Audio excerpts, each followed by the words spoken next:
Tantor Audio, an RB Media audio brand, presents The Holidays with Mr. Mitchell by Raylin Marks. Narrated by Jeremy York and Stephanie Rose. RB Media is the largest audiobook publisher in the world. Find your next great listen and get exclusive offers at rbaudio.com. Introduction. Jim. There was something about Southern California that never let you feel the change of the seasons. Not the way you would in New York. There was no crisp bite of fall air, and no yellow leaves fluttering down to announce change. The city didn't slow down into cozy holidays, it just kept moving. Everything remained steady, predictable, and beautiful. This atmosphere was always fast-paced and precisely the kind of rhythm that fueled me. "Mr. Mitchell?" I didn't glance up from the spreadsheet. "1 minute, Brooke." And there it was. Hawk. Sliding another expense onto my books. Italian marble floors for the Palisades Hotel, listed under Mitchell and Associates. A slow grin tugged at my mouth. Sneaky bastard. I leaned back in my chair, already reaching for my phone to schedule a face-to-face with Titus Hawk, when the scent hit me. Cinnamon, cloves, pumpkin. Pumpkin spice already? Christ! Wasn't it just Christmas? Brooke appeared in the doorway, mug in hand, beaming like she'd just gotten a Harvard acceptance letter. "I thought you'd love a pumpkin spice latte?" "TikTok loves pumpkin spice lattes," I said, pulling open my calendar. "I prefer espresso, or an Americano. Something that doesn't come with sprinkles and music." Her smile dimmed. "My wife and oldest daughter would adore you for this, though," I added. "Me, not so much." These days, it felt like I was a walking HR complaint waiting to happen. Every new temp secretary seemed to think flirting with the married billionaire boss was a sport, but that was a game I didn't play. "How are Avery and the girls?" she asked, walking in farther, setting the cup on my desk before leaning against it like she owned the place. I pushed back from the desk, putting plenty of space between us. "Schedule a meeting with Titus Hawk for 3. Call his secretary to arrange it. I'll be with Spencer and our acquisitions team until then." "So, you don't want this? I got it especially for you," she said, batting her doe eyes at me and pushing out her bottom lip in an overly exaggerated flirtatious pout. The idea that I came off to her as the kind of man who would fall for a 20-something intern's best attempt at fuck-me eyes would have been laughable if it wasn't so off-putting, amongst other things. My brows lifted. The coffee or the extra effort? She blinked, flustered, as she seemingly realized her attempts at seduction hadn't come anywhere close to landing. "How long have you been working as a temp for me, Miss Landon?" 2 months, Mr. Mitchell." "In those 2 months, have I ever hinted I'd be interested in flirting with anyone aside from my wife?" "No, but we aren't—" "No, we aren't," I cut in, voice dry. "But you are behaving far too familiarly for my taste, which means one of 2 things. Either the temp agency failed spectacularly in screening you, or you played them well. Either way, it ends today." The color drained from her cheeks. "I didn't mean to offend you." "Good. Then consider this a professional course correction," I said, turning back to my desk. Whether it was Hawk Global sneaking in expenses or interns sneaking in smiles, one thing was certain: nothing got past my desk without me noticing. My boardroom on the top floors gleamed like a jewel box, 60 stories up, with glass walls spilling sunlight across mahogany and steel. From here, the city looked small and manageable. Exactly the way I liked it. When I entered my executive office suite, which I used only for meetings with business associates, I saw Titus Hawk was already at the table. I observed his attitude, as if I should have paid an entrance fee to enter my own room, while he sat back, jacket unbuttoned, looking like the devil who sold you your own company and made you thank him for the deal. His brother, Colton, lounged across from him, phone in hand, casually waiting for me as if I'd bent the need to be in their presence and not the other way around. Then, of course, there was Wyatt Hawk, swirling a glass of whiskey like it was evening in Madrid, not 3 p.m. in Southern California. I walked in with Spencer, my VP, who was already muttering under his breath about numbers and margins, the poor bastard. The man had been doing nothing but numbers with the acquisitions team all morning, and now he was flanking my side to deal with Titus's petty bullshit. "Jim." Titus's voice carried that easy arrogance of a man who didn't just own the room, he built it. "Glad you could make time for us today. Have you seen the floors yet?"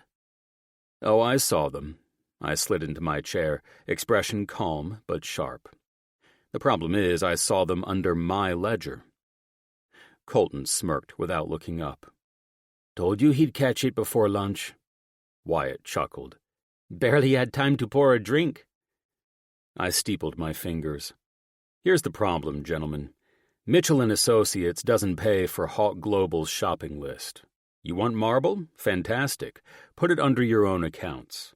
Mine are off limits." Titus leaned back, shrugging. "Details, hermano. At the end of the day, it's all about investment in the same project." "Wrong," I said smoothly. "At the end of the day, it's about control. My company, my lines. Your company, your lines. Partnerships don't mean I carry your overhead, Titus." "Listen, Hawk, we're not the stupid fucks you wish we were."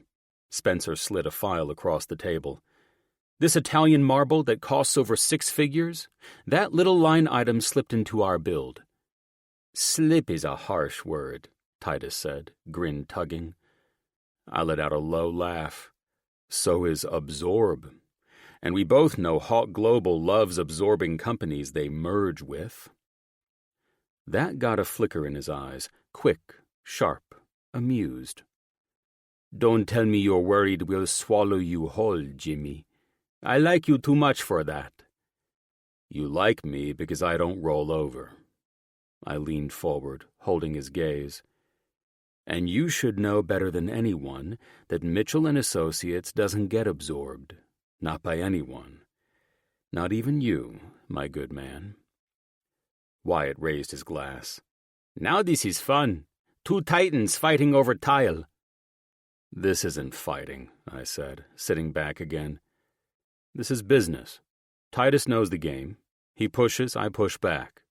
The balance holds." Titus's grin widened. "And outside of this boardroom, we drink to it." "Exactly," I said.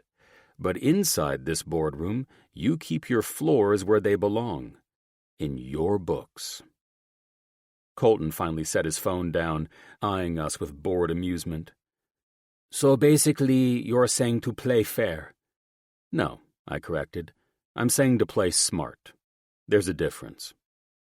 Titus leaned forward, resting his forearms on the table. "All right, Mitchell. Consider it corrected. Floors will be back on my books. This is why I admire you, friend." "Good." I stood, smoothing my tie. "Because if I have to keep playing accountant for you, I'll start charging consulting fees." The room eased into laughter, and while we went over the future purchases for our exclusive hotel going up in Pacific Palisades, Brooke quietly opened the door. "Excuse me, Mr. Mitchell? Are you still planning on leaving for Monaco at 6 this evening?" I glanced at my watch. "Thank you, yes. Call the captain and inform him my driver will have me at the airport in 30 minutes.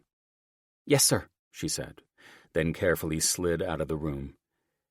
Fantastic. At least 3 annoyances solved today between provocative secretaries, sneaky bastard business partners, and even closing a multi-million-dollar acquisition. The rest will have to wait. I stood. If I don't get my ass on that jet to Monaco, I'll have Baron Devereaux, Vitali, and Ashford running my deal into the ground before sunset, I said with a sigh. It's too bad. I was looking forward to buying the rounds tonight, Titus said, gripping my hand in a firm, brotherly handshake. I grinned. Drinks are on me, friend, I said, as I stepped toward the exit. In fact, my temp secretary is serving up a cheerful pumpkin spice latte to thank you for all the fun you offered me today. With that, we all parted ways. I couldn't wait to be wheels up in that jet. I wanted to FaceTime with my wife and the girls and make this damn trip to Monaco short and sweet so I could be back soon, relaxing at home with my family by the weekend. Maybe I'd take the girls out so they could indulge in their very own seasonal pumpkin spice delicacies, something they looked forward to every year. As I fondly pondered the joy they derived from their sugar, spice, and everything nice treats, one other thing kept bouncing around my mind. I wasn't ready for the damn holidays to be here again. 1. Avery. I loved fall mornings in Los Angeles, even if, for all the critics out there, I knew we didn't really get seasons in Southern California. The palm trees didn't shed their fronds, the sun didn't care if it was October, and my kids were still begging to swim after school, but it was still in the air, you know? That crisp edge in the air when you step outside before the traffic turns Beverly Hills into a parking lot. Meg Ryan said it best in You've Got Mail. Don't you just love New York in the fall? It makes me want to buy school supplies. That line lived rent-free in my head this time every year, and I swear I could smell pencils just thinking about it. And even though I wasn't strolling past corner bookstores in Manhattan, every sip of my PSL made the world feel like a possibility. And yes, I said PSL. That's shorthand for pumpkin spice latte, because apparently coffee drinks deserve acronyms now. Silly? Maybe. But honestly, it was my seasonal love language. One sip and suddenly I was Meg Ryan in a turtleneck, typing on a clunky computer and falling in love with Tom Hanks. Dear Lord, Mom, you're doing it again. Addie's voice cut through my nostalgia from the driver's seat. She was 15 now, newly armed with her learner's permit and filled with enough sass to fuel an entire CW drama. She was my mini-me, down to the arched brow she had just aimed at me. Care to enlighten me about what exactly I am doing again? I asked. I don't know. It's that weird face you get every time you drink a pumpkin spice latte. She glanced over, chuckled, and brought her eyes back to the road. You look like you're about to elope with your coffee. If it keeps me alive while you're behind the wheel, I lifted the cup in a mock toast. I'll marry this shit. I looked back at Izzy in the back seat and winked. She was my adorable 9-year-old, who was quiet as a whisper, charming as hell, and every bit of Jim in the personality department. Dad makes that face when he kisses you, so maybe you should just marry them both, Izzy said with a shrug and a giggle. Addie snorted so hard she almost swerved. Can you imagine Dad fighting Starbucks for your love? He'd probably buy the whole chain. I groaned, pinching the bridge of my nose. Jesus, I can't even drink coffee in peace with you two. Truthfully, I wouldn't trade these moments for anything. Addie, sharp and sparky, rolling her eyes like it was a competitive sport, and Izzy, soft and cuddly, but always watching, always knowing. Jim might own skyscrapers, but these girls owned me, and they were growing at the speed of light these days. By the time we pulled into her high school, Addie hurried out of the driver's seat, grabbed her backpack, and was off before I could even buckle myself in behind the wheel.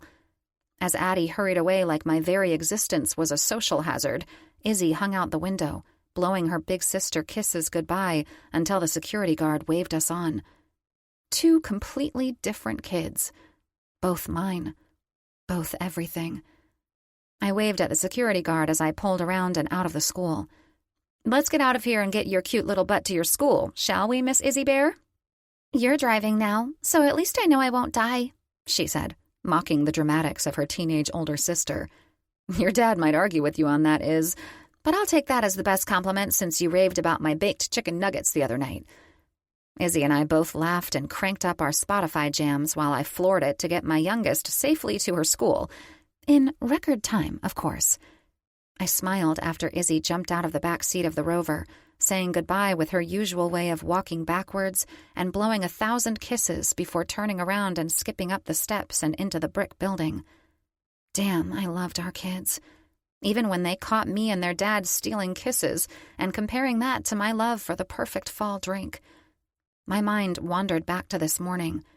Jim had kissed me goodbye like he always did, like I was his entire world, before he headed downtown to his office to play King of the Universe.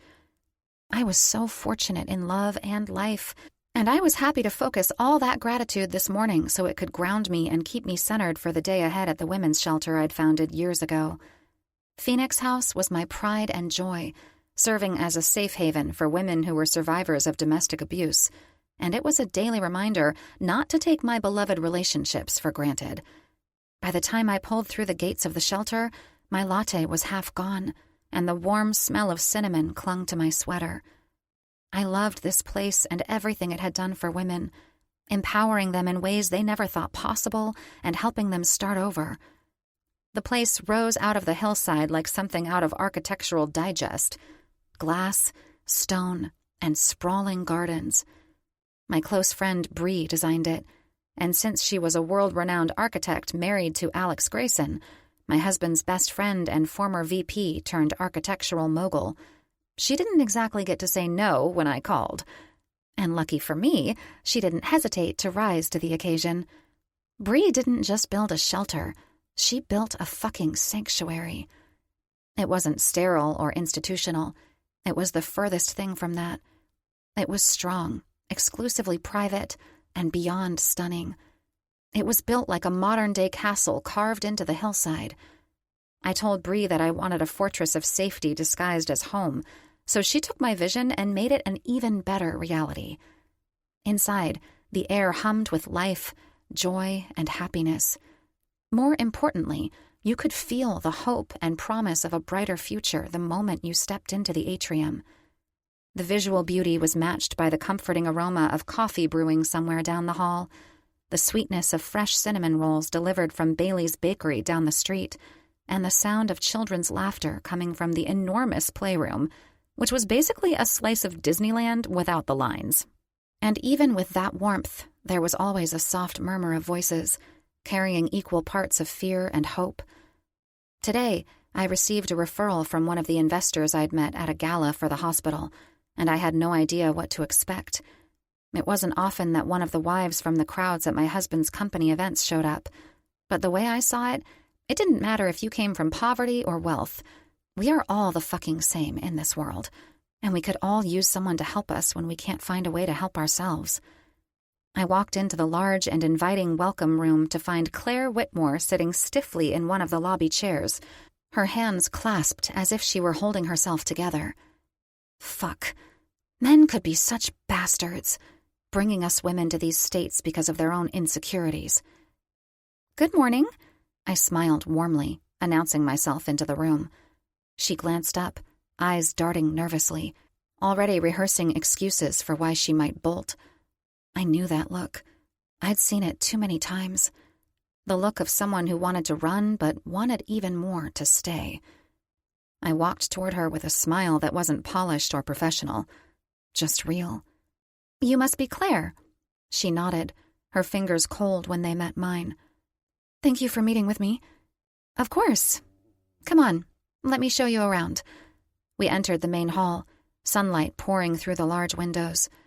The walls were painted in warm, earthy tones and decorated with oversized canvas art from workshops we had held here, along with paintings donated by my best friend Ash from her gallery. I loved how the rugs softened the stone floors, giving the space a cozy, warm feeling. Each corner had a small, intentional touch. Flowers, baskets of blankets, or books stacked casually as if someone had just stepped away.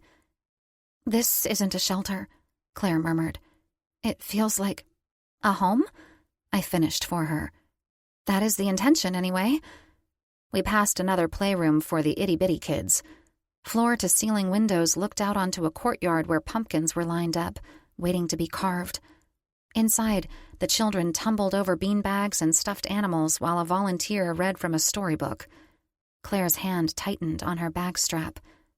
"My daughter would love this. She'd have it every day if you wanted her here." Her chin trembled before she looked away. I kept us moving to keep her mind moving and not locking up in fear of change. We passed the soundproofed, cozy counseling rooms, and around the corner, we reached a small medical clinic with 2 nurses and a doctor working in rotating shifts. Finally, we arrived at the private suites. Queen beds with memory foam mattresses and duvets, small kitchenettes, and double doors opening to alabaster balconies overlooking the gardens. Each vacant room always had a welcome basket on the nightstand, filled with toiletries, snacks, and even a journal, and the spa-like bathrooms were stocked with self-care bathing products. It felt like a women's retreat that offered a vacation no one wanted to leave. That was a key point. No one was eager to leave the comforts of their own home, whether big or small. It was a frightening feeling, all while trying to reclaim their life from their abuser. Claire stepped inside, blinking like she didn't trust it. I thought it would be rooms of bunk beds, shared bathrooms, lines for dinner." "Most are," I said, "but not here." She touched the duvet. "This is too much. It's the bare minimum of what you deserve." She swallowed hard. "You don't understand. My husband is already telling people I'm leaving him for another man because I cheated on him, and that I'm the one destroying our marriage. If I left and came here, it would cost him the control he has over you." My voice was steady. No room for bullshit. "That's what this is about. Not you. Him. Abusers rewrite the story to make themselves the victim, and people eat that shit up because it's easier than facing the truth." Her eyes filled, but she didn't look away. "Listen, you don't have to defend yourself to the world right now," I said, softer. "You don't owe anyone your reputation, your excuses, or your shame. You owe yourself safety. You owe your daughter a life where she sees her mom stand up and walk away from abuse. That's it." Her lip trembled, but she shook her head. "I can't." I hated those words more than anything. I can't. They usually meant I don't want to, or I won't. But I understood why she felt that way. Accepting change, leaving the comfort of your environment, abusive or not, was terrifying. Trauma bonds gripped us in the easiest places, feeding on our fear of change and our desperate craving for familiarity. So, I wouldn't pressure her or be bold about anything. I would just gently nudge her along, understanding how difficult her decision was. I nodded once. "Okay." She blinked at me, startled. I smiled reassuringly at her. "You're just not ready," I told her. "And that's okay. Leaving isn't one step, Claire. It's 100 tiny ones. You already took one of the hardest just by walking in here today." Her shoulders sagged. "Everyone says I should just leave. But Sweetie, you're surviving," I cut in. "That's not weakness. That's reality." Tears slid down her cheeks, and she whispered, "Then what do I do?" "Why don't you come back?" I said. "Not to stay, not until you're ready for that, but come for the free counseling that is offered by psychologists from St. John's. We'll all be here to help you remember who you are and help build the muscle you need to walk when you're ready. And when you are, we'll have a room ready." For the first time, she smiled, fragile but genuine. "Thank you." "Don't thank me. Just promise me you'll come back and take advantage of the therapy sessions." She nodded, clutching her bag tighter, and walked out. I stood there in the quiet, watching the door close behind her. Every part of me wanted to chase her down, lock her in this room, and keep her safe until the scars faded. But that wasn't how it worked. You couldn't rescue someone by force. You could only hand them the tools, open the doors, and wait for the day they were ready to walk through. By the time I left the shelter, The sun had started to dip, painting the sky in smudges of orange and pink over the hills. It had been a good day. Not perfect. They never were, but good. I'd watched a handful of kids laugh themselves silly in the playroom, saw a woman smile for the first time in weeks during art therapy, and walked Claire through the doors even if she wasn't ready to take the key. That part stung. It always did. But I'd learned not to measure success by who stayed. Sometimes victory was just getting them to show up, sit down, and talk. She'd be back. I had to believe that. I smiled when I took the turn that headed into the Hollywood Hills. The traffic thinned as the city gave way to winding roads carved into the mountain. The trees thickened, streetlights grew sparse, and the noise of LA fell away like someone had turned down the volume on the world. The iron gates pulled slowly open when I pressed the button, and I drove up our winding driveway, taking in the beautiful place Jim and I called home with our 2 girls. Jim had called it an architectural masterpiece when he first brought me here. He wasn't wrong. The sharp angles softened by stone, the sweeping glass walls that transformed every view into art, and the infinity pool that wrapped around the main level, as if it had grown out of the hillside, were a marvel. Back then, I'd called it a resort carved into a mountain. Now, it was just our home. I pulled into the drive, past the garage that still looked like a damn car museum, and parked beside Jim's favorite toy of the week. Stepping out, the air was cooler here, crisper, carrying the faint scent of pine mixed with chlorine from the pool. The house glowed from within, every wall of glass catching the last light of sunset. I paused at the steps, taking it in the way I always did. I would never get over the view stretching from the San Gabriels to downtown to the Pacific, the place that still felt a little too surreal for the girl who used to count nickels and pennies at a fast food drive-thru. I exhaled, letting the weight of the day fall off my shoulders. I pushed through the glass doors, and the first thing that hit me wasn't the view. It was the smell. Garlic, rosemary, a hint of wine simmering. The kind of scent that wrapped around you and made your stomach growl even when you weren't hungry. I thanked all the gods daily that Jim loved to cook. He called it his therapy, and we girls called eating his delicious food our therapy. The man could run $1 billion empire in the morning and plate a 5-star meal at night. It was one of those things about him that had floored me from the start.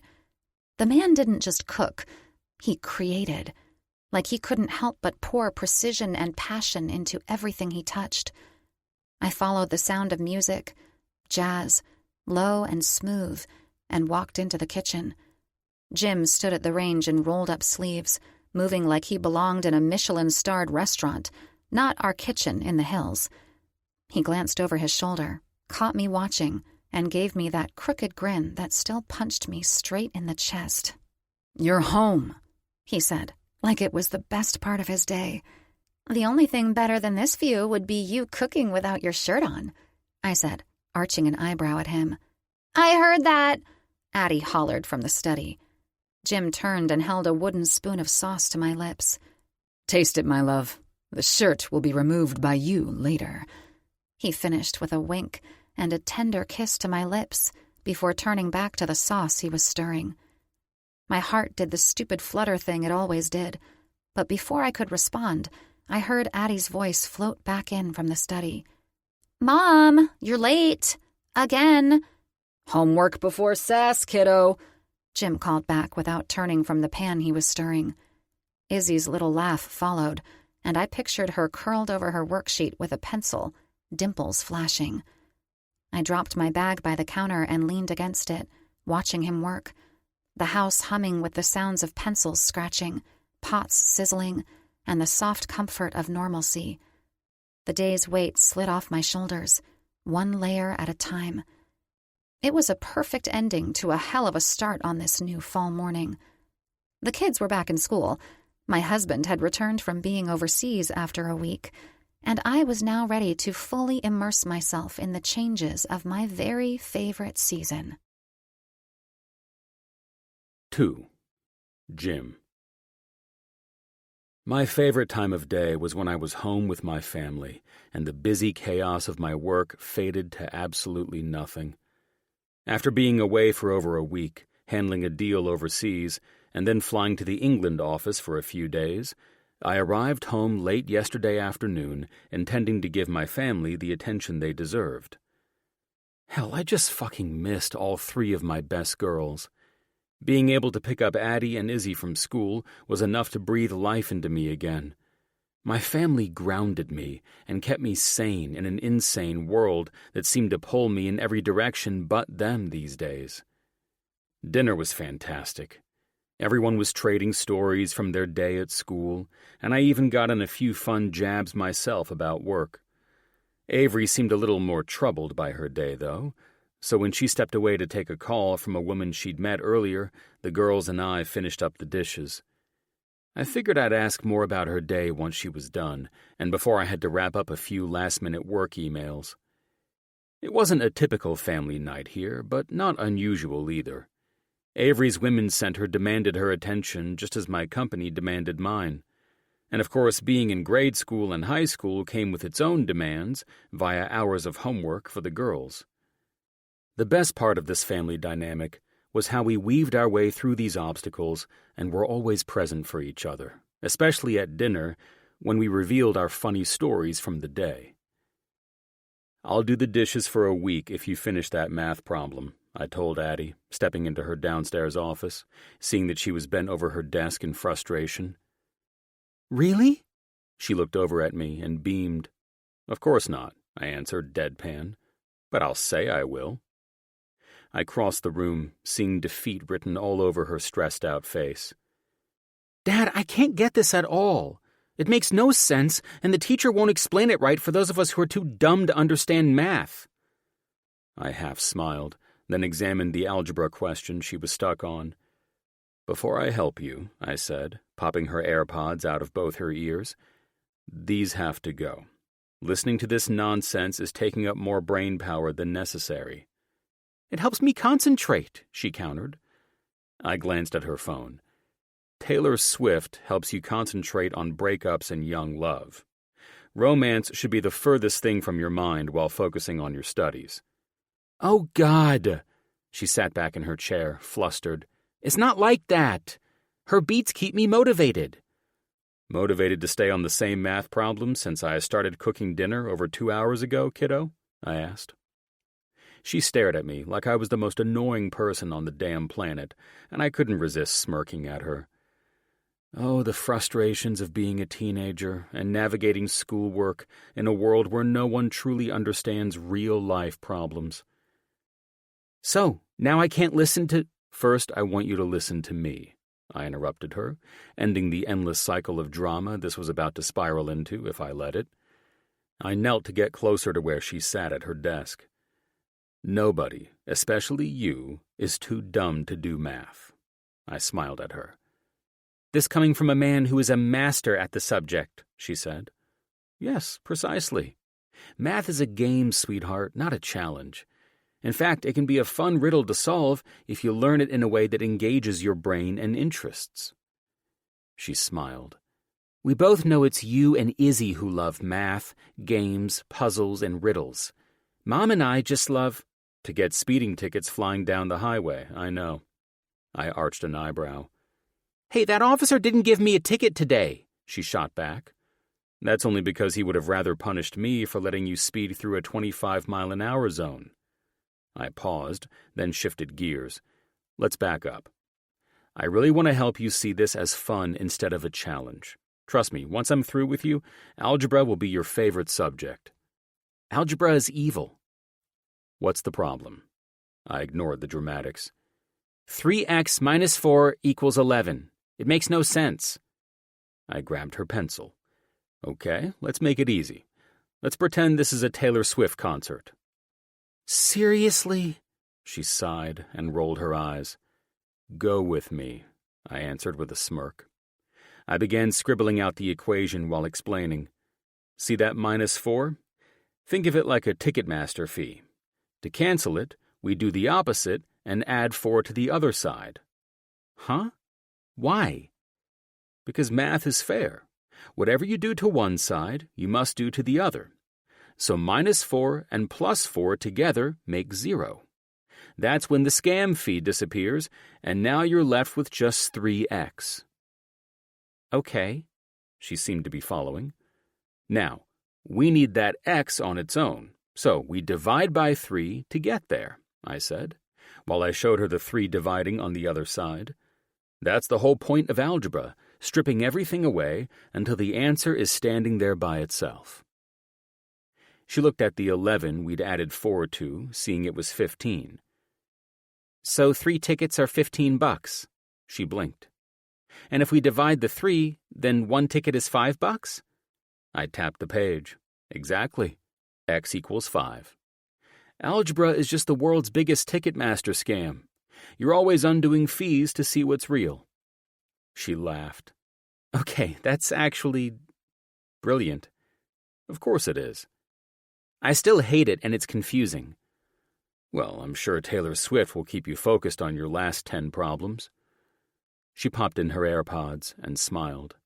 Thanks, Dad. Hopefully I can get the rest done without your help. Any time, kiddo, I said, standing up and kissing her on her head. Finish up, and then it's lights out. I strode out of the room and saw Avery across the hall, sitting at her desk with a cup of tea, obviously rattled about something. Is everything okay? She nodded before I could even finish asking the question. Okay, I'm going to check on Izzy. She's done with homework and in her bedroom. I'll be right in there to hold my lover. I smiled at her. Yeah, thanks, babe, she said. It's just stupid bullshit. I'll explain it when you get back, and I'll tuck in the kids after this is out of my way. I'll be back in a flash, I said, walking toward the staircase that led to the girls' bedrooms on the 2nd floor. Downstairs was where we kept the library, study, and offices, our designated workspaces for the girls, so homework stayed out of their rooms and in a shared area. That was my rule. Bedrooms were for sanctuary, for escape, not for all the shit that had to be done at a desk or computer. I smiled when I walked in and saw Izzy quickly pull her hand behind her back, most likely hiding a cookie she snuck from the cookie jar while everyone was distracted. I see homework is done, and you're finishing the last of... What show is this? Dad, shh! Blair's about to ruin Serena's life again. I don't know if I should be worried you know that sentence, or that you snuck one of my cookies and are hiding it from me. Her cheeks flushed, and her dimples popped with her bashful smile. You want the other? It's the only way you're getting to keep the one you're eating, so yeah, hand it over, kid. I took the cookie, sat on the side of her bed, and frowned at the dramatics of the show our 9-year-old somehow got into. Why are you even watching this? I questioned, taking a bite of my chocolate chip cookie. Mom and Addie watch it all the time. We call it girls' night when you're gone. I'm not allowed to watch it without them, though. She cringed, and I laughed. You are quite the sneaky little rebel tonight. I ruffled her hair. What's it about? Boy crushes? Dad, she rolled her eyes. Well, it just looks a bit boring to me, I said. That's because you don't know what real TV is. Ah, I said. What's it about? So maybe I'll watch too. Nope. She popped her lips as she dragged out the word and grinned. It's the show we watch when you leave, so that way we don't miss you so much. I smiled at her and hugged her. Perhaps that's a fantastic way to pass the time. I know how it feels to miss all of you, and I don't want any of you to feel that way. She leaned into me, and I watched the characters narrate their way through some issues that had likely occurred 2 seasons prior. As much as I wanted to stay with Izzy in this state, I really needed to check on Avery. And of course, finish responding to those goddamn emails. All right, kid, I said. Mom's going to be here in a bit to tuck you away for the night, and now that my cookie is all gobbled up, I need to finish some last-minute things for work. Enjoy your show until Mom busts you for watching it without her. I was going to turn it off, she said contemplatively. But since you and Mom always talk forever, I think I'll watch another episode. It's 9:30, dude. It's time to wrap it up, I challenged my feisty kid. Go brush that sugar out of your teeth first. Fine, Another eye roll. Girls were fun to raise and bond with as a father. You'd usually get greeted with a snarky comment, followed by an eye roll, earn their appreciation, exert some authority, and wrap it all up with a parting eye roll. Damn, I loved it. I walked out to Avery just as she stepped from her office. Pulling her into my arms, I studied her tired eyes. What happened today? It's the woman who wanted to come to the center today. She went to the hospital last night. Apparently, it was a domestic case, she said against my chest. Fuck, I said, resting my chin on her head. I know you can't give personal details, especially since I may know her husband, but is there anything you can say? Sadly, she didn't want to come to the center, but I still don't feel right saying anything without the woman's expressed permission. It's understandable, I said, holding her tighter. I'm so sorry you have these days, Ave. I wish I could fix it all for you. She stepped back and smiled. A hot bubble bath and my favorite glass of wine will most definitely take the edge off. I arched an eyebrow. I can offer more than that, my love, I said, running my hands over her shoulders. Oh, trust me, you will. I just need to get these raw nerves settled. Then your gorgeous self is going to finish what we started last night after I got home. You're damn right we are. I cupped her chin and kissed her lips. Let me get the candles lit and the water flowing. I've got all of that, she smiled. Go take care of those emails, then join me when you're done. Deal. I walked into my office and rushed through the emails that needed my approval before morning. It was hard to focus on work with nights like these, knowing my wife needed me in more ways than words could express.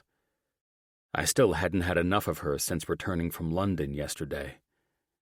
3 emails down, and I noticed that my secretary had flagged the Special Events Department memo as holiday approval.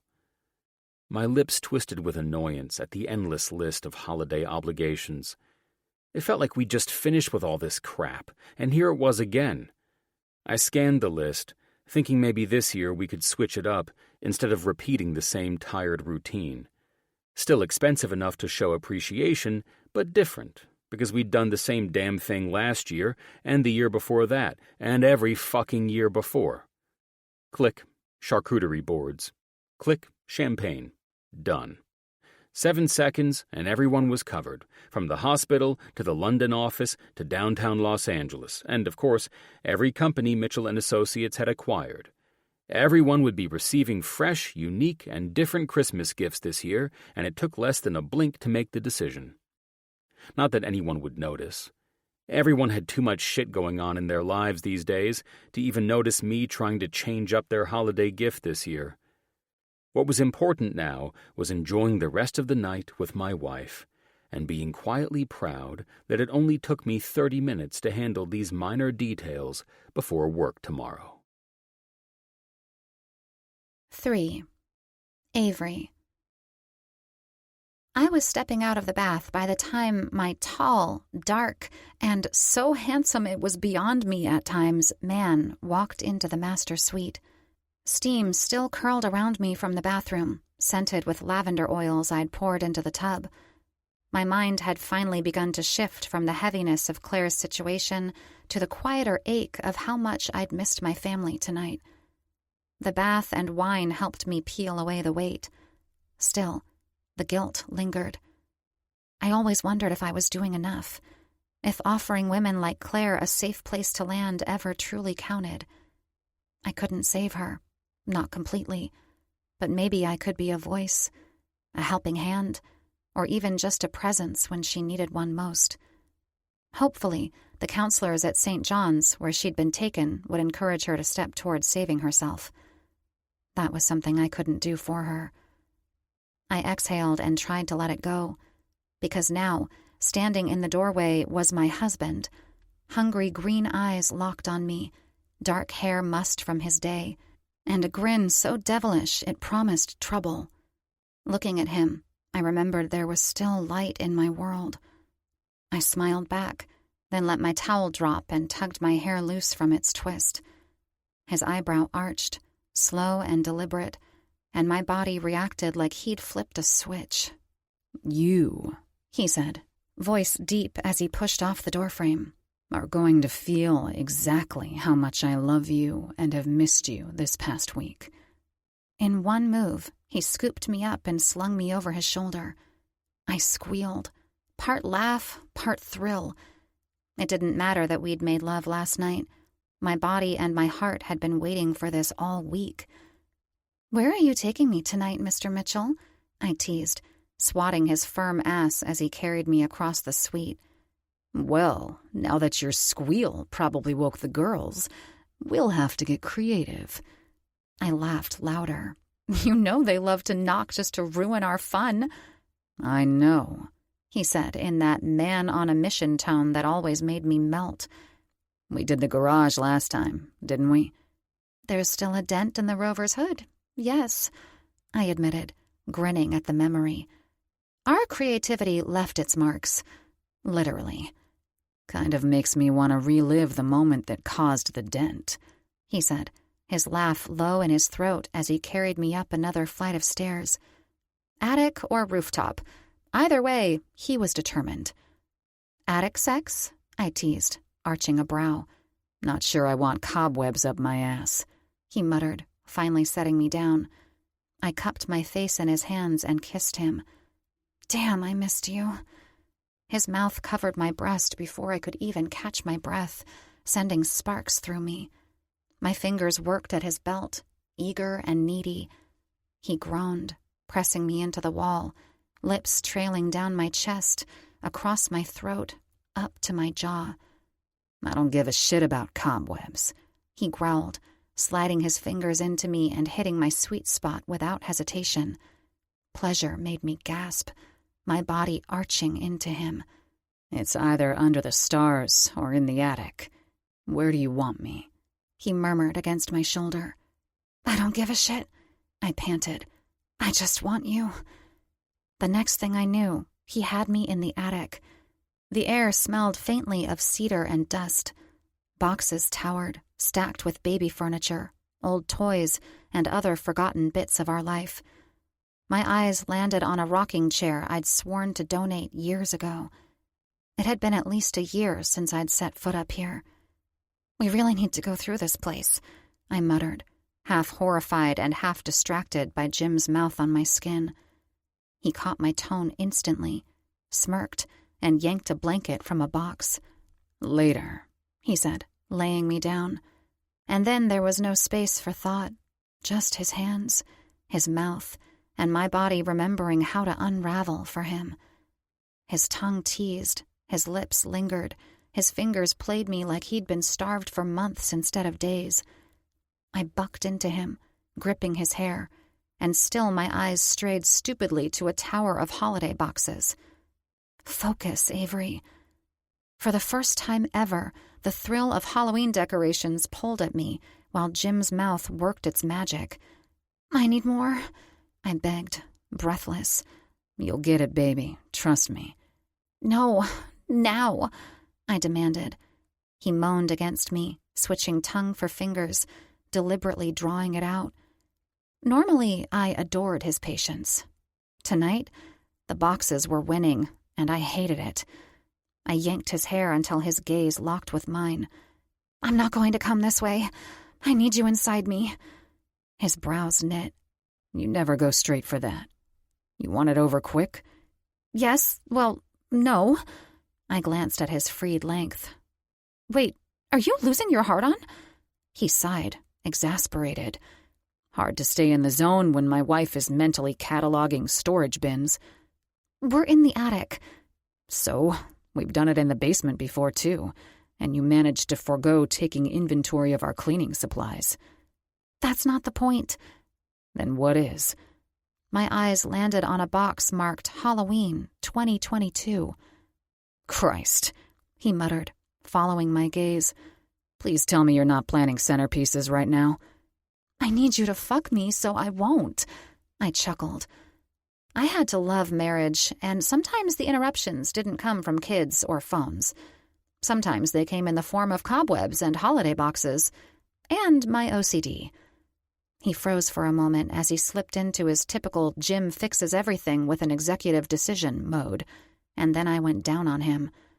I was desperate, but Jim pulled me back up to bring us face to face. "Well, that's a first," I laughed. "Why are we so off tonight? Now I can't give you a blow—" "Ave," he interrupted me, still smiling. "I'm not risking my special guy while you're mentally hanging fake bats. You're right. The only way you'll stop thinking about those boxes is if I'm inside you." "Exactly. Then put me against the wall and fuck this out of my mind." His grin was my answer. He lifted me, kissed me like he owned me, and thrust deep as my back hit the rough wall. The particle board scraped, but his rhythm burned hotter. "Fuck yes," I moaned, circling my clit as he drove harder. "I missed this," he growled, lips closing over my breast. "Me too," I breathed, nails in his hair, body clinging to his. Our rhythm turned frantic. Pulse matched pulse. "We're doing this all night," he swore. "Yes. Jim, fuck, I'm coming." He slammed deeper, kissed me harder, and we shattered together. "Ah!" I shrieked when a sharp stab lit my backside. "Yes," he groaned. "Again. Shit, yes." "Jim, no!" I yelped, realizing my ass had landed on a nail. "Jim! Jim!" I gasped, the pain burning. "What's wrong?" "You literally just nailed my ass!" I cried, half laughing, half wincing.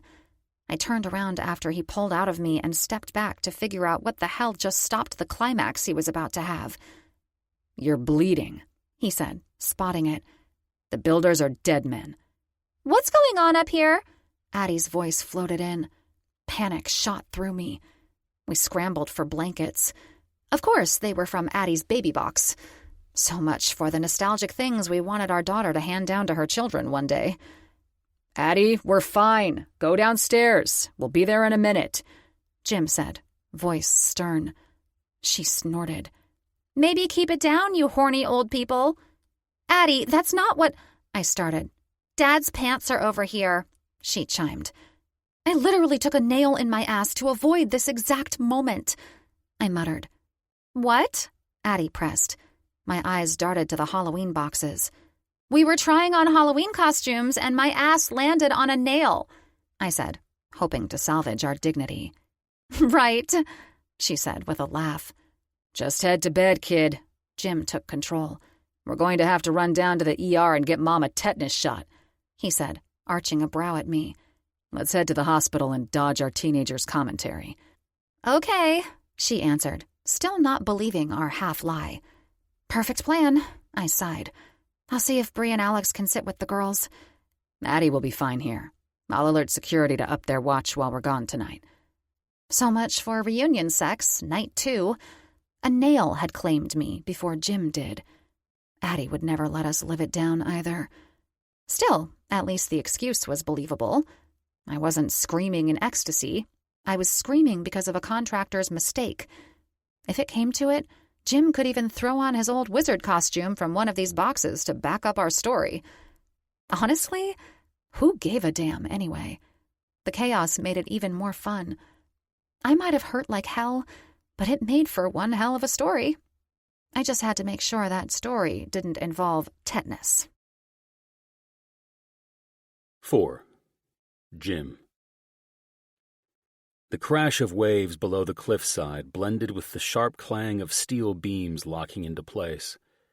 Pacific Palisades didn't do anything small, not the ocean views, not the price tags, and certainly not the development project Titus Hawk and I were standing in the middle of. I adjusted my cufflinks as I listened to the foreman lay out the day's work. Behind him, crews moved like a well-oiled machine framed against the Pacific horizon. Glass towers and sleek villas would rise here, an empire of concrete and steel.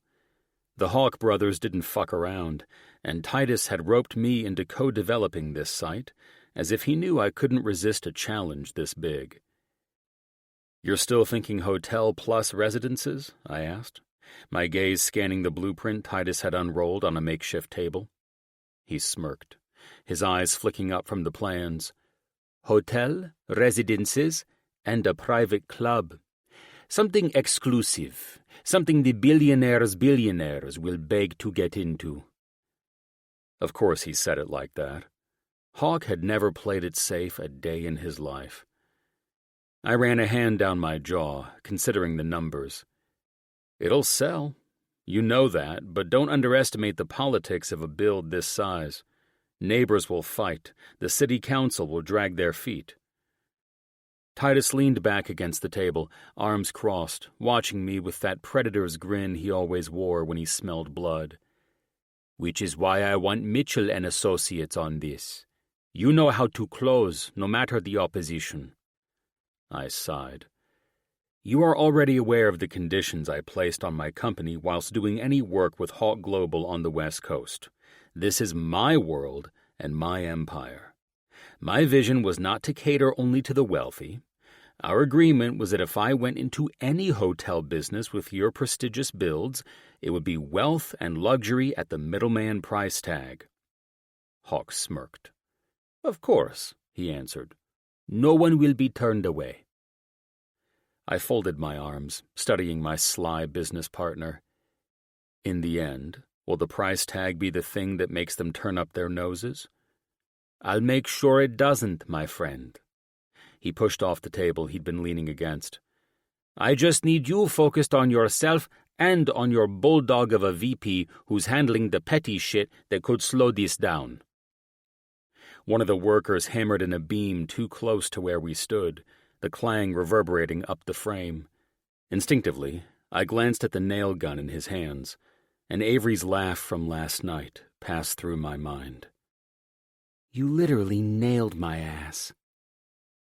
The image of her still glossy eyes, ecstasy building before the nail seemed to get her, replayed in my mind, and I ached to be with her, to make up for everything going to shit. Even so, I smirked, despite myself. All good? Hawk asked, arching a brow. That nail gun seems to have triggered some kind of response, and by the looks of it, I think it's not a bad memory. No, it's nothing, I said, straightening my tie. It just reminded me I need to have my contractors triple-check every damn nail in my house. Oh? Titus chuckled, shaking his head. I've heard some shit in my life, Mitch, but lovers and nail guns? That's a new one. I rolled my eyes and pulled my sunglasses back on. Nah, man. I will say, though, my wife does keep my life interesting. I can only imagine, brother, he said, before the foreman returned after being pulled away earlier on an urgent build matter. My mind drifted back to my lady, while Titus entertained the man. I loved how she kept me on my toes, how there could never be a dull moment if we tried. The truth was, Avery kept me grounded.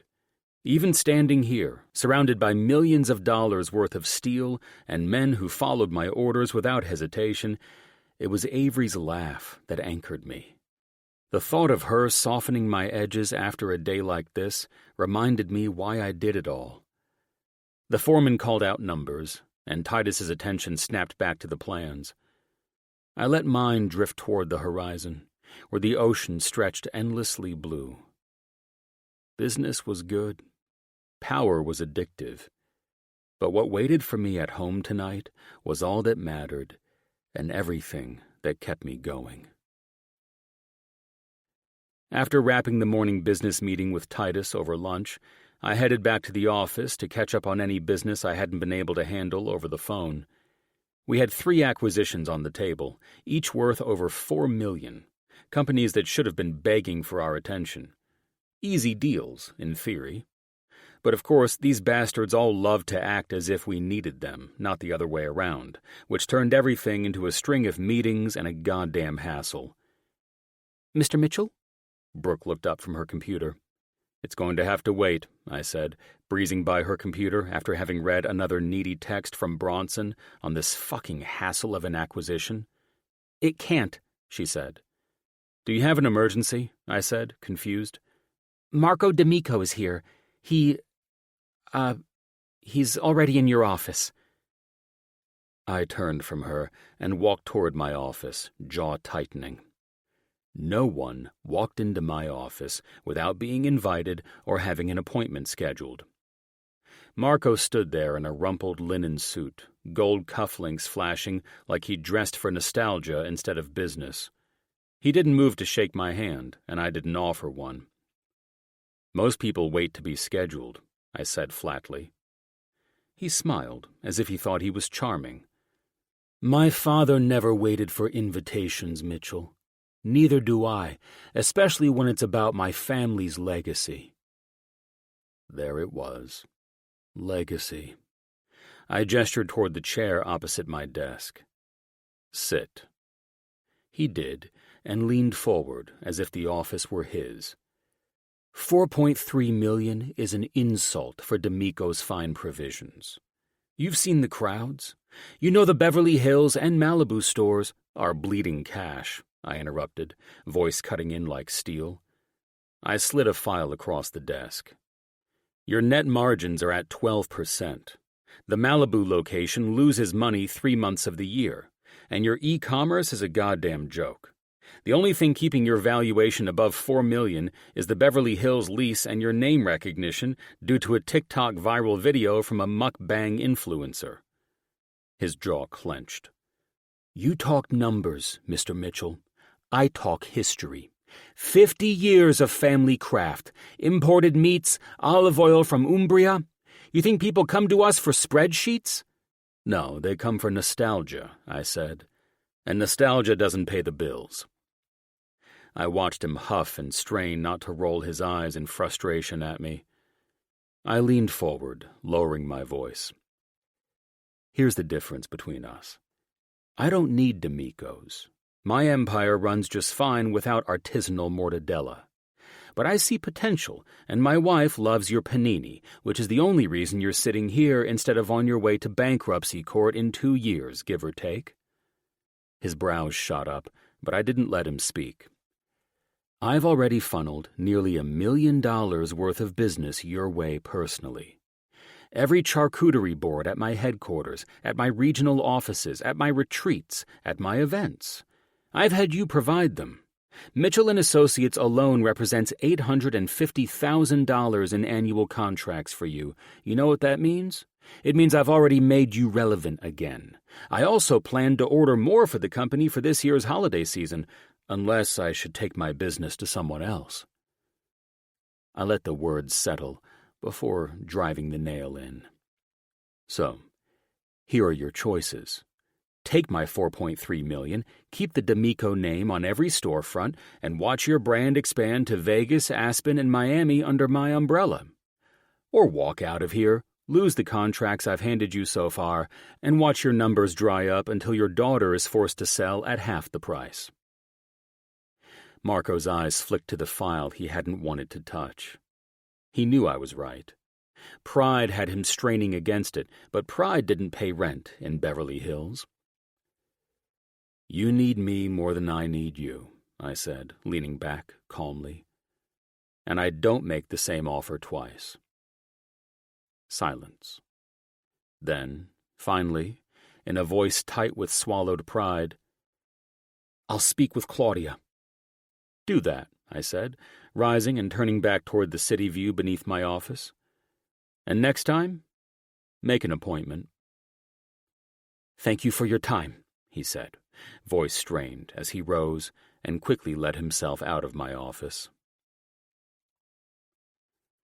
I texted Avery earlier that unexpected bullshit had slowed things down at work and I'd be home late.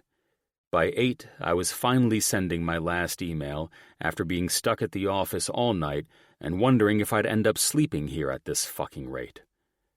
It was just part of the damn business sometimes, being on the top floors while everyone else was out to dinner or enjoying their families. My door creaked open, and my heart nearly jumped into my throat when my wife's leg was the only thing I saw.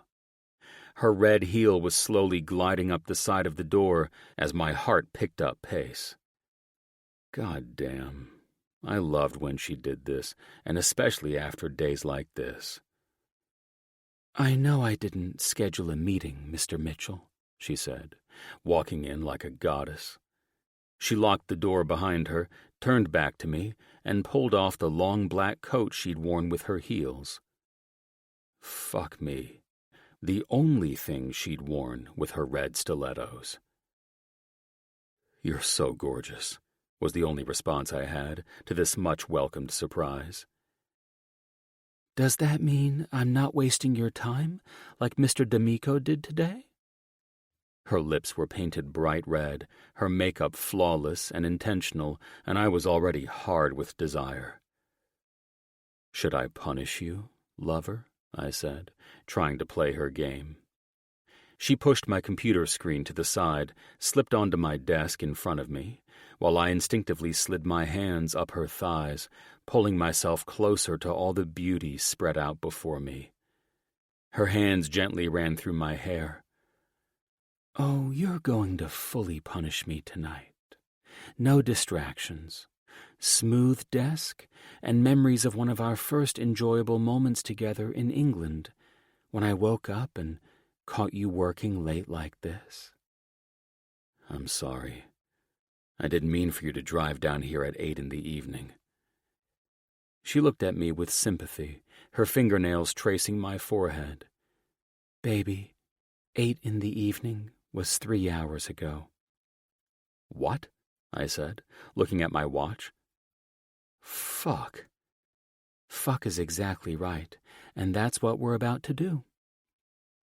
"God, I love you," I said, before she lay back on my desk and spread her legs, inviting me to take her any way I wanted.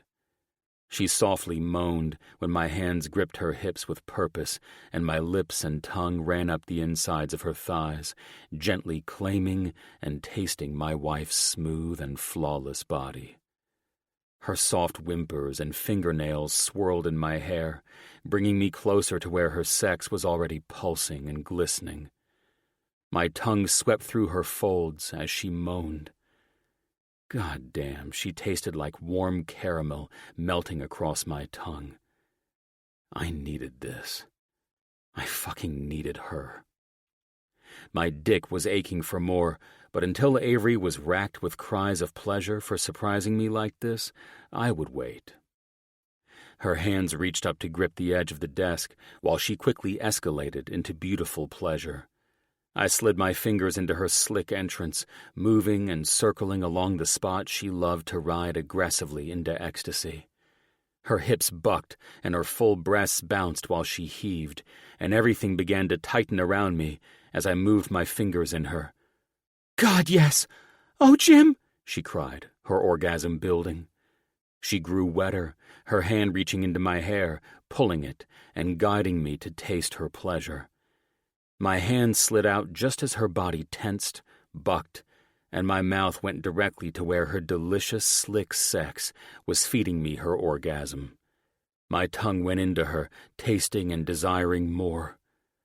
I wasn't going to last if I wasn't inside of her.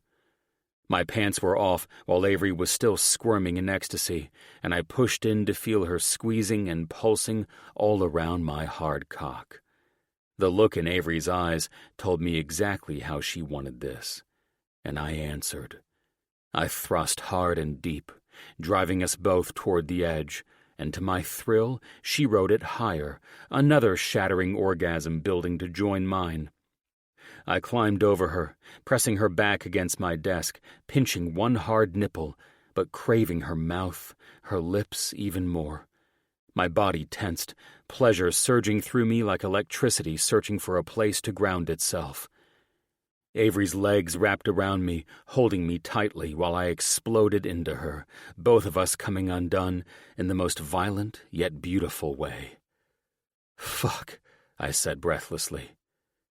"Damn, I love you." She kissed the top of my head, where it rested in the center of her chest.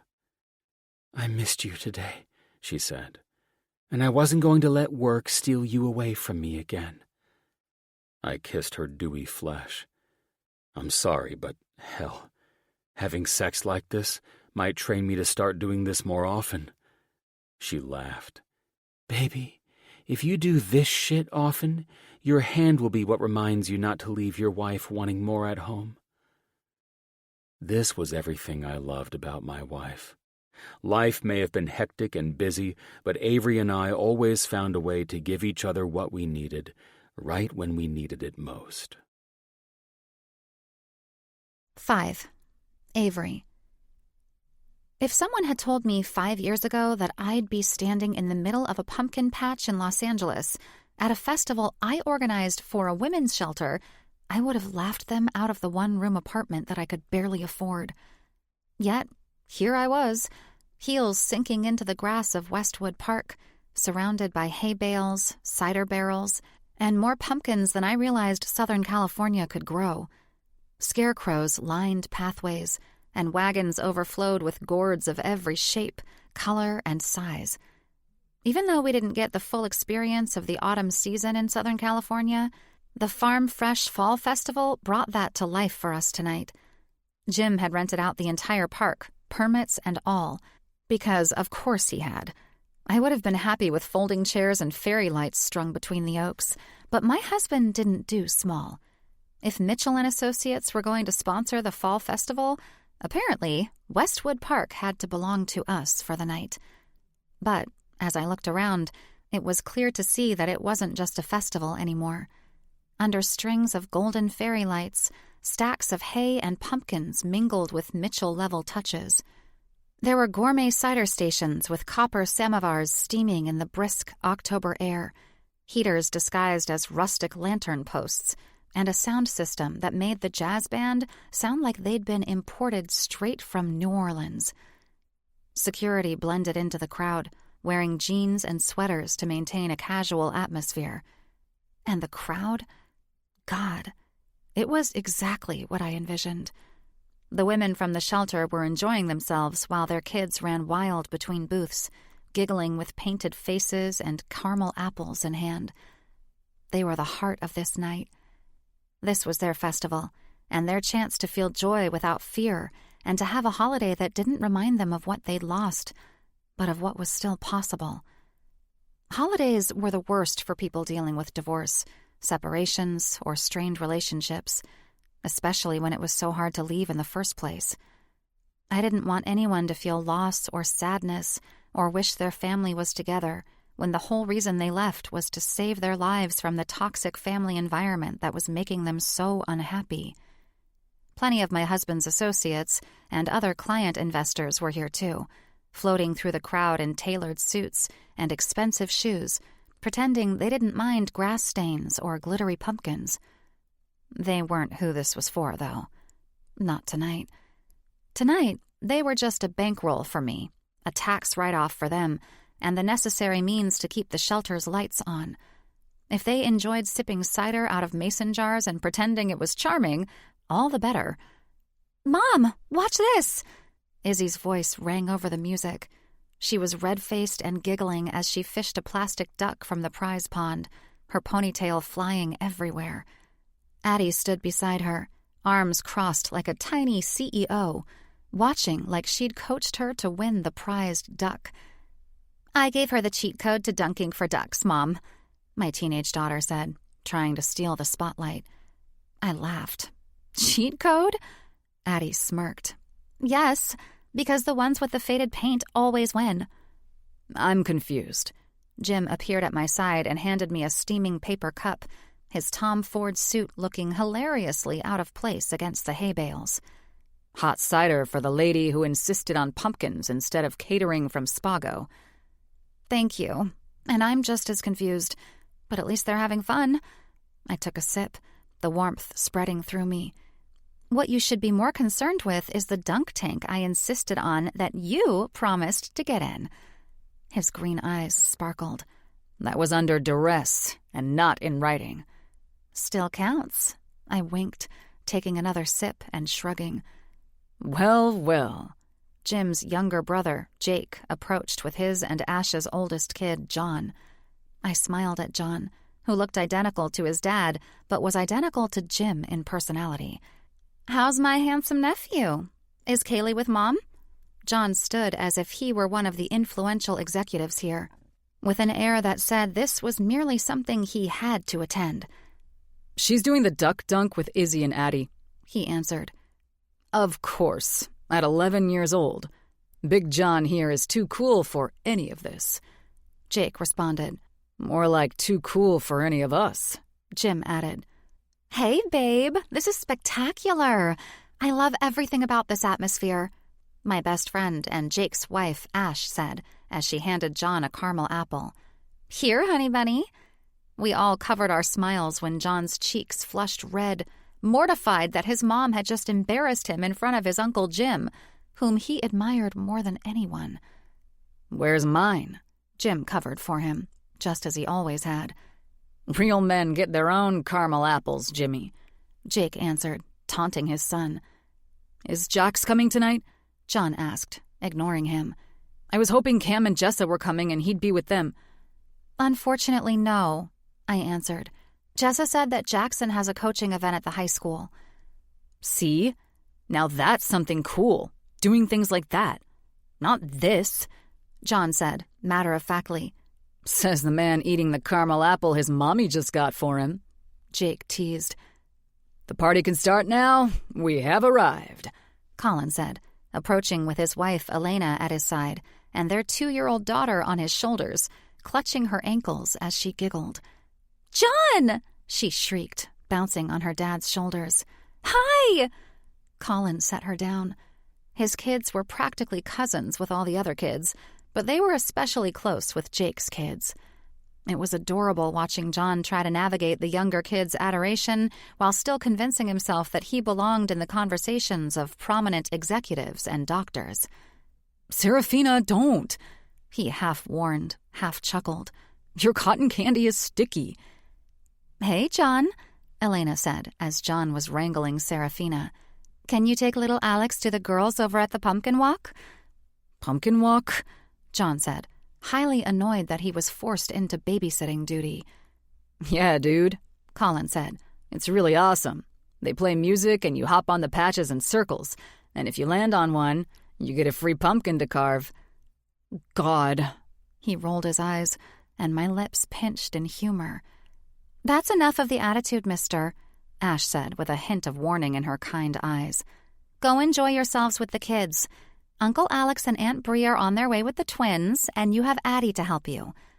John's gaze darted so blatantly toward where the school kids were congregated that he immediately gave himself away, a rookie mistake in front of Jake and Colin. The doctors weren't just masters at calling everyone out and giving them hell.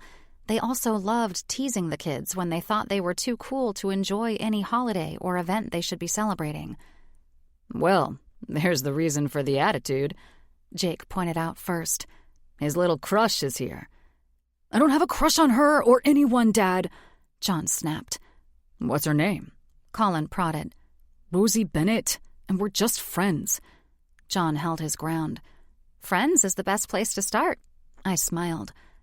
Why don't you ask your friend to join you and all the kids? Jake taunted. Because she's not here to babysit. I am. He rolled his eyes. Protective of her time? Jim joined in. Good man. He nodded. I'm gonna go watch Kids Pop for apples, I guess, John said, sighing and hoping someone would tell him he was off the hook. It's the pumpkin walk, Colin corrected. Over there, he said, his eyes wide with teasing excitement. Ugh. He gave a long, exasperated sigh and marched off to fulfill his big cousin duty. Lord, once these damn kids hit any age past 10, they suddenly turn into our enemies and act like we are only here to piss them off, Jake said. You acted the same way at his age. Jim defended his nephew. We all did. It's part of growing up. The men fell into conversation, and then Nat and Spencer arrived. Their daughter clung tightly to her father, who joined the men, while Nat came over to join Ash, Elena, and me. Damn, girl. This is everything I love about fall and more. I swear I wasn't in the mood for the holidays to be here yet, but this makes me want to hire that badass event architect so she can decorate our home and plan a massive brokerage event. She smiled at me. Avery, this is spectacular, and it's everything that this city and your center needs. By the way, I have promising news about Claire, she said, always knowing inside shit beyond even the most powerful men in Jim's company. Oh? How did you know about her? I asked. She smirked, drinking her most likely spiked cider. Honey, you don't get to be where I am in real estate without knowing each and every elite soul who wants a slice of California property. I was really hoping she'd take me up on coming to the center, I said. I just can't win them all, I guess. They're never yours to win, Ash corrected me with the truth I needed to hear. I can confirm that the disgusting pig of a broker, who is Claire's husband, was arrested on the domestic charges she filed. What's more, many women from his firm are coming forward with accusations that do not bode well for him. So, let's just say that after the lawyers and penal system are done with him, Claire will be living quite well financially. I covered my mouth in shock, heartbroken for Claire and all the other women who'd been degraded and abused. Nat read my expression.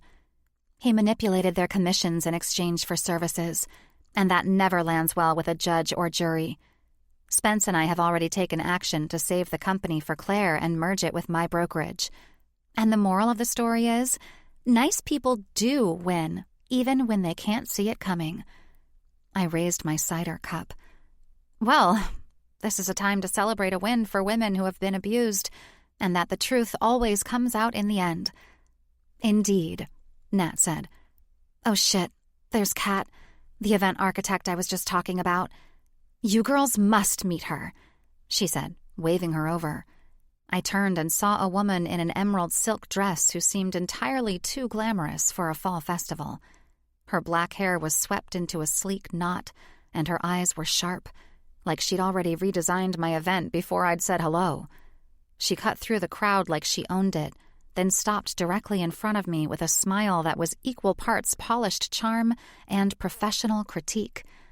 Nat Spencer, you doll! She approached, half professional and half sass to match Nat's personality. These are my friends, Ash, Elena, and Avery. Avery designed this whole thing, and her husband's decorator brought it all to life. Nat said, Girls, this is Catalina Velez. Wonderful to meet you all. Your festival is absolutely charming.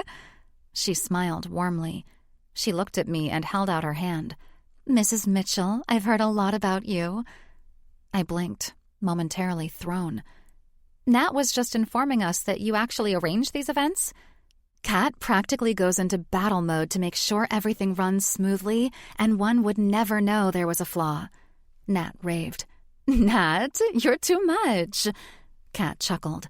Nat and I met when I was called in to salvage an elite event for her brokerage, a multi-million-dollar merger that had to run flawlessly. We pulled it off, impressed everyone, and people are still praising the event and donating, she added, nodding toward Nat. You saved the fucking night is what you did. The press arriving when they weren't alerted before. Fucking everything. It's what I do, sweetheart. Kat looked at me. I love your vision for your women's center. If my dearest friend had dared to seek refuge in a place like yours, she would still be with us today.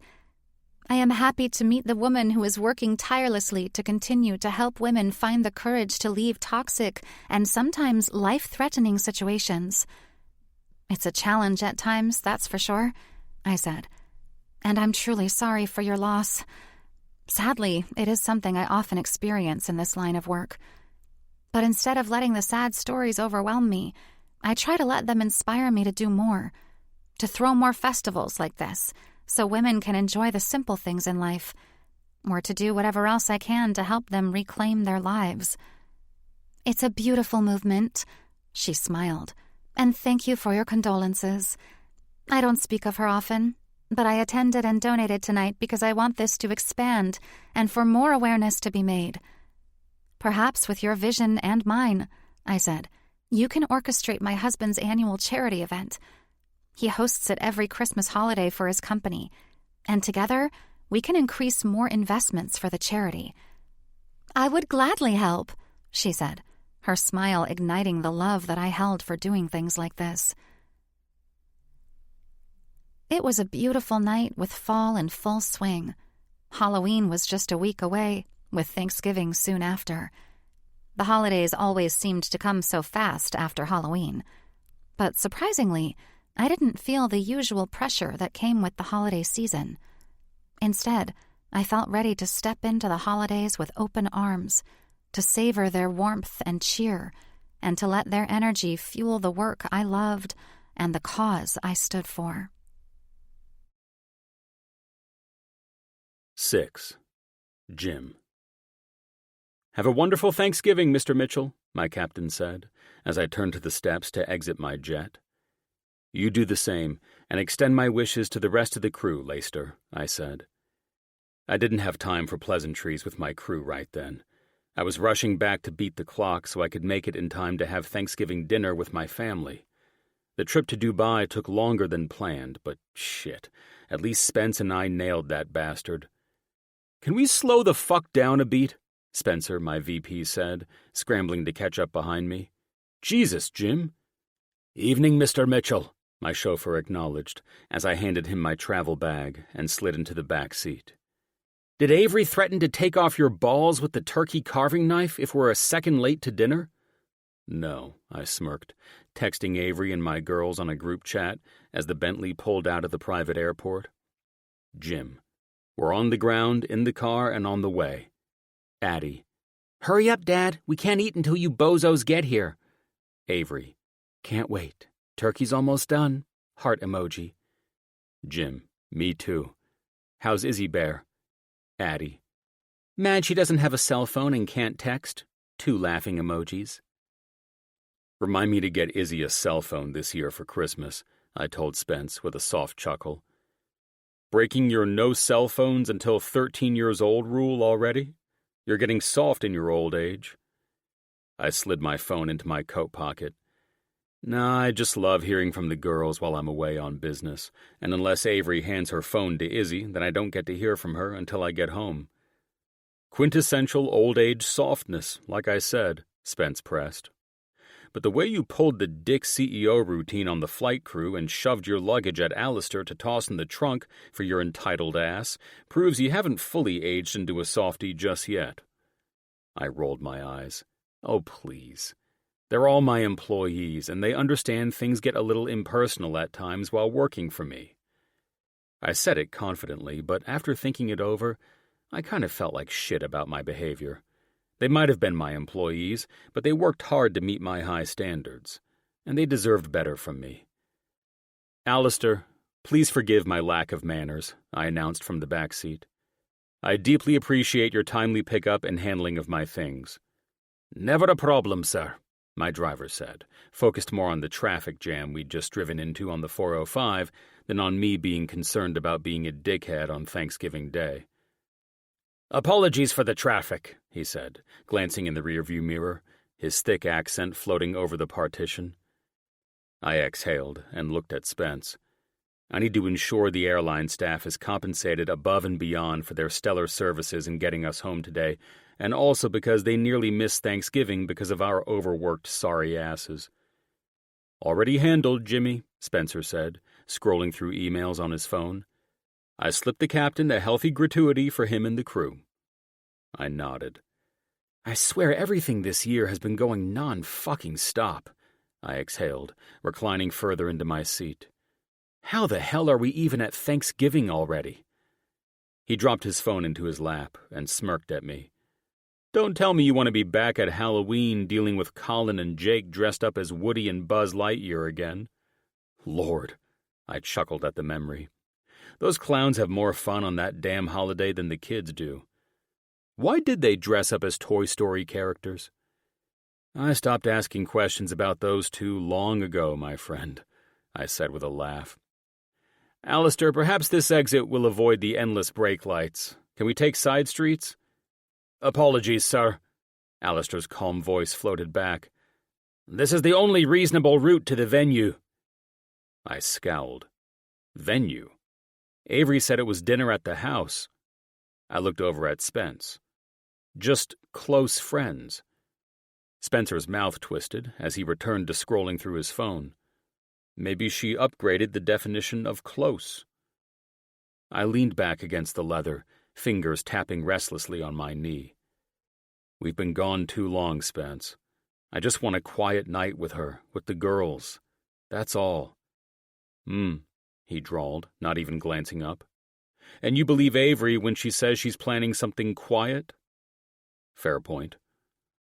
The Bentley inched forward, trapped in the sea of traffic, and my patience thinned with every yard we crawled. The glow of red lights reflected across the windshield, painting Spencer in hellfire as he chuckled under his breath. "What the hell's so funny?" I asked, agitated. He finally set his phone down, grinning. "You, all buttoned up and sweating bullets because you're about to walk into another one of Avery's ambushes." I shook my head. "She said the house. Just us at the house." "Jim." Spencer's tone softened, though his grin never left. "You sound like a crazy man who's just lost all sense of control." "I feel that way," I answered. "Thank God I slept on the flight home to have the energy for whatever charade might be awaiting us tonight." "Holidays stressing you out, big guy?" "When everything always seems grand scale, yes. This didn't need to be an event. God bless my wife, because I know she means well and loves surprises, but damn. These days, it's like we're trying to fit in with Titus's way of life." "Mark my words, for you shall choke on yours soon enough," he said, as if he were quoting Shakespeare. "Do you know something I don't know? Who the fuck am I married to, dude? My wife knows everything, which means I do as well. Why wouldn't you at least make me aware? Again, you know who my wife is, right? If I betray her, I don't just lose my balls, I lose my dick too. The whole package, gone." I opened my mouth to argue, but Alistair smoothly cut in. "We're nearly there, gentlemen." I frowned at the freeway signs. Downtown? My pulse kicked up a notch. "Alistair," I said slowly, "where are we going?" "I'm under strict orders not to divulge that information, Mr. Mitchell." Alistair shrugged and gave me a look that said, "I'd also prefer my balls not to be removed." A look I was all too familiar with tonight, it seemed. "You'll see, sir. That's all I can say." Spencer laughed outright at that. "Christ, man, even your own staff is on lockdown with the big bad CEO." I pinched the bridge of my nose. "I hope my wife has compensated you well for this, Alistair," I grumbled, knowing the man was finding amusement in my discomfort, as he always did when Avery planned these things behind my back. I wasn't upset. I'd just been looking forward to a quiet dinner and a bourbon. I imagined having a cigar with my brother and friends while the kids watched movies in the theater room and the ladies went to play board games or entertained themselves with stories in the cozy living room. All that sounded so goddamn enticing, but instead, after a long-ass flight, I was in downtown Los Angeles. When the car finally pulled off the freeway and curved toward a grand historic building lit up against the night sky, my heart nearly stopped. Valets rushed forward, uniforms crisp, as I read a glowing banner that stretched across the entrance. "Giving Thanks Gala, in support of homeless children." I blinked, stunned, as Alistair opened my door. I stepped out of the car, hearing music drifting out, all stringed instruments, warm and elegant. Inside, golden light spilled from chandeliers onto rows of white linen tables, neatly set, with silver glinting off the lights shining above them. And everything was surrounded by fall florals bursting in rich, warm colors. I noted where a silent auction lined one wall beyond the dining area, and photos of shelters and smiling children displayed beside sleek bidding sheets. And at the center of it all was my stunning wife. My selfish and spoiled rotten mood, ignited by traffic, doused the second my eyes took in the image of her beauty. She looked like she'd stepped out of a dream, burgundy satin flowing as she leaned down to adjust Addie's microphone. "Dad's here now," I heard the mic pick up her excited voice. "It's go time, baby." I watched with pride as my oldest daughter's eyes sparkled as she lifted her chin and spoke into the mic, steady and sure. "This year," Addie said, her voice carrying to every corner of the room, "I asked if we could do more on Thanksgiving than just sitting in our big house. I wanted to share with kids who don't have a house at all." She smiled at me, then confidently nodded toward the guests. Applause thundered, echoing through the grand ballroom as she finished her little speech, and my chest tightened until it hurt. Avery's gaze found me across the room, her smile private and knowing, like she'd been waiting just for this moment. Spencer nudged me, his voice low with amusement. "Worth the traffic, I'll say, eh?" I couldn't even answer him. All I could do was stand there, floored, staring at the two people who'd just redefined what Thanksgiving truly meant, for me, for us, and for everyone here. For once in my life, I didn't give a damn about traffic, deals, or deadlines, because everything that mattered was standing right there in front of me. I slowly approached the stage, meeting my wife first. "My God," was all I could say. "She wanted to surprise you," Avery smiled. "I'm beyond surprised." I pulled Avery in closer. "You know, I really wanted to be pissed off," I chuckled, while Avery's eyes glistened. But our daughter just reminded me of the true definition of the holiday that I rushed home to celebrate. She shocked me when she came up with the idea out of nowhere. "Hey, that was a great speech," I said, seeing Addie approach. "I believe I'm looking at the next CEO of Mitchell & Associates." I let Avery go and bent down to hug Addie. "Thanks, Dad, but that's not a road you'll ever catch me going down," she laughed. "Do you love it?" "I love you," I said with certainty. "What made you think of this?" "I was just scrolling on my phone one night, and I saw a bunch of videos showing people going to homeless shelters. It just made me feel bad that I had more than they did. So I asked Mom if we could do something on Thanksgiving that would help them have a place to go that's as nice as what we have." "A true heart of a queen," I said, smiling and pulling Avery into my side. "Even though she has more than others, she uses her privilege to share with those less fortunate." "Perhaps royalty is in your blood," I teased. "I highly doubt it," she chuckled. "But I think after tonight, we might raise enough for new shelters to be built." "And I will gladly match the donations raised tonight," I confirmed, as Izzy ran up to my side, gripping me in her usual bear hug. "Thanks, Dad," Addie beamed, hugging her mom as if their ideas worked to kick off the holidays in the best way possible. I turned and hugged my youngest, having missed all my girls even more than before. "And I'll sweeten the pot, but only if my Izzy Bear shares the delicious apple pie at home that Mom made for me." I glanced at Avery. "I'm still getting my apple pie, right?" Avery laughed. "Of course. We couldn't take away the only thing you love about Thanksgiving." "And I'm going to share with you, but only if we do the ice cream trick," Izzy said, bouncing with the excitement that only the promise of pie and ice cream could give. "Duh," I said, wrapping my arm around Izzy's shoulders as I turned my attention back to Addie. "Then I'll be working with Titus, and he'll also gladly match donations when we bring in Brienne to design the new shelters just like she did for Mom's." "No way!" Addie practically screamed. "Seriously? Do you think Titus will go in?" Avery asked. I grinned. "Titus wants to keep me as a business partner, so of course he will. Now," I looked at all three of my beautiful ladies. "If you'll excuse me, I need to soften up our guests so they're more eager and delighted to donate generously on this lovely day of giving." "Now you're being corny," Addie said. "But I still love you." "You better," I said. I leaned into Avery and discreetly kissed the side of her neck. "I'll make up for my absence here tonight, lover."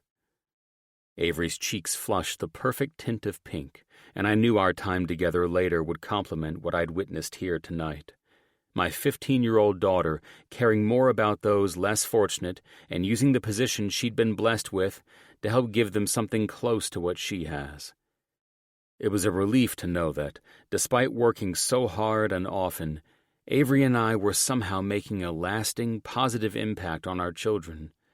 They both had beautiful hearts and souls, and though they were surrounded by luxuries few would ever be lucky enough to experience, they were growing up to be grateful, humble, and charitable. I couldn't possibly have been any prouder. 7. Jim. After the whirlwind kickoff to the fall season, traveling, galas, events, and every other seasonal obligation thrown into overdrive, I was honestly thankful I'd rejected the special events department's follow-up email requesting approvals for the Christmas charity balls. We already had charity events coming out of our asses these days, so keeping Christmas low-key this year for me and the entire company was exactly the balance we needed. We'd been buried in so many events this year that it felt like I was spending more time celebrating than looking at margins, so sitting down with the hospital board to go over numbers gave me the peace of mind I needed. After the meeting, where we'd approved another expansion in the pediatric wing, Dr. Brandt, head of pediatrics and a friend of mine, fell into step beside me. "It's interesting that you approved another expansion for peds," he said. After checking for any important texts I may have missed while I was in meetings, I said, "Is it really a surprise? You know I'll always back that wing to make sure the kids feel at home while they're here at St. John's." "Well, my friend," he said, clapping me on my shoulder, "I am grateful, and regardless of the hell you may get for it, I see you as no Ebenezer Scrooge at all." The rest of the board members stepped past us after I stopped, confused by what Brandt had just said. "What?" I chuckled, but tried to understand what that comment meant. "Are you meeting the guys for drinks tonight?" he questioned, with some kind of knowing smirk. "I'm reconsidering after that Scrooge comment and, of course, the expression on your face." He shook it off with his usual charming grin. You know we all love giving you a hard time, big guy," he finished with a wink, and then sauntered off like he knew I was about to walk into a lion's den. Now that I thought about it, the holidays were already in full swing, which meant I could only imagine the pranks and bullshit waiting for me this year from my brother and his doctor buddies. I couldn't even remember when it all started, but somewhere along the way, the holidays had turned into open season for childish pranks between the CEOs and the doctors. And after what I'd pulled off last year, which ended with Jake and Colin shitting their brains out in a tropical forest framed as a lover's retreat, we executives had started something that would probably never end now. Fucking hell. I had no time for pranks and all-around nonsense right now. Christmas would probably be here and gone again before I even knew it. Everything was just moving too goddamn fast these days. The hospital's marble floors echoed under my steps as I crossed the lobby to where my driver waited at the curb. Just as I was about to step into the Bentley, my phone buzzed. The screen lit up with the name of the founder of Metasync Technologies, the small health tech firm we'd closed on last week. I gave my driver a nod, slid into the back seat, and answered. "Mitchell here," I said, placing my leather briefcase on the seat beside me. "Mr. Mitchell, sir. Thanks for taking my call," Morstan said, and I could hear some anxiety in his tone. "Not a problem. What can I help you with?" I asked. I didn't have time for bullshit these days, but new acquisitions sometimes forced this. Company founders always seemed to get anxious when they lost control of their company after I acquired it. However, it was common to reassure them that they were in good hands. Well, the team wanted further clarity on where you see Metasync fitting in with St. John's. There's still some uncertainty, and most likely because it's around the holidays." "Understandable," I said, seeing the hospital fade into a blur as we drove off. "You built something important, and my goal is the same now as it was when the acquisition was signed. We will scale Metasync to the point where it helps patients and keeps clinicians confident." "We appreciate that, sir. But I understand the apprehension of a company under new ownership," I interrupted, knowing I'd be on this phone for an hour coddling the man if I wasn't more direct with him. "We have no intention of changing the mission. We're only interested in helping it grow and expand. Please keep the teams focused on product and outcomes, and I'll make sure my teams do the heavy lifting." "Of course," he said, as my driver eased onto the freeway. "That was all I needed to hear. I'll pass along your assurances to the team. I hope you have a great evening." "Any time," I responded, with relief that he was easily appeased. As I ended the phone call, I was regretting having made plans for drinks with the guys tonight, not because of Brant's odd exchange, but because it would have been nice to just go home and be with my wife and the girls. Unfortunately, on the nights when the guys made plans, the women had made plans too. So if I went home, I'd be greeted by an empty house. Exhaustion lived in my shoulders these days, familiar and steady, but not enough to bitch about openly. The holiday season was always stacked with shit. Year-end reports, donor requests, and a dozen acquisitions that needed a certain amount of reassurance and validation, and try as I might, I couldn't outrun it all. I was the last one to arrive at our usual table at Darcy's, the restaurant we always went to on these meet-up nights. It was quiet, exclusive, and provided us with the privacy we wanted. Even so, privacy or not, my empty house was sounding more and more enticing than ordering a bourbon from a waitress and forcing conversation tonight. I was just fucking tired. Everyone hits a wall now and then, right? "Jesus, Jim," Spencer said, sitting across from me. "Did the board give you hell today?" I sipped the amber liquid and let the heat slowly travel down my throat in a soothing manner. I licked my lips and shook my head. "I've just been going non-stop since fall hit," I said. "Maybe I'm just getting old." I glanced at Colin, Jake, Jace, and John, the 4 doctors who never missed a chance to give me shit, and realized they hadn't even looked up from their conversation to notice I'd joined them tonight. That was not like them at all, but hell, I wasn't in the mood to be poked at by senseless jokes anyway. "Numbers look great at Brooks & Stone this quarter," I said to Alex, my former VP and current CEO of the architecture firm my company owned. "Why wouldn't they?" he smirked. "Seems like shit is looking great everywhere when it comes to the fucking empire Jimmy's running," Jake said in a smart-ass tone. My gaze darted between the executives I was sitting with and over to where the doctors seemed to have separated themselves from us. "Bad day at work, Jacob?" I questioned my brother, knowing that when he usually lost a patient, he turned into a dick, and we simply navigated around him carefully until he came back around. Jake's eyes roamed over to the men sitting across from him, then to the executives sitting around me. I would have sworn my brother was angry for a moment, but then that damn Jake smile crept up in the corner of his mouth. "Meh." He sat back in his chair, then raised his glass of scotch to me. "Cheers to everyone who is in any way, shape, or form tied to Mitchell & Associates." I frowned, not knowing what to think about this. "Indeed," Colin chimed in, "for their Christmases shall all be filled with cheer and the gifts that keep on fucking giving." "I'll raise my glass to that," John Astor said, one of the doctors I was starting to suspect might be plotting a holiday season coup. "Listen," I said.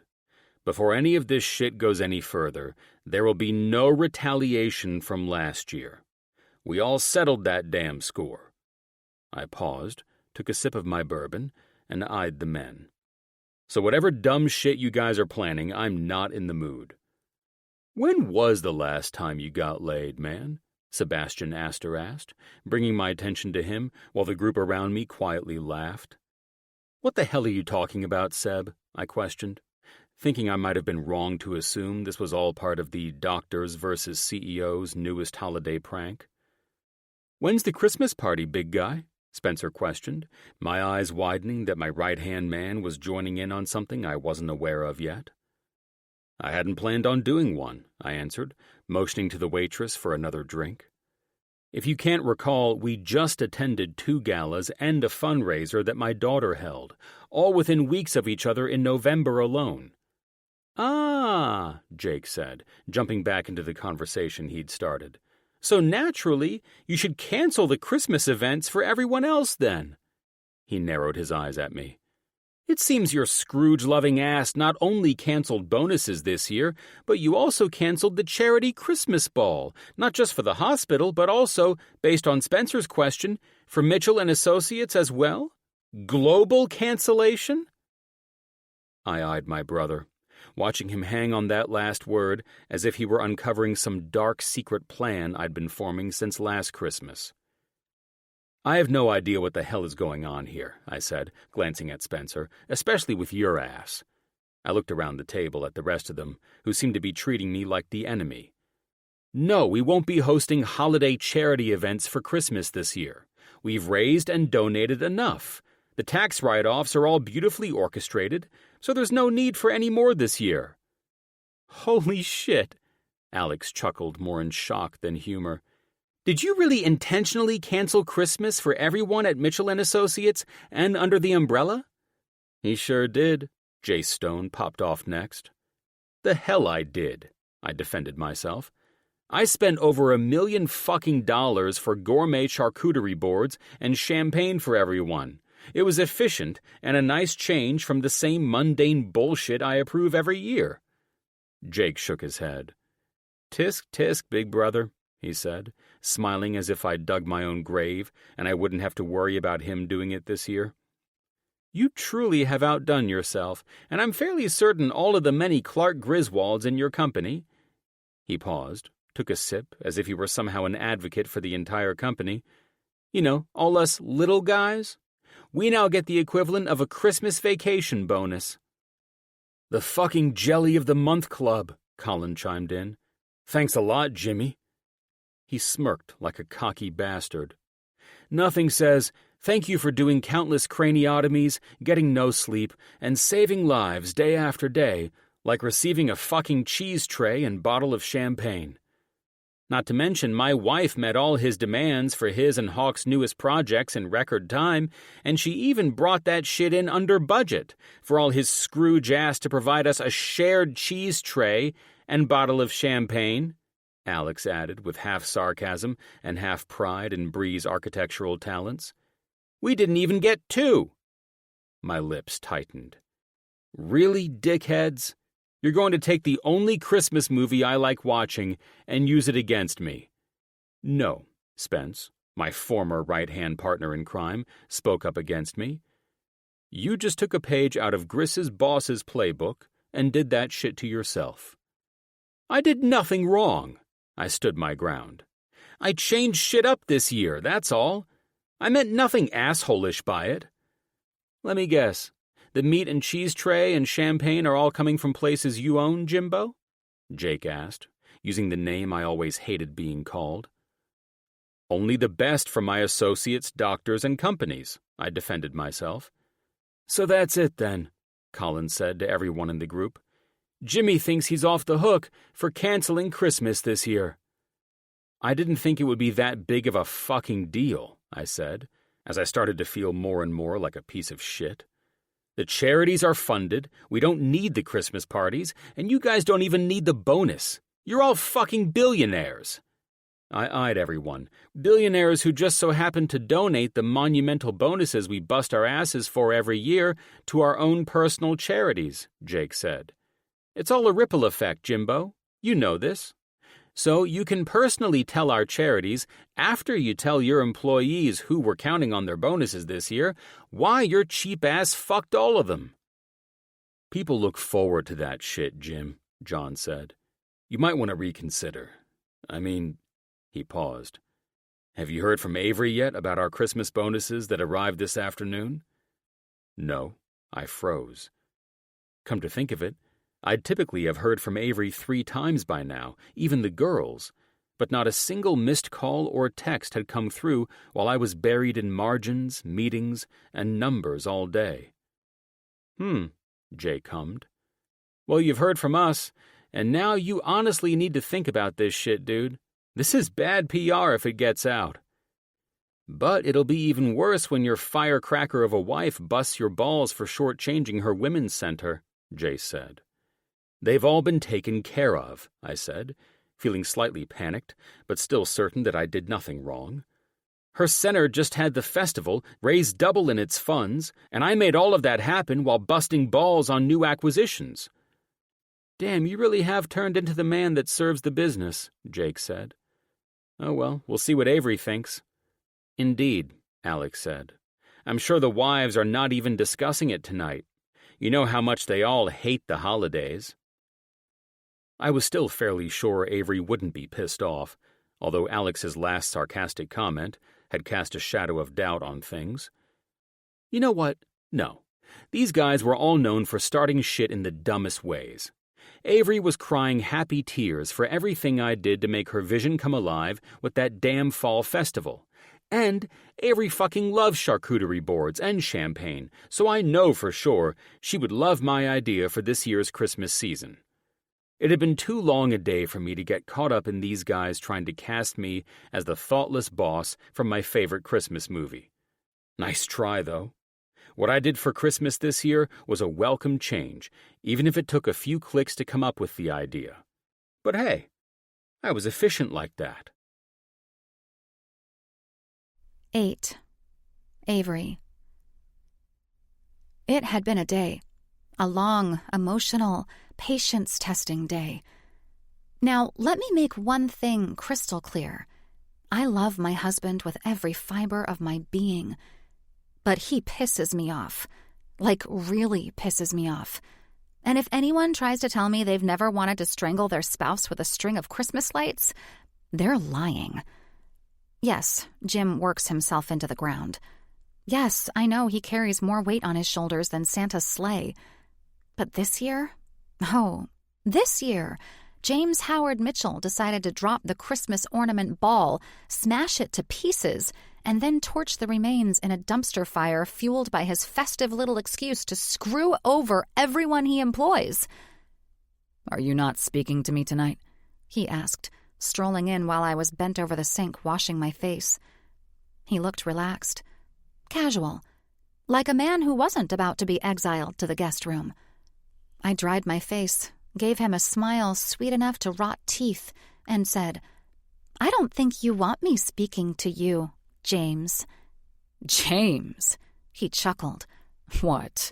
Am I in trouble with the principal again? Last time you used my full name, I'd fired the head groundskeeper." Exactly. I stepped into my nightgown, the sheer one I knew would make him choke. His eyes immediately dropped because men are predictable. That poor guy hadn't done anything wrong, and you axed him over a few weeds. Came home cranky, played boss hole, ruined a man's night. Jim's eyes dragged back up to mine, still hot. He had done nothing. That was the problem. I needed someone who did something. God help me. He could look like the world's hottest bastard while saying the world's coldest shit. "Thank God you hired him back," I said. "But this little stunt with your company? Oh, honey, you didn't just step in it. You jumped into a vat of shit wearing your best Ferragamo loafers." "You're joking, right?" His hands flew out, pleading. "This has to be my brother messing with me again. And now you're part of it?" He sighed. "Bringing in the wives again? That was last year's game, and they lost." I ignored him and slid into bed. I tossed his pillow at him and tucked myself in with my favorite Christmas book, Little Women. Be grateful I'm letting you keep your fancy cooling pillow. You'll need it wherever you're sleeping tonight. "Hold on." He hovered, loosening his tie, watching me open my book. "What's going on, Ave?"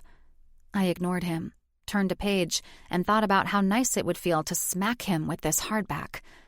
Men were so fucking clueless on their own, but give them the title of CEO Billionaire, and Jesus H. Christ, it got even worse. "Are you actually upset about the champagne and board?" he asked, completely disillusioned that I would be. I glanced up. When I walked into the center tonight, there was your board and one bottle of champagne sitting there like some pity gift from a random volunteer. Even better, it was next to Titus's fruit and salami tower, and the cases of champagne, the hams, and the turkeys he'd had flown in. I paused, watching him deflate. "Oh, and the private chef." He narrowed his eyes and exhaled. But this little rooster was only puffing up because Titus had kicked his ass on something. I ignored the ego-driven CEO bullshit. "You see the difference? Titus sent a culinary army. You sent Costco's best sampler platter." "That damn bottle of champagne is worth more than a Porsche," Jim argued, puffing his chest. And you love charcuterie boards. Problem solved. I set my book down, folded my hands, and gave him the kind of look that has killed men in battle. You truly don't see it, do you? You saw on Thanksgiving that even our children understand that the galas and gifts aren't for us. They're for those who will actually benefit from them. They're for the people who can't have or experience the things we easily can and do. I truly don't see how any of that has anything to do with what our daughter did, he said honestly, running a hand through his hair like he was the wounded party. I think everyone's making a bigger deal than it is. That's the problem, Jim. The Christmas Gala always lifts everyone's spirits and boosts company morale. The bonuses matter even more. They pay employees' bills, support charities, buy kids toys, and sometimes they just keep the lights on. And you decided, because I like charcuterie, that the entire company would too? Yeah, he said, confident but still confused. Well, congratulations. You're officially the Martha Stewart of terrible Christmas decisions. You're the chef's kiss of canceling the one holiday most people look forward to, and for everything you're not giving them. His jaw clenched. Are you finished lecturing me on how to run my company? Oh, you did not just say that shit to me. I flung the covers off and stomped toward him. Don't you dare CEO voice me in this bedroom. Not when you just gave out the Jelly of the Month Club disguised as Christmas cheer. My God, why is everyone treating me like I'm Clark Griswold's boss? He rubbed his temple. That guy handed out jelly subscriptions to his people. My people got champagne and cheese. Correction. I jabbed a finger into his chest. Your people got less than jelly. At least Frank Shirley gave his employees something that lasted for the whole year, and he wasn't even a damn billionaire. You gave everyone indigestion and one bottle of champagne to fight over, or, at best, sell if they needed the money instead. Right, because Mr. Shirley gave the gift that keeps on giving, he muttered, dry as a desert. You don't need to say it. Jacob informed me already tonight. And Jake's right, I answered. And lucky you, Mr. Scrooge CEO, you sent your insult out 5 weeks early, which means you have time to fix it. Mr. Shirley screwed his employees on Christmas Eve. I honestly don't have time for this shit, Ave. I have no planners in place, no patience, and zero bandwidth for Christmas drama. Perfect, because I've already hired Kat Velez. His head shot up. You what? Who? Yup. I shoved the pillow into his chest. She's the luxury event architect extraordinaire, and she's about to plan the most beautiful, extravagant Christmas celebration in company history. Now, you, my loving husband, will smile and look grateful while she salvages your reputation. Where am I sleeping? Tonight? Not in this bed. Go warm up the guest room. Maybe the couch. Maybe the doghouse. He smirked, leaning in. I love you. I slid back into bed, lifted my book, and muttered, I love you too, James, but I don't like your Scrooge ass right now. And you know what? If I were still a single mom employee, I'd have marched straight into your office and chewed your ass out for this slap in the face. Money means nothing to a man who has everything, but it means everything to almost everyone else. I stopped and shook my head. I mean, come on, man. In this economy, are you kidding me? A charcuterie board can go fuck itself. He sighed, deflated. Fine, okay, I get it. Bonuses are back. And the gala. I peeked over my book. Perhaps I'll tell Kat that I want to call this the Winter Extravaganza. I don't want those who don't celebrate Christmas to feel excluded. This is about employee appreciation, and I want everyone in attendance to understand that this company depends on their efforts throughout the year. That's fine, but she doesn't need to go all out, though. Oh, don't even try to put restrictions on this. I arched my eyebrow at him. Besides, Kat Velez doesn't know the meaning of halfway. She's already planning light shows, imported snow, and a gospel choir that will make angels jealous. Trees flown in from Aspen, and Santa and his gifts for the kids will be at a separate celebratory location for them. I smiled sweetly. Oh, and another thing. I told her to use the company's private jets to bring over folks from the London office if they're able to close down their offices and attend. They'll love celebrating with the CEO who almost canceled Christmas. The jets? Those are booked up for paying passengers who want to fly privately when we aren't using them. The Christmas season is when outside clients use them most. Avery... Good night. I flipped the page. Pray you don't get a visit from the ghost of Christmas past. God knows he doesn't play. Jim groaned, dragged himself out of the room, and I tucked back into my book, watching him go. Pathetic, deflated, and very much the husband I adored, even if his Scrooge ass needed a Christmas miracle. 9. Jim. I curled around Avery, pulling my wife closer to my chest, letting her warm body relax me after the latest whirlwind of bullshit I'd somehow landed myself in. Maybe I should have stayed in the guest room for the night and tried to sort through it all, but Avery and I had a rule never to go to bed angry or sleep apart. So even when she tried to insist that I'd be sleeping somewhere else, we both knew that was never going to happen. Even though I wasn't actually banned from the master suite, or worse, from sleeping with her in my arms, it didn't mean that I'd fully given in to her side of the argument. How many fucking balls and benefits could a damn company host in the span of a few holidays and weeks? Hell, I was still full from the turkey and stuffing I ate at Addie's Thanksgiving benefit. Now I would be staring down endless amounts of ham, prime rib, and pies, and if Avery had her way, Cat Velez would have sugar plum fairies dancing around the room while we stuffed our faces. I kissed my firecracker of a wife on the top of her head, then gently slid out of bed. If everyone suddenly needed the holidays to be celebrated on a grand scale instead of just enjoying Christmas in their own way, then I needed a plan not only to rein this shit in, but also to derail my wife and keep Kat from turning Los Angeles into some small Swiss village at Christmas. I walked down the steps and headed toward my liquor cabinet. Bourbon would help turn off my brain a lot quicker than digging into numbers to save my wife from calling that over-the-top event planner for a damn holiday celebration. Bourbon would help me sell that story to myself. I poured 2 fingers of the amber liquid into a crystal glass, eyed it, and downed it. Who the hell would have thought holiday planning would drive me to drink harder than mergers and acquisitions? On my way to my office, I noticed the glow of the kitchen light. 10 o'clock. Only one of my kids would be up and prowling for sweets. Sure enough, I found Izzy standing at the counter, spoon in hand, digging into the ice cream carton. Stealing my ice cream? "Dad!" Izzy jumped back, nearly dropping the container. "You scared me." You never cease to amaze me, you little sneaker. She grinned. "Want some?" Absolutely, I said, grabbing a bowl. How about we share since it's late, and now we're both about to get banished to the guest room? She giggled. "Mom busted you, huh?"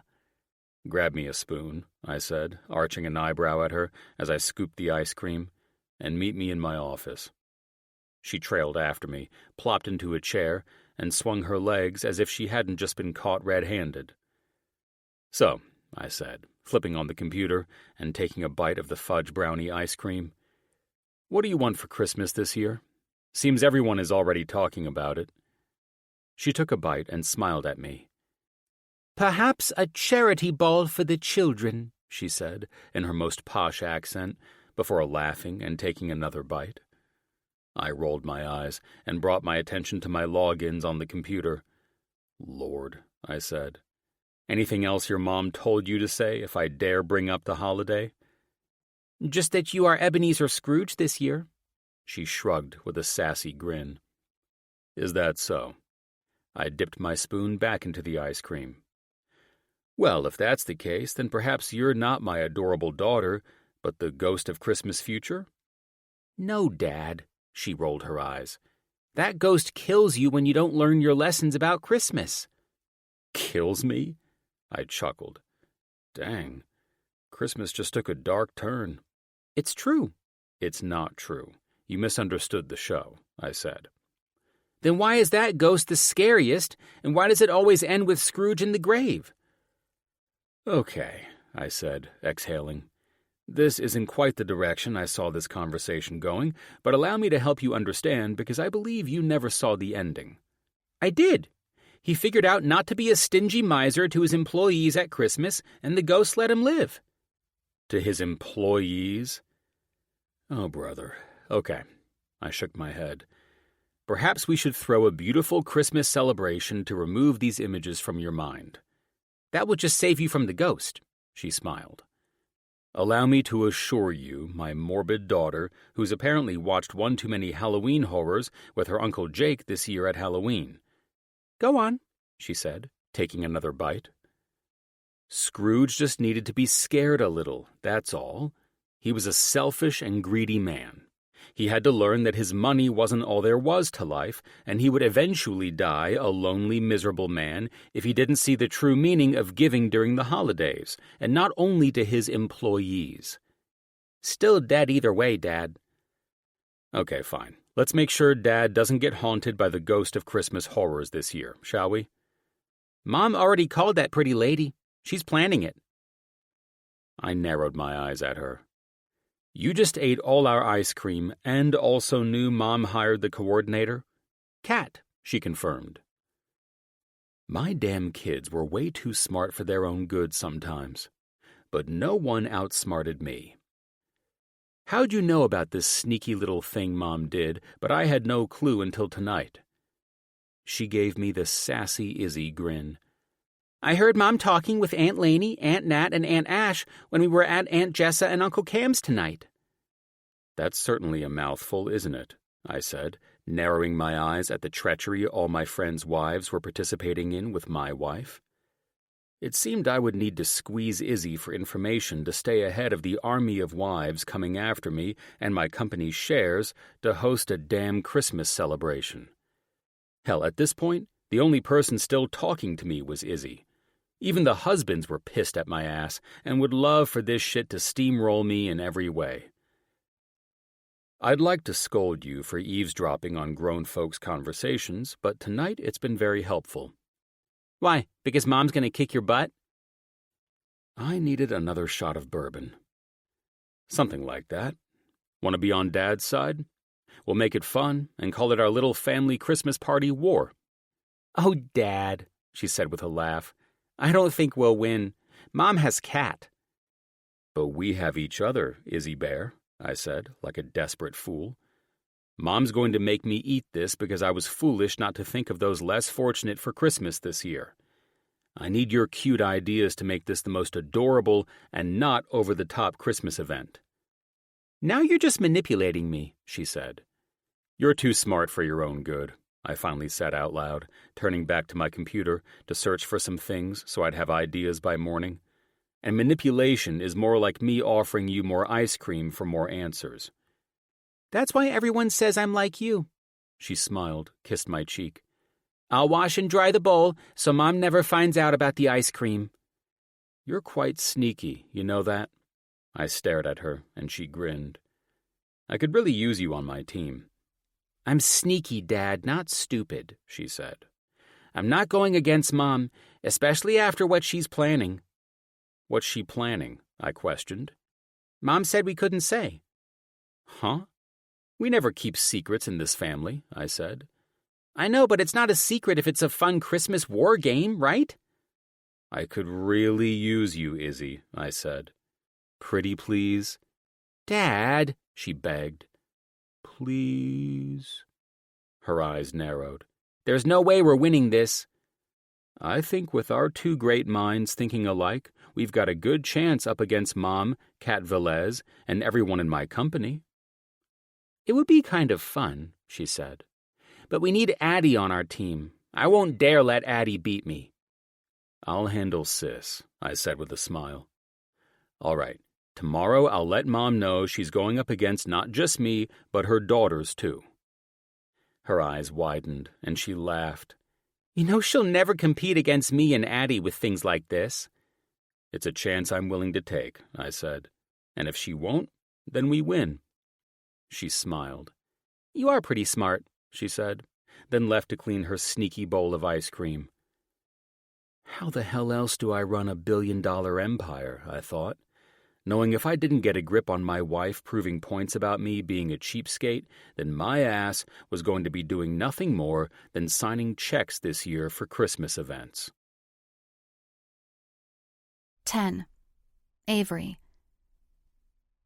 I'd just sat down in Jim's office, scrolling on my phone while waiting for him to finish up an email. I still couldn't believe this man wanted to plan a Christmas event after he practically made choosing cheese boards for Christmas seem exhausting. "Now that's all finished," he said, closing down his computer. "We can go to lunch." He smirked. "Then I will explain how I'm planning my own company party this year." My lips twitched. Bless this man's heart. Charcuterie boards and champagne. That was your first planning fail for the holidays this year. I folded my arms, staring Jim down like he'd just suggested we cancel Christmas and replace it with dental cleanings. "And now, you want to suddenly plan Christmas on your own?" "I don't think so." Jim leaned back in his chair, too comfortably, and the smirk on his face said he knew exactly how much this would piss me off. "There was nothing wrong with that. The idea was efficient, chic, and modern. People don't need balls and bonuses. Food is always the way to everyone's hearts." "I'm not going to let you die on that hill, Mr. Grinch," I repeated, blinking at him. "We're not getting into the cheese tray argument again. I'm hiring the planner. Done." "You do that," he offered too easily. "That way we can and will settle all of this, the Mitchell family way." He arched an eyebrow at me. "Really?" I sat up in my seat across from where he sat behind his desk. "Because every Mitchell family way of settling on the holidays usually ends up with Jake shitting his brains out in the woods, and then, of course, you in a sleigh breaking down in the middle of nowhere in the Alps, almost missing out on Christmas entirely." "Technicalities, my darling," he taunted, looking sexier than hell, leaning back in his office chair. "Jake and I were merely settling the score for all the pranks he's pulled on my ass over the years." "And what's this?" "Me having a little fun over the holidays with my wife, learning who will throw the best party and bring in the holiday cheer." "It's you trying to personally save your ass from looking like a greedy billionaire before allowing me to." "Perhaps," he said, standing. "Now, since you came here to go to lunch with me, let's do so. I'm starved, and we have business to discuss, Mrs. Mitchell." "There's really nothing to discuss." I grabbed my purse, following him. "Oh, there is. Like perhaps the little detail of why my wife is planning on turning the Huntington Gardens into the North Pole, which is exactly what you and Kat are plotting. Admit it." I gasped. "Did Izzy betray me?" "Little traitor cracked under ice cream interrogation," he said proudly.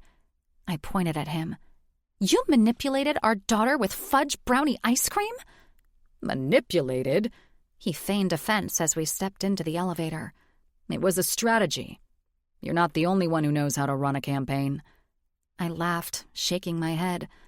"Fine. If you want a holiday war, Mitchell family style, then you've got one." He arched a brow. "Good. The girls are already on my team." "You brought the girls into this?" I asked. He shrugged and nodded. "I needed their creative minds in order to give my planner the proper direction for the perfect Christmas extravaganza." "I can't compete against my own children." "Neither could I." He winked and kissed me on the cheek. "So you probably should have thought of that before you planned with Kat and possibly all the wives to form a holiday coup and take over my company this year." "Our girls are really okay with losing?" "I don't think so," I said. "You're bluffing." He smirked, and I knew I was screwed. "Allow me to increase the budgets for the holidays this year, offer the usual bonuses, and we'll end it all here." I arched an eyebrow. "That's your one play to get out of this?" "No." And for the first time, he seemed taken off a beat. "We'll go over terms and details later, love," I said, looping my hand through his arm and proceeding to walk through the grand lobby of Mitchell & Associates Tower with my husband. "Hey, Kat," I said after my newest friend and Christmas War crime partner picked up my call. "Hey, Ave," she answered. "Let me guess. We're changing the corporate yacht into a snow globe over the Pacific while fireworks light up the Los Angeles skyline?" I chuckled, recalling how I had thrown every impossible Christmas idea at the woman and wondering if she thought I was like the rest of the billionaires' wives out there, using her extreme talents for social status as well. "Could it be done, though?" I just had to ask. "Anything can be done, sweetie," she laughed. "Ice skating rinks on the deck, a crystal dome blanketing the entire vessel, ice sculptures." "I'm so happy Nat introduced us," I smiled, stepping into the rover. "Well, it's not turning a floating boat into a snow globe, but I am calling to change up how we're going to work all of this." "I'm all ears," she said. "Do you want to meet in my office or go over the details over the phone?" "Depends on where you are. I'm getting ready to head to Ash's office to meet for afternoon coffee. There's a cute bakery nearby where we usually go to take a break or unwind. It's in Malibu. I'll be there in 20. Text me the name of the place and we'll start planning as soon as I arrive." "What can I order for you?" "Spiced cider sounds intoxicating right now," she said. "I'll see you there." I hit the group chat before starting the car, added Kat, and notified anyone available to join us because plans had changed after Jim suddenly decided to go to war. The bell jingled as we stepped into Velvet Crumb, and fall practically smacked me in the face. Cinnamon, nutmeg, pumpkin spice. It was like inhaling a cozy sweater. Garlands and velvet pumpkins lined the shelves. Caramel and maple gleamed from the pastry case. And for one blissful second, I forgot I was at war with my husband. "Girls!" Marquis called from behind the counter, her big brown eyes sparkling and curly brown hair forming the perfect messy bun. "You're just in time. First batch of cinnamon pumpkin rolls just came out." Nat leaned in with a wicked grin. "Marquis, those things nearly gave me more pleasure than an orgasm last time." Marquis snorted. "If only I could get you to write that as a review. I'd double my business overnight." "Business is already booming," Nat shot back. "I tell everyone I know." "And that," I cut in, eyeing the full cafe, "is probably why we don't have a table." "Not a problem." Marquis tipped her head toward the patio. "Just finished a remodel. Awning, pumpkins, ocean view. It's all yours." Before I could answer, Kat's voice floated in behind us. "Afternoon, Marquis. Your desserts were perfect for the Halloween benefit. Thank you again." "My pleasure," Marquis said warmly. I chewed my lip, realizing Kat was already familiar with this bakery, and then asked the question I shouldn't. "Marquis, you do big events too?" "Of course. Worked with the university culinary team. Baked for thousands." "Why?" Nat's eyes lit up. "Because we need her for the winter extravaganza." "Booked already," Marquis said, scrolling her iPad. "First week of December, Master's Ball. Second week, Crocker Gala." "Perfect," I said too fast. "That leaves—" Her smile faltered. "Actually, the third week was just taken this morning." "Damn it," I muttered. "By whom?" Kat asked. Marquis hesitated, then looked at me. "Mitchell & Associates." I froze. Jim. That smug, cheese tray-pushing man had beaten me here. I pasted on a smile. "Of course. How thoughtful of him." Kat's brows shot up. "I'm not sure I'm following." Lainey swooped in, stopping me from saying any more. "Let's order all of our yummy food and coffees and let Avery fill us in outside."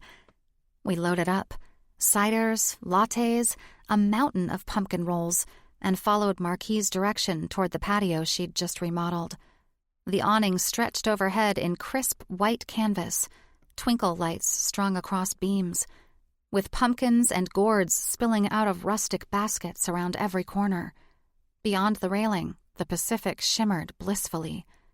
I should have been calm. Instead, I was buzzing with sugar, caffeine, and the need to throttle my husband. Once everyone settled in, I tore a piece from a cinnamon roll and sighed because, damn, Nat wasn't wrong. Those things were sinful. So, here's the thing, I said, eyes darting to Kat. The other night, I busted Jim's ass for being a cheap Scrooge on Christmas. And somehow, he and Izzy have ended up turning this into a competition. By this afternoon, my previously sulking husband began to look like the transformed Grinch who wanted to give back Christmas. Ash groaned, rubbing her forehead. Don't tell me. Yep, I chewed, swallowed, and braced myself. Jim's the one who booked Marquis, not me. Nat let out an evil laugh. Oh, this just got interesting. And it gets better, I added. To use my husband's words, this is a Mitchell family holiday planning war. Oh, shit, Nat said, eyes gleaming. Are the men involved? Not that I know of yet, I sighed. Right now, he's just manipulated our daughters into his little spy ring. Jesus, Lainey muttered with a laugh, glancing at Kat. Fair warning, when these guys get involved in the holidays, it turns into a saga. You probably shouldn't judge us by what happens next. Kat didn't look the least bit intimidated. If anything, her smile said she was ready for blood. Honey, this is exactly the kind of challenge in planning these grand-scale events that I live for. Careful what you wish for, Nat warned with mock seriousness. Last time, it was a disaster story we're still talking about. Why can't we ever have a normal holiday season? Ash groaned. If the men aren't on Jim's side now, they will be soon. No complaining. You know what you married into. I stabbed my fork into a chunk of cinnamon roll and pointed it toward Kat. And that's exactly why we have Kat. We're competing for the best holiday event. I want private jets flying in associates from all his global offices. I want every employee there that is able to make it there. And for God's sake, don't breathe a word of this in front of the girls. They're already reporting back to him. And Huntington Gardens is out, I informed Kat. He already knows about it. Kat nodded. No problem. I'll find us a bigger, better venue. We'll crush him. Nat clapped. That's the holiday spirit. Lainey groaned into her latte. Just please don't judge us, Kat. If my husband gets his way, every single male employee ends up with a life-sized nutcracker. Kat smirked. Let them prank. We'll win with class. If the men want carnival, we'll create a winter wonderland with hotels, parties, and a night no one forgets. You really think you can pull this off? I asked. Her dark eyes gleamed. Darling, this is what I do. I'll even arrange for Marquis to cater if that's your wish. I hesitated. I don't want to overwork her. Not to worry, Kat said. I'll bring in pastry chefs and a full team to support her. Nat winked at me. That's the voice of a champion. Also, I looked at Kat. Jim and I are very much about helping those in need. Anything or anyone hired, we both would actually like our events contributing toward their growth for their businesses. Beautiful approach, she answered. Thanks, I smiled. I know there are a lot of businesses out there struggling, and so does Jim, so his approach has always been with any expenses for his company parties is to give them a boost financially. Jim has actually helped expand many small businesses this way. Consider it noted and done, Kat said. A perfect way to not just throw money around and create grand events. I'm looking forward to seeing the smiles on many independent contractors' faces when I hire them. I grinned, adrenaline buzzing. Then it's official, ladies. Christmas planning has officially begun. Suddenly, I wasn't dreading Jim's little stunt anymore. I was excited. This would be fun. This would be festive. And somehow, it was the perfect way for all of us to come together, even if it were through some silly competitions to give everyone under the Mitchell & Associates umbrella the best Christmas event they'd ever attended. 11. Jim. I stared at the stack of contracts on my desk like they'd multiplied overnight. Hotels, private jets, drivers for party buses, catering, They were logistics so detailed that it looked like my company was staging an invasion, not a holiday party. I opened the top folder and nearly choked. 4 hotels were booked solid for December: the Beverly Wilshire, Waldorf Astoria, Bel Air, and Century Plaza. As if it were possible, the next page was worse. Mitchell Air Fleet allocated for domestic routes. Supplemental capacity booked with Stonecrest Aviation for my international offices. Everett Stone? My wife had somehow roped in Everett, my personal fucking competition in the aviation industry. I leaned back, pinched the bridge of my nose, and hit the intercom to my secretary. Inform Karen she's needed in my office. Now. Right away, Mr. Mitchell.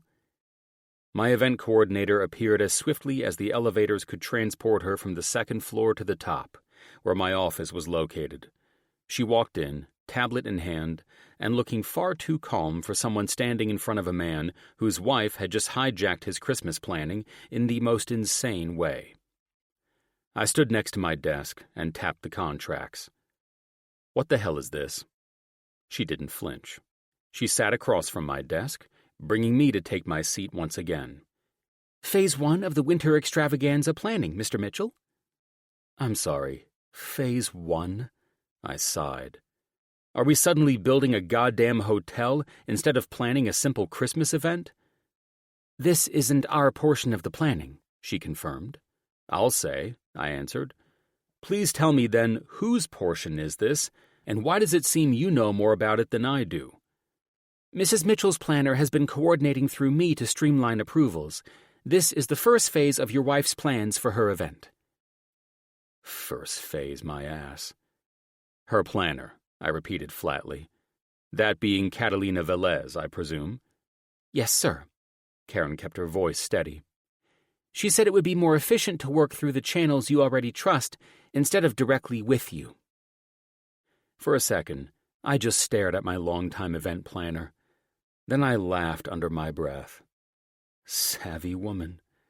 This was most likely Avery's idea, though. Keep the general away from the battlefield while she pushes the pieces across the board. Karen shifted, lowering her voice as if Avery might be hiding in the walls. To be clear, I only facilitated. Your wife wanted you to see the full scope of the first phase's plan before she asked for signatures. I smirked, flipping the folder closed. Of course she did. My wife didn't plan Christmas. She staged campaigns. And apparently she'd found herself a general in Cat in this cute little Christmas war we'd started. Very well, I answered. Kat mentioned you wouldn't be too shocked with any of these terms because apparently you've agreed with your wife to bring in everyone who is under Mitchell & Associates' umbrella to Los Angeles, even the overseas offices, if they're able to close down their businesses and attend. I smirked. I didn't truly believe my wife would go through with her idea. It is a monumental feat to bring everyone to one city for a holiday they should most likely wish to spend at home with their families. But I'm aware that most will be unable to close businesses for that span of time, as that would be next to impossible and understandable for them not attending. She smiled. For the ones who can attend, I would assume that if they're attending like the rest of us, Mr. Mitchell, they'd gladly accept a lovely family vacation during the holidays. My lips twisted. Right. Okay, for our planning, what have you come up with after the suggestions I emailed this morning? First of all, I think it's adorable that you and the girls are doing this. A children's toy drive, the whole North Pole feel for the guests. I believe it will be lovely. The treats alone will be very special, and yes, the Velvet Crumb did confirm their catering for the sweets portion of the event. I smiled, proud of myself for planning with the girls. Very good. Avery may have Cat, but I have you and my girls, and ours is sure to impress everyone in the company and have them forgiving and forgetting the cheese board and champagne mishap. That was a bit of a Scrooge move on your part, she chuckled. It was different and unique. I defended myself, yet again. She arched her eyebrow at me. That's still the hill you want to die on? In fact, it is. I had no malice or ill will in mind when I planned it. I believed everyone would appreciate it. Just like Clark Griswold appreciated his 1-year membership to the Jelly of the Month Club? Just tell me what you've come up with, Karen, I said, annoyed that everyone kept bringing Scrooge and Griswold into this. I actually brought it up with me, as I thought that's what you were calling me for, she said, as she slid another rendering across my desk. The Shrine Auditorium, only I barely recognized the damn place. The entryway was draped in garland and frosted evergreens, snow drifting down the stairs. The auditorium itself was painted into a North Pole fantasy: towering trees, enormous candy canes, a 30-foot sleigh stage, and elves handing out cocoa. I arched a brow. You want me to turn the shrine into Santa's workshop? Karen didn't blink. Your daughters suggested the North Pole. We refined their vision into something grand. I flipped to the next page. The main hall was lined with gingerbread houses and toy soldiers. Beyond it, the auditorium was transformed into a ballroom with a tree so massive it scraped the balcony. That is where your bonus reveal happens, she explained. Guests will be ushered in, you'll present the checks from the stage, and then the room transitions into the ball. Orchestra, snow machines, champagne towers. Your daughters will start the ball with the lighting of the tree. I leaned back in my chair, staring at the spread. It was bold, corporate, family-driven, the kind of spectacle that screamed, Mitchell knows how to throw Christmas. Fine, I muttered, smirking despite myself. Book it. Doll up the shrine like the North Pole. You know my rules and where we spend our money for contractors for my events. And if Avery wants a war, let her see how a general commands. Excellent, sir. She rose, smiling. The dates? Well, if everyone wants to spend Christmas with their damn boss this year, I suppose the best way to beat Avery to it is to host our event on Christmas Eve. Her lips twisted. Mrs. Mitchell has already reserved for that night. How? I have nothing here that says she's even booked a venue yet. Sir, she smiled sympathetically at me, she has the Huntington Gardens on tentative hold for that night. You know what, I could easily play the Grinch and not approve any of this nonsense that she and that battle axe of a Lux planner are trying to create so I can have my event on Christmas Eve. She chuckled. If I may suggest something, perhaps you should stop falling into character with all the Christmas villains and just have fun with your daughters and wife. I nodded. Fair point, I said. Book our venue for the day before Christmas Eve so it will precede Avery's. Very good. Karen walked out of my office, and I couldn't help but smile at all this bullshit. I swear, when the invoices came for this little loving family competition that we'd found ourselves in, mainly because of my pride and ego, it was going to be one hell of a bill. And after paying for all these festivities, I should be named Forbes 500 Man of Christmas, not just the year. 12. Avery. Kat's smile had danger written all over it. She set her champagne glass on the edge of the gas fire pit, eyes glittering. This is the new plan, since we're scrapping Huntington Gardens. I smiled and glanced at Ash, sitting across from me as we discussed the updated plans with Kat on Ash and Jake's second-story porch, which offered sweeping views of the Pacific and Malibu Beach below. It was a perfect fall night, just the ladies and me up here, away from the kids. Our scheming to kick my husband's ass at this Mitchell family war he'd declared was in full swing. The sun had dipped below the horizon, and the cool breeze had prompted sweater weather. Nothing felt more perfect than sitting around the fire pit with hot cider, discussing Christmas decor, and plotting. Okay, tell me you came up with something better, I answered while Ash chuckled. He needs to feel the pain of nearly costing himself his reputation within his entire company because of those stupid cheese boards and champagne, trying to call that shit a holiday. Now he wants to play with his planner? And honey, Kat said with a grin, now you're playing with yours. Damn right she is, Ash said. Okay, so what do you have for us? I questioned, excited to get this planning started. "Well," Kat grinned, "I learned today that Jim is intending to turn the Shrine Auditorium into his personal North Pole. My plan is simple. Let him play Santa to try and redeem himself. His event is the day before your party, so on Christmas Eve, we'll make sure everyone remembers the Scrooge he almost was with his cheese boards." "Hold up. The Shrine? Where they host the Oscars?" Ash questioned Kat with a laugh. "Can you top that?" Kat laughed. "Can I top that? Honey, I can top that with my eyes closed and both hands tied behind my back." She looked at me. "Here's what I know. Jim's planner is going along with Addie and Izzy's idea for a North Pole-themed event." "Oh, that's cute," I said. "Because of the girls, of course." I laughed. "Popcorn and confetti," Kat said, taking another sip of champagne. "We're going for glitter and diamonds, ladies." She grinned coyly. "Oh, another important detail is that Jim also plans to hand out the bonuses he almost scrapped on Christmas as well." "Well, if nothing else, at least we got him to hand out the bonuses." I shrugged, thankful that Jim wasn't being as uptight as before. "Exactly, which means we don't need to include the formalities of any of that in our planning." She nodded in agreement. "This is why I recommend taking a more exciting route.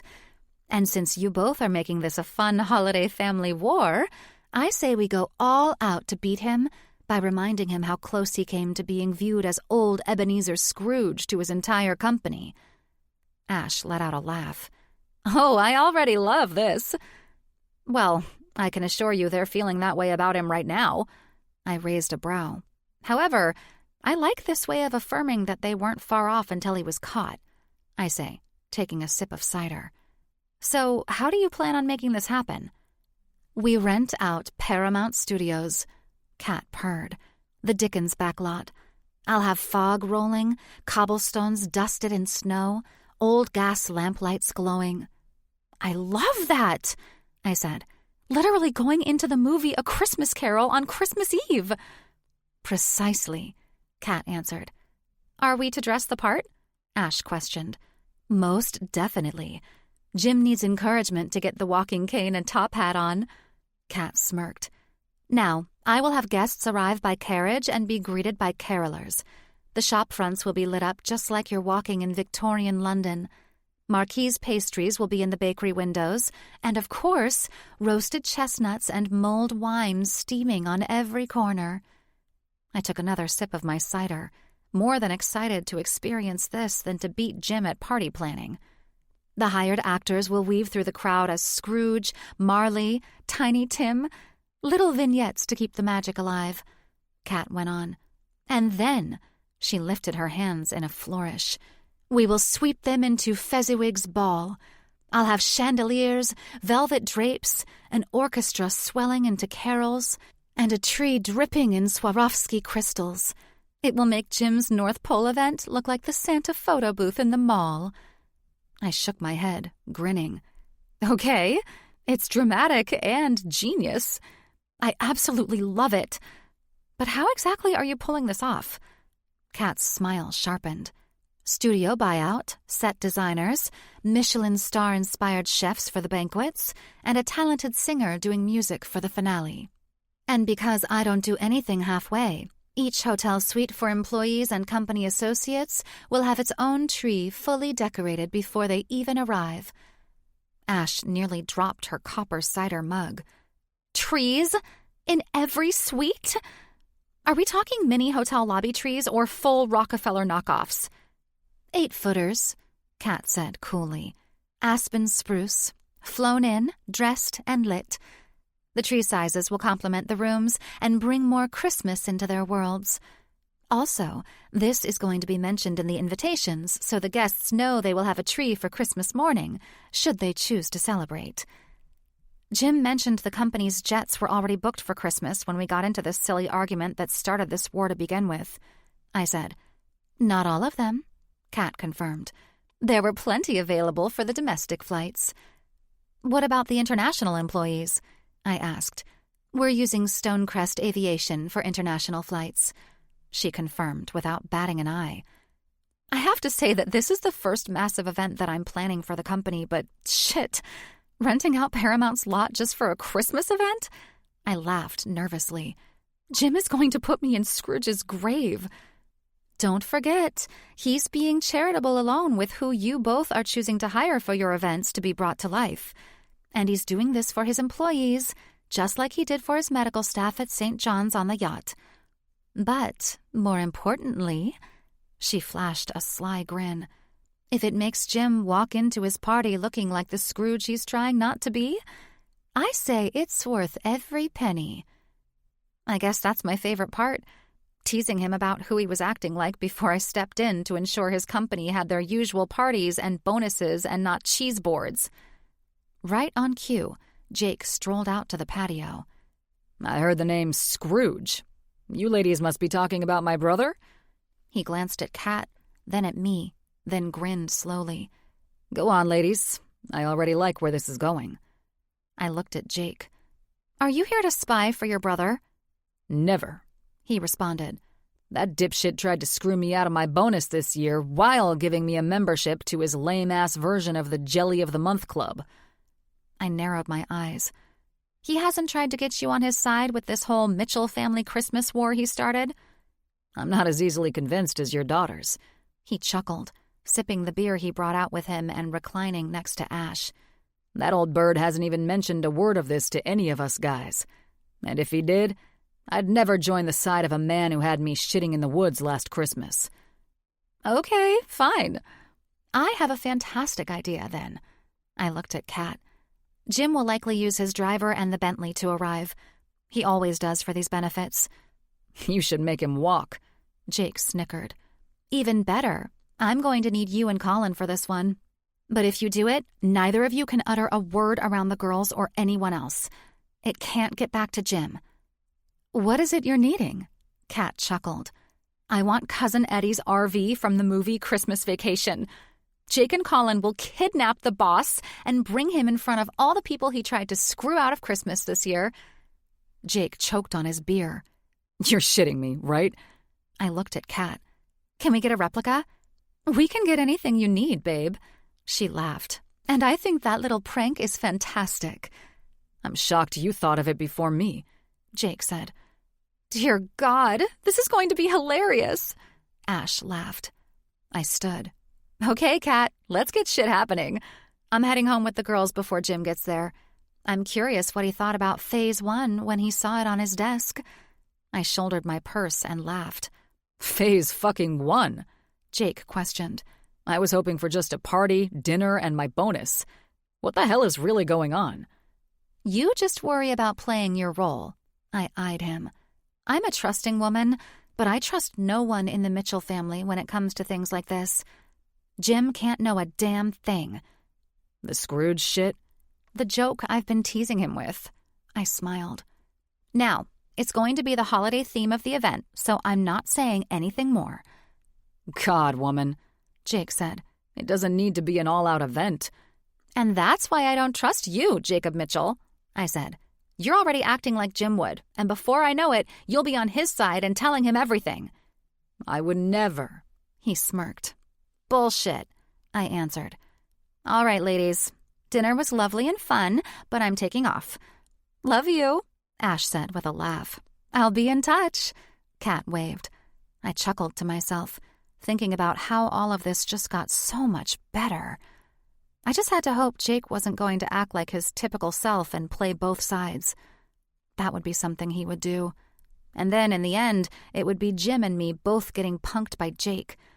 I wasn't about to get bamboozled when all I was doing was ensuring my husband's entire company felt valued by their CEO this Christmas. 13. Jim. I walked into the house, the buttery warmth of oven-baked goodness and the faint sound of laughter drifting from the kitchen, replacing the sharp scent of fall air clinging to my coat. I was prepared to unwind from a long day buried in numbers and the endless Christmas expenses my wife and I kept charging like rivals at war. The lamb I'd picked up from the meat market on my way home sounded delightful, but even more enjoyable would be the time I would spend preparing and cooking it. Perhaps the dinner I had planned to cook would be enough to allow my feisty wife and me to lay down our swords for the night. All I wanted was to enjoy a delicious dinner and end the night with a glass of wine on the pool terrace, my wife in my arms. It hadn't even been an exceptionally long day, but between planning events and signing off on their financials, it felt like I'd sat through a board meeting that dragged on for 7 hours. This added shit bomb of Christmas glitter was undoubtedly the last thing I expected this year after checking the box for the charcuterie board and champagne a few weeks ago. When I walked in, I immediately caught the aromas of baked chicken tenders and fries. Shit. Looks like it's kids' dinner night. "Hey, Dad," Izzy said when I walked into the kitchen to confirm the last thing I wanted for a home-cooked meal tonight. "Hey, sweetheart." I smiled at her cheerfulness. "Smells delicious." That wasn't a lie. It smelled amazing. I just wasn't in the mood for chicken nuggets and fries.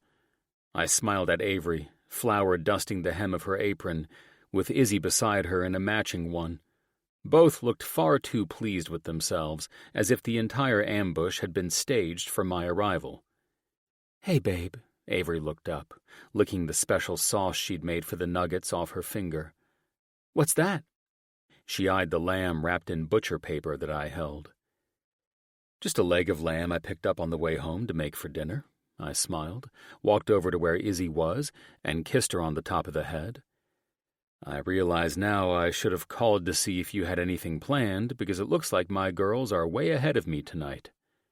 "Mom said it would be nice for us to make you dinner tonight." She smiled sweetly.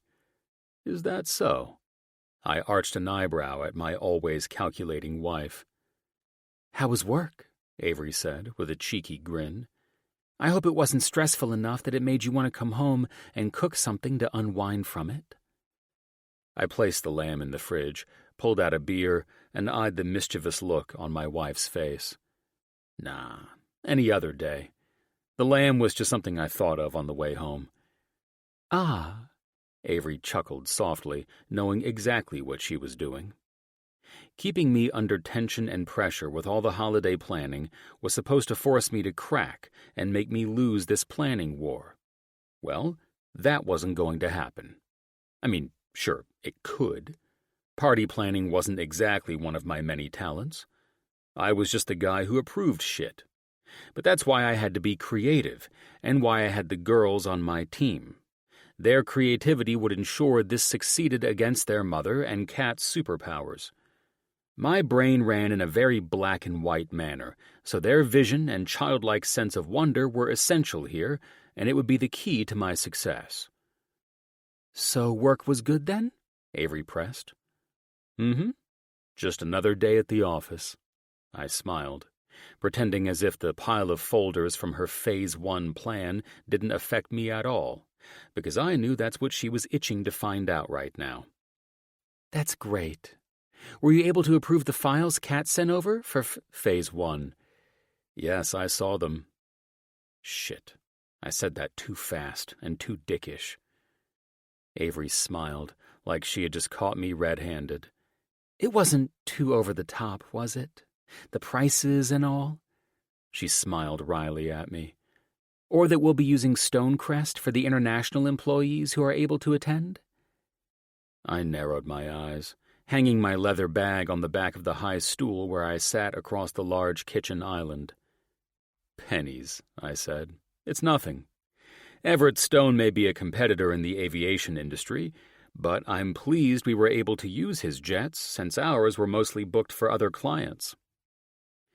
Avery turned and grabbed the plates from the cabinet, her perfect ass shaped to remind me to keep my mouth shut and not get into petty arguments. Time to change the subject. "How was school today, Izzy Bear?" "Awesome," Izzy answered, stealing a bite of chicken nugget off the baking sheet. "We had a fire drill, and everyone got scared but me." "That's because you're brave like your mother," I said, smirking at Avery's arched eyebrow. "This is true," Avery said, placing the plates out so that Izzy could divide up the chicken nuggets and fries. "Not many people have that bold warrior spirit like we do, kiddo." She winked at me. "Exactly," I said. "Not many would take on the challenge of boldly declaring a holiday war against their CEO spouse and then immediately charging millions to the company he's running." "Ah," Avery smiled. "Could it be that Phase 1 got under your skin a little?" "Not at all," I said, recovering. "You act like this is the first lavish event I've ever approved." "Well, it's just that it's a far cry from your one-click option of charcuterie boards. So, I was just curious."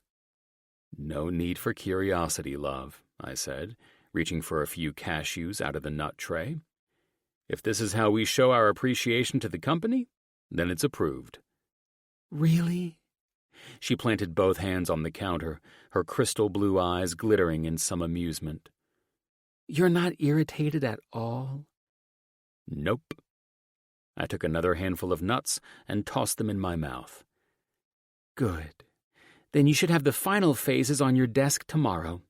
Kat and I started planning tonight, and this is just going to be magical," she said with an excited shiver. I mimicked her. "I can't wait." "Oh my God, I hate school!" Addie's voice came from behind me, prompting me to turn around and see my frazzled teen at her limits with school yet again. I extended my arm, inviting her in for a supportive hug. "Homework troubles again?" And again, she answered, collapsing into my side. "Lord have mercy," Avery answered. "The drama these days with you and school, Addison," she started. "I already said I would help you with the homework after dinner." "It's not just that," she said. "It's her boyfriend," Izzy teased. "Izzy," Addie snapped. "I don't have a boyfriend. Be quiet." "Not anymore," Izzy said, smarting off and giggling. "That's enough, Izzy," I said calmly, then turned to Addie. "What's going on, and when did you have a boyfriend who may have contributed to this?" "It's nothing," she said, pulling away from me. "Oh, no, you don't," Avery chimed in. "Come on. Dinner is on the patio by the pool tonight," she said, walking around to where I had started to stand. I bent to kiss her, unable to resist the pull of my sassy wife, her lips tasting faintly of the sweet sauce she'd been testing. "I've missed you." "You guys are so gross," Izzy said, trailing her mother, carrying the other 2 plates of food. "Thanks for dinner, Izzy Bear," I said, smiling that, these days, their mother and I couldn't so much as steal a kiss without being called out for it.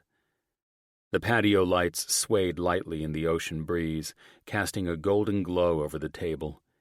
Avery sat, taking a bite of the finger food our daughter had proudly prepared, the scent of salt air mingling with crispy chicken and fresh citrus from the potted trees nearby.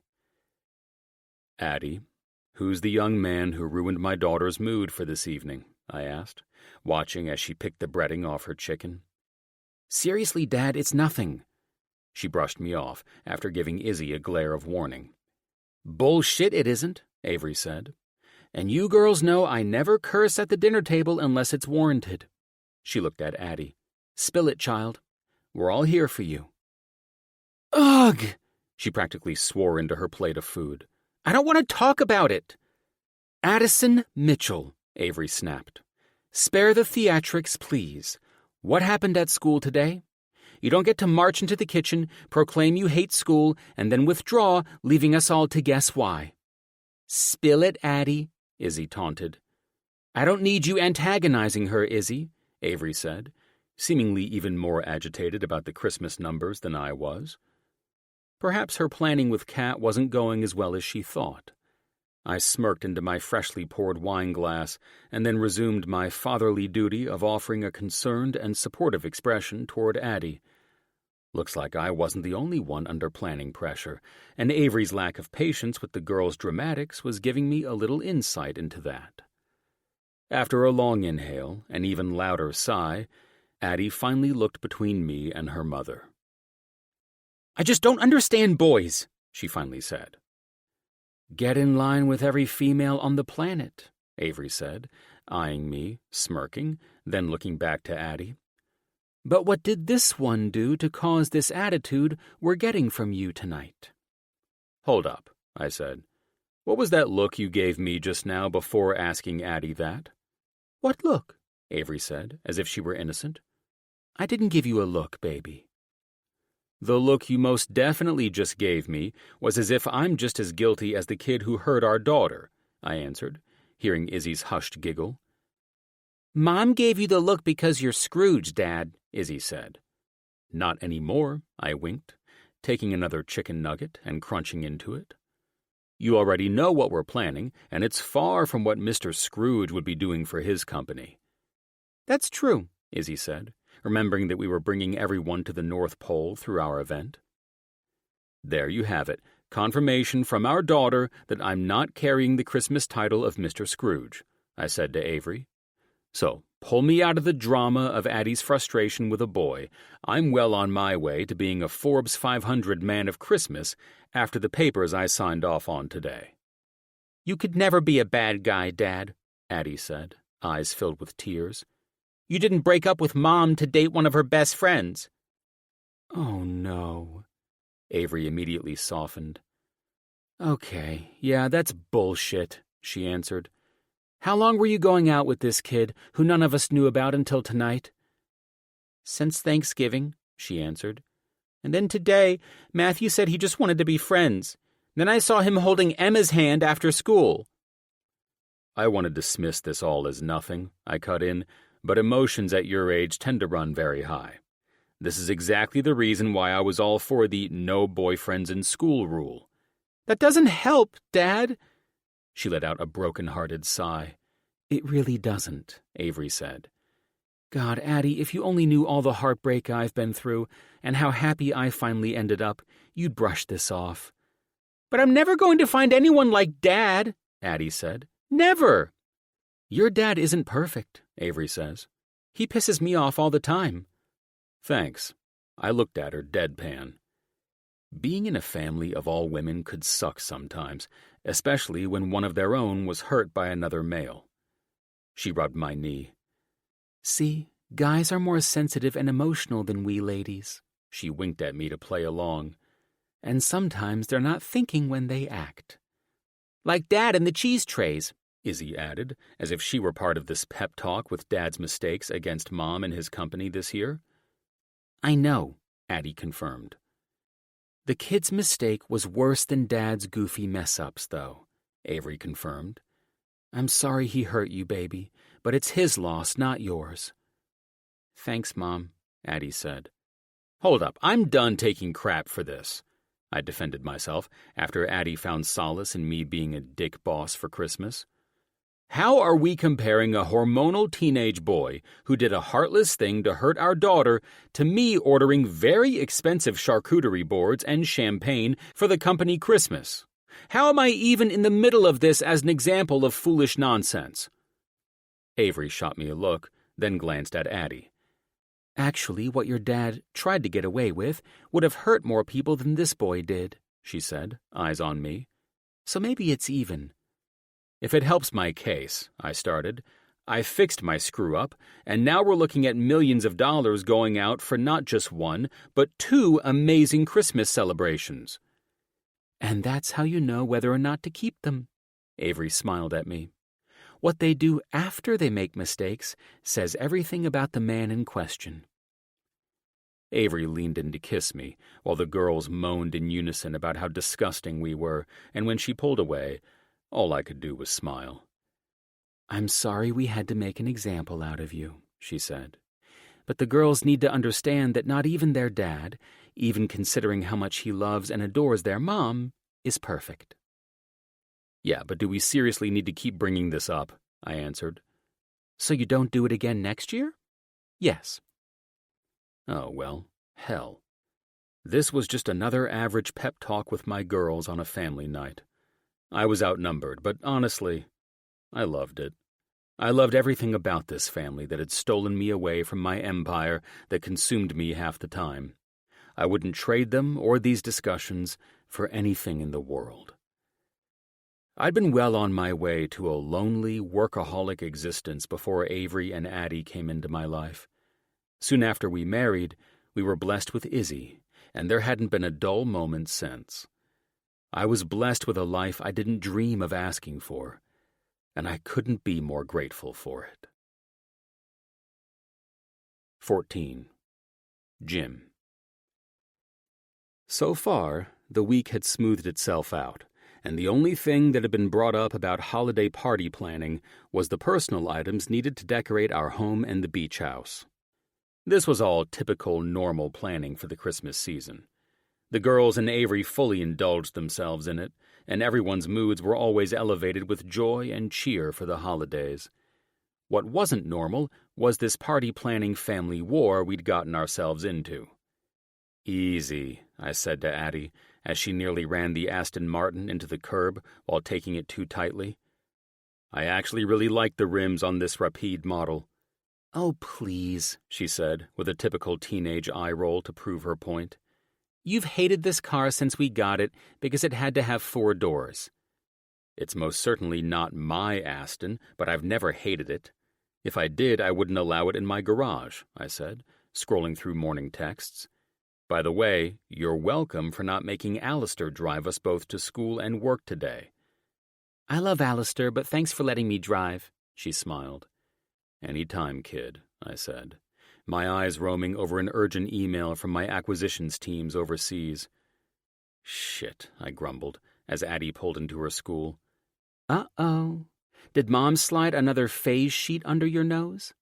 She laughed, checking her rear view as she gently slid next to the curb at the entrance of her school. "No," I said, frowning. "But she's likely to win the whole holiday war planning if I'm forced to travel to Madrid for a goddamn merger that can't seem to be nailed down without my physical presence." Addie put the car in park, unbuckled, and reached into the back seat for her bag. "Good thing Mom took Izzy to school today, because the language that's coming out of your mouth today, sir. Tisk tisk," she teased, in her most prudish voice. We both stepped out of the car, and I smiled down at her, already knowing the hug goodbyes were off limits and mortifying for the average teenage student in front of her peers. "Well, you're not a phone call away from leaving your family for the next week, so I get a pass." I winked. "Have a fantastic day at school." "Thanks, Dad, and thanks for letting me drive today," she said, and with minimal parent embarrassment, Addie was swallowed up by a crowd of friends and ushered up the stairs and into the school. I dialed out to Spence. "What is going on with the Madrid deal?" "I spoke to Alejandro just this morning," he said, seemingly as annoyed as I was at the moment. "The De La Vega family is struggling to cling to their tradition and is second-guessing selling to foreigners." I rolled my eyes, pulling out of the school. "You've got to be fucking with me right now," I answered. "The family apparently torn that an American billionaire wants to buy their legacy," he said. "Now the family's divided, and the son, Santiago, wants you to pitch to him personally." I knew we should have had every last member of that family sitting in on this, even down to their daughter Isabel's newborn, to prevent this from happening. "The cultural pride is strong in Spain. You know that, Mitch," he answered. "They want that handshake pledge." "God almighty," I said, turning into traffic. "And the media is also putting pressure on the family for selling to an American, too. It's all been blown entirely out of proportion. I'll arrange a video conference and try to get this through that way. I have a stupid fucking Christmas party to plan. Sorry, are the billion-dollar mergers now getting in the way?" I heard Spence laugh while mocking me. "Pretty fucking much," I answered. "Well, we're not losing the deal, and we're not losing Christmas either." Spence laughed.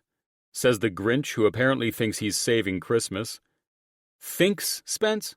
Please, I know," I said with full confidence. "There's that Lifetime channel Christmas spirit that everyone loves." I rolled my eyes. "Don't take it that far. By the time the holiday is here, I'll probably be fully transformed into the Grinch, holed up in my house and skipping these 2 lavish events I didn't want to have in the first place." "You keep chugging that pumpkin spice latte and telling yourself that, buddy," Spence chided. After we hung up, I called my secretary. "Yes, Mr. Mitchell," Brooke answered. Have the flight crew on standby, I said. I may be flying to Madrid this afternoon. Right away, sir, she said. As I passed Brooke's desk, she glanced up from her computer. Nancy was just delivering more files for the planning. I placed them on your desk. What? Are we not emailing anymore? I snapped, my mood gone to shit after trying to maneuver out of flying to Madrid today. I don't know, sir. She just said they needed your signature. Very well, I nodded and strode toward my office. When I walked in to find an even bigger stack of folders than the first time this shit started coming across my desk, I had a feeling I was about to stare down Phase 2 of Avery's planning nightmare. I honestly didn't have time for this. I called out to Brooke, almost forgetting that I needed to be wheels up in an hour if I was going to make the urgent meeting for the De La Vega family. I didn't have a second to waste. Brooke, I said the moment she answered, my tone leaving no room for hesitation. Get the jet in the air within the hour. Contact the flight department and send them my itinerary for Madrid.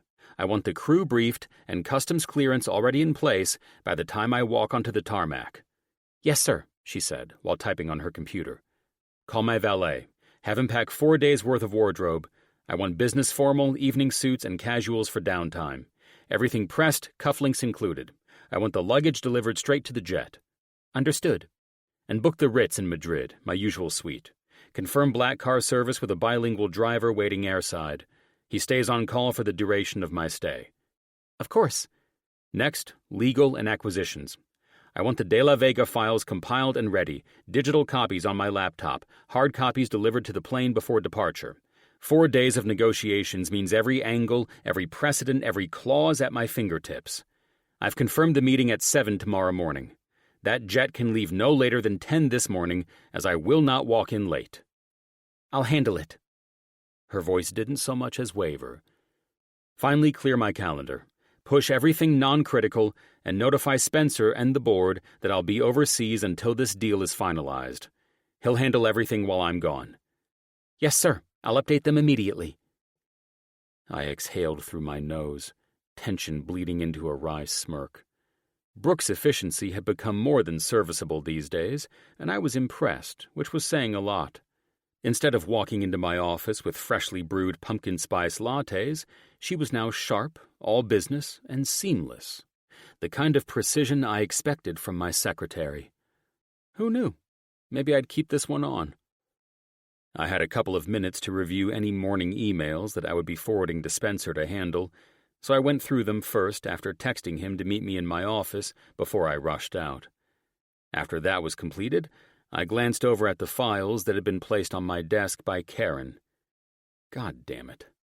I had no time for Christmas planning shit right now. I hadn't even called Avery to tell her I would be leaving. Karen had stacked the Paramount folder right on top, as if it were meant to ruin my morning. Paramount? I muttered, flipping it open. Why the hell does Avery need Paramount Studios to be approved? What in God's name is she planning? The first page was a parade of line items that made no sense. Horse-drawn carriages? And on the lot? Who the hell is she planning to cart around, the King of England? Spencer walked in just as I shoved the sheet aside. Brooke said the jet is on standby. Excellent. I need to get my ass out of here, I grumbled, flipping again. But instead I'm signing approvals for carriages, snow machines, and fake cobblestones like I'm underwriting Disneyland. Sounds like business as usual, Spencer said with a grin. Figgy fucking pudding, I said, staring at the first item from Velvet Crumb. This shit is impossible. Velvet Crumb, the bakery I ordered from for my event, is now apparently partnering with Thomas Keller's team for figgy pudding? I glanced up to see Spence's lips tighten to prevent him from smiling. If Marquis is merging her incredible skill with Keller, that might be some of the best damn dessert we've ever tasted. That's not dessert. That's my next quarterly bonuses baked into a fruitcake. Spencer smirked, folding his arms. Sounds like Avery's planning something big. She's planning something, and it's all beyond absurd. Well, she is working with Velez, dude. That woman doesn't fuck around with her events. She's got a name for that reason. And no thanks to your wife for introducing her to Avery. Now I'm at war with a highly sought-after event planner. Maybe you shouldn't have been such a bastard with the holiday events this year, and a stubborn egomaniac to try and cover for that, and we wouldn't be having this discussion. I rolled my eyes. I don't have time for this shit, I said. I'll go through it and make the approvals I know you'd confirm. I narrowed my eyes at him. How am I to believe you wouldn't cross me? Why the fuck would I cross you? Because you're being a little bitch like the rest of them, offended that you were getting a charcuterie board and champagne? Spence smirked. If there's one thing I don't get sideways up my ass, it's hurt feelings over holiday bullshit. So long as my wife and daughter have smiles on their faces come Christmas morning, I'm easy like that. Then why did it seem you were on their side with this? He shrugged. Because it's always fun to watch you and Avery do the stupid shit you're doing now to prove points to each other. God, I said, rising from my desk. You know, I can handle Madrid if you want to stay here and continue plotting against Avery for the Christmas events. I eyed him. The second I put Christmas in front of work is the second I might as well close up shop. Approve the bullshit, but do not let the expenses get into the multi-millions, please. I rolled my eyes at the thought. That's all I ask. Never. We wouldn't want Avery's event to outshine the Berkshire Gala, would we? That was a $2 billion merger, I reminded him, not a fucking Christmas party with fruitcakes. Before I could bitch about anything else, Brooke stepped in, calm as ever, tablet in hand. Sir, the jet is fueled and cleared for takeoff. Your luggage is being loaded now. If you leave within the next 15 minutes, you'll land in Madrid at 6:30 local time, perfectly in time for your meeting with the De La Vega family. Your driver is waiting out front. Very well, I muttered, snapping the folder shut. Call my wife and inform her of my last-minute trip. I'll call from the plane to explain more when I'm in the air. Also, I picked up the files of bullshit. Scan these into the computer and email them to me. Spencer will take and approve them after that. Have a good trip, Spence said as I moved past him. It's time we lock in this deal for once and for all. I'll call Avery and let her know what's going on. If you have Brooke do it, the next thing you know, she's going to have Kat hired to decorate both your houses with live reindeer or something for being an insensitive ass. True, I chuckled, looking at Brooke. Spencer will handle Avery. Just focus on scanning all those documents and email the file to me. This was not how I'd planned my morning, after casually suggesting I'd take Addie to school and have some time with my daughter after some little punk at school broke her heart. However, I wasn't going to lose that damn Madrid deal, and I sure as shit wasn't going to lose this Christmas war either. On the jet was where I'd dig a little more to figure out what the fuck Avery was planning to do with Paramount and all the other bullshit I hadn't properly read through that Spencer would be signing off on. I'd grab some sleep, and by the time I woke up, I would be in Madrid getting ink on this deal that should have been signed months ago by my overseas acquisitions team. If anyone wasn't getting chartered into mine and Avery's festival of bullshit, it was the Madrid acquisitions team, the ones who dropped the ball. Now I was on a last-minute flight to Madrid to fix this mess, and I wouldn't leave until that company was officially mine. 15. Avery. I'd just walked into the house where all our Christmas decor had been delivered by Jim's staff and smiled when I saw they'd already set up the 12-foot tree in our living room. Our house in the hills never failed to take my breath away at moments like this. Floor-to-ceiling windows wrapped around the living space, giving us an endless sweep of Los Angeles glittering below. At night, it always looked like the city was showing off just for us, a blanket of diamonds scattered across the valley. The high ceilings gave the whole place a gallery feel, modern and grand, but it wasn't cold or unwelcoming. Jim had insisted on clean lines and minimalist architecture, but I'd layered warmth into every corner. With throws draped across the leather sectional, oversized coffee table books stacked in uneven towers, and candles clustered in groups that painted the glass walls with flickers of gold, it all helped to bring in that homely feel I loved. Our home was virtually a masterpiece of our unique and independent lives colliding, and it was warm and beautiful. Now, with the scent of fresh pine drifting from the 12-foot tree, the house looked like something out of a holiday spread in Architectural Digest. Thousands of tiny white lights glowed across its branches, multiplying into hundreds more reflecting in the tall windows, as if the house had captured a constellation and kept it for itself and us to get lost in. This was why I loved our home, not because it screamed wealth, but because it felt alive. It had carried the sounds of our girls racing down the stairs in their pajamas, the late-night arguments Jim and I had over work calls, and the quiet reconciliations of early mornings with amazing sex. It was our fortress, our refuge, and now, apparently, the battlefield for this ridiculous holiday war Jim had started, all because his ego was damn near impossible to keep in check. The tree always looked so pretty in the corner, don't you think, girls? I said, still captivated by the beauty I was looking at. I love how it's surrounded by the windows that reflect everything. It's almost magical. No answer. Of course, they'd already vanished to their rooms, bracing for another night of homework. Addie would be holding back curse words, while Izzy would be thrilled that she had another fun project. "Who's going to help me put ornaments on the tree?" I called, hoping to bail them out and keep the mood light and cheery tonight. "Who's going to do my homework for me?" Addie shot back, marching down the steps with her backpack slung over her shoulder, already headed to her homework office of doom and gloom. "That's the real question." "Why don't we wait until the weekend, after Dad gets back from Madrid, to decorate the tree?" I asked. "For now, I'll be here to help with homework if you call for it.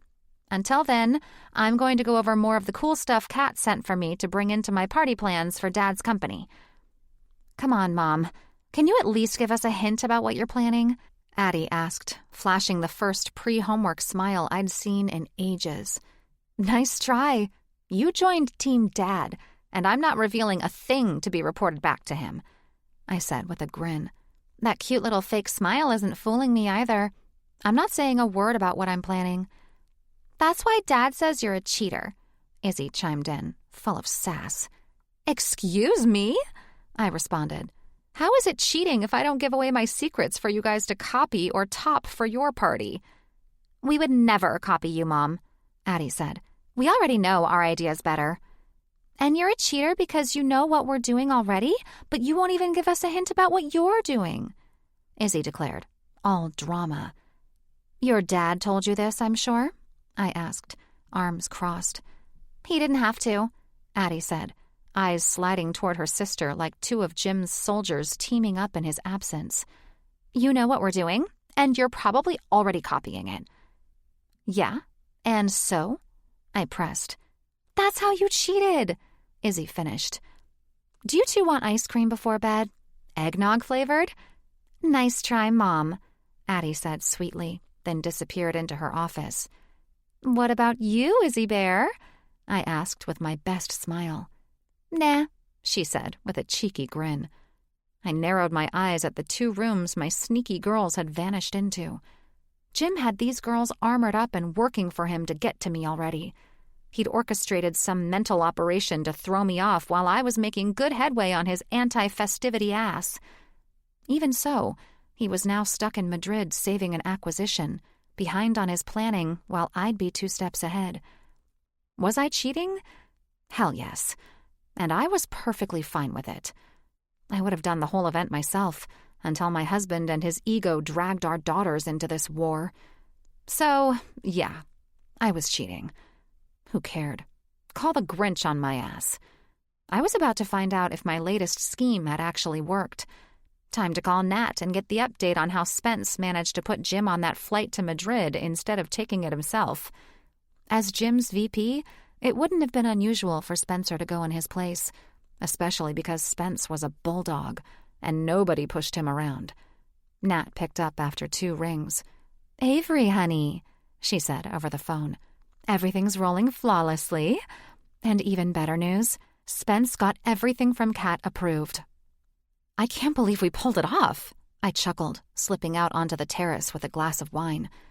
I needed privacy away from Jim's little spies, and outside was the most private place to be for these discussions, away from any nosy little girls.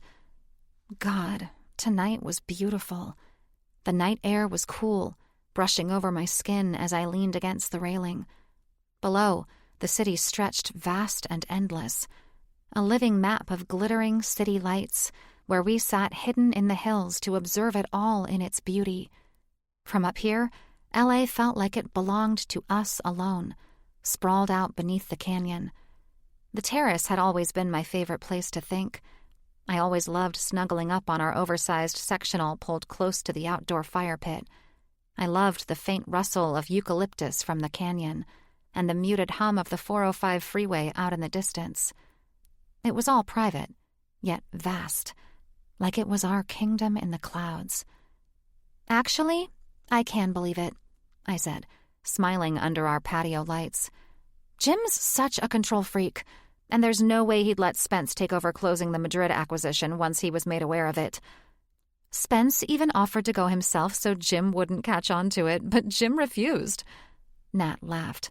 Now he's stuck overseas, while we build the Dickens set at Paramount. This is so good. And honestly, he can't even blame me. He's the one who is still putting work before the holidays, as usual. He's going to fall on his own sword with this one. Typical man, Nat said. Their egos run their lives straight into the ground. That's why he'll lose this whole ordeal that he turned into a war, instead of letting his wife bail him out. Exactly, I grinned. I'm so glad Spence told you about the Madrid deal, and you told me. The best part is that your husband went along with our plan and pushed it straight to Jim this morning. Of course Jim took the bait. Now he'll be consumed for the next 4 days, jet-lagged, and the last thing he'll want when he gets home is to do Christmas planning. I know you were skeptical about Spencer's allegiance, but I never had a doubt he'd make the right decision. Besides, if there is any chance to prank Jim, he's in. Plus, now I get my husband for the week. That's my bonus in this confetti and popcorn war you two started. Hold on, that's Ash calling me. I'll let you go. Spence just got home and we've got Nobu reservations.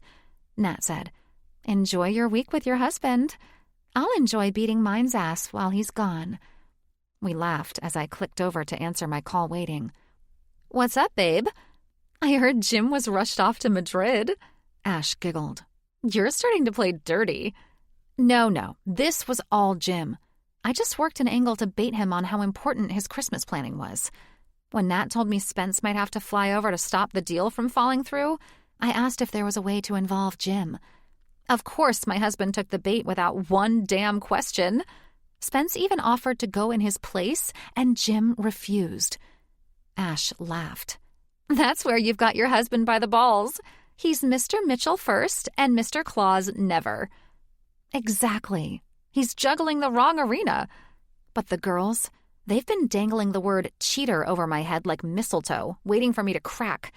So I'm not entirely in the clear. Jim's got eyes on me, even if it's just through our daughters. Well, Jim's no fool.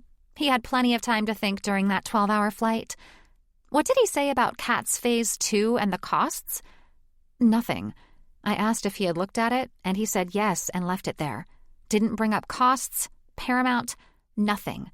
Not even the Aspen snow machines or fresh-cut trees? Not a word. I smirked, which means he's got something up his sleeve. Is that Ave? I heard Jake in the background. Of course, Ash said. Put her on speaker, Jake said as Ash switched over. Hey, Ave, you're gonna love this. Go on, I said. Colin and I found an exact replica of Eddie's RV from Christmas Vacation. A guy in Arizona had one. I bought it, and it'll be here the week before Christmas. I burst out laughing. Oh my God! This is the cake topper! You are absolutely insane. That's not even the best part, Jake teased. What? Did you hire Randy Quaid to show up as Eddie? Ash laughed. No, but Colin and I need you to act like your event is canceled at the last minute. Like day of type chaos. You'll figure it out. Jim's Scrooge suit will be waiting for him after Colin and I pull off his grand entrance in the RV. Okay, I said. trying to follow. "The plan is this. You tell Jim you need to take a drive because you're upset and depressed after losing to him, of course. He'll believe that while sitting smugly on his couch, drinking his bourbon in what he assumes is his victory. However, amid all this shit, you must insist he's in Christmas Eve pajamas." "Oh, fuck." I covered my mouth. "And a robe. Frank Shirley's outfit from the kidnapping scene." "Nailed it," Jake crowed. "You guys still do the pajama exchange on Christmas Eve, right?" "Yes, that's exactly why this will work." "And I'm guessing you and Colin will barge in, kidnap him, and haul him to the Christmas Carol lot?" Ash asked. "Don't forget Shirley was tied up in a rope." Jake laughed. "You two are lucky I need you for shit like this," I said. "No, you're lucky to have us, kid," Jake shot back. "We're talking full-scale comedy here. We've already got the Merry Christmas shitter was full sign ready to hang on the side." I nearly spit out my wine. "Jake, you're seriously doing this?" "Hell yes.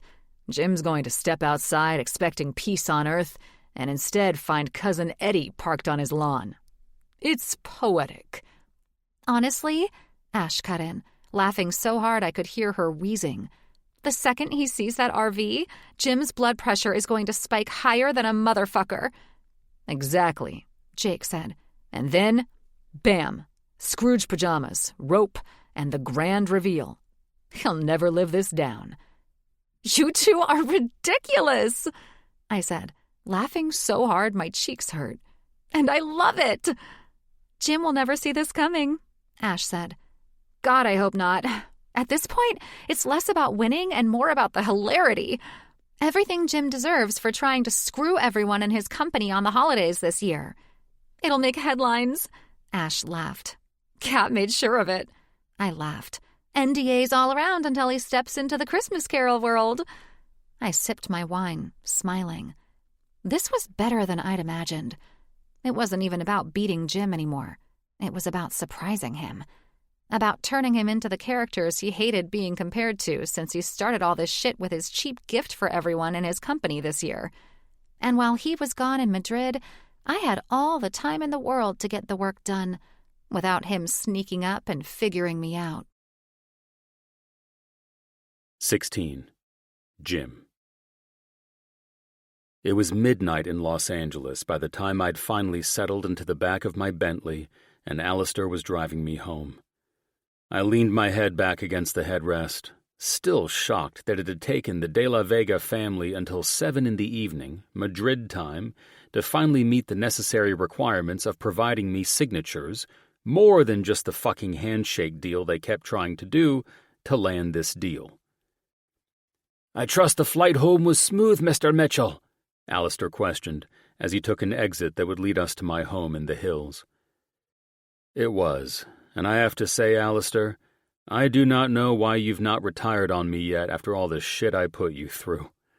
I smiled at him, taking one last glance at my phone before tucking it away. "Well, last I checked, I was a bit more dependable than Blake, sir," he chuckled. "That's the damn truth," I laughed, reminded of my former driver who'd gotten married and resigned after his young bride couldn't stand him being at my disposal instead of hers. I understood completely, though. This life wasn't easy for those on my personal staff, like Alistair, or even for my family. It took grit to sacrifice your own needs for another rich bastard's, and I didn't take it for granted that men like Alistair were able to hang with my high demands, even though they were compensated very well to do so. My mind drifted to my family and how they'd managed to thrive in this world with me. We all missed each other in the same way, but somehow they managed to get through these tireless trips while I was away from them without a single complaint. Sometimes I felt like all of this was harder on me than it was on them. They were the ones keeping me going on the other side of the world with their phone calls and excitement, filling me in on their days.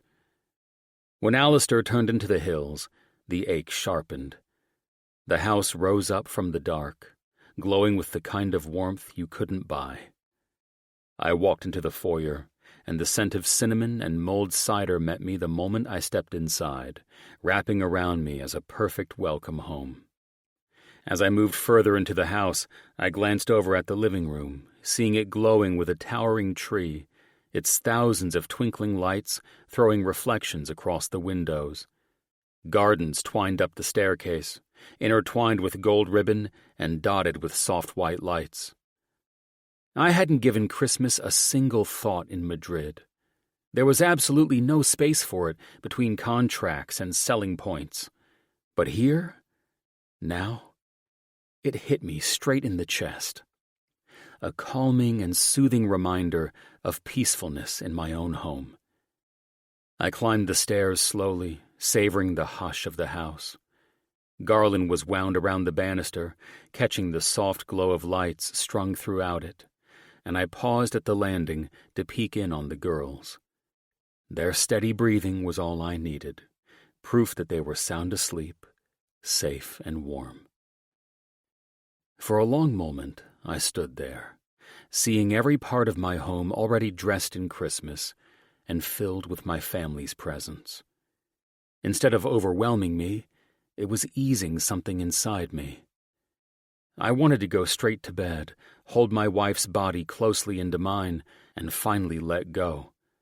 But my body still thrummed on Madrid time, and I knew I'd never rest until I washed it all off. I loosened my tie, kicked off my shoes, and slipped quietly into the master suite, not wanting to wake Avery. I slid the door to the master bath shut, turned on the lighting to a low ambiance, and walked over to our enormous shower. The panel to turn on the water flow lit up at my touch, with an amber glow spilling across stone and glass. I'd redone this bathroom a couple of years back. Oversized slate shower, jets, rainfall heads, even a waterfall cascade with streaming aromatherapies. Overdone? Sure. But right now, it was the only thing keeping me upright. I set it to 82 degrees. Steam rose instantly, carrying that sharp bite of eucalyptus. My clothes hit the floor, and a second later, I stepped in, and the hot rush of water slammed into me, beating Spain off my shoulders and easing the knots in my spine. For the first time all week, I let myself relax. I closed my eyes, lathering shampoo into my hands, ready to scrub it all away, when I felt her small, familiar hands sliding around my waist and smoothing across my stomach. I jolted, turning in the steam, and found Avery there. Her hair was already dampening, her smile wicked and knowing. "Thought you could sneak in without waking me?" she teased, pressing herself against me.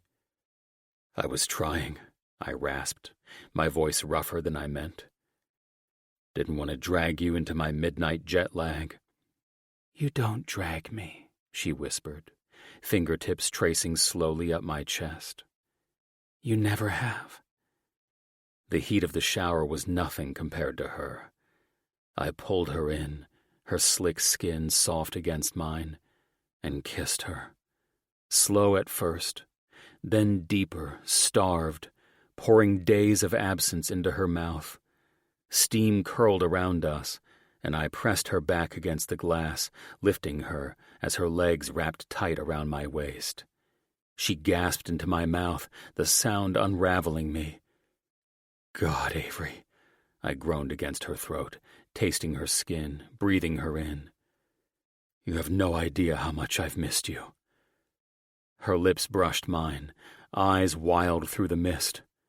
"Then show me." I lifted her higher, her legs locking around my waist, her soft moan breaking against my lips. The sound tore through the last of my restraint.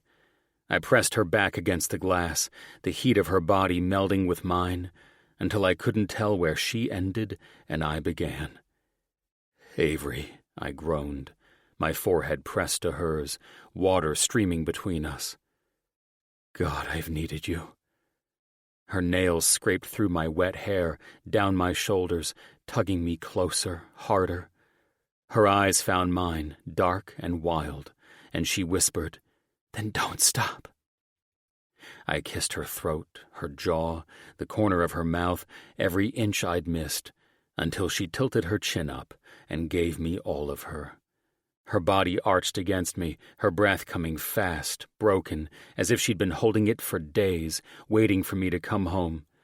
The water pounded down, a steady roar that couldn't drown the sound of her moans as I drove deeper, every thrust a release of tension I hadn't even realized I'd been carrying. She clung to me, her body taking me, matching me, her gasps turning into urgent cries that had me losing myself inside her. "Look at me, Ave," I begged, lifting her chin with my hand, needing those blue eyes on me. "I need to see you." Her gaze locked on mine, glassy and burning, her lips parting with a gasp. "Harder," she whispered, the word breaking into a moan. "I need all of you." "Hell yes," I growled, giving her everything. And when she shattered, her body tightening around me, pulling me straight into her release, I let go too, a rough groan torn from my chest as I followed her into the fall. For a long moment we stayed there, the world narrowed to steam, water, and the sound of our breathing sinking back into rhythm. My grip loosened as I lowered her gently to the floor, her legs unsteady beneath her. She leaned into me, laughing breathlessly. "Shit," she murmured, her forehead against my chest. "I'm about to pass out." I smiled, brushing a kiss over her damp hair as I steadied her. "I've missed this," I said quietly, reaching for the soap and working it over her back in slow, gentle circles. "Shower sex," she teased, her laugh muffled against me. "All of it," I murmured, kissing the tip of her nose. "Especially you. It's so damn good to be home." Her hands slid across me, lathering soap along my chest and arms before trailing lower, her touch sparking life back into me. She looked up with that same wicked smile she'd worn when she first stepped in, her voice low and teasing. "Good thing you're home, and I took a long nap today." "You should sleep," I said, though my voice was already betraying me, rough and unsteady as her hands moved lower. "I will," she murmured, eyes lifting to mine, mischief sparking even through the haze of steam. "But not before I get what I've been waiting 4 days for." Her touch tightened, stroking me back to life, her smile wicked as the water streamed down around us. "Ave," I groaned, my head tipping back against the glass. "You're going to kill me." "Maybe," she teased, pressing her body against mine, her mouth brushing my chest. "But you'll die happy." Every ounce of exhaustion I'd carried from Madrid gave way under her hands, under the heat of her body, and the way she looked at me like I was the only man who had ever mattered. The tension I thought I'd poured out of myself came rushing back, but this time it wasn't contracts or signatures. It was her. Only her. I caught her wrists gently, pulling her up, kissing her with everything she'd stirred back to life. Her laugh melted into a moan, her hands threading back into my hair, as she whispered against my mouth, "Take me again, Jim." I answered her by lifting her into my arms once more, the shower pounding around us, steam curling in thick clouds, as round 2 began with even more urgency than the first. Even though I was jet-lagged, another round of what Avery and I had started would make me sleep like a baby tonight. God damn, it was good to be home. 17. Avery. The morning after Jim came home, I should have been dead tired, but I wasn't. I was feeling alive and excited for the day ahead. We'd planned to enjoy family time, just us and the kids. The tree here at our home in the hills before heading to the beach house in Malibu to start decorating there. I know it might have been a bit over the top to have both houses decorated for the holidays, especially with this goofy planning war that Jim and I had gotten into. But this was one of the more exciting holiday seasons I'd had with my family in quite some time, so I wanted to live it up. everything just felt a bit warmer, magical and cheerful, even if we Mitchells had a family war going on in the background. The best part was that the entire company would benefit from it, and my only hope was to make everyone's holidays this year just as merry and bright as I felt ours had become. I trotted down the steps after coming out of a long, soaking bath. It had been a while since Jim and I went at it so intensely that I felt sore, in a good way, the next morning. Before reaching the last step, I heard laughter from the girls just as the scent of baked pumpkin spice filled my senses. "What do I smell?" I asked, smiling and walking into the kitchen. "Dad's special pumpkin pancakes and pumpkin cream rolls with cinnamon and maple syrup," Addie said, almost too proud of her dad. God damn, I loved everything about my husband. "And he taught us how to bake them," Izzy snickered, mischievous eyes meeting her dad's before they both offered me a smug expression. "What are these faces?" I asked, hands on both hips. "These are the faces of your enemy," Izzy taunted, looking at her dad for approval. "Enemy?" I looked at Jim. "We were far from enemies last night, Mr. Mitchell," I said, arching an eyebrow at him. Izzy groaned and rolled her eyes. "Ugh, gross," she offered the usual response. Jim winked at me before turning to his daughter. "Taste the cream cheese filling, Izzy Bear," he said, taking a scoop out of the mixing bowl that she'd been stirring. "Yum!" Her eyes widened, all three pointedly ignoring me. "Addie," Jim scooped her a bit on a spoon and handed it to her. "We need the final call." "Dang," Addie answered. "That totally beats Velvet Crumb." She eyed me, then smiled at Jim. "What's all this really about?" I asked, sitting at the counter where I wasn't invited. "It's about the fact that you cheated, Mom," Izzy confirmed again. "Why suddenly am I a cheater?" I looked directly at Jim. "You know that word magically came up the night you flew off to Madrid to close your deal." "You copied us," he said. "That's cheating." "Copied what?" I asked, confused. "Velvet Crumb," Addie answered while Jim smiled. "Oh, no," I said, pointing my finger at all my treacherous family members. "I was in Velvet Crumb when I decided to use them for the baked goods at my event. I didn't know your dad had already booked them, too."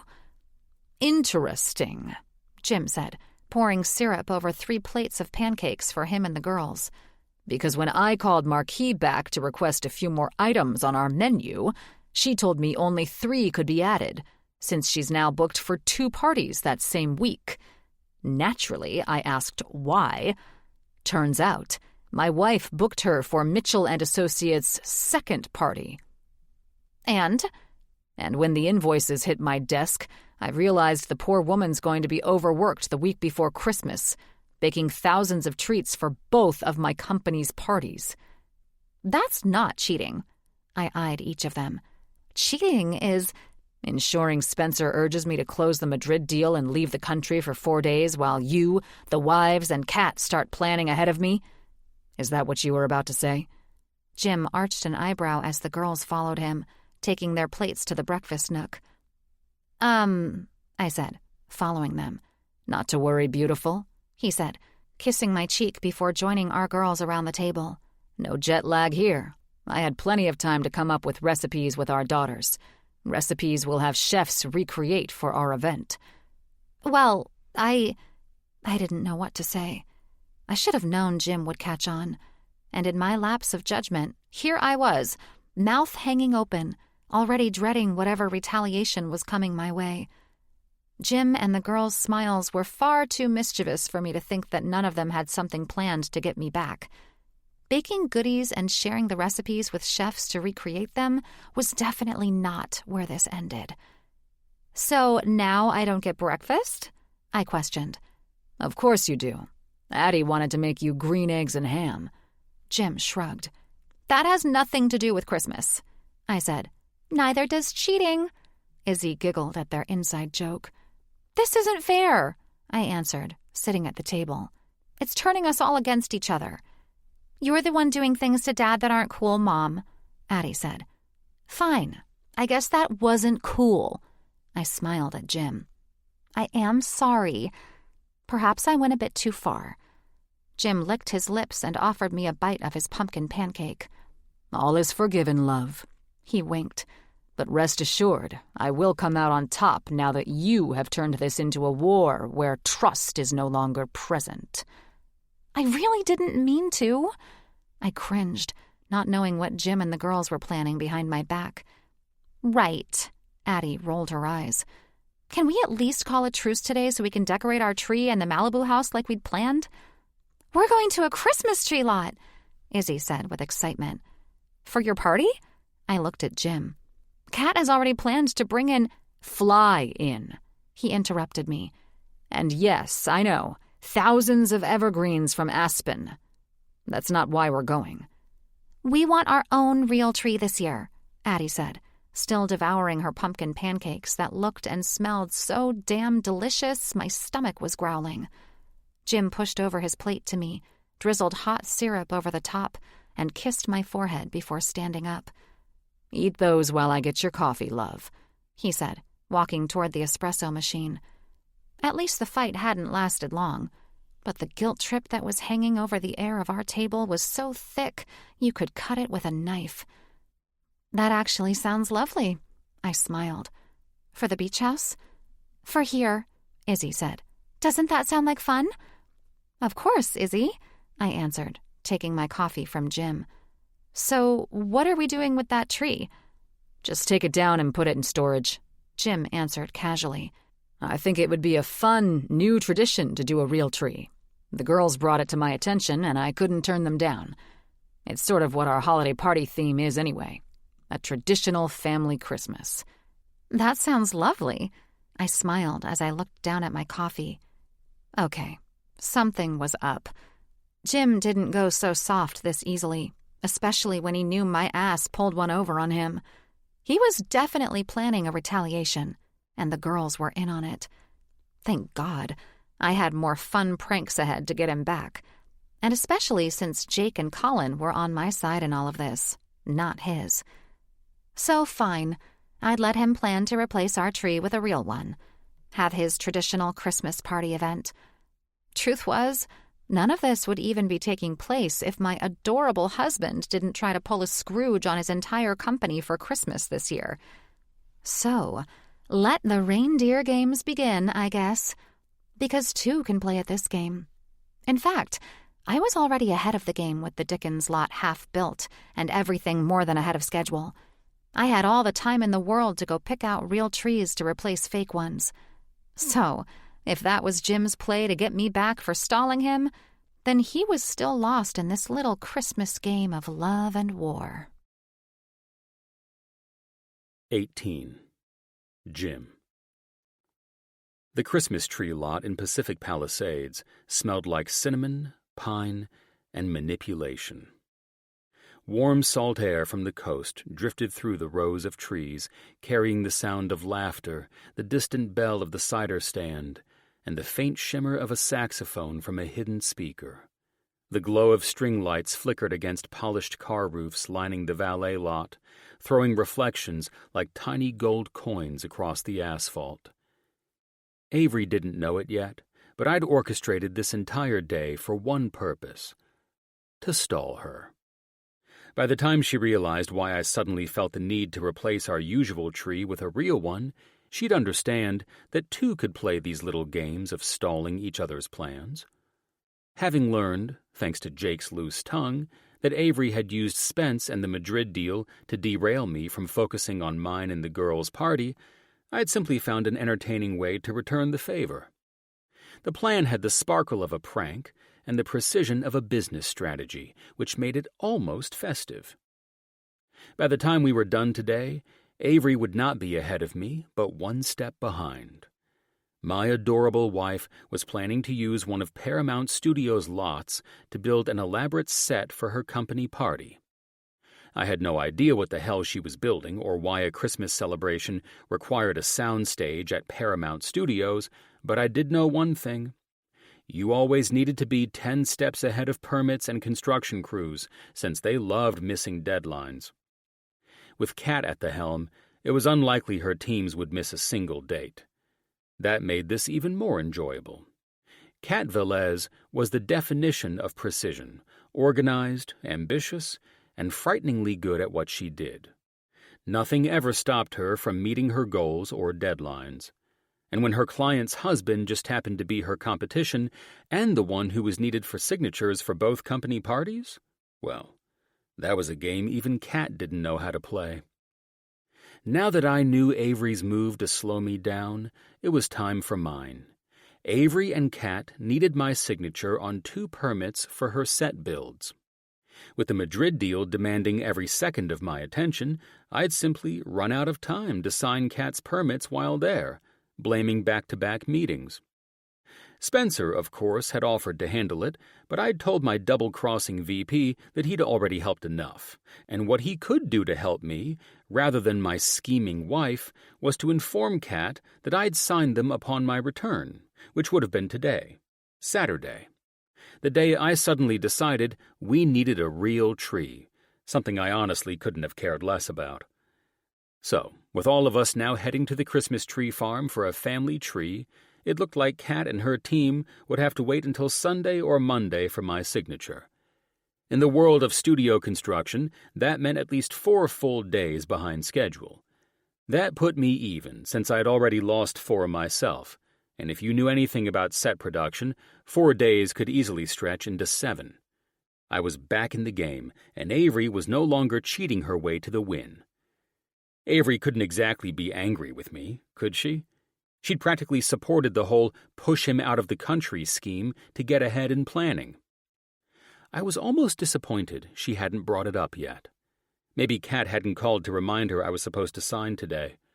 Unfortunately for both of them, nothing could stop our newest family tradition, Family Day at the Christmas tree farm. "All right," I said, putting the SUV in park. "No cell phones, remember?" "Oh, Dad, come on," Addie said, trying to whine, but eyeing me through the rear view because she knew her role to play. We needed Avery not to check her phone until after we were done here. There was no way I was going to let Kat throw this all off when the planner realized my signature hadn't been faxed over to her yet. "You promised," Izzy said, trying not to giggle. "I'm going to need mine, though," Avery said, "just in case. Kat said there might be—" Now. I placed my hand gently over to cover hers, gripping her phone. "I thought you hired the most insanely sought-after planner for a reason, my love." She eyed me. "I did." "Good," I smiled.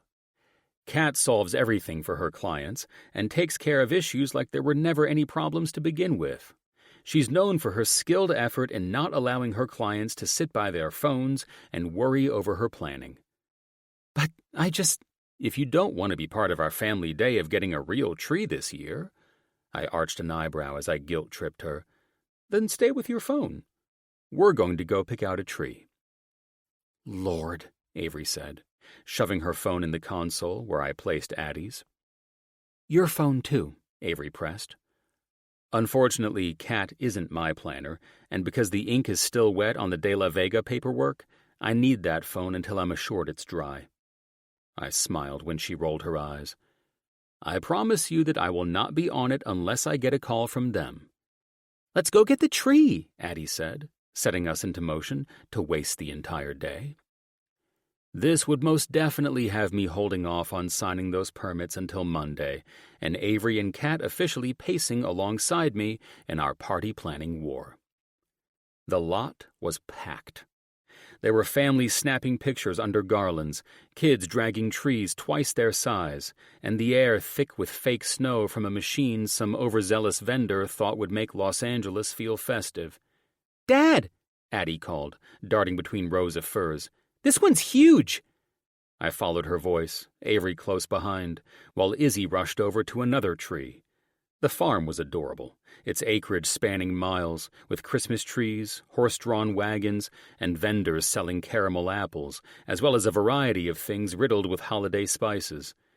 It was just as festive as I'd hoped, and as huge as I'd requested when I'd asked Jake about the largest lot where we could waste an entire day finding a tree we didn't need.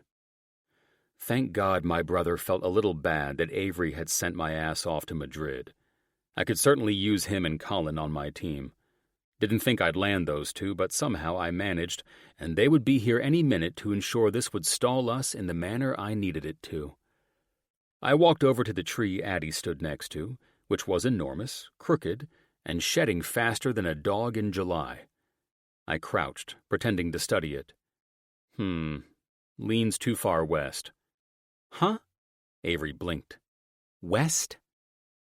I could tell that since the phones were in the car and she was now out of contact with Kat, she'd probably settle for a brittle, dying tree just to leave the lot and return to the safety net of her party planner. Trees have directions, gorgeous. I pointed to the tilt. You don't want a tree that leans west. Throws off the balance of the whole house. She narrowed her eyes. You're making shit up. Am I? I asked, straight-faced. Izzy snorted into her hot chocolate she brought from the house. Mom, I think he's serious. I think he's bored, Avery shot back. I straightened, brushing my hands together. Bored? No, sweetheart. I'm just committed to excellence. It's what you love most about me. She gave me the look that meant I was pushing it, but I could see the hint of a smile tugging at her lips. The next hour of waiting for Jake and Colin to show up with their families was an art form of inefficiency.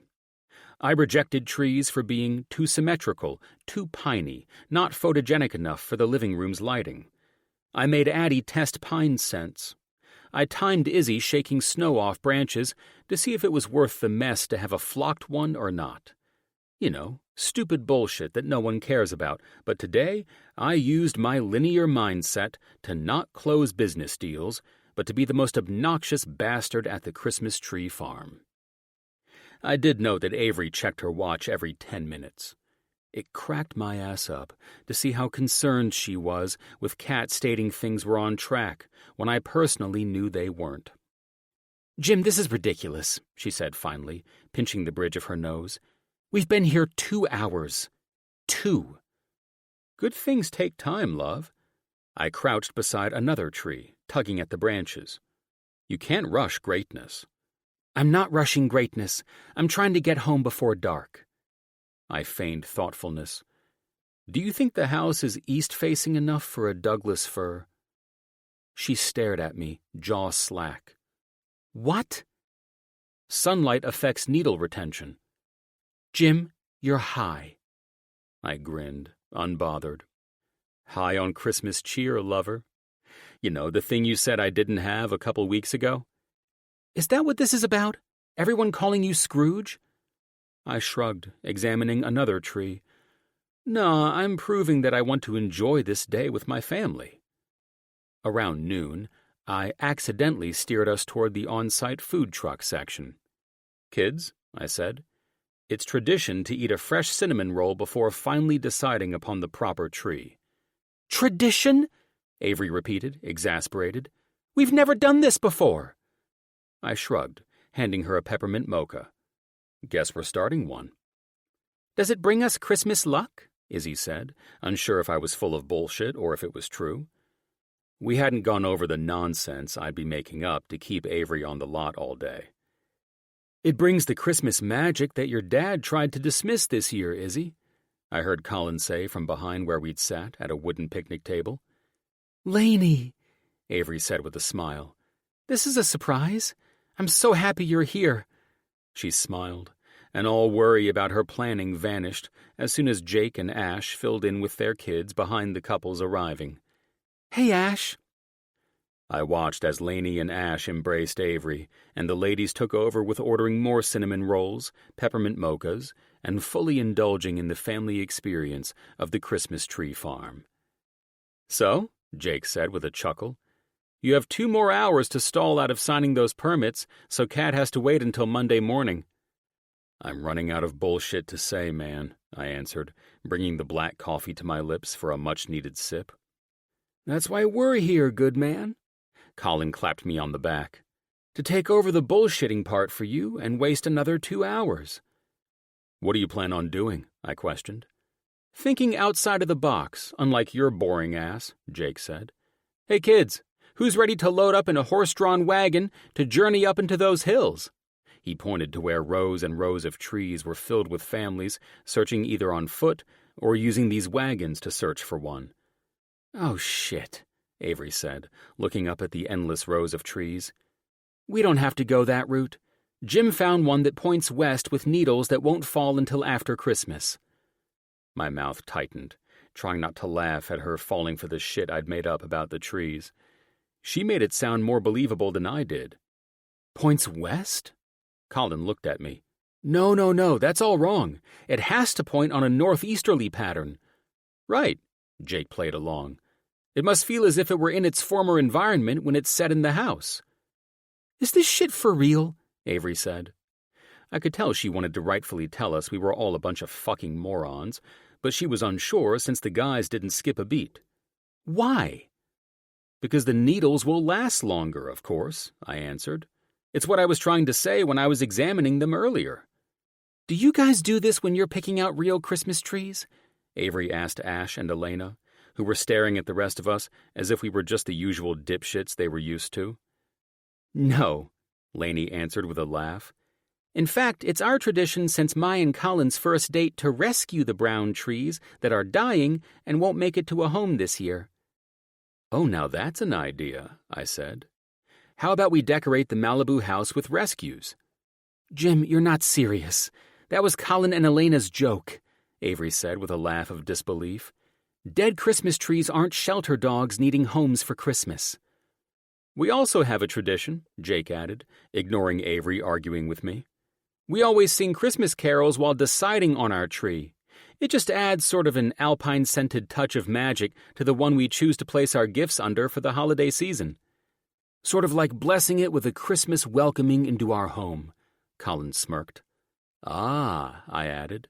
"So, once the tree is chosen, we celebrate and bless it with our family's Christmas carol and sing before cutting it down and bringing it off the lot and to our homes," Jake said, trying not to laugh. "Of course you two would do this type of shit," Avery laughed. Colin frowned. "Why wouldn't we? What the hell do you and Jim do?" he questioned, acting perplexed that his ludicrous idea wasn't being taken seriously. Avery eyed me in humor. "We just have the staff pull our artificial one out of storage and set it up for us like it is right now." "And you don't sing for it? Like to the tune of O Christmas Tree?" Jake questioned. I sighed. "Sadly, it's not a real tree sacrificing its life for our family at Christmas," I said, pretending to be a pathetic bastard. "True," Colin said, while Lainey and Ash stayed busy with the kids, and Avery focused on my brother and his best friend picking live Christmas trees for their homes. "That's why we're thrilled that this whole screw the company over for Christmas plan ended up making you two go down this road with our families and the live tree chaos." "That's what this is all about," Avery finally said, looking at me. "Your guilt?" "I just couldn't bear anyone believing I was Scrooge, my love," I said, extending my hand toward her. "Let's go sing carols and get the first traditional and perfect Mitchell family Christmas tree. Don't forget," Colin added, "no one comes to a Christmas tree farm with me and takes the perfect tree without rescuing a brown one from the chipper." My lips tightened at how perfect this had ended up.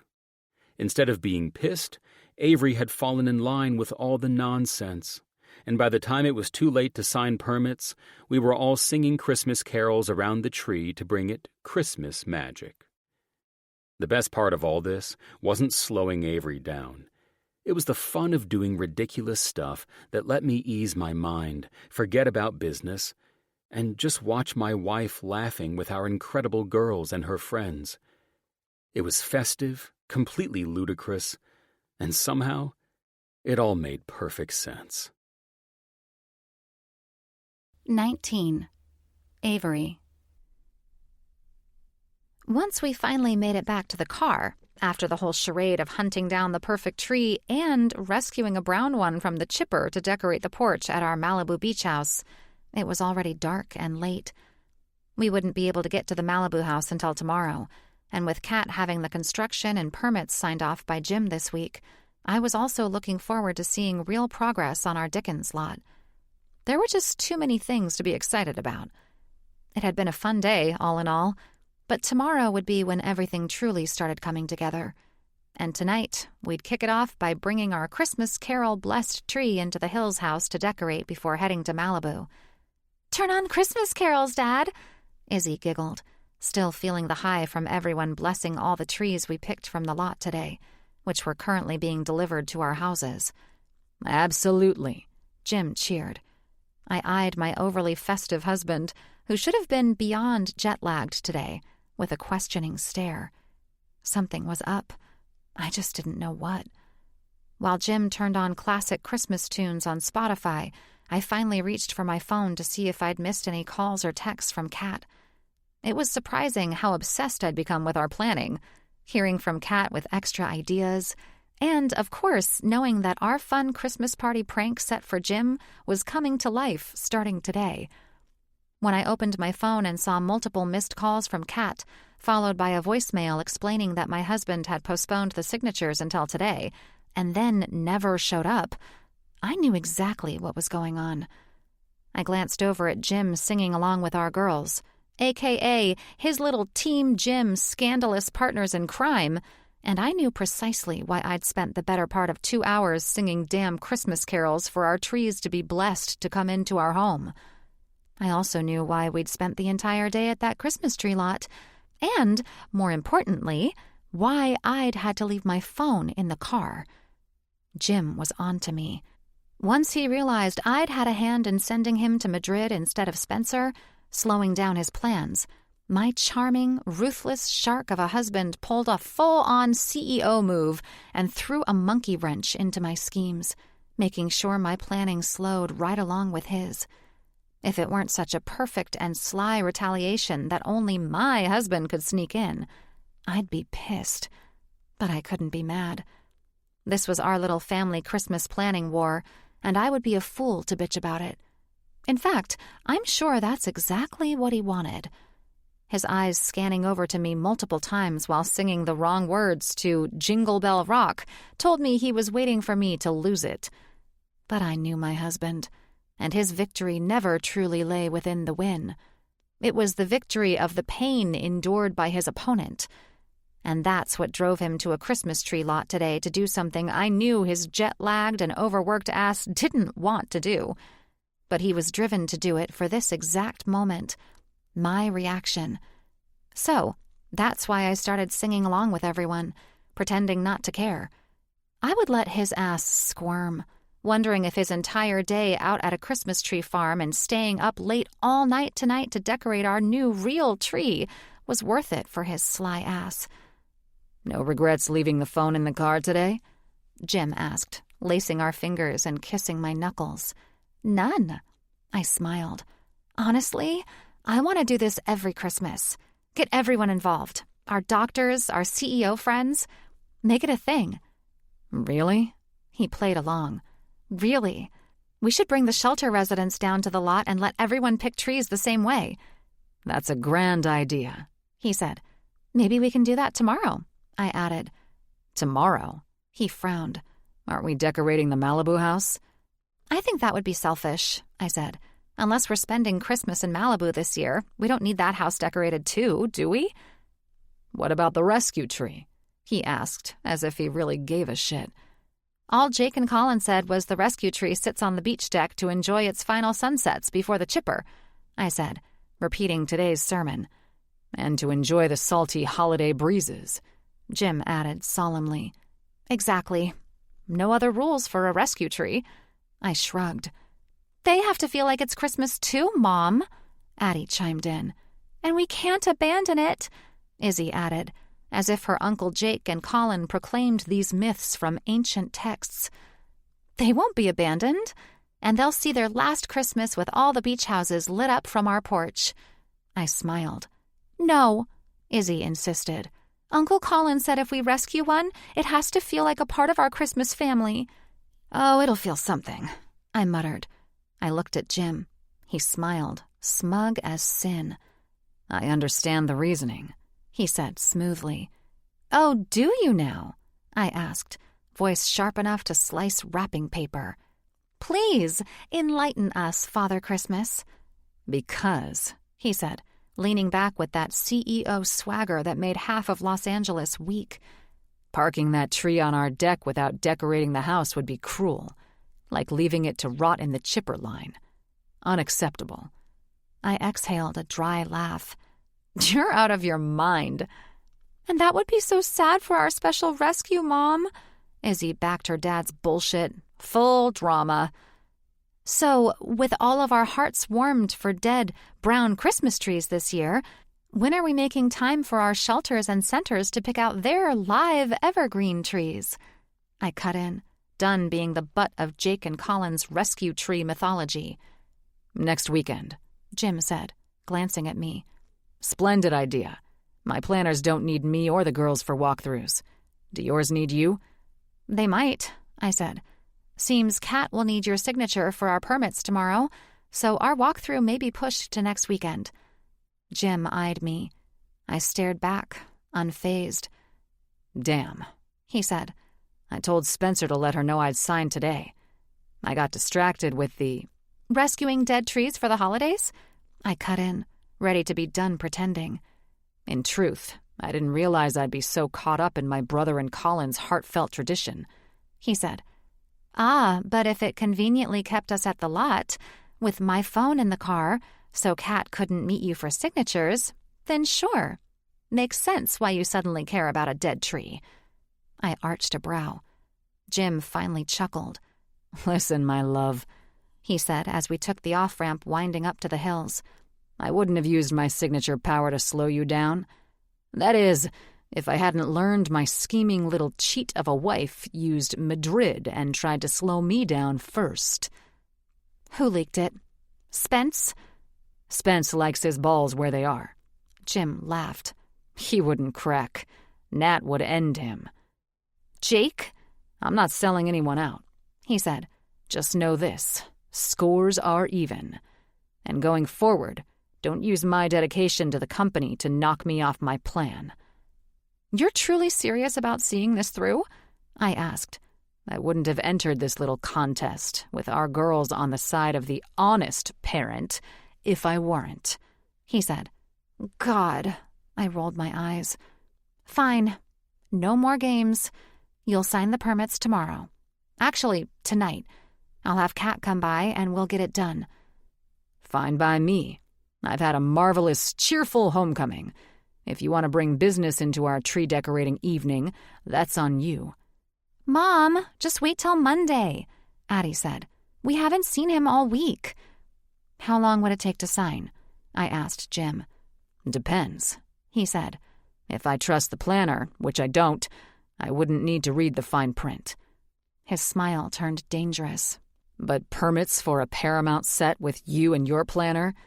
If I'm reading to ensure there are no further tricks up anyone's sleeves, could be an hour or two. He sighed. Give or take. Mom, Izzy pleaded. Just wait till Dad's back at work. You're all working together, I muttered. How am I supposed to trust any of you? Jim chuckled. Same way we trust you, my love. Don't. Their smiles told me that if I pushed for one more second, I'd hand them the win. Whatever. Kat would handle it. We'd hit our deadline. The best part was right here, being with my family. And the even better part was the reason we were building the set at all.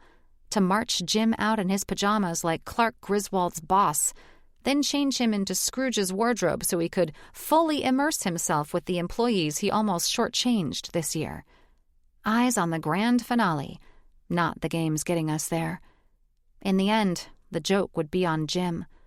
That's what mattered, reminding him what this war was about and making sure he didn't take the cheap way out next year. Honestly, today's cheating challenges had dragged him to a tree lot, away from the office, and into spending more holiday time with us than he ever had. Maybe the rescue tree wasn't the only thing saved today. 20. Jim. I walked into the skyscraper of Mitchell & Associates, proud that I'd not only wasted away the entire weekend, stalling both mine and Avery's planning, but that we'd also managed to have a lovely and overly festive weekend as a family. It was funny that just a few short weeks ago, I'd been dreading the holidays, knowing they'd come and go in a blur, another season to get through. But now, somehow I was doing stupid shit with my brother and Colin, like rescuing brown Christmas trees that had already died on their lots and would have never seen Christmas in a home. Stupidest idea ever. But when had Jake and Colin ever done anything normal? The difference this time was that the joke wasn't on me. It was on my scheming wife. And I'll admit, that made rescuing a half-dead tree feel a little more worthwhile. As I moved through the grand foyer of my building, the sheer scale of it still managed to hit me like the first time I'd walked through those glass doors years ago.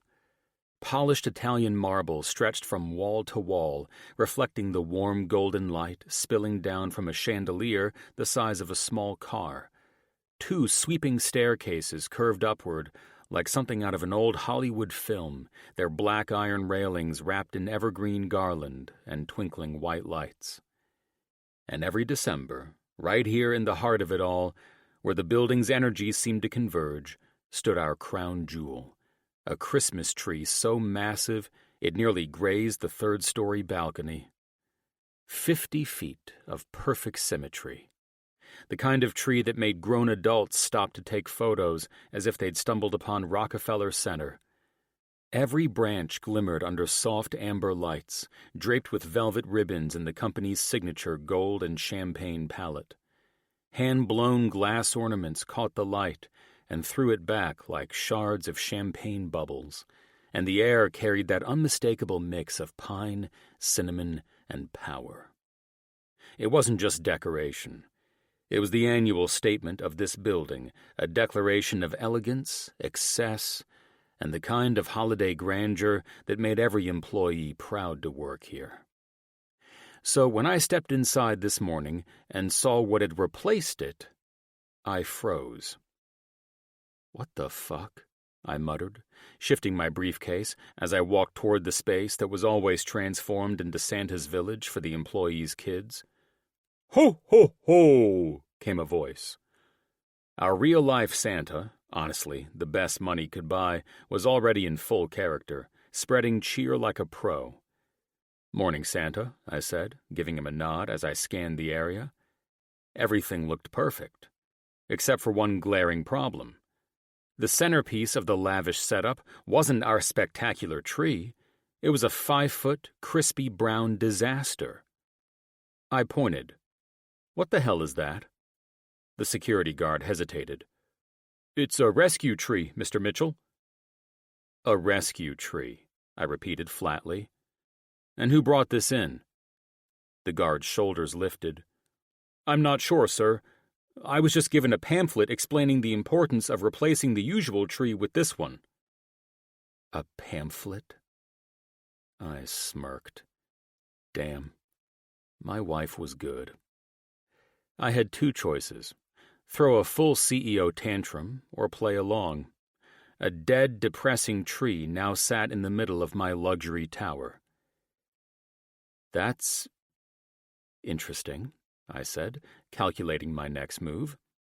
My first priority was to make sure Santa was okay with this tragic scenery next to his perfect North Pole display.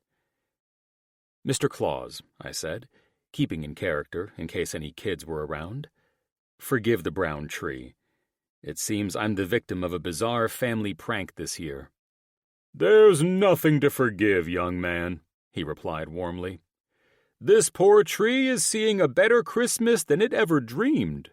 Mrs. Claus and I love that you've made it your mission to rescue these trees that went brown too soon." "Santa is in on this fuckery too?" "I see," I said with a dry laugh. "Well, you know me. Always charitable."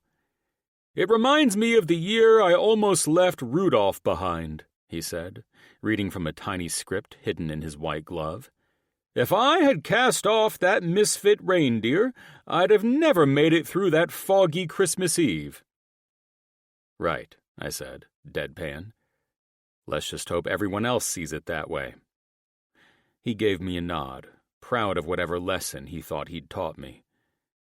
I didn't have time for this circus. Complaints from employees would start any minute, but first, I needed to sign off on Avery's new permits and check in with Karen on how my event was progressing. Ignoring the curious looks from staff, I strode toward the elevators, determined to find a way to get even with Avery for this newest prank. When I reached the top floor, my attention didn't go to Brooke at her desk. It went straight to the 2 life-size nutcrackers flanking my office doors. "Good morning, Mr. Mitchell," Brooke said sweetly. I nodded once. The nutcracker thing had Colin and Jake written all over it, some lame attempt to show holiday spirit while busting each other's balls. I pushed through the doors, already expecting trouble. What I didn't expect was a goddamn choir in my office, dressed like they'd time-traveled from Dickens's London, belting "Oh Christmas Tree" like it was opening night. I stopped cold. When they finally finished their song, I managed a single, "Lovely." "We only hope it brought true dedication to the brown trees you've so kind-heartedly rescued this year," one woman said earnestly. I studied her face. She was serious. Completely. "I'm sure it did," I said, trying to stay composed while scanning my office, now a mausoleum of brown trees lined across the floor-to-ceiling windows, their brittle branches draped in dusty tinsel that must have been in storage somewhere since 1989. "Fascinating," an older man said. "What a remarkable idea." "Do you all appreciate my conviction?" I asked dryly. "It's kind of strange," a younger singer admitted, "but I guess cool." "I like how you wanted them blessed with song," an elderly woman said sweetly. "If that wasn't enough, we can sing another." "That won't be necessary," I said with a polite smile. "In fact, to show my gratitude, please take a rescue tree home. Each of you can have one." "We were told not to touch the trees, sir," one man said nervously. "Really?" I slipped my hands into my pockets. "And who gave you that rule?" "Our instructions came from your event planner, sir," another chimed in. "She gave us all pamphlets and told us the trees must stay exactly where they are, only to be blessed." "My event planner," I said slowly. "Would that happen to be Catalina Velez?" "No, sir," the older man replied. "It was Karen Caldwell." What the fuck? "Excellent," I said, with forced calm. "You're all dismissed. The bakery downstairs should have something sweet for your efforts. Help yourselves." "It was wonderful to be part of this, Mr. Mitchell," another said as they filed out. I turned, taking in the hideous sight of my once pristine office, then grabbed my phone. "Hey, babe," Avery answered on the first ring, her voice cheerful and oblivious. "Thanks again for last night. I'll never think of pumpkin spice and peppermint the same unless I'm licking it off your—" "You wouldn't happen to have called my planner and had her replace the grand lobby tree with a brown one, deliver a shitload more to my office, and then organize a Victorian-era choir to bless them all, would you?" Avery burst into laughter before I could finish. "Oh, my sweet, sweet love," I said flatly, pacing in front of my desk. "Not only are you playing the kind of games Colin pulls when he's bored, but you're using my personal planner to screw with me, which means she's doing your work instead of mine. Am I right?" "I never called her," Avery managed through her laughter. "But I can only imagine what the lobby and your office look like right now." "Let's just say," I said dryly, "there should be a 1-per-household limit on rescuing brown trees for Christmas. Too many in one place creates what can only be described as a forest of death." That only made her laugh harder. "I'll let you enjoy your hysterics," I said. "I need to find out how Jake and Colin managed to rope Karen into this. I didn't even think those 2 idiots knew her name." "I love you," she said, still laughing, and hung up before I could respond. I hit the intercom. "Brooke, get Karen in my office." "Yes, sir." 10 minutes later, after I finished signing a ridiculous stack of permits for Avery's upcoming event, half of which involved livestock and questionable special effects, Karen walked in, clipboard in hand, and a barely concealed smile. "I must say," she started, glancing around the room, "it does look better than I imagined, even if it's hideous." "How the hell did my brother and Colin rope you into this?" I asked, "and apparently have pamphlets printed for every person involved?" Karen pressed her lips together, suppressing a laugh. "It wasn't them, sir." "Really?" I gestured toward the door. "Because those two nutcrackers outside say otherwise." She shook her head, amused. "I know, sir, but when Mr. Monroe informed me that this needed to be done overnight, because you are now publicly in favor of trees that won't see a Christmas, he said that, in honor of your newfound holiday spirit, Dr. Mitchell and Dr. Brooks would be donating their nutcrackers. For authenticity." I blinked. "Spencer?" "Yes, sir," she said, smiling. "He said it was urgent to have all this ready by 10 this morning." "Why 10? Just as I glanced at my watch, 9:55, Brooks' voice came over the intercom. "Sir, 3 local news stations are here and waiting to interview you in the lobby next to the tree." You've got to be kidding me.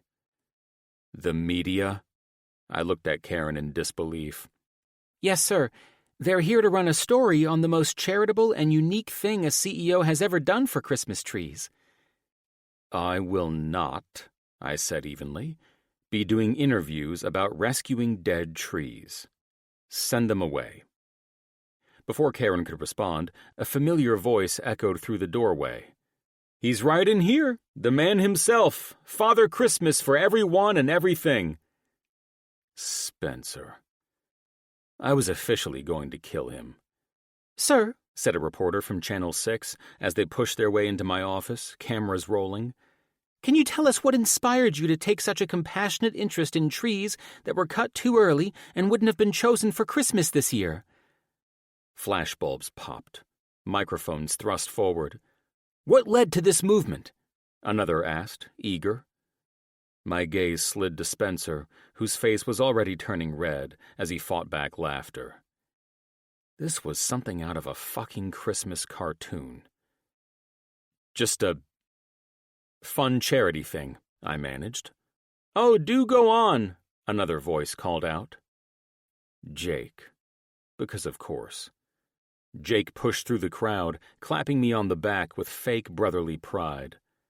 "It's Dr. Mitchell," one of the reporters said, recognizing him immediately from his infamous Playboy days. "That's right," Jake said, grinning. "And I have to confess that my brother has shaken me to the very foundation of my holiday spirit, all thanks to his charitable work with these trees." He paused, pretending to compose himself, even blinking hard for effect. I said nothing. Spencer's face was now a dangerous shade of crimson from holding in his laughter, and I was seconds from losing mine, but not from amusement. "Dr. Mitchell," a reporter said, turning to Jake, "do you also feel convicted to rescue trees this year?" "This is something completely outside of what anyone's ever done for the holidays," another chimed in. "And to think," a third added dramatically, "you're a billionaire CEO, and you thought of this first." Jake smiled solemnly and turned toward me like he was about to deliver a sermon. "Allow me to settle all of you down with this impossibly wonderful stand my brother has taken," he said, squeezing my shoulder. "You see, my brother's heart has always been bigger than his wallet. While the rest of us think about beautiful trees to garnish our homes, he thinks about the forgotten ones." "Where do you imagine this conviction came from?" the reporter asked. "In fact, this all began with a tree lot," Jake continued. I wanted to throttle him. "I watched as my brother stopped singing mid-carol as he was blessing his family's stunning and lush green tree," Jake went on, looking misty-eyed. "It was as if the North Star itself shone down on a dying tree about to go into the chipper. I watched Jim become immediately uncomfortable, as if he couldn't bear it. That's when he halted his singing of... What was it, Jim?" "I can't remember," I said, deadpan. Oh, that's right. It was I'll be home for Christmas. Jake nodded gravely. And it was at that moment my brother realized that brown trees deserved a home too. He turned to the cameras, his voice growing emotional. It's not just people who are less fortunate this year, it's nature as well. It's the things we overlook.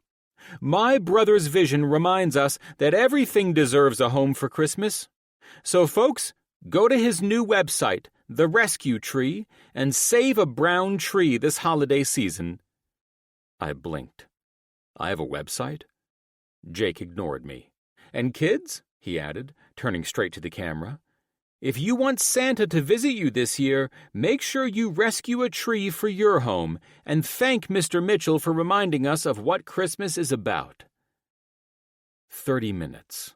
That's how long I had to stand there, answering nonsense questions and pretending this circus was part of some well-planned philanthropic campaign. When the last reporter finally shuffled out, my office looked like the aftermath of a press junket and a funeral home had collided. I turned to Jake. What the fuck was that? He grinned, smug as hell. A moment of holiday magic, big brother. I need to get my legal department on this, I said, already reaching for the phone. That footage is not airing tonight. Jake raised a hand. Too late, it was live. I froze mid-dial. You're joking. I would never joke about live TV. It was streamed to every local network and probably half the internet. You're officially Father Christmas, savior of all the rejected trees. And you? I turned to Spencer, who looked seconds from laughing himself into a coma. How the hell did you even allow this? Spencer coughed into his fist, eyes bright. Let's just say I didn't have much of a choice. Jake had leverage. Jake shrugged, completely unapologetic. Also, I might still be holding a grudge from last Christmas. Of course you are, I muttered. And I'm sure this makes you feel healed. Jake smiled like a man who'd just won a bet. Imagine all the trees that'll be saved from the chipper now. You're basically the patron saint of forestry. You're like a wood nymph. Get out of my office, I said evenly. He clapped me on the back, all holiday cheer and mock sincerity. You're welcome, Father Christmas. Then he coasted out, humming I'll Be Home for Christmas under his breath. Spencer lingered, still half laughing. You've got to admit it's genius. Genius, I repeated. That's one word for it. When the door finally shut behind him, I stood there, staring at the graveyard of brown trees still lining the windows. The faint glitter of old tinsel caught in the light, the scent of dry pine and humiliation filling the air. And then it hit me. This wasn't just Jake or Spencer. This had Avery written all over it.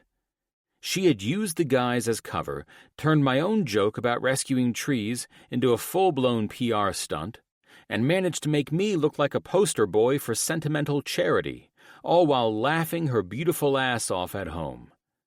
I wasn't even mad. I was impressed. But that didn't mean I wasn't going to get her back. She wouldn't see it coming. She never did. I straightened my tie, grabbed my suitcase, and headed for the door, already plotting my next move. If Avery Mitchell wanted a full-blown Christmas prank war, she just made it official. 21. Avery. My hand was still clamped over my mouth as I watched the live stream of Jim's newest charity, the one he'd somehow been roped into. I was laughing so hard I couldn't even breathe. There had never been a moment in my life when something this ridiculous had actually worked. In my defense, the live streaming part hadn't been my idea. That stroke of chaos came straight from Jake. Oh my God. I still couldn't believe my husband was trending all over the internet. Now, I was terrified to turn on the evening news, worried the local stations had picked it up. Ring. Hey, Ash, I answered, still laughing into the phone. I have a feeling I'm officially dead when, or if, Jim comes home tonight. I can't believe the media actually showed up, she said, cracking up. Well, come on, I said, grinning. You know the press will jump at any excuse to get inside the offices of James Howard Mitchell these days, especially now that he and Titus are working together to boom up half of California with hotels. Do you think this'll backfire on him in any way? She asked with a semi-nervous laugh. How could it? A billionaire CEO saving Christmas trees that turned brown too early? I said, I mean, you can't villainize someone for caring about dying trees, especially at Christmas. It's very waste not, want not of him. Ash snorted. I still can't believe we let Jake and Colin in on this. We practically invited next-level chaos. I know, I groaned. But that media stunt isn't on us. Those boys and Spencer were the ones who decided to take it to the extremes. We just wanted to swap his perfect 50-foot Christmas tree with a brown one until he finally broke and admitted he didn't give two shits about the ones that dry out too soon. Ash laughed. Do the girls still want to go rescue more? Yes, and that's the problem, I said, half exasperated. It's Izzy. That child's heart is bigger than her dad's. All she keeps saying is that every family should do this. Ash sighed, still laughing. And at the rate your daughters are diving into charity this year with Addie's homeless shelter fundraiser and now Izzy's brown tree crusade, your husband's empire might turn into a nonprofit. Exactly, I said, smiling helplessly. Izzy's already planning to raise funds so that the brown trees can be delivered to every home for their last Christmas. She's convinced they're dying souls who need adoption before Christmas Eve. Ash's laughter filled my ear. Think we can redirect her energy and maybe have her push for animal adoptions instead? After Jim's constantly believable lines of bullshit and Colin and Jake's sermons about brown trees all day on Sunday? I asked. Not a chance in hell. Not until after Christmas. Well, it's not that bad, Ash said. Honestly, it's kind of sweet that she has such a big heart for those trees. It is sweet, I agreed. But this whole thing has taken on a life of its own. My funny little revenge plot was supposed to stay harmless. Then Colin and Jake jumped on my back, and suddenly we had live media coverage and reporters quoting Jim as if he were Saint Nick. Now, I have no idea what kind of husband I'm going to be facing tonight. Maybe he'll think it was just Jake and Spence. They were the only ones there, right? I smiled, shaking my head. Trust me, I plan to act innocent either way. Are you watching the news tonight? Of course, I said. Jake and Colin told me and Lainey to record it for them, but please, we both know they're watching the live stream between surgeries. Ash snorted. God, you're probably right. Oh my God, I said, laughing again. The entire hospital must think their CEO has lost his mind. If anyone saw that footage, they probably think he's one breakdown away from joining a Christmas cult. We both dissolved into laughter. By the time I hung up, I had no idea where this thing was headed anymore. All I knew was that in 5 minutes, the news would be on, and I needed to get into character as the proud, supportive wife of a billionaire CEO being celebrated for the most absurdly heartwarming charity no one on earth had ever considered before. Then a text from Jim came in, pulling me out of my thoughts. Jim. Picking up the girls tonight and going to McDonald's for dinner. Want to meet there or bring you something home? Avery. I'd love a hot apple pie. Jim. Okay. Fuck. The okay or a thumbs up emoji. Those were the husband equivalent of a death sentence. I was officially screwed, and I knew it. Jim's revenge wasn't a matter of if, it was when. Could he at least pretend he didn't already know I was behind it? A little plausible deniability never hurt a marriage. Still, I wasn't going to stew over it. Jim and I always had our little wars. Sweet, stupid, ridiculous competitions that somehow made us better. The difference this time was that I'd accidentally weaponized his brothers and VP, and now the media was in on it. I didn't think anything bad could come out of it, but in this day and age, you could rescue a dying kitten and still get crucified online by someone saying you were interfering with nature or something. I needed a glass of wine to survive the evening broadcast. Hell, I was probably more worried about this than Jim could ever be. I took a deep breath, grabbed my wine, and turned on the news just in time to catch the tail end of the weather. My heart was racing like I was about to watch my own execution. "And finally tonight," the anchor said with that too bright smile. "A story that proves even brown can be beautiful." "Oh, God, here we go," I said to myself, taking a sip. The footage opened on the stunning lobby of Mitchell & Associates, spilling with gold light and holiday grandeur. The twin staircases were wrapped in garland and champagne ribbons, the marble floors glowing under chandeliers, and every inch screamed elegance. Until the camera panned to the middle. This part was my prank, the only thing I'd planned.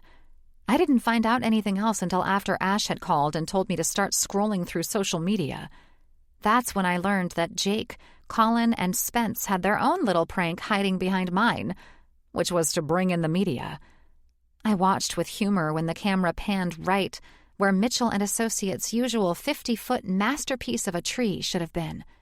In its place was a sad, brittle, 7-foot Christmas tree, brown from tip to trunk, leaning slightly to the left like it had lost the will to live long before Halloween. The reporter's voice floated over the shot. "Mitchell & Associates' annual tree lighting took a surprise turn this morning when CEO Mr. James Mitchell unveiled what many are calling the rescue tree." I covered my mouth to hide my laugh as the camera zoomed out. Jim's immaculate and perfect picture replica of Santa's village sat behind the tree. It was now complete with the jolliest Santa money could buy, a candy-striped sleigh, and rows of peppermint poles. The poor tree looked like it had wandered in from a drought and collapsed next to the steps leading into Santa's house, never making it inside before officially giving up on having its last Christmas. My eyes were filled with tears from laughing so damn hard that I could hardly fucking breathe. "Oh, Jim," I whispered, still laughing so hard I had to set my glass down. Then the feed cut to the top floor. His office looked straight out of a luxury magazine with floor-to-ceiling windows showcasing the LA skyline at sunset. But the glittering view only made what sat in front of it worse. A line of brown trees stood like mourners along the glass, their brittle branches drooping under strands of dusty tinsel. And there he was, my husband, every inch the billionaire CEO, standing behind his desk with that look of polite murder written all over his face. "Sir," said a reporter from Channel 6, "can you tell us what inspired you to take such a compassionate interest in trees that were cut too early and wouldn't have been chosen for Christmas this year?" Flashbulbs popped. Jim's jaw flexed once, twice. "Just a fun charity thing," he said, perfectly even. Before the reporter could ask another question, a familiar voice rang out. "Oh, do go on." Of course, it was Jake. He pushed through the crowd like he'd been waiting his whole life for this moment. "That's right," he said, after someone recognized him and called his name. "And I have to confess that my brother has shaken me to the very foundation of my holiday spirit, all thanks to his charitable work with these trees." I was already choking on laughter, tears streaming down my cheeks, and now Jake was on camera to turn this into something I don't think could ever become undone. Jake turned solemn, hand on Jim's shoulder like he was giving a eulogy. "You see, my brother's heart has always been bigger than his wallet. While the rest of us think about beautiful trees to garnish our homes, he thinks about the forgotten ones." "Where do you imagine this conviction came from?" the reporter asked Jim. "It all began at a tree lot." Jake smoothly spoke as if the reporter had asked him the question. Jim's lips moved, but no sound came out. He appeared to be praying for divine intervention. Then Jake went misty-eyed. "I watched as my brother stopped singing, mid-carol, as he was blessing his family's stunning and lush green tree." Jake looked down at Jim, and Jim only stared blankly at the camera. Jake took that as his invitation to go on. "You know," he said, looking at the camera as if selling this story could win him a medal. "It was as if the North Star itself shone down on a dying tree about to go into the chipper. I watched Jim become immediately uncomfortable, as if he couldn't bear it. That's when he halted his singing of— What was it, Jim?" "I can't remember," Jim said flatly. "Oh, that's right. It was 'I'll be home for Christmas,'" Jake announced proudly. "And it was at that moment my brother realized that brown trees deserved a home, too." The camera caught Spencer in the background, trying and failing not to laugh. Jake faced the reporters again, dead serious. "It's not just people who are less fortunate this year. It's nature as well. It's the things we overlook. My brother's vision reminds us that everything deserves a home for Christmas. So, folks, go to his new website, The Rescue Tree, and save a brown tree this holiday season." "I have a website?" Jim muttered with confusion, looking at Jake like he had just found out his car had been towed. As they wrapped up the segment, I read the chyron at the bottom of the screen. Billionaire CEO dubbed Father Christmas after rescuing rejected trees. I lost it completely. They even made a website? I wheezed, clutching my stomach. This had clearly turned into something that I could not unfuck. The anchor returned, all heart eyes and sincerity. Truly an inspiring reminder that even the forgotten can shine again. For those wanting to join the cause, visit Mr. Mitchell's website for his Rescue Tree Foundation, where lots are showcasing their brown trees that will be chipped if not rescued. I shut off the TV, still laughing. Father Christmas! I snickered again at the title I'd been calling Jim all weekend since the— Oh, shit! That's how he'd know I was behind this. Oh, fuck me.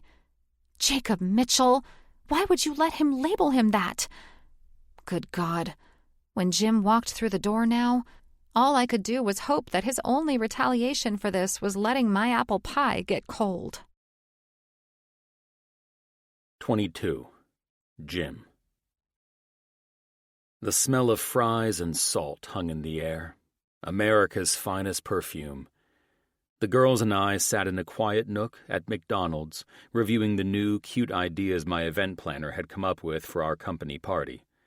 Since Avery opted out of joining us tonight, gee, I wonder why, I used this time to show the girls how we were bringing in more North Pole props to greet our employees at the shrine. Avery's last text made me smile. Retaliation from my gorgeous wife would be nothing short of her feeling exactly how I'd felt after being plastered on camera for God and everyone to see, painted as some soft-hearted billionaire rescuing brown Christmas trees that, quite honestly, needed to be chipped before they caught everything on fire. If I really wanted to explain what was going on with every brown tree sitting on a lot, I'd tell the world it came down to bad business. Cut too early, shipped too early, and with Southern California's 80-degree winter days, those fuckers didn't stand a chance baking on blacktop for a month. But this wasn't about bad planning on the tree farm's part. This was about the fact that I was now a compassionate CEO who apparently couldn't stand to see a dying fir go unadopted, which was bullshit. I didn't feel sorry for those trees. Hell, I was perfectly fine with our artificial one. The only reason I pulled the idea of a real tree out of my ass was to keep Avery occupied at the farm all day, stalling her permits, stoking her irritation, and giving myself a breather. Now I was Father Christmas, trending all over social media, while my brother sold the story to the press from my office. And Avery? Her cute ass was probably curled up on the couch right now, watching every second of it. "I love all of it," Addie said, sliding the folder toward Izzy to show the new holiday sets. She slurped the last of her milkshake. "I don't care if Mom's is better or not. Ours is bright and cheerful and everything that makes Christmas exciting." I grinned. "Well, after your mother's little collaboration with Spencer, Uncle Jake, and Colin today, I have a feeling that by the time I finish my retaliation plan, she won't care who wins Christmas. She'll just be glad we're celebrating as a family again." "Oh no," Izzy said. "What happened?" Addie flipped her phone around to show her the trending TikTok feed. While Addie laughed, Izzy covered her mouth, eyes wide. "What's the latest one?" I asked, already knowing this circus had blown up since my lunch with Alex and Sebastian. Addie sighed, reading aloud, "Imagine getting a charcuterie board for Christmas, then watching your boss on the news having a heart for dead pine trees." She looked up. Hashtag Mitchells don't care. She cringed. I rolled my eyes. Izzy's jaw dropped. "Mom did not do this to you." "Oh, it wasn't just Mom," I said, smirking. "Jake and Colin couldn't resist. You know how those two are." Izzy giggled. Addie frowned. "So? How are you going to fix this?" They didn't need to worry. I could fix it in an hour if I wanted to. My PR team could turn this into a net gain before midnight. Bad press was still press, and in my world, it always paid off. But the reason I did want to worry was my charming little devil of a wife. "Listen," I said, leaning back. "This doesn't hurt me at all, but we're going to let Mom think it did. She wanted to be cute about my so-called tree obsession, so I'm going to keep her prank alive and add to it." Izzy gasped, laughing. "You're going to be fake mad at her?" "Saves you both from having to watch all the gross kissing," I said with a wink. Addie smirked. "You won't last, Dad. You always break first when you two argue." "True," I said, because I missed the kisses. They both groaned as I stood. "I'll be right back. Time to get Mom's hot apple pie and make sure it comes straight from the freezer." Addie laughed. "You'll cave tonight. You'll feel bad for giving her frozen dessert." "Is that a challenge?" I asked. $50 says you crack by tomorrow night," she said. "You can't stay mad for long, fake or not." "Why does everyone think I'm some softy suddenly who is going to lose?" I smirked. "I run a billion-dollar company. I never lose. My life's mission is to win. Everything." "That's business," Addie said, shrugging. "This is personal. You're way too soft when it's personal." 30 minutes later, we walked into the house, pretending to watch one of those Hallmark Christmas movies she swore she hated. "I thought you hated these," I said, handing her the takeout bag with the frozen pie. "I think they're cute," she said, smiling as she sat up. Out of the corner of my eye, I saw Addie and Izzy crouched behind the wall, trying not to laugh as they watched. "Cute," I said. "Kind of like having the media show up at my office today to tell the world I have a special heart for Christmas trees." Her smile faltered. "Jim, I had nothing to do with the media showing up. You have to believe that." "I honestly don't know what to believe," I said, keeping my tone even. "But when Jake called me Father Christmas on camera, that name wasn't his invention. That was your nickname." She reached into the bag, frowning. "Oh, come on. It's frozen." "Tragic," I said. "Jim," she sighed. "Let's not argue. Seriously. The tree thing was just supposed to tease you. Jake overheard, or Ash told him, and it spiraled. That part's on them, not me." God, she looked beautiful when she lied. As much as I wanted to pull her into my arms, kiss her neck, and call it even, I held my ground. If I wanted these pranks to stop before Christmas, I had to keep my game face and prove to my daughter that she wasn't absolutely right. I was a big, fat softy when it came to my girls. "Have you seen social media?" I asked. "I haven't looked." She lied. Too fast, too bright. "Ah," I said. "So you don't know about the newest hashtag? Board and Branch Gate? Or all the memes of me holding a cigar next to a dead tree?" She bit her lip, fighting a smile, eyes glimmering like she'd been scrolling all night. Her pretending only fueled me. But tonight wasn't for digging in. It was for the setup. Let the story simmer. Let her twist. Let her realize she'd started something she couldn't control. And that would be enough to keep me smiling. The next night, I met the men for dinner while the wives enjoyed each other's company. Avery was likely receiving support from the ladies, and I was about to catch more hell from the men. Walking into Horizon, Titus's Michelin-starred restaurant that dominated the Pacific at the marina, felt like stepping into a snow globe owned by a man allergic to subtlety. Gold garlands shimmered from the 20-foot ceilings, every table sparkled under crystal chandeliers, and the 40-foot fur at the center of the dining room glittered with thousands of lights and enough imported ornaments to decorate a whole county. A string quartet played Carol of the Bells in soft, sultry jazz, and waiters floated around in black vests, pouring $800 bottles of wine like it was water. It was obscene, and infuriatingly perfect. Everything Titus demanded. God help me, I couldn't wait to hear that bastard's comments about all this tonight. The place was a sharp contrast to my skyscraper, where a single browning tree now sat in the lobby, its brittle needles flaking across marble like evidence of defeat. As she admitted last night, that was Avery's doing. Every time I walked through the lobby, the smell of dying pine greeted me like a personal reminder that my wife would no longer win this war on Christmas. "Mitchell," Titus called, standing as I approached. His grin was already what I knew it would be.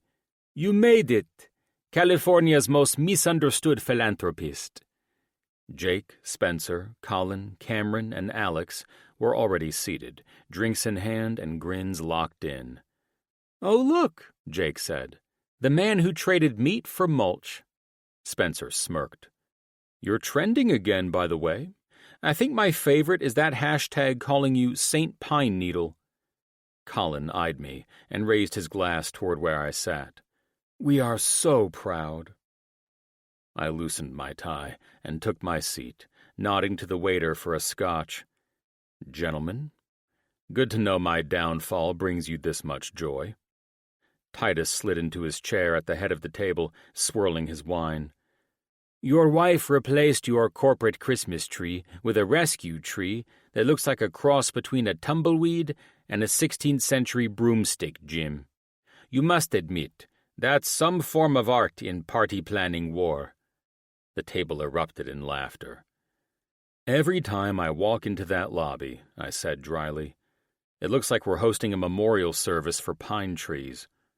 Jake grinned.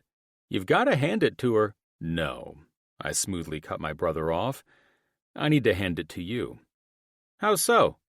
Because I got your ass trending on your daughter's favorite social media site?" If trending as the asshole boss who cares more about brown trees than his company this year is what you were after, then yes. However, it's difficult because of all this bullshit. I eyed the men at the table. That you're all going to play along with the fake fight I'm about to have with my wife for it. "Oh shit," Cam said. "This shit can backfire, dude. Fake fight?" "I've barely got my balls at this point," I said. The defamation of my character as the billionaire who had a nervous breakdown after ordering charcuterie boards for Christmas and is now making up for it by rescuing brown Christmas trees is a little too complete for my taste. "So what's our role supposed to be?" Colin said. "That's for all of you smartasses to come up with," I said. "But I'll give you direction." "Hold the hell up," Jake said, while Spence remained on his phone, ignoring this part. "Why would we do anything to help your sorry ass? That was our prank against you." "Fair point," I smiled. "But you dumbasses jump at every opportunity to prank anyone, and now I'm giving you the option to go all in to keep this escalating with Avery." "We could do the whole couples therapy thing from last year," Colin laughed into his scotch. "Neither one of us will be shitting our brains out on an island in a forest," I returned. "But perhaps we could play along with that direction." "You're playing dirty. Avery was playing cute," Cameron added. "Avery was playing with my reputation," I chuckled, "and I'm simply going to make her feel as though she'd taken this all too far." Titus arched an eyebrow. "What the hell are you planning?" I leaned back in my chair. "I want to take this down a road where the Mitchells just might not survive until Christmas." You're going to make her squirm. However, like Cam said, this could seriously backfire on you, Spencer said. It won't, I smiled. I've dated countless women, and even I know you don't fuck around with the fake bad moods, or your ass is toast. They hold on to grudges, man. Spencer looked adamant that this was a horrible idea. Countless women. Colin rolled his eyes as Jake threw his head back in laughter. I don't know about all the countless others, Monroe, but I do know that your wife is a master at toasting your ass. Truer words have never been spoken, Spencer added with a chuckle. I say we do it, Jake said, smiling like he couldn't wait to see me fall on my face. My brother, who doesn't know how to prank worth a damn, is trying this shit on and believing it will work. I got your asses last year, didn't I? That prank was certainly worth a damn, I said. Now, those words are the truest ever spoken, friends, Colin said. All right, Jimbo. Let's see what we can do to get back at your feisty wife for making you trend in the worst way on social media. That really was my idea, Jake said. But you got the idea when you heard her talking about the damn rescue tree. I arched an eyebrow. That was ground zero for all this bullshit. I internally laughed at how perfect my retaliation was going to be, and I was confident that after I was finished, my wife would never try to prank my ass through my company again. Oh, the holidays. Nothing like a bit of family chaos and double-crossing to keep things interesting. 23. Avery. To say I felt like dog shit barely covered it. What I'd hoped would blow over in a day had only escalated. My husband was the internet's punchline, and it all started because I tried to embarrass his goofy ass with that damn rescue tree. Ave, Nat snapped her fingers from across our lunch table. You still with me? This shit has to stop. I turned my phone so she could see. Look at this. Nat pinched her lips, then burst out laughing. Oh, God. POV, you give your employees cheese boards instead of bonuses, then save dying trees to prove you're generous. Hashtag billionaire logic. She shook her head, looking at the meme. An AI picture of Jim holding a charcuterie board next to that dead tree. It's everywhere, I said. I have no idea how to stop it. Jim isn't a child, and he wasn't born yesterday, Nat said, forking through her romaine. He's probably had his PR team put out worse fires by 7 a.m. I know, but he's barely talking to me. When he does, he won't look at me. I rubbed my temples. I even tried to hint about the party planning. He didn't seem interested. Well, Spence hasn't complained about him being an asshole at work, and my husband helped that whole thing go viral. She arched a brow. If Jim's mad at anyone, it should be Spencer for the double cross. I stared out at the ocean, looking for calm in the glittering water. My skin crawled with the need to fix this, and there was nothing I could do. Ave, honey, let it go, she said. By the time Christmas is over, it'll be a distant memory. And who knows, maybe people will rescue all the brown trees from the chipper. She snorted. Oh dear, it really is the stupidest thing I've ever heard. It's Jake and Colin's bullshit. I half laughed. Jim escalated it while stalling the permits Kat sent over. Hold up. Nat's fork froze. You're telling me that man actually rescued a brown tree? Yep. Made a big deal out of it. Got the girls on his side. Said we needed it on our Malibu porch. You didn't go through with that nonsense, did you? I did. They made me feel heartless if I didn't. Nat gave me a slow, sly smile.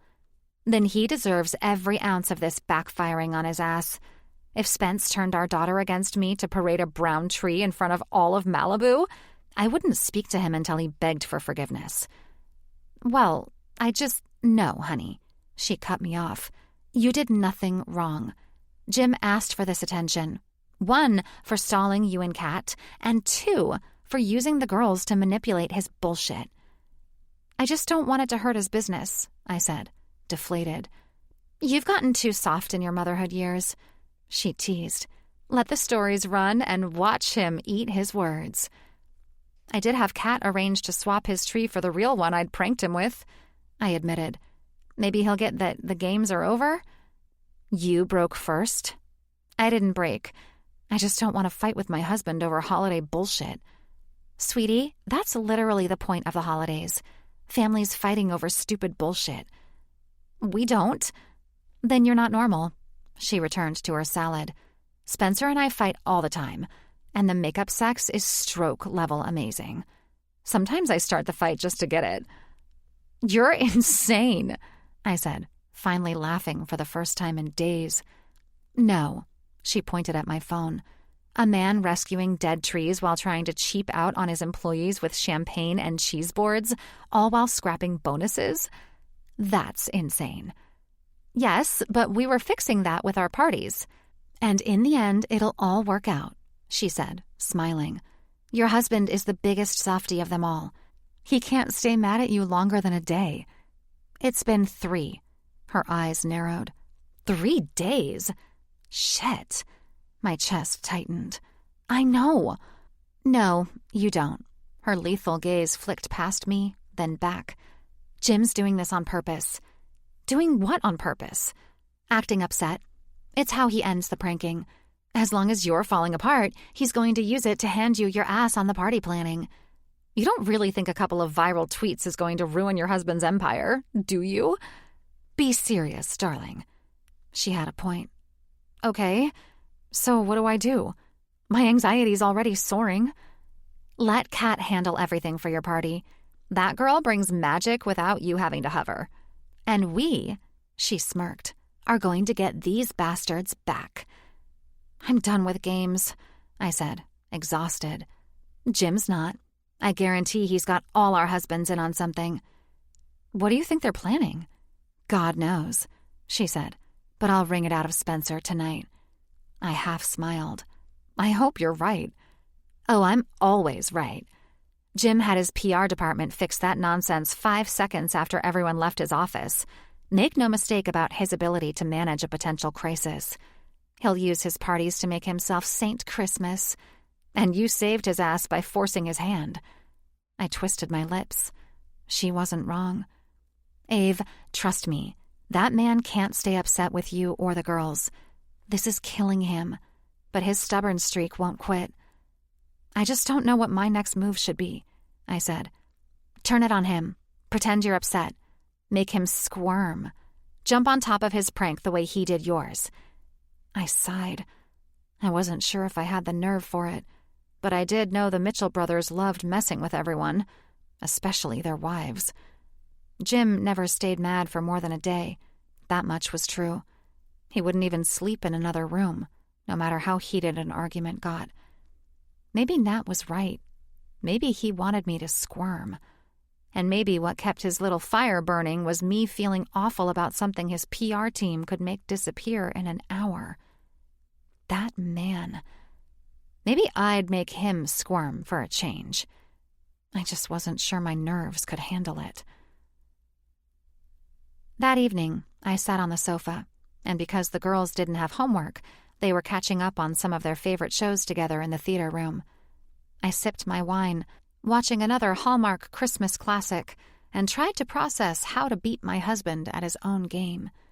And right on time, I'd heard him walk in. He appeared in the doorway, suit jacket off, sleeves rolled, tie undone but perfect, like a man who could buy the world if he was in the mood. He set his phone on the desk with deliberate precision. "Do you have any idea," he said quietly, "how many people have tagged me in a tree rescue meme today?" I saw some of them, I answered, studying the man and noticing now that he was playing me. Jim never stressed about anything. Anything. This was all an act. Some. He gave a humorless laugh. Huh. My PR inbox looks like Santa's graveyard. The board wants a statement. Investors want reassurance that I haven't lost my mind. And apparently, I'm now the face of holiday hypocrisy. I started to speak, but he held up a hand. Don't, he said. I'm still deciding whether to fire my communications director over all this. I don't know who's made me look stupider, you or her." That's when I decided to play Nat's hand. Jim had just made it too easy with that last comment. He would have never said such a thing about me and meant it. To James Mitchell, I could do no wrong, and that was the biggest fact in the world, making it so obvious that he'd just tipped his hand. I knew my husband better than anyone, and I could guarantee that it was probably eating him up that his brother had jumped into this situation and was forcing Jim to pretend like he was mad at me. Jim would have always blamed Jake before me. Jim would have blamed anyone and anything before he blamed me. Oh my God, this man. "I think you're overreacting," I said. "And if you hadn't noticed, I had Kat's team swap the brown tree out for your crown jewel of a Christmas tree before you got to work this morning." "I know," he nodded. "That's why I'm being mocked even further. Now I'm betraying my noble cause for the brown trees." "Well, I guess we can't save them all, can we?"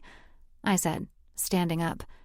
"Listen, I'm not going to sit around this house and deal with your moods since this all happened. You're taking all of it out on me, even when you know your brother and VP had everything to do with it going viral." And I'm sick of this shit," I said. "Have your damn PR team fix this shit and quit trying to make my cute little joke out to be something that burned you and your company to the ground." He paused. I bit back a smile. Now the tide changed, and it was up to Jim if he wanted to keep this shit going or kiss and make up. I watched him glance past me, then saw the refocus in his eyes when he brought his attention back to me.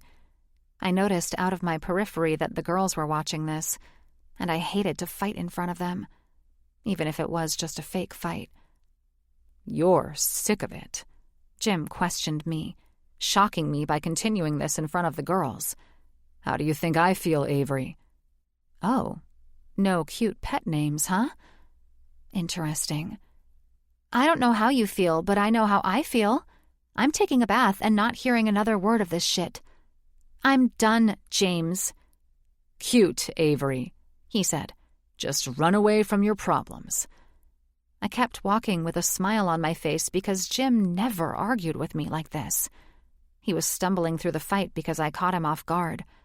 Perhaps playing with his stubborn ass just a little could be fun. I may have broken a little in the beginning, but now it was his turn to squirm. 24. Jim. I had no idea what the hell had gotten into me, trying to teach my wife a lesson about her silly little prank. I wasn't even upset about it. Hell, I thought it was clever. Cute, even, that she'd gotten me back the way she had. Now, pretending I was pissed off about it had made the whole damn thing backfire on my ass, and I was the one getting the silent treatment. "Dr. Mitchell just finished his last surgery of the day," Jake's receptionist said. "He should be checking in here after his rounds in about 10 minutes. "I'll wait in his office," I told her, because apparently I now needed the professional consultation of my prankster of a brother. "Absolutely, Mr. Mitchell." She pressed the button to buzz me into the private offices. I didn't care how tired Jake was. He was going to help me figure out how to unfuck this mess. I rolled my eyes as soon as I approached his office. Jake's doorway was flanked by 2 massive candy canes, framing it like a deranged Christmas arch. 2 doors down, Jace's office had life-size snowmen standing guard. "What the hell are you guys trying to prove with all this Christmas paraphernalia?" I asked Jace Stone, who was heading toward me from the opposite end of the hall. "I still haven't figured out this year's prank," Jace said with a chuckle. "Colin set it up with a note that said, 'May all your Christmases be white.'" I slid my hands into my pockets and shook my head. No doubt some sexual innuendo with that man. You all act like you're in some kind of relationship. I jerked my chin toward Jake's door. "Let me guess. The candy canes mean something equally disturbing?" "Well, Jake's note said, 'Peppermint cheeks when the entrance creaks.'" Dear God, I sighed. Is this what goes on every Christmas when I'm not here? None of that even makes sense. Sure it does, big guy. Jake's voice came from behind me. He was smirking as usual. And you know, I never imagined my shit smelling like peppermint until I tried. Save that disgusting shit for your night shifts, I cut in before he could finish. Spare me the visual of whatever you and Ash get up to. Jake gave a mock gasp. Someone's testy today. Could it be killing you that you can't pretend to stay mad at Avery for more than a couple of days? It's been a damn week, I said flatly. We're not on speaking terms, and she won't so much as look at me. I exhaled, long and heavy, and they both exchanged that knowing smirk. Step into my office, Jake said. Fair warning, I'm no psychologist, but I'll help however I can. Good to see you, Jim, Jace said, before disappearing into his own office, leaving me to follow Jake inside. I dropped into the chair across from his desk. How was your surgery? Jake hung up his lab coat, slid into his suit jacket, and leaned against the edge of the desk. Let's just say the open-heart patient I operated on is looking a hell of a lot livelier than you are right now. I rubbed the back of my neck. It was a bad idea, making Avery think I was upset with her. I told your smart ass you don't know how to prank worth a damn, Jake said, half amused, half pitying. Dangerous territory, pulling that crap on a woman. I didn't think it would turn into this. Why wouldn't it? Jake chuckled. You blamed your wife for something other people did to roast your ass. Of course she's going to make you pay for it. So what now? Jake looked me over. God, man, you look pathetic. Focus on your party and let Avery come crawling back. Would you do that with Ash? No, he said easily, because I'd never blame my wife for jack shit, even if she had a hand in roasting me. I pointed toward the candy canes outside his door. Obviously. Since you apparently enjoy shoving those up your ass to mask the smell of your shit, I'm sure you'd love getting roasted. Now you're just being a dick, he shot back. Hey, maybe that'll end the fight. Have Avery shove a candy cane up your ass, and fucking hell, man, came Colin's voice as he walked into the office. Jesus, what did I just walk into? Jake's therapy session about candy canes and ass play? Isn't that why you put them outside my door, dipshit? Jake asked. God, no, you disgusting bastard, Colin said, grinning. Peppermint cheeks represent rosy red cheeks on Ash's face. I just added creaks because it rhymed. I'm off my game this year, but it seems we all know where your mind's been, Mitchell. I couldn't stop the smirk when Jake frowned. You didn't actually shove a candy cane up your ass, did you? Colin asked, laughing. Jake ignored him. Can we get back to Jim's crisis? The man's unraveling. Right, Colin said, turning to me. Laney says Avery's pretty fucking done with you. What the hell did you do to make it escalate this bad? I stuck to my damn guns, I admitted. Thought if I held firm, she'd stop pranking me, and we'd get through our parties. Now I can't seem to unfuck any of it. You still letting the media run with the story? Jake asked. My PR team killed it yesterday morning, I said. But if Avery doesn't start talking to me soon... Oh, quit acting like a little bitch, Colin interrupted. So you'd be fine if Laney iced you out for a week, I shot back. God, no, he said, laughing. But I'm not stupid enough to start a fake fight with her and then double down. I exhaled hard. Yeah, Jake said the same thing. Colin leaned on Jake's desk. So what's the plan, genius? Grovel? Flowers? Candy canes? Jake cut in. I already suggested that maybe Avery should shove one up his ass. Might realign his priorities. Can we please stop talking about shoving things up asses? I snapped. Jake laughed. Fair enough, but you're headed for the nut house if we don't fix this. He grabbed his keys. Here's the plan. Instead of meeting for drinks like normal people, we crash wherever the women are hiding out tonight. They're at the Malibu house, I said reluctantly. Avery insisted. She took the girls and said they were staying there. Colin tried to hold back a laugh and failed. Already sleeping in separate houses. Shit went sideways fast, huh? Jake clapped me on the shoulder. The song I'll Be Home for Christmas is about to hit a little too close to home for you, big guy. I groaned, rubbing my forehead. And what if she doesn't talk to me when we show up? Jake gave me a look. What are you, in 5th grade? Grab what's left of your balls. We're bringing food and booze, and we're crashing the girls' beach house tonight. I don't know, I muttered. Or, Colin said with a sly grin, we have a bachelor night at your place. Poker, cigars, maybe invite a few people who still like you. Jake crossed his arms. Your call. Enjoy the night off or own up to being a dumbass who can't prank worth shit. Maybe a little distance will help, I said finally. I'll have the staff set everything up. Tell the guys we're at my place tonight.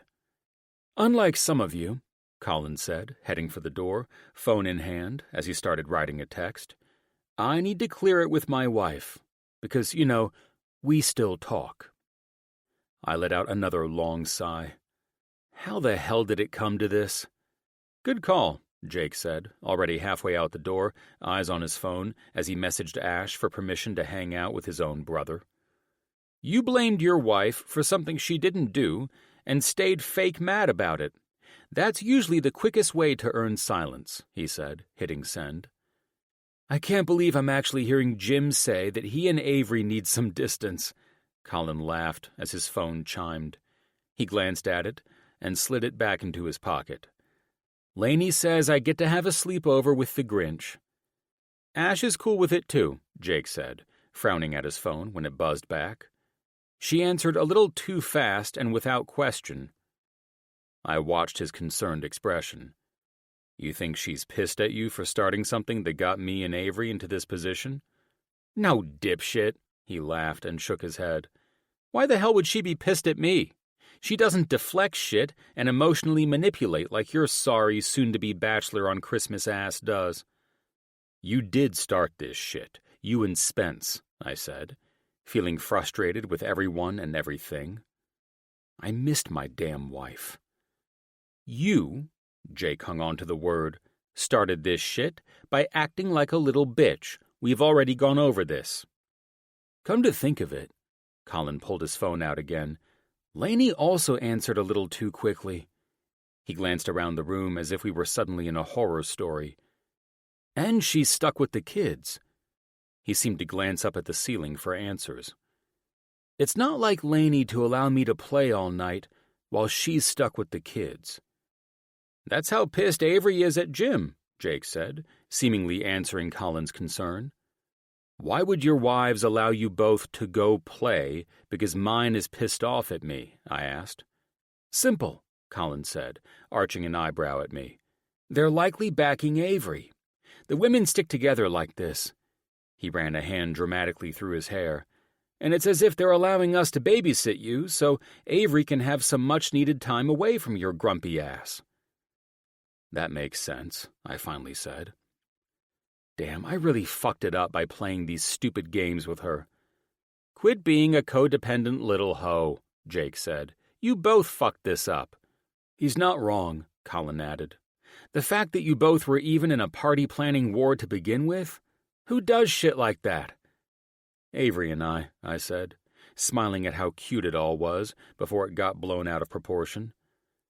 Well, now you know, emotions are already too fragile during the holidays, so that's probably not the best time to enter into a damn family war, Jake said. All right, Chinese is calling my name.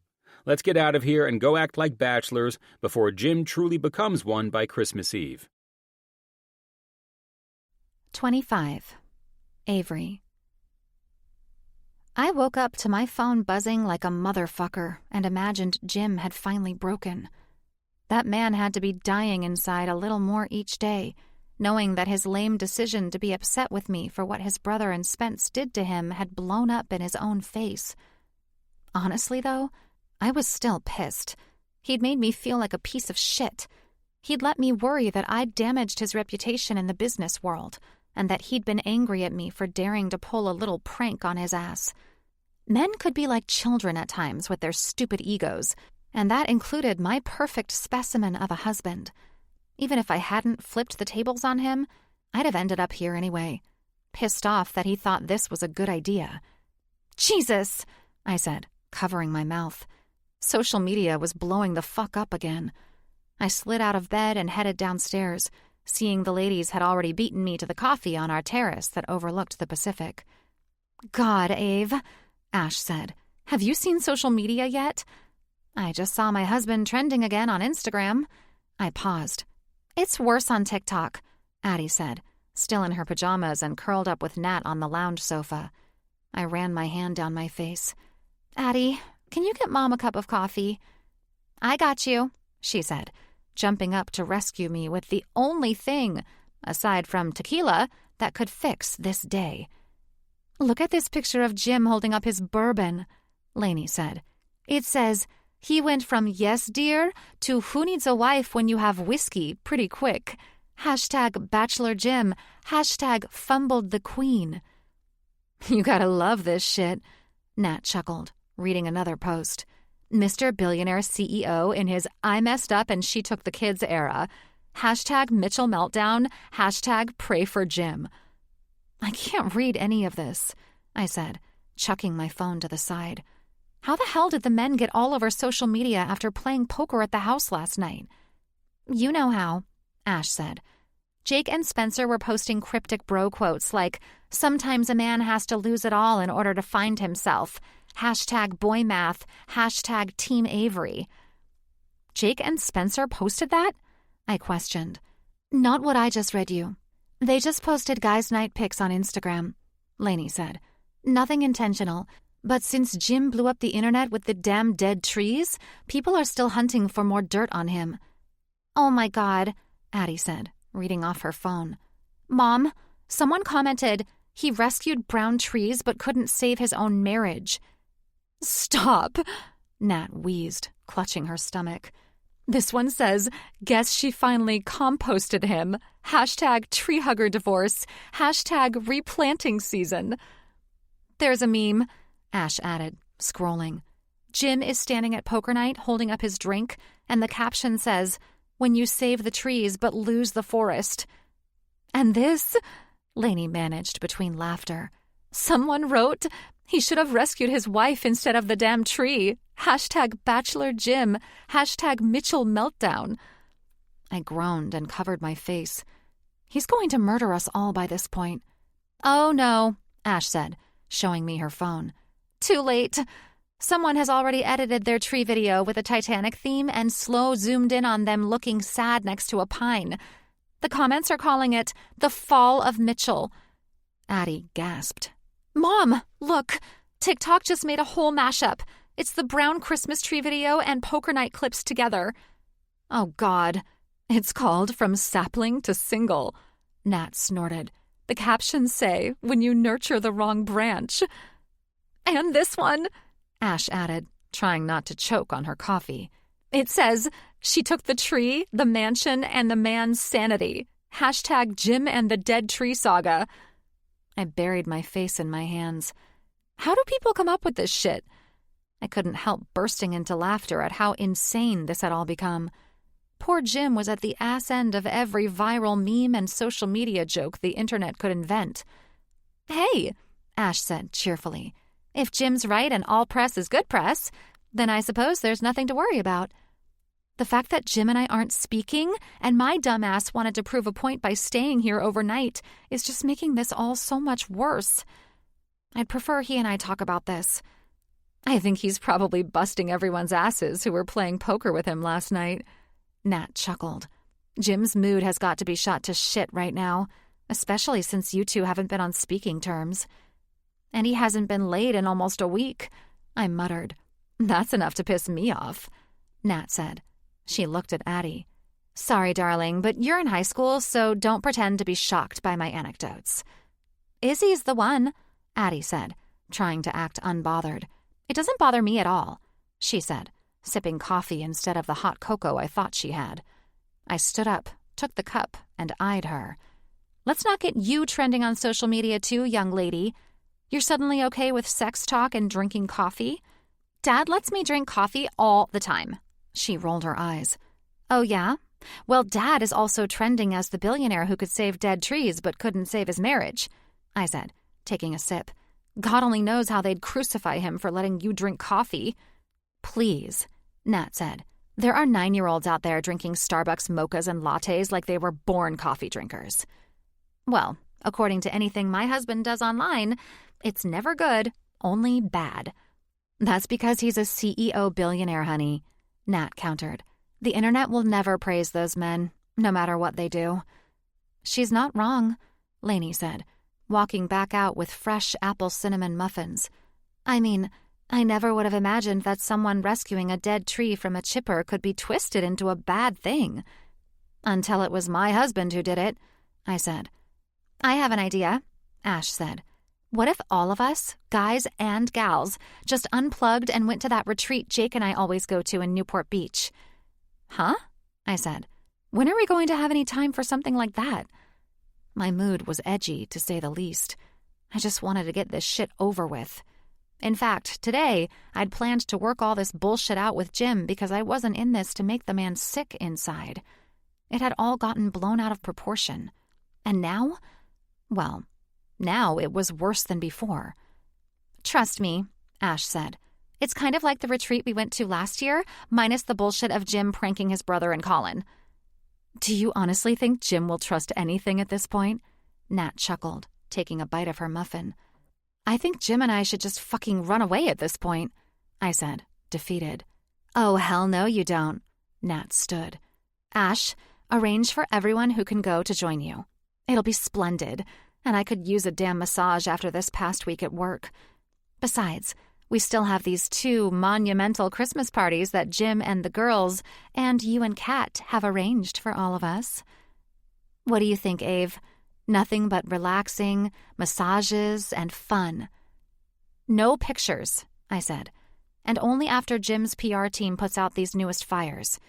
And of course, that's assuming Jim even wants to go. Jim will want to go, Lainey said. Colin told me he cried into his bourbon last night because you 2 weren't speaking. Said he fucked it all up. Well, thank God those pictures didn't make it to social media. I rolled my eyes. Okay, Ash, are you okay taking the girls? I need to go make up with my husband.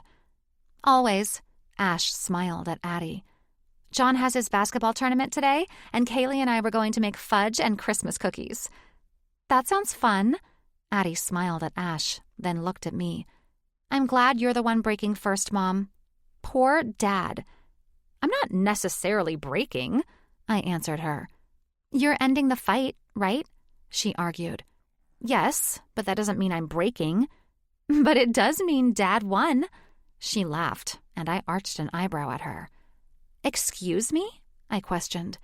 Yeah, Izzy and I made a bet that Dad would lose the fake fight. Turns out you're raising the white flag first. She taunted. Well, whatever, I answered. Honestly, I don't care if I lose this battle. I miss Dad. She chuckled. You guys are both love crazies.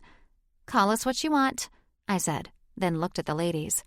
I'll talk to you tonight after Jim and I are... Honey, if you talk to us tonight at all after making up with Jim and enjoying that marvelous makeup sex that's waiting for you, then Jim really is in his I messed up and she took the kids era. She laughed. The girls can sleep over. Ash winked. Thanks, I said. I gave Addie a kiss goodbye, left the ladies to lock up the Malibu house, and moved with purpose to get to my husband. Hopefully, we could smooth this shit over. After I kicked out every man who'd been giving Jim hell for this entire mess.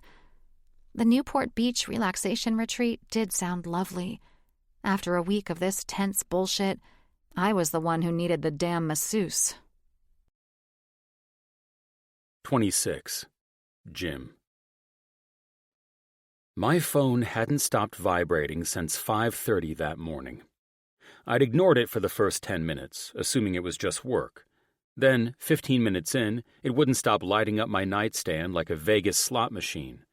That's when I reluctantly checked the fucking thing. Maybe it was Avery, and this whole damn nightmare could just be put behind us. God, remind me to never think of having a fake fight with my wife again.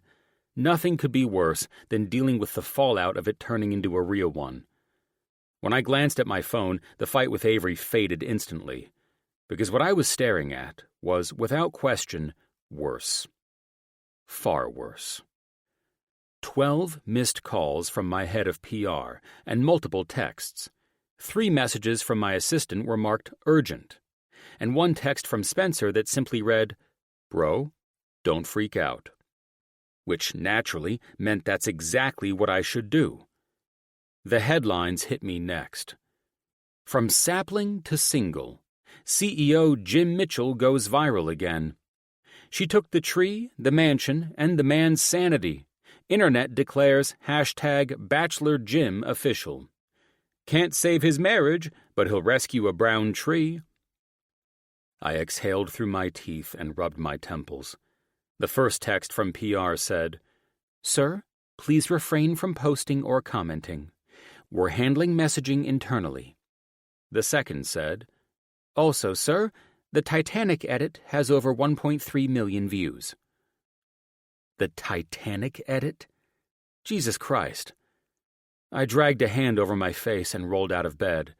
The smell of coffee and bacon drifted up from downstairs, which was already suspicious.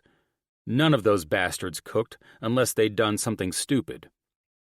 I tugged on a t-shirt, shoved my phone into my pocket, and headed down to face the execution squad. Sure enough, Jake, Colin, Spencer, and Alex were huddled around my kitchen island like 4 grown-ass men trying to look innocent while flipping pancakes. "Morning, sunshine," Spencer said, overly chipper. "Hungry?" I stopped at the base of the stairs and folded my arms. I believe I should be the one asking questions. Which one of you jackasses posted poker night? They all froze. Colin pretended to check the bacon. Alex, my closest friend and newest conspiring traitor, offered me a plate as if I were a dangerous zoo animal. "Technically," Jake said, "it was just a photo." "And technically," I said evenly, "so was the Zapruder film."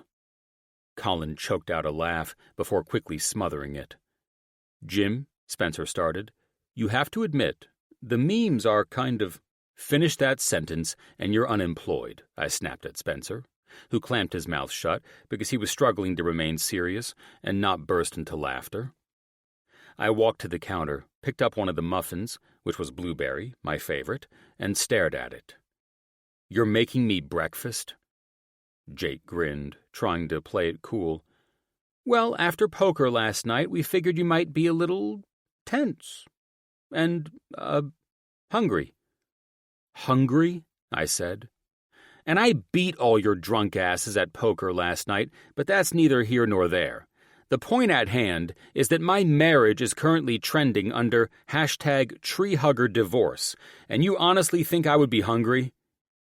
Colin raised a spatula. "We thought maybe pancakes would soften the blow." "Softening the blow would have been deleting your damn posts." Spencer slid a mug toward me. "Black coffee, no sugar. Just how you like it, big guy. And for the record, those captions weren't ours. People just sorta twisted it and ran with it." "Ran with it?" I repeated. "No, they sprinted with it like Usain Bolt." They all exchanged a look. That silent look that said, "We screwed up, but maybe he won't kill us if we keep feeding him," look. Finally, Jake leaned against the counter, grinning. "Look at it this way. At least the internet thinks you're single. It's like a return to the Billionaires Club bachelor boost. Perhaps an image rehab. PR will spin it and make you shine." I glared at him. "I don't need any of that shit. What I need is my wife back before I legitimately am what these trending posts are stating." That shut them up for a good 10 seconds. Spencer finally muttered, "It's all going to be smoothed over, you know that." I grabbed the coffee, took a sip, and sighed. "You're all cleaning this kitchen. Then you're leaving. I've got a wife to track down before she decides the internet is right." Jake smirked. "Meaning?" "Meaning," I said, setting the mug down. "If she thinks I'm suddenly claiming to be single, those damn brown trees will be the ones rescuing my sorry ass." My plan was simple. Find Avery, fix whatever fresh viral hell this had become, and finally put an end to the world's stupidest marital Cold War. But then my phone rang again. Jillian Reed, head of PR. "Sir," she said, before I could even speak, "we need you at the office, now." It's Saturday. "Yes, sir. Unfortunately, the internet doesn't take weekends off. We're drafting response statements and need your approval. Some outlets are running with the divorce angle." I pinched the bridge of my nose. Of course they are. "Also," she hesitated, "a morning show producer requested an exclusive segment called The Billionaire Who Loved Too Hard and Finally Lost. I had told them you were unavailable, indefinitely." I'll be there in an hour. By the time I arrived at Mitchell & Associates, the lobby screens were looping news clips of me, holding that stupid brown tree like a hero in a Hallmark movie gone wrong, followed by poker night footage that made me look like a recently divorced man on a bourbon bender. I glanced over at security. "Get that shit turned off," I ordered. "Yes, Mr. Mitchell," he nodded, and then moved toward the media offices. Jillian met me the moment the elevator doors opened, tablet in hand, heels clicking a mile a minute. "Sir, the narrative's shifting every hour. We can neutralize it if we control the message." Not surprising. "We've prepared 3 approaches," she continued briskly. "Option 1, humor. Option 2, dignified silence. Option 3, a joint statement with Mrs. Mitchell." "Option 3, I said, if I can get her to answer her damn phone." Her brows shot up. "So we're moving forward with the couple statement?" "Draft the damn thing," I said, "but make sure it sounds like me and not like a man apologizing for having a sense of humor and a family that knows no end to their ludicrous pranks." "Yes, Mr. Mitchell." The hours blurred together. Meetings, edits, damage control. By the time PR finished putting out fires, it was after 6. I checked my phone for what felt like the 100th time. Nothing from Avery. No calls, no texts, not even a sarcastic meme. This ongoing silence hit me harder than the goddamn headlines. I finally gave up, left the office, and drove straight to the Malibu house. She wasn't there, so I had some hope that maybe she was at home and perhaps we could just get past all this stupid shit. That is, if she would finally fucking talk to me. When I pulled into the garage, I felt a weight lift off my chest. Her car was there, and the lights were on in the house. I stepped inside quietly. The scent of her perfume was faint, but enough to twist something in my chest. Fuck, I'd missed her.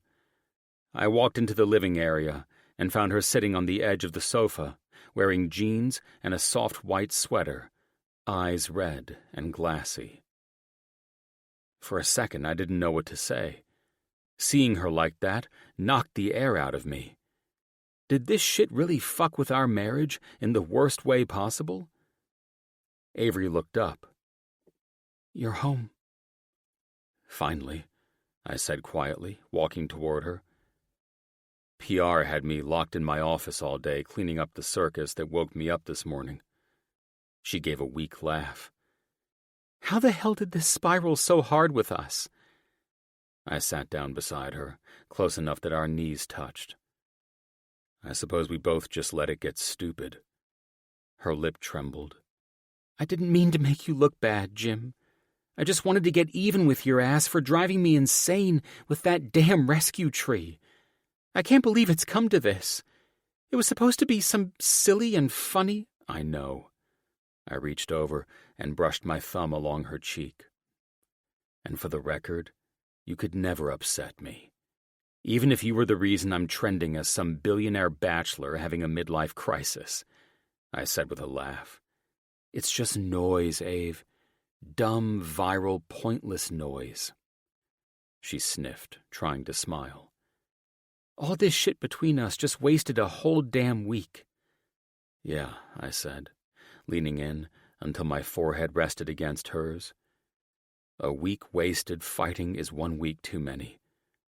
I never want to lose another like that with you." Her breath hitched, and I kissed her slow, sure, and long fucking overdue. When I pulled back, she whispered, "So, we're good?" I smiled faintly. We were never not good, gorgeous. We're just two idiots in love who let the internet and a dead brown tree get between us. She laughed through a tear. God, that sounds ridiculous when you say it out loud. It is ridiculous, I said, wrapping an arm around her and pulling her against my chest. But it's over. No more games, no Mitchell family wars. Just us. Just us, she echoed softly, settling against me. Ash took the girls until tomorrow. Her smile, and that look I'd been craving all week, shifted something in me, flipping every thought to exactly how we needed to make sure this fight was over. I scooped her up in my arms, kissed her neck, and strode toward the stairs. I'm about to show you how much I've missed you this past week, I said, kissing her temple. Promise we won't stop until we've made up for all this wasted time, she said, her lips trailing along my jaw and down my neck. Baby, you're going to want a week's vacation from me when I'm done proving how much I've missed you. With our phones left behind and our bedroom at our mercy, I moved swiftly toward the bed, and for the first time all week, the world finally shut up, and it was just me fervently showing my wife how much I loved every part of her. 27. Avery. The sanctuary on the bluffs looked like Christmas had booked itself a luxury wellness retreat. White poinsettias lined the glass stairway like obedient elves, garlands shimmered along the balcony rails, and peppermint candles flickered against panoramic windows that framed the Pacific in cinematic glory. Even the ocean breeze smelled like expensive eucalyptus, cinnamon, and self-improvement. "Well, what do you think?" Ash asked, clutching Jake's hand as we walked in. "I think this was the perfect idea to get away from all the bullshit of the last couple of weeks," I said. Lainey peered around from Colin's side. "It's going to be the perfect reset to get you both through the rest of the holidays." "I talked to Kat this morning," I added. "She said everything's ahead of schedule, and I'm going to be blown away when I see the set on Monday. Since you and Jim are finally back to normal again, did you actually break down and let him in on your little prank with the Scrooge set?" Ash asked with a grin. "I hope to hell you didn't," Jake responded instantly, dragging his attention away from Colin and fixing it on me like I'd just confessed to tax evasion. "I didn't," I said, laughing. "But considering that the last innocent prank landed us at this couples yoga session for emotional realignment, maybe I should have." "Nonsense," Colin said. "The only reason that shit went sideways was because Jimmy can't prank worth a damn." "Yeah," Jake added. "Everyone knows you don't stage a fight with your wife. He ignored the rulebook." "Well, I'm just glad it's over." I scanned the serene lobby. "He's still not here yet. He said he had to visit a nearby site with Titus first." "So, the guy is already screwing up couples yoga?" Colin shook his head. Jake smirked. "Thank God this thing starts with couples therapy before we start balancing together." My eyes widened. "Therapy?" "Couples counseling," Ash said brightly. "You start by clearing the toxic thoughts that poison your connection. Then you move into balancing poses, where you're training your bodies to work together like your hearts and words do." "Full union," Colin said, sounding way too enlightened. "I like this shit already." "Oh, God. Full union?" I repeated. "As in sex?" Lainey laughed. "Sounds like someone didn't get enough of that makeup sex with her man last night." "Not sex," Ash said. "It's more like teaching your body and mind to dance again." "Sounds like you and Jake do this all the time," I said, completely unsurprised. "Sex is amazing afterward," Jake said. "Trust me. It's the only reason Lainey and I are here," Colin added. "But trying to trust your ass during the holidays is pretty much how people wind up trending on social media these days. So there's that." "Okay," Ash said. "Men through those doors and ladies are in the saunas over here." She smiled at me. "Saunas and massages to loosen everything up and prepare for the session." "Ash, it's a good thing we love you and all of your hippie ways," I said, seeing her eyes transform into some form of meditational excitement. After massages and saunas, both long overdue and very much deserved, we met the guys out on a breezy bamboo balcony. All of us were in matching white robes, looking like cult initiates waiting for enlightenment or some shit. Jim had finally arrived, freshly shaven and smelling like confidence and sandalwood. "You smell so good." I leaned into him. "I've missed you." "It must be the steam room bergamot scent that those two idiots cranked up," he said, kissing my nose. "And I missed you more. Sorry that I was late." "The word sorry is the first mistake in all marriages," a woman announced as she appeared from nowhere, wrapped in chiffon and purpose with black hair pulled into a bun tight enough to give me a headache. "Forgive me for listening in," she smiled serenely. "But every couple that has entered my sessions discovers that sorry is the seed of failure." "Huh?" I blinked, trying to process what she said. "And how is that?" "Ah," she smiled wider. "You've already said it. Words without awareness." Jim arched a brow. "And you are?" he asked the woman. "I am Sage Luminara," she said, settling gracefully onto her heels. "I am the vessel to be used for your union and restoration today." I glanced at Ash and Jake. Jake clearly only thinking about the great sex he'd get after this. Ash fully invested in the experience. God bless her. And Colin watching Jake like he was silently warning him that the sex had better be worth it. Jim, as usual, had no expression, and I was just wondering what the hell was coming next. The lady waved a white fan as if she were banishing bad vibes.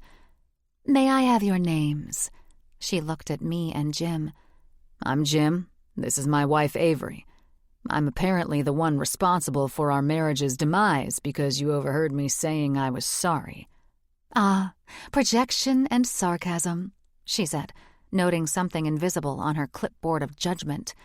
Then she turned to Jake and Colin. "You two radiate the same ignorance, but with weaker egos." "I'm not sure if that's a compliment or not." Colin arched an eyebrow at the woman. Jake ignored Colin. "I do still have some sarcasm since my last session with my wife, but I've changed since last month's chakra cleanse." "Bullshit," Colin mouthed to his best friend. "Chakra cleanse?" I questioned whether Jake Mitchell would even consider doing something like that.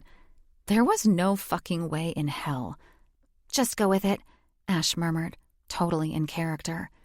Luminara fanned herself once, eyes closed. "The air is heavy with masculine defensiveness. Let us begin to clear it." Jim muttered, "God help me." She looked right at him. "He cannot. You must embrace the humility of the ego first." I bit my lip to keep from laughing.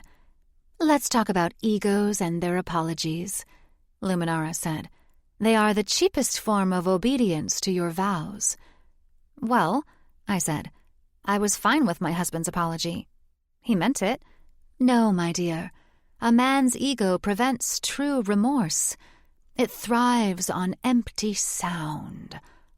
"Oh, for fuck's sake," Jim muttered under his breath. "Foul language vibrates at a low frequency," she warned, waving her fan toward him like she was swatting something dark in his soul. Jake nodded gravely. "She's right. Your aura just dimmed a smidge, pal." Colin inhaled loudly through his nose.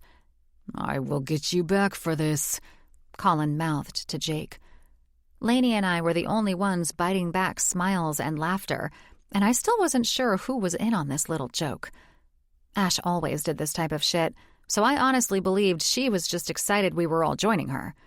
She was my best friend, and that's why I was playing along. But Jake? There was no way he was all about this. "Let's do an exercise," Luminara said. "Husbands, face your wives." We did, because at this point, resistance most likely meant another hour of this, and I was ready for a damn cocktail and food. "Now, Jim," she started, "apologize to Avery again." I'm sorry I was late, he said flatly. Please act as though you meant it, she insisted. He sighed, then gave me that half-smile that always undid me. I'm sorry, gorgeous. Pet names, she said. Deflection through endearment. A manipulative man cloaks guilt with charm. My lips twitched. Jim saw it and smirked harder. Yes, he said smoothly. Seems to work every time. He played along, finishing with a wink. It's complacency, she gasped. And that's tragic. Jake raised a hand. May I assist my brother in enlightenment? No, Jim answered with a roll of his eyes. Please do, she said. Whenever I mess up, Jake said solemnly, taking Ash's hands. I never say sorry. Oh, yeah? Jim said, eyeing his brother. What do you say then, smart guy? I simply ask forgiveness for failing my wife. He looked at the teacher as if that just scored him some meditation points. Ash smiled, perfectly on script. And I forgive him, she finished, smiling at all of us. Jim stared over at them like they'd joined a cult. You've all lost your minds. I tell her, Jake continued, that it was never my intention to hurt her. Luminara nodded. Beautiful. Humility wrapped in awareness. The hell it is, Jim muttered. It's just a rebranded sorry. Your resistance is your wound, she said softly. Or my common sense. Her nostrils flared, but she recovered in one deep, expensive breath. We will meditate. She closed her eyes and began humming a sound somewhere between a chant and a bird call. Now, focus, Luminara said, eyes still shut. Feel the breath of forgiveness. Release your need to win against your spouses. That's literally how I make a living, Jim replied. I leaned toward Ash. What the hell is happening now? Cleansing, she whispered. Isn't it magical? Ash, I love you, but this is insane, I said. Lainey cracked first, snorting into her sleeve. If anyone wants cocktails by dusk, I suggest we play along. Jim exhaled sharply. I'm about 3 more exhales away from checking myself out.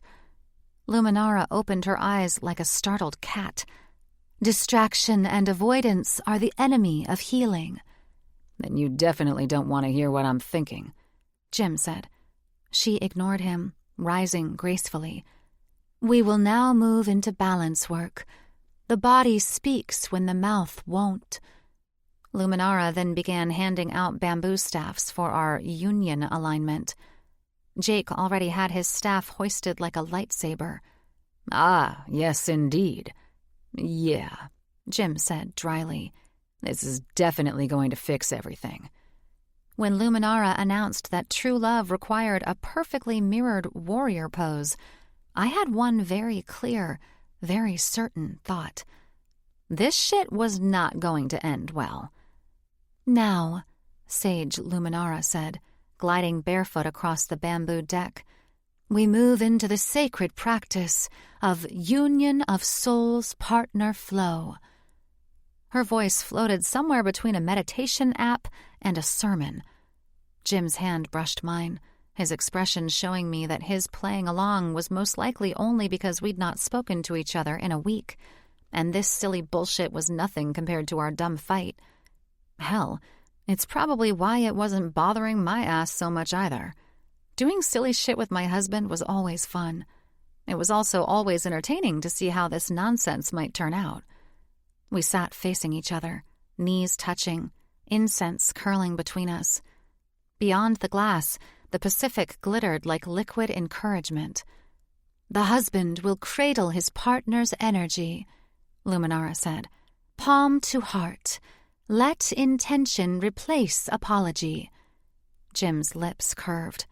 You heard the woman, gorgeous, he murmured, placing his hand lightly against my chest. His touch was steady and measured with just enough pressure to make my pulse jump. I love you, I softly said, smiling into his beautiful green eyes and loving that this wasn't irritating him, no matter how bizarre it was. Luminara's eyes softened. Good. Stay in that truth. Across the circle, Colin was already inhaling like he planned to levitate. And I can feel the frequency shifting. It looked like his ass was finally starting to play along as well. We were all going to need a damn beer after this next part. I was sure of that. Jake answered without opening his eyes. That's because you're holding your breath. Quiet the mind, Luminara said, her tone patient but sharp. Inhale through love. Exhale resistance. Jim's thumb brushed the edge of my collarbone, slow and deliberate. He wasn't mocking it. He was indulging me. Now, bring your foreheads together, Luminara said. Jim leaned in until our breath mingled. His eyes flicked over mine, amused, quiet, and dangerous. I failed instantly, a laugh escaping before I could smother it. As handsome as he was, and for as much as I wanted to be this close to my husband, this was just too weird. Luminara smiled as if this were a moment of enlightenment.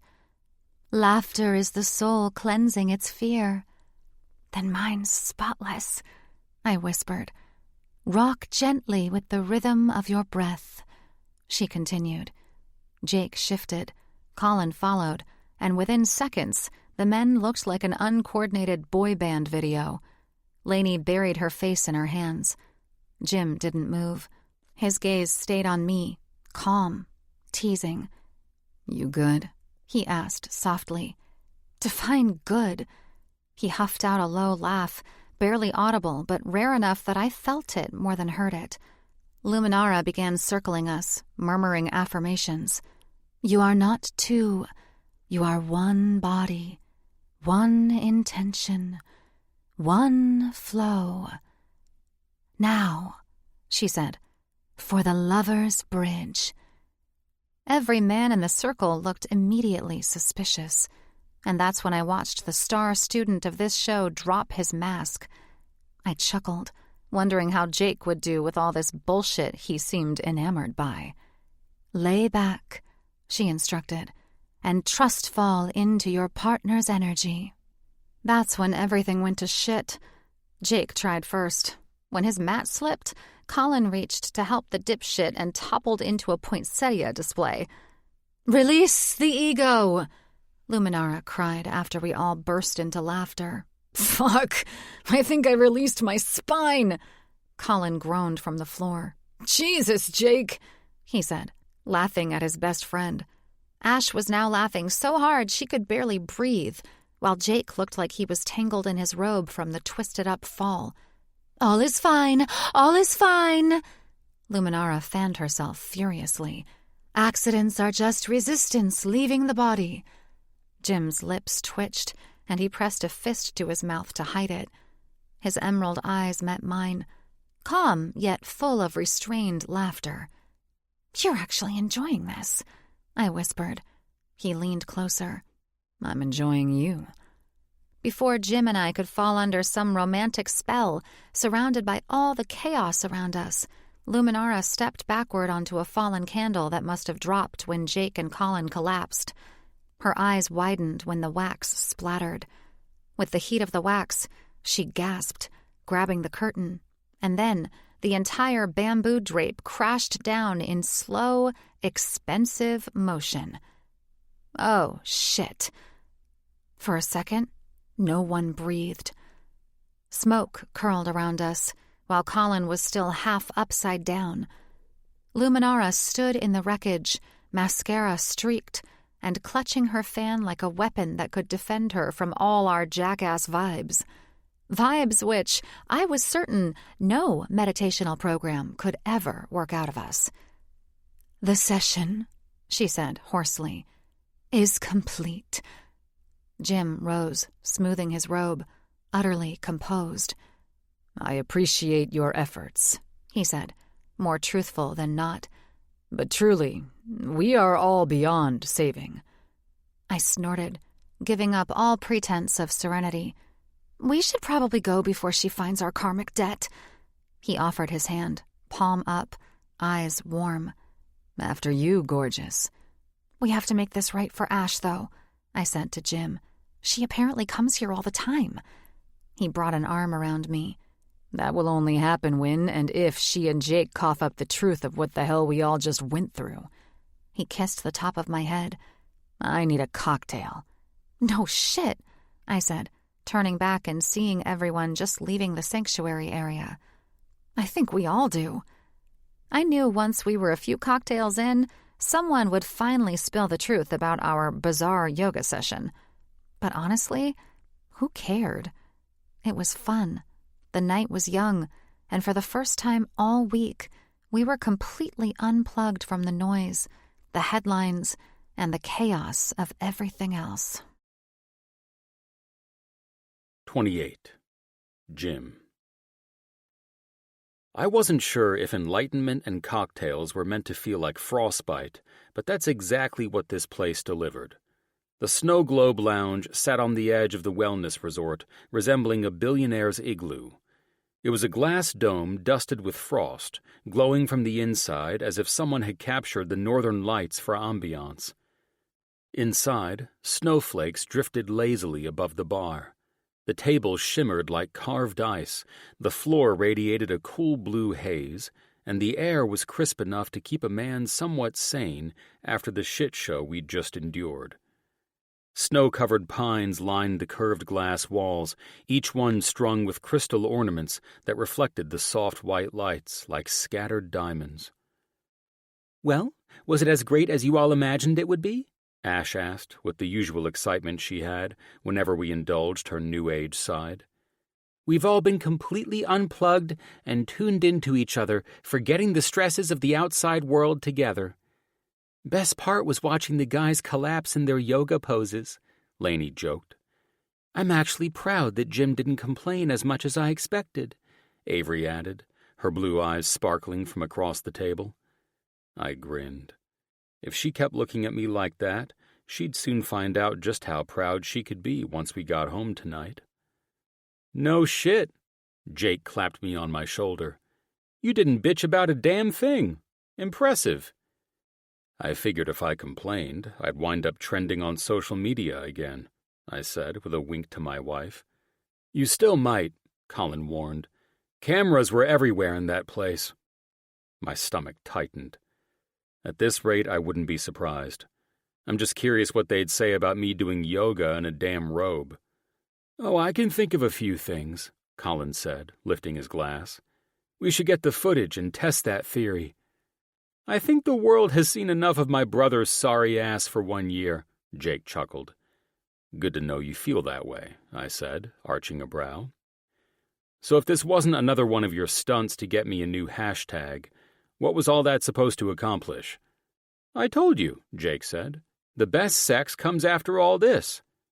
Avery laughed. "We all seriously failed that union therapy thing we just did." "Yeah, and after this dip-fucker forced me into a wall of candles and poinsettias, I'm far from achieving this sexual greatness that Jake keeps lying about." "It's not a lie. You'll see," Ash said, sliding closer to Jake. "Right now we're in the ice phase. It's part of the elemental balance program. They use extreme temperature shifts to release tension." Colin eyed her. "So we freeze our asses off, then what? Have sex to thaw out?" "Then we do fire therapy," Jake said, clearly thrilled with himself. I took a drink. "Is this how you secretly get your kink these days, Jakey? Freeze your balls off, then roast them like chestnuts on an open fire?" "It's not kink, it's chemistry," Ash said, with the fluttery excitement of a butterfly in a rose garden.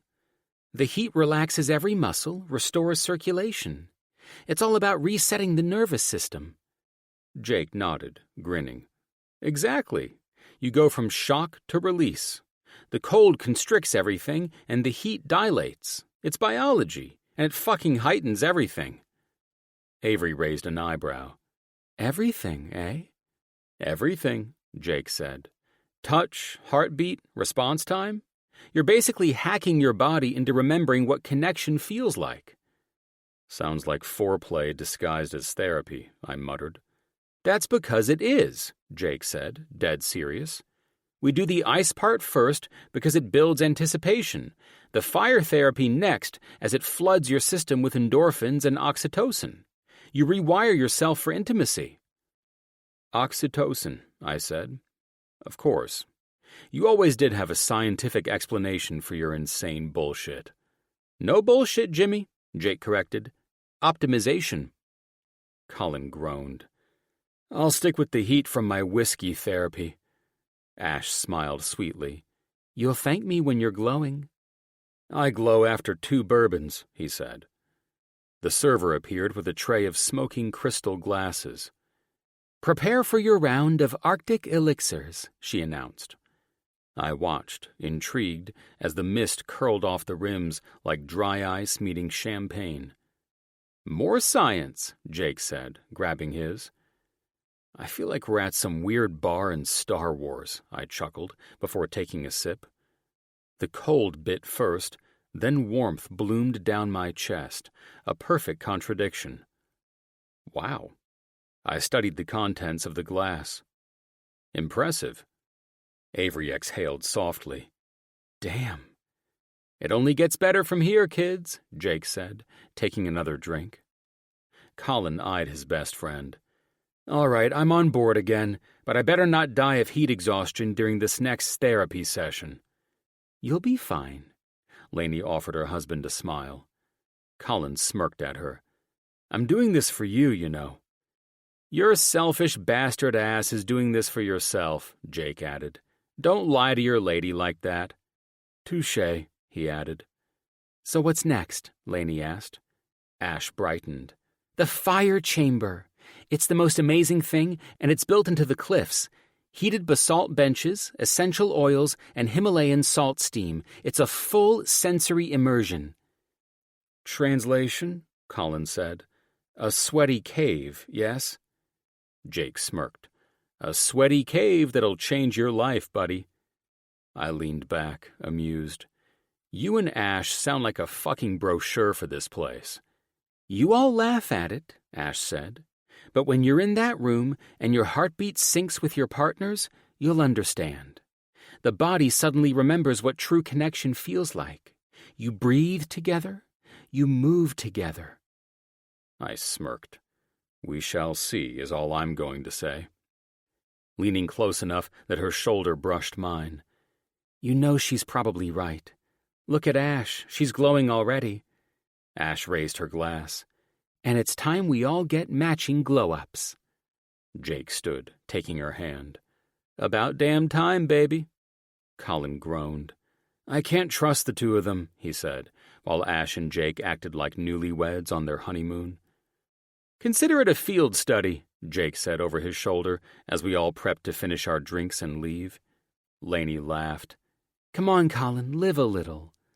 I was living just fine, he said. It's my prankster of a best friend who I can't trust not to kill us all with some bizarre shock therapy to our nervous systems. I finished the last of my drink, set it down, and looked at Avery. She was still smiling softly, and it struck me how just 24 hours ago we weren't anywhere close to this place in our hearts. I'd ached to have her back in my arms, and now I did, seeing her laugh as we took this day to do silly shit with our friends and family. I honestly didn't care what we were doing so long as I was with her. You planning to test his theory later? Avery asked, pulling me out of my thoughts while we walked through the cave. Thoroughly, I said, offering her my hand. And if those two nuts up there are correct, I'll gladly offer them an apology for doubting this experience. She slipped her fingers into mine, eyes glinting as we followed the others out of the snow globe lounge and down the frosted hallway. The air grew warmer with every step, scented with sandalwood and citrus, a soft hum of music pulsing under the floor. Ahead, a faint orange glow shimmered through the mist of firelight, bending across stone walls. Avery glanced back at me, her smile deepening. This shit better work, she chuckled. We're about to find out, gorgeous, I said, guiding her inside. and as the steam swallowed us, I had a feeling Jake might be right. The corridor curved downward into a tunnel of glass and stone lit by low amber sconces that pulsed like candlelight beneath water. The deeper we went, the warmer it got. By the time we stepped into the fire chamber, my robe felt too heavy, and the air shimmered with heat. The place was built into the cliff itself, with arched ceilings of black volcanic rock, walls glowing with thin veins of orange light that looked like magma running just beneath the surface. Steam curled through the air, laced with citrus and sandalwood. "This might be how I fucking die," Colin said, pulling at his collar. "In a billionaire sauna." Ash inhaled deeply. "That's Himalayan salt mist. It's cleansing your lungs." "Feels like it's melting them," he muttered, sitting on a heated basalt bench. "Jesus!" His eyes widened, trying to keep himself in check while adjusting to the sudden temperature increase. "Quit being a little bitch, Colin," Jake said, relaxing like he'd invented the place. "The temperature's perfect, 125. You just breathe into it and let the tension go." Avery eyed him. "You have this memorized?" "My favorite pastime," he said, with a smug grin. "It's actually not so bad," I said. Jake grinned. "Told you. It's that fire and ice effect. It's the reset button for your nervous system. Every pulse of heat floods your body with oxygen and dopamine. You leave the room high on your own biology." "Or dehydrated as fuck," Colin said, leaning back. I sat beside Avery. The bench radiated warmth straight through the robe. The air was thick, humming. She brushed her hair off her neck, eyes half-lidded from the heat, and for a moment I stopped pretending this was about wellness. Ash closed her eyes and stretched her arms. "Breathe through your chest," she said. "In, out." Colin cracked one eye open. "God," Jake laughed. "You'll be thanking him later." Avery exhaled slowly. "It's actually kind of amazing," she admitted. "Feels like everything's unclenching." "Exactly, sister," Jake said. "The tension leaves your body, and blood starts moving again." "Stop describing it like an anatomy textbook," Colin interrupted. "You're killing the vibe." "I'm educating you," Jake countered. "You're terrifying me." "You're a tad bit too into this shit, dude," Colin said. Laughter echoed off the stone walls, the sound low and easy, softened by steam. After a while, Ash stood. "Okay, now we're moving into the scent immersion next door," she said, slipping her hand into Jake's. 10 minutes, and then cold towels with crushed mint." Colin groaned. "Mint towels?" He eyed Jake. "What the fuck do you two really get up to with your kinks these days?" "Apparently a fuck-ton more than you," he shot back. Once they were gone, the room felt still. Only the gentle hiss of steam and the faint trickle of water from somewhere within the walls remained. Avery leaned back against the stone, eyes closed, a thin sheen of heat glistening across her collarbone. "Do you think this is all ridiculous?" "I think this shit better be everything my brother seems to worship," I said, taking her hand to help her up. She wrapped herself around me, and I couldn't resist bending down to kiss her lips. The air between us thickened, not just from the heat. Her hand slipped through my hair, holding me close as I kissed her deeply. The overhead lights dimmed automatically, the amber glow deepening into a molten orange. Outside the chamber, I could hear muffled laughter from the others and the soft sound of doors closing as attendants prepped the subsequent treatment. "We better follow the rest, or I'm going to take you right here and now," I said, after ending our delicious kiss. We stepped through the archway together, heat curling at our backs and cooling air waiting just beyond. As we stepped out of the heat and into the quiet corridor, cool air spilled over us like relief. The world felt sharper and every breath cleaner, every sound more distinct. Maybe there was some truth to Jake's theory of bullshit after all. The cold, the heat, the stillness. All of it stripped away the noise until there was only her, Avery, laughing, flushed, alive. For the first time in weeks, I wasn't thinking about work, headlines, company parties, or the countless other things waiting for me outside this retreat. Just balance. Her hand in mine, the pulse under her skin, the soft hum of everything finding its rhythm again. I might need to thank my brother for dragging all of us into this weird therapy journey of theirs. Then again, he was the main reason I was trending as a tree-hugging billionaire who ruined his family, so it was probably best not to give him the satisfaction. 29. Avery. The drive home was quiet, charged, and as if the heat from the fire chamber had followed us into our car. My pulse still hummed under my skin, every nerve alive. Whatever that ridiculous therapy had done, it left me floating somewhere between calm and craving.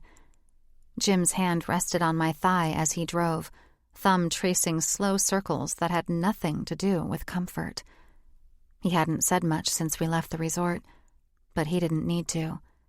His silence was its own command, steady, deliberate, impossible to ignore.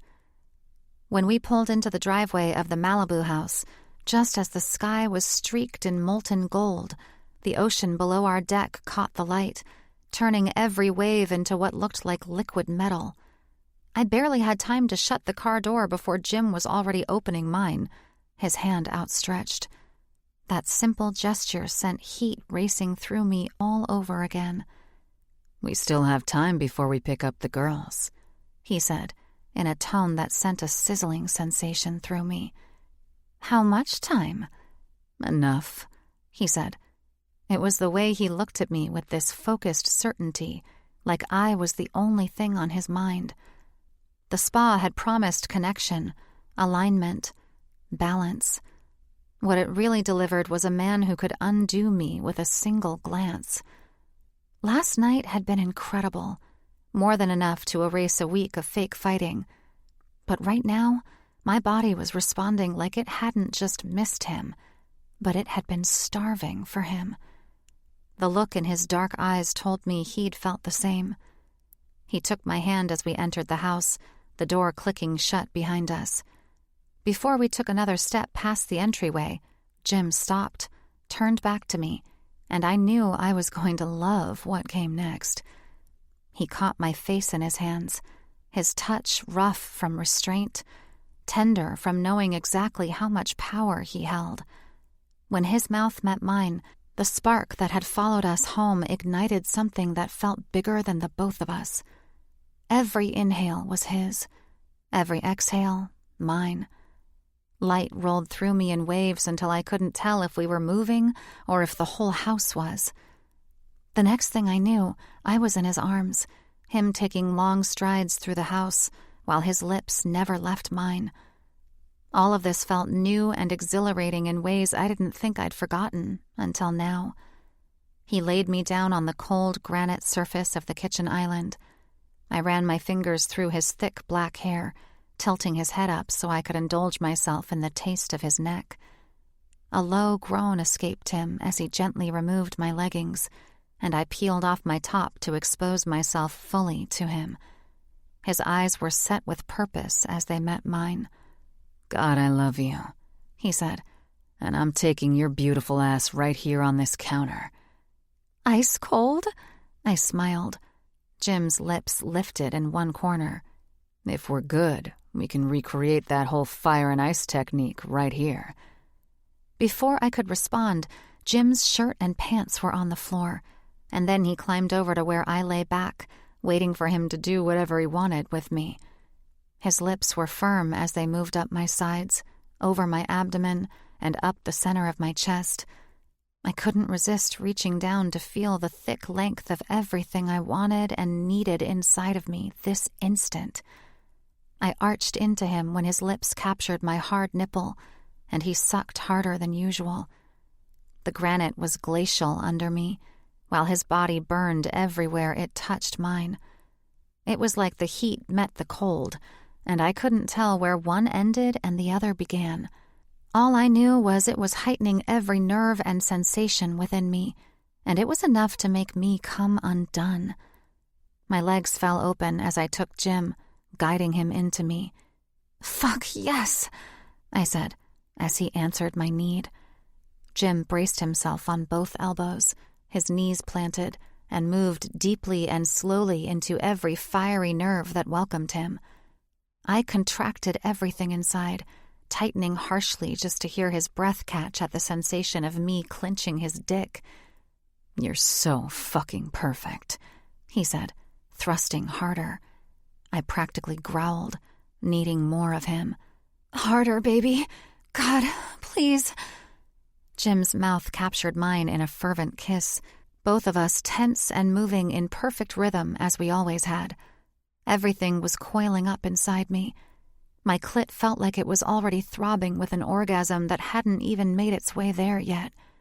While Jim's kiss remained possessive and powerful, I planted both feet on the counter and thrust myself into him. "I need more," I begged. "Turn around," he said, pulling out and gently guiding me to lie flat against the stone surface. His lips ran down from the back of my neck to the center of my spine, while his hands maneuvered my hips to allow him to enter me from behind. "Baby," I said, feeling him deeper than before. "God." I leaned up and sat back into him, both hands up, behind me, and pulling his face back to me. His lips trailed a fiery line over my shoulders, while his hand went for my clit. The pressure of Jim's firm fingers, rolling and moving the most sensitive spot on my body, was enough to make me explode into a million pieces. Jim's cock ran hard into my G-spot, and there was no stopping the orgasm that was building and about to explode out of me. I rocked my hips back toward him, rolling my eyes every time his tip rammed into my sweet spot. "I can't hold back," I said. "Don't." Jim moved more aggressively, his growls coming lower and deeper, and I knew my man was right there with me. "Come, Ave," he ordered, and as if my body reacted to his commands, not my mind, I shattered all over him. The coiled-up sensation that broke free in that instant had me trembling everywhere. While I continued to ride this wave of passion and desire, Jim slammed one last time into me, and then we both collapsed, gasping for air. "God, you're the best there is," I said, leaning back into where he pulled me into his chest. He kissed the top of my head. "I feel like Nat and Spence owe us another night with no kids." He chuckled. "You think you have one more round in you before you go? That went pretty quick," I teased, running my fingertips along the hard muscles of his forearms. "I think that's the only fault I have with the fire and ice technique." He chuckled. "I can't hold back like I usually can. Everything builds too fast and releases too quickly for my liking." I laughed and turned to kiss him. "I agree, but we can call it our new foreplay." He kissed my lips back. "Of course we have one more round," he offered, "but this time in our bed." "Getting too old for the tabletop shit?" "No, gorgeous," he said. "The stone is freezing my ass currently, and I won't be able to get hard again at this rate."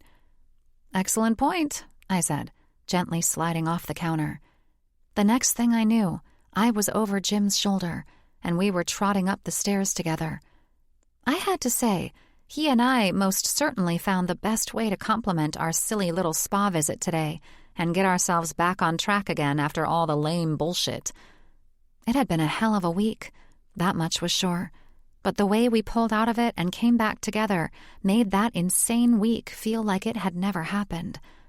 Thank God, too, because I had no idea how difficult the holidays were about to become with party planning and the stupid internet sending my poor husband trending over the dumbest shit. 30. Avery. It was the week before Christmas, The first time I'd truly allowed myself to think about the party Kat was furiously and undoubtedly flawlessly pulling together.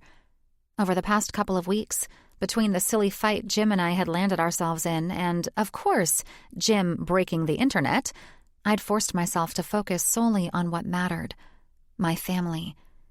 But now, things were starting to get real again. Kat had called me first thing this morning, insisting I come see the set she'd magically finished. I didn't know what to expect, but knowing her, it would exceed all imagination. "Is there a reason I'm unable to see your Paramount venue?" Jim asked, dragging his razor in a perfect line along his jaw. I watched him rinse the blade and go back to work with that quiet precision of his. God help me. I wanted to jump him right then. Something about a man shaving oddly did funny things to me. "Have we ever had sex while you were shaving?" I asked, popping my lips after glossing them. He smiled at me through the mirror over his sink, opposite my vanity where I was finishing my makeup. He'd just rinsed the blade, water running over the edge of the sink, when something about the sight of him, his bare chest flexed, jaw sharp from the fresh shave, hit me hard and deep, and I wasn't about to try and ignore any of it. "Avoiding the question, Mrs. Mitchell?" He teased, one brow arched. God, this man was turning me on in ways I couldn't explain right now. I swear, something had changed after that damn fire and ice therapy because I couldn't get enough of him lately. The best part was that he seemed to need me just as much. "I'm not avoiding anything," I said, walking over and sliding my arms around him from behind. "Now you're distracting me," he chuckled. "I'm curious why something I've spent a lot of money on and that my employees will be attending apparently doesn't require my approval." "Because, lover," I said, slipping my hand into his boxers and finding what I wanted, "your approval isn't needed." Jim's breath hitched as I gripped his length tightly and began to gently smooth my hand up and down, waking up the sensations I was already experiencing from just watching the man shave. The water stopped, and the razor clinked against the porcelain. He gripped both hands onto the sink, allowing me to continue bringing him pleasure. "Jesus, Ave," he breathed out, his eyes focusing on me through the mirror. "Now you're just—" When I reached the velvety smoothness of his hard tip, I used the slickness gently dripping from it to glide my palm to massage just beneath his most sensitive spot that always rendered the man speechless when I focused everything on this area. Watching the tension ripple down his arms sent its echo through me. The hard lines of his stomach tightened, his biceps and forearms now fully flexed, while his eyes rolled back. I moved my hand faster. "Open your eyes, handsome," I said, loving to watch my husband's expression cross over from stern and into the bliss of ecstasy he was feeling. "You're so beautiful," he said, his mind and eyes falling into that sexy trance they always did while his pleasure grew. I kissed his bare shoulder, pulled his boxers completely down so I could take in the perfect image of all of him. I managed to shrug my robe off and pressed my breasts into the tightened muscles of his back. Jim stood there, the dark hair he always had neatly trimmed, highlighting the perfection of his hard dick, glistening with pre-cum as I stroked him. God, he was perfection, the veins swelling as he grew hard, his mouth agape while leaning into all the pleasure he was feeling. My mouth and tongue tasted down the back of one flexed bicep, and I used my other hand to cover both of his neatly groomed balls. "Fuck," Jim bit out, his hand reaching back into where I already knew I was dripping with desire for more. "I need this," he said, dipping his fingers into me. I pulled back, not allowing any more from him, just wanting to watch my man come in front of me. However, that never worked with my possessive husband. The next thing I knew, my ass was planted on the vanity he was once standing in front of, and all of him was sliding powerfully into me.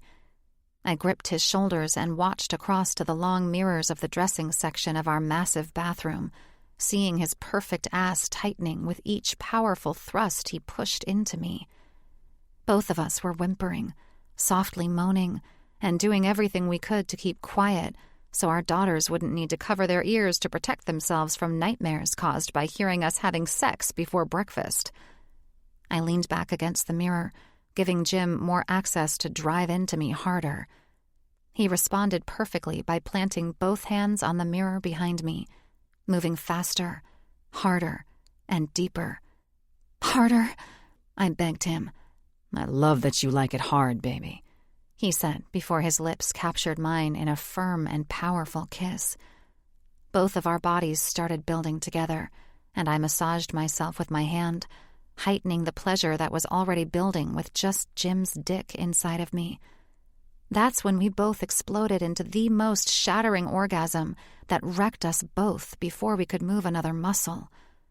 For a moment, the world narrowed down to just a heartbeat and breath, with the scent of his skin still sharp with aftershave.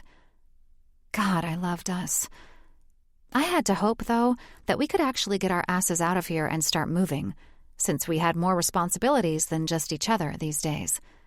And right on cue, it was Jim who put us back on our morning schedule. "Now," Jim said once he could speak again, voice still rough. "Why can't I visit what I'm paying your planner for?" "Oh, I forgot about that," I said truthfully. He smirked. "That was your intent, but I didn't forget." "Well, you should have," I said, swatting his bare backside before he could pull his briefs up. "You're a man." "I'm also a fantastic multitasker."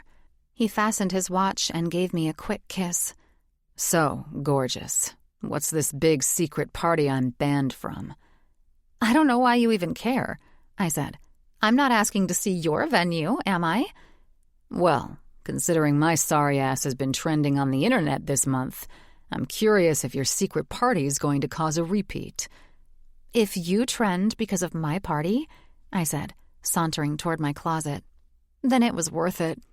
"Avery Mitchell," he called after me. "You may have seduced me 3 times already this morning, but I'm not letting your cute little ass leave me hanging." "All I'm going to say," I said, flipping through hangers, "is if you start trending again because of this party, which, by the way, will be 10 million times better than yours."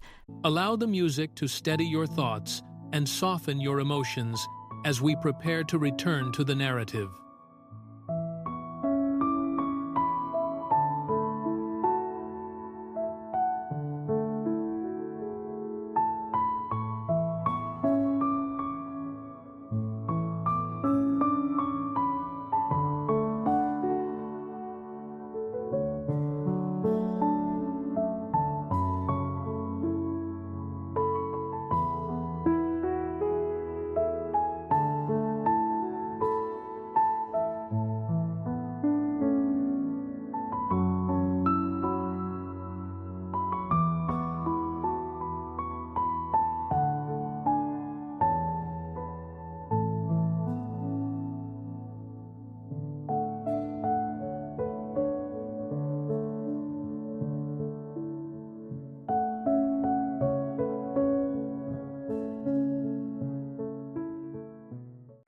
"Don't complain."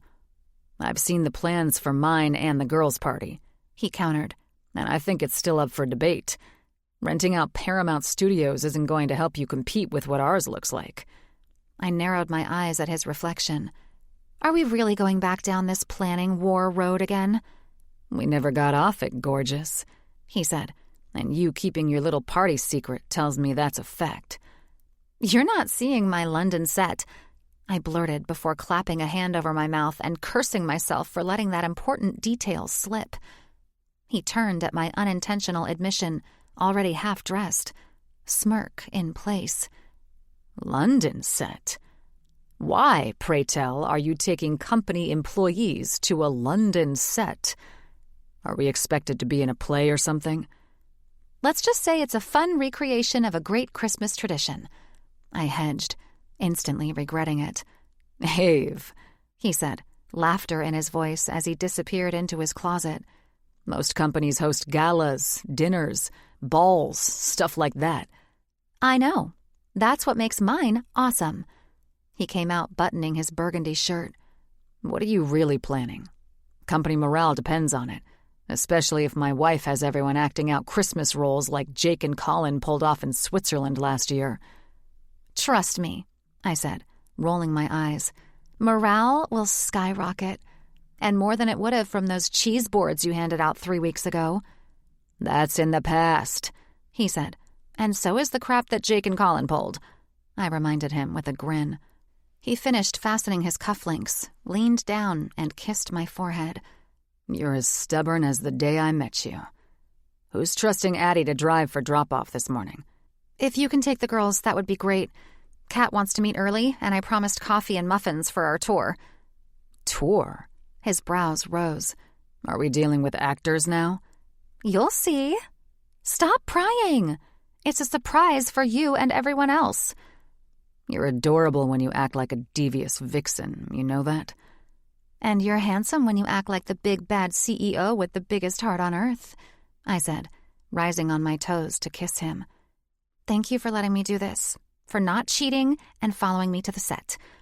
The only one cheating right now is my wife, manipulating me with words instead of her body, he said. That's right. I turned back to my closet. If you can take the girls, it'll help me. Of course. No meetings till 10. He paused. Are you sure you don't want breakfast here? I'm sure, I said, laughing. I don't need you and the girls teaming up to guilt-trip me about my party. Jim's chuckle followed him out, and I couldn't help but grin.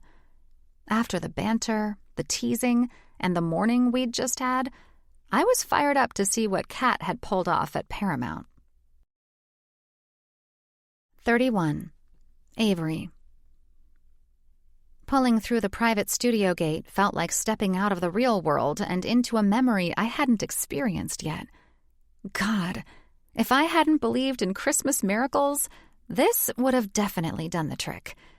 Frosted pine garland framed the entrance archway where security waved me through, and even in the California sun, there was a distinct shimmer of Christmas magic in the air. Not the kind found in red and green gift bags or store-bought canned snow, but the kind that wrapped around your skin, sank into your bones, and whispered, "This night will live in memories forever." From what I'd seen, this was everything and more than I could have ever imagined. Waiting near the faux gas lamps at the entrance was Kat. She was perched in perfection, sitting behind the wheel of a polished, deep green golf cart trimmed with velvet ribbon and golden bells. She wore a long camel trench, sunglasses pushed into her hair, clipboard in hand, already looking 10 steps ahead and smug as hell about it. "Well, doll, you asked and I know I fucking delivered." She grinned as I slid into the passenger seat beside her. "I hope you love it so far." "Good God!" I breathed, already taking in the scale of what she'd created. "I feel like I've been transported into Narnia." "Just wait until we go in." "And here," she tossed me a red knit blanket. "You're gonna need that. I had them crank the outdoor mist machines and cold steamers so you'd feel it in your lungs." We zipped through the first stretch of the set, the area Kat referred to as the carriage entry lane.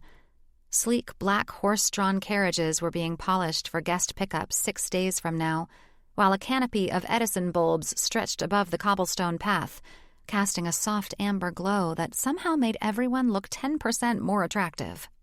Guests would be dropped at what Kat referred to as the drop-off circle, where frosted firs framed the true entrance to our Scrooge-inspired wonderland.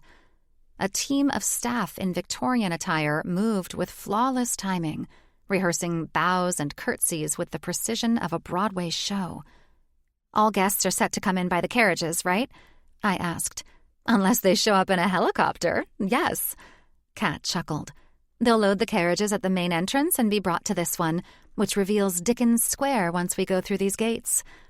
I grinned. "You've nailed this vision better than what I even imagined." "Oh, honey, you haven't seen anything yet. The builders and designers were all fantastic to work with and went above and beyond for this project. I'm truly impressed with their efforts and how they followed all my instructions to the last detail. She guided us into the main village, and I nearly forgot how to breathe. It was like an entire village from 1840s London emerging from the asphalt as if by magic. Fog machines released gentle swirls of mist that caught the morning light just enough to make the cobblestone paths shimmer. "My God," I said, truly speechless and taking all the magic in. I inhaled the frosty air, tucked further into the blanket, and glanced up at the gaslight lanterns flickering, complemented so artfully by artificial snow drifting throughout the entire area. The giant hand-painted skyline in the distance looked believable and more realistic than I had ever imagined. Every building, every stone arch, every crooked roof looked like it had been lifted from a Charles Dickens dream.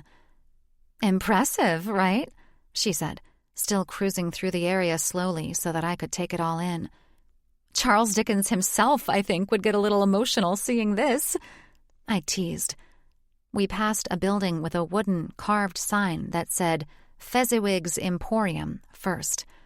It was a faux general store turned photo booth lounge, featuring antique sleds, nutcracker displays, and a wall of peppermint-colored pillows where couples could stage holiday kisses.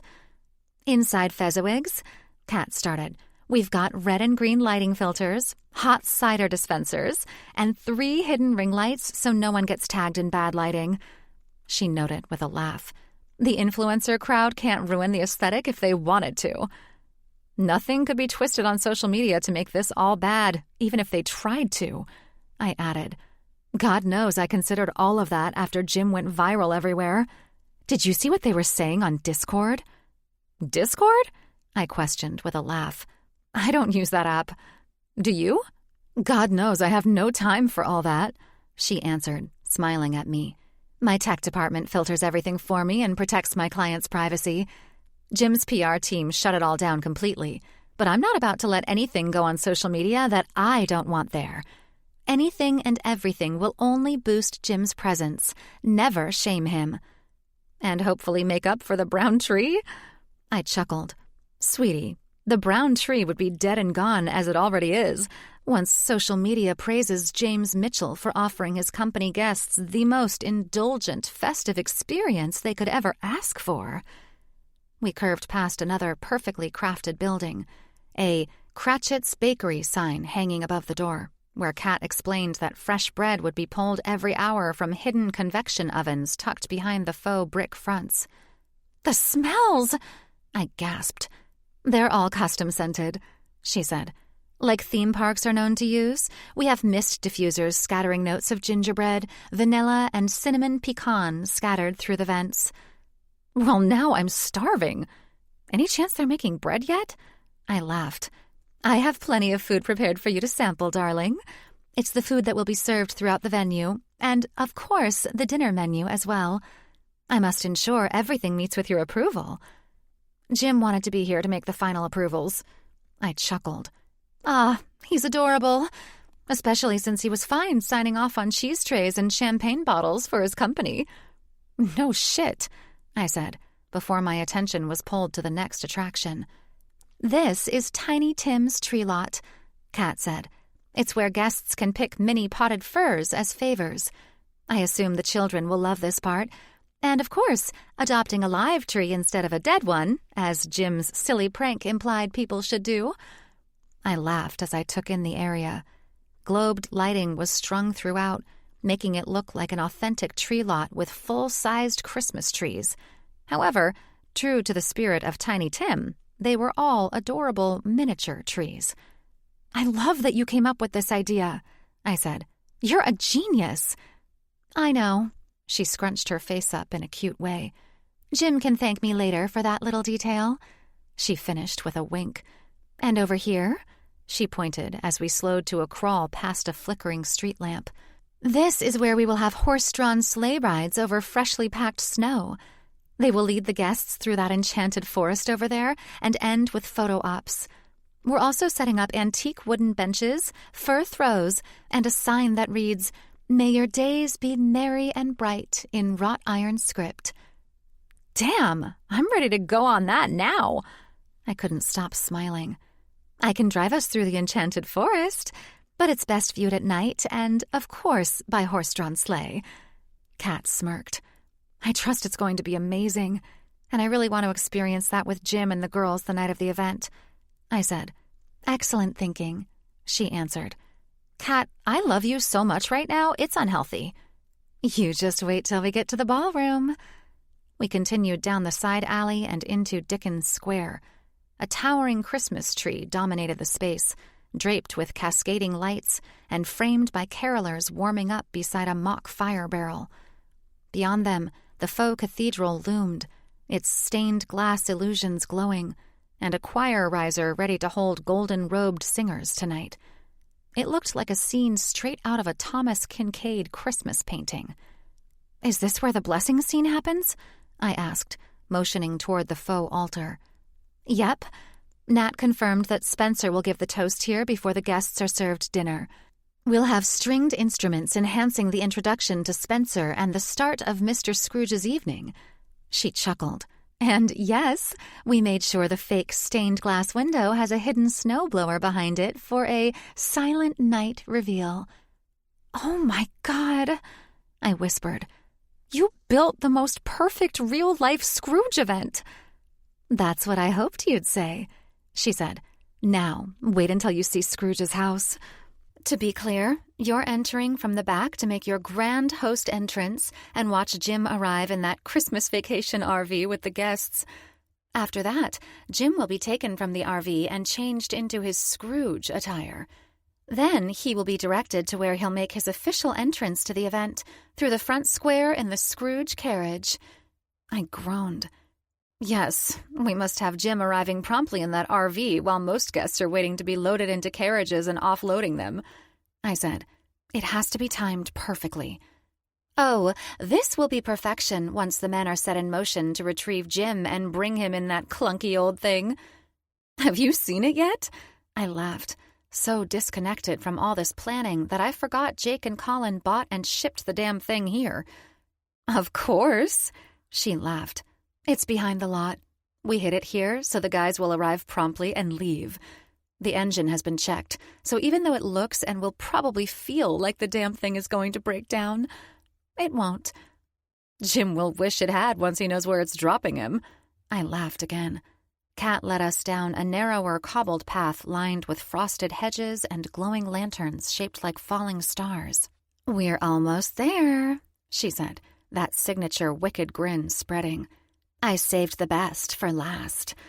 The cart slowed down, and we stopped in front of what looked like a grand brick estate with ivy-covered windows, twin staircases winding up to Juliet balconies, and stained glass archways glowing from inside. Welcome to the ballroom, Kat announced. The double doors creaked open as she waved to the crew inside. You ready? I stepped off the cart and nearly gasped as I entered. The entire space shimmered like a scene from Bridgerton, set within a snow globe. Hundreds of flickering candlelight bulbs floated in glass orbs from the ceiling, suspended like enchanted snowflakes. The walls were draped in midnight blue velvet, with twinkling string lights that resembled a starry sky.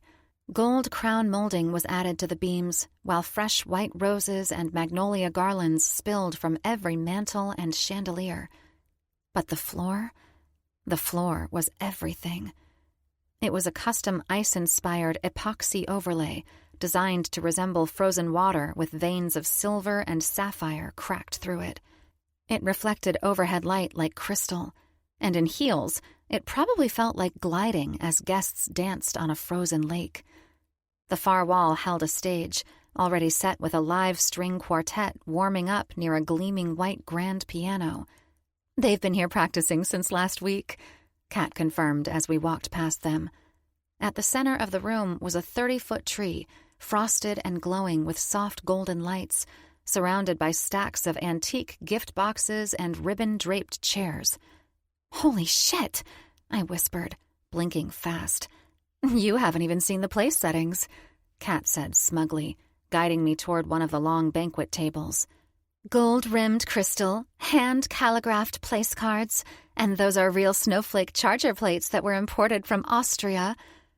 I looked and saw that there were custom menus at each setting, printed on linen scrolls and sealed with wax stamps bearing the Mitchell & Associates logo. Kat pointed up. Overhead are hidden snow vents that are angled to drop micro-flurries in time with the music cue, and only during toasts and your personal welcome speech. Shit, I forgot about my speech. I chuckled. Not to worry. I'll have one prepared as a backup, just in case, she answered. No, I'll write one. I'm more excited to do it now than before, I said with cheerfulness. Kat tapped her clipboard. Okay, so we have 3 temperature zones, a shoe valet for anyone who doesn't want to wear stilettos on cobblestone. And yes, the Mitchell family table is centered under the main chandelier with full media lighting for those perfect candid shots. This is a masterpiece of perfection, I whispered, shockingly choked up. Kat smiled. I'm delighted you are pleased with it, she answered. Now that we're on wrap-up here, I want to bring you to the hotels to view the suites where guests will be staying after they arrive tomorrow. I forgot about that, too. I covered my heart. Oh, hell, I'm more excited for this event than I am Christmas. That's the exact reaction we want, and we most certainly want our guests to have. She chuckled. Let's head over to the first hotel. It's where we can do the food sampling of everything that will be served here. I was so goddamn excited, I didn't even know how to react anymore. I wished all the ladies were here to join in, but I wanted this to be the perfect Christmas surprise for them, too.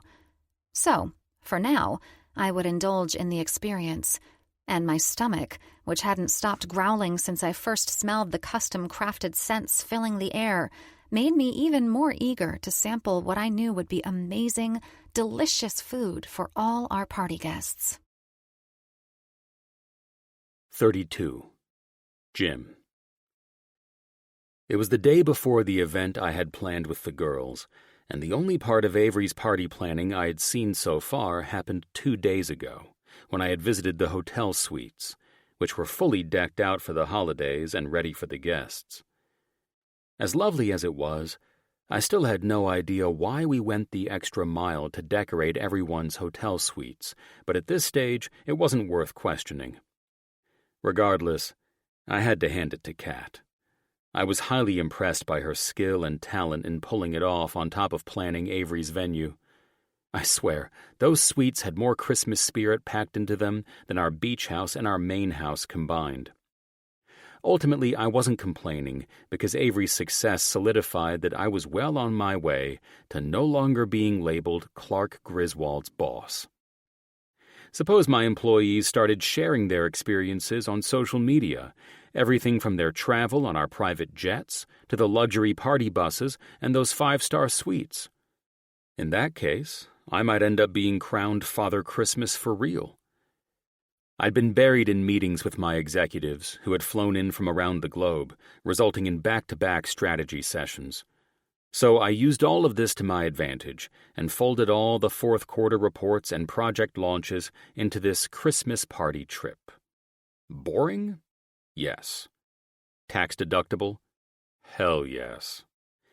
This is how smart CEOs keep profits where they belong, inside the company instead of Uncle Sam's pocket. Now that my last meeting was done, I was finally free to pick up the girls from their final tailoring appointments for the dresses they'd wear tomorrow at our event. Thanks, Alistair, I said, handing a tip to my driver as I stepped out of the Rolls. Have a good evening, Mr. Mitchell. You do the same. I walked into the boutique Avery always used when she needed gowns tailored for galas and company events. Mr. Mitchell, the receptionist said with a polite smile. Your wife and daughters are just through those doors. Appreciate it, I said, heading down the corridor. Mrs. Mitchell, a voice drifted through the air as I entered the dressing lounge. The girls will be an absolute vision tomorrow, a stunning statement for both the company and their father, announced Avery's tailor, Jacques. I stepped in and froze. Jesus. Izzy stood in front of the mirror in an emerald green dress that shimmered like crushed velvet under the lights. She looked utterly adorable in her white stockings and patent shoes. Her curled hair was pulled back into a perfect ponytail with a matching velvet bow. She looked like a perfect portrait of a porcelain doll come to life. My heart stopped when Addie pulled back the curtain from her dressing room. Even Jacques gasped before immediately flurrying around her, adjusting the hem of her floor-length burgundy gown. Her long black hair was curled over one shoulder, and even her irritated eye roll, aimed at the tailor fussing over her, made me smirk. She was all Avery, beautiful and poised, and just annoyed enough to remind me of the first time I dragged her mom to one of these things. Avery stood nearby, laughing with Jacques and admiring the finished looks. And before I could stop it, something cracked open in my chest. Our beautiful girls looked older. Too old. Addie didn't look 15. Instead, she looked ready to take on the world. God help me, and next year she'd be driving.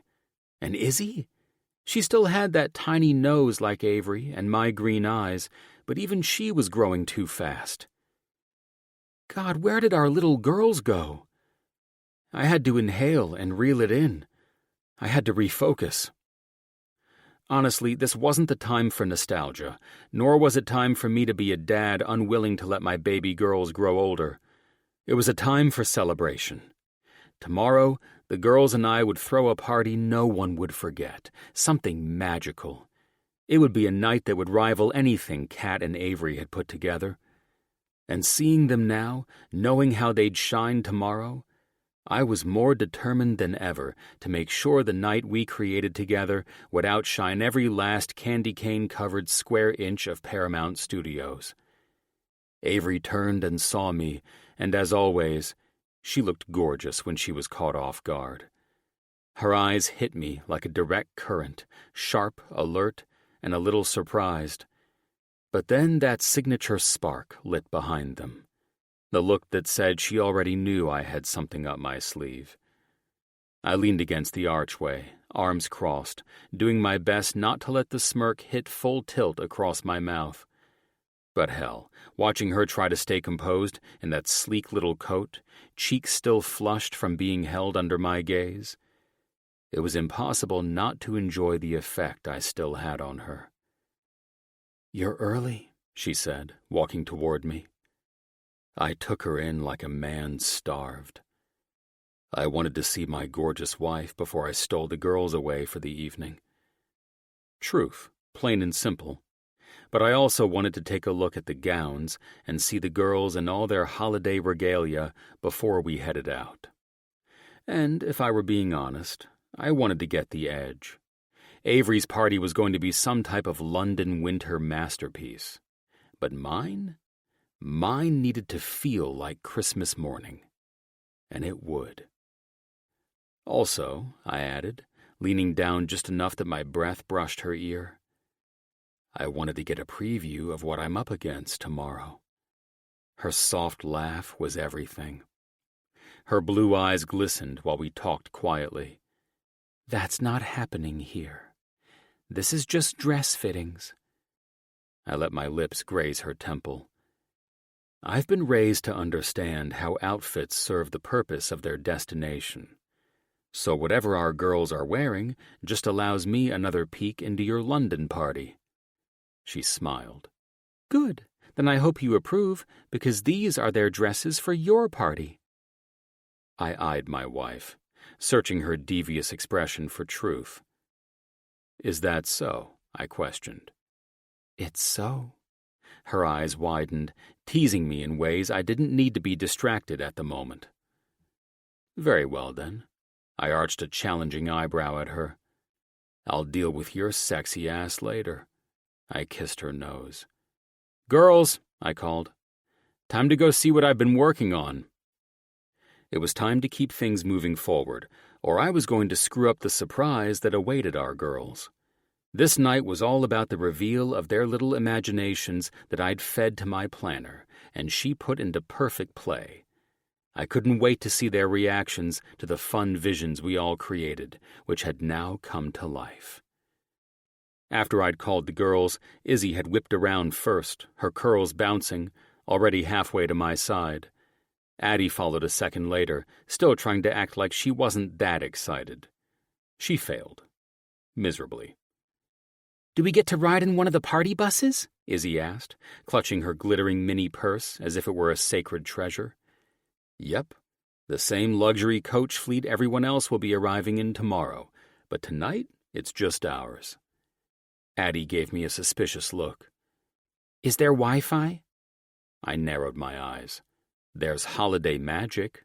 Better than the internet, which you know your old dad is completely over at the moment. Just as Izzy reached for the coat rack, Avery intercepted like a linebacker with impeccable fashion sense. "Hold up, young lady," she said, holding out a hand. "Neither one of you is going anywhere in those gowns." Izzy froze. "Seriously, Mom?" Addie groaned. "We want to have the full effect." "You will?" Avery folded her arms and smiled at our girls. "Tomorrow night, when I and all the other guests get our full effect." "But, Mom," Izzy pleaded with those puppy dog eyes. "No but, Mom, kiddo. Those are for tomorrow night only. You two will not be wrinkling silk and velvet in the back of your father's party bus the night before the event." I leaned against the door frame, arms crossed, silently enjoying the show. There she was, my wife, the self-proclaimed CEO of Christmas, a title she'd adopted weeks ago from Mitchell & Associates. In truth, the woman could organize a charity ball, outmaneuver a PR crisis, if she wanted to, and still stay 3 steps ahead of 2 teenage girls determined to look like Vogue models on a school night. Addie tried again. "Can't we just keep them on and sit really still?" "Nope." Avery turned on her heel and pointed toward the fitting rooms. "Go change. I want the dresses hung neatly on their hangers, in the garment bags, and zipped." Avery sighed, as if this were a death sentence. "But I was going to take a picture in mine." "You can take 10,000 tomorrow, and you'll look even better when you're not wrinkled like a tissue someone sat on." Addie muttered something under her breath and disappeared with her sister. I stepped in closer to Avery, brushing my hand against her waist. "You're sexy when you're acting like you run the company." She didn't even blink. "And you're reckless when you let them think they're going to parade around in $500 gowns like it's a casual Tuesday. The dresses will be delivered to the venue just like everyone's outfits will be delivered for mine." I grinned. "Ave," I started, "how many times have we gotten a little wild while you were dressed for a gala in the back of the—" "Jim," she sternly cut me off. "All of the outfits will be delivered to their respective parties." I studied her. Avery never gave half a damn about wrinkles, and she knew damn well the girls would be careful. There was something behind her sudden concern I couldn't quite place, especially considering she and I had done a whole lot more in her tailored event dresses in the back of a limousine than the girls could ever manage on a party bus, and not once had there been a wrinkle worth worrying about. "I promise I won't let them—" "No." She held her ground, to which I merely raised an eyebrow. Avery never acted like this, but I decided not to press the issue. I was ready to get the girls up the mountain and to the venue they'd dreamt up for Christmas. "Very well," I smiled and gave in. "They'll be happy either way," I said proudly. "They're going to lose their minds, aren't they?" she added more softly, eyes flicking to the door. "They are," I said, voice lower now, "and I hope it ruins their standards for every Christmas party from now until adulthood." I kissed her smiling lips. "Including their mothers." Avery rolled her eyes, but her smile betrayed her. "Have fun tonight," she offered a short truce. "Never without you," I winked, and let the next kiss linger a bit longer until I could finish what I wanted it to start, later tonight. Once the girls were changed and ready, they hugged their mom goodbye, both giggling, and rushed out the door with me barely trailing behind them. The luxury coach was parked and waiting in all its grandeur outside. It was black and sleek with an LED-lit interior, complemented by plush white leather seats and silver trim. The driver greeted us, holding the door open, as if we were boarding our private jet. The second we stepped on board, Izzy gasped. Yum! It smells like marshmallows in here. It's a scent diffuser, I said with a shrug. Custom blend. Sugar, fir, cinnamon, vanilla bean.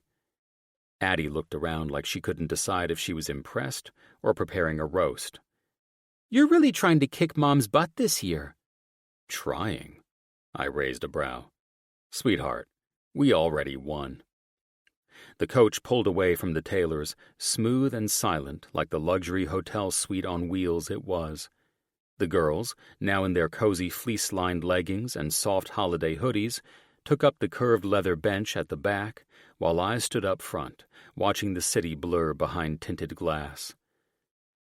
I still can't believe you rented an entire fleet of these, Addie said, bouncing slightly, as she pulled out her phone to snap photos. This isn't a bus. It's a vibe. Please. Your mother flew the entire company in on private jets, and the same ones you've flown on. I'm sure this is nothing. No, Dad. Addie smiled at the luxury holiday decor surrounding us on the bus.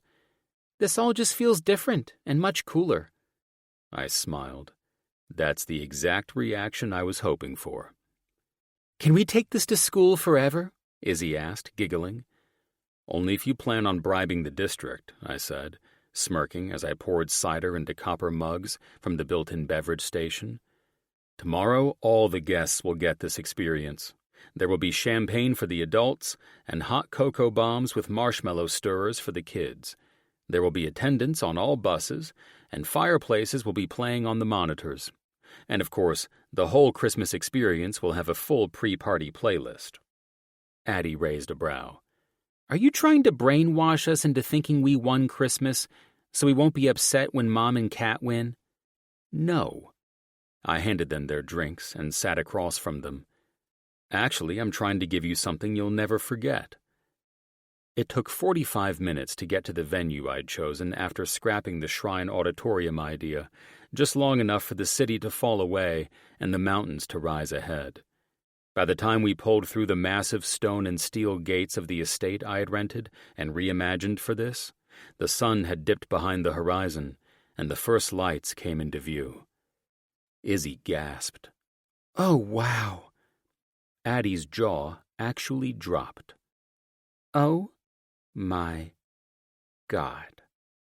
The coach doors opened, and silence hit us first.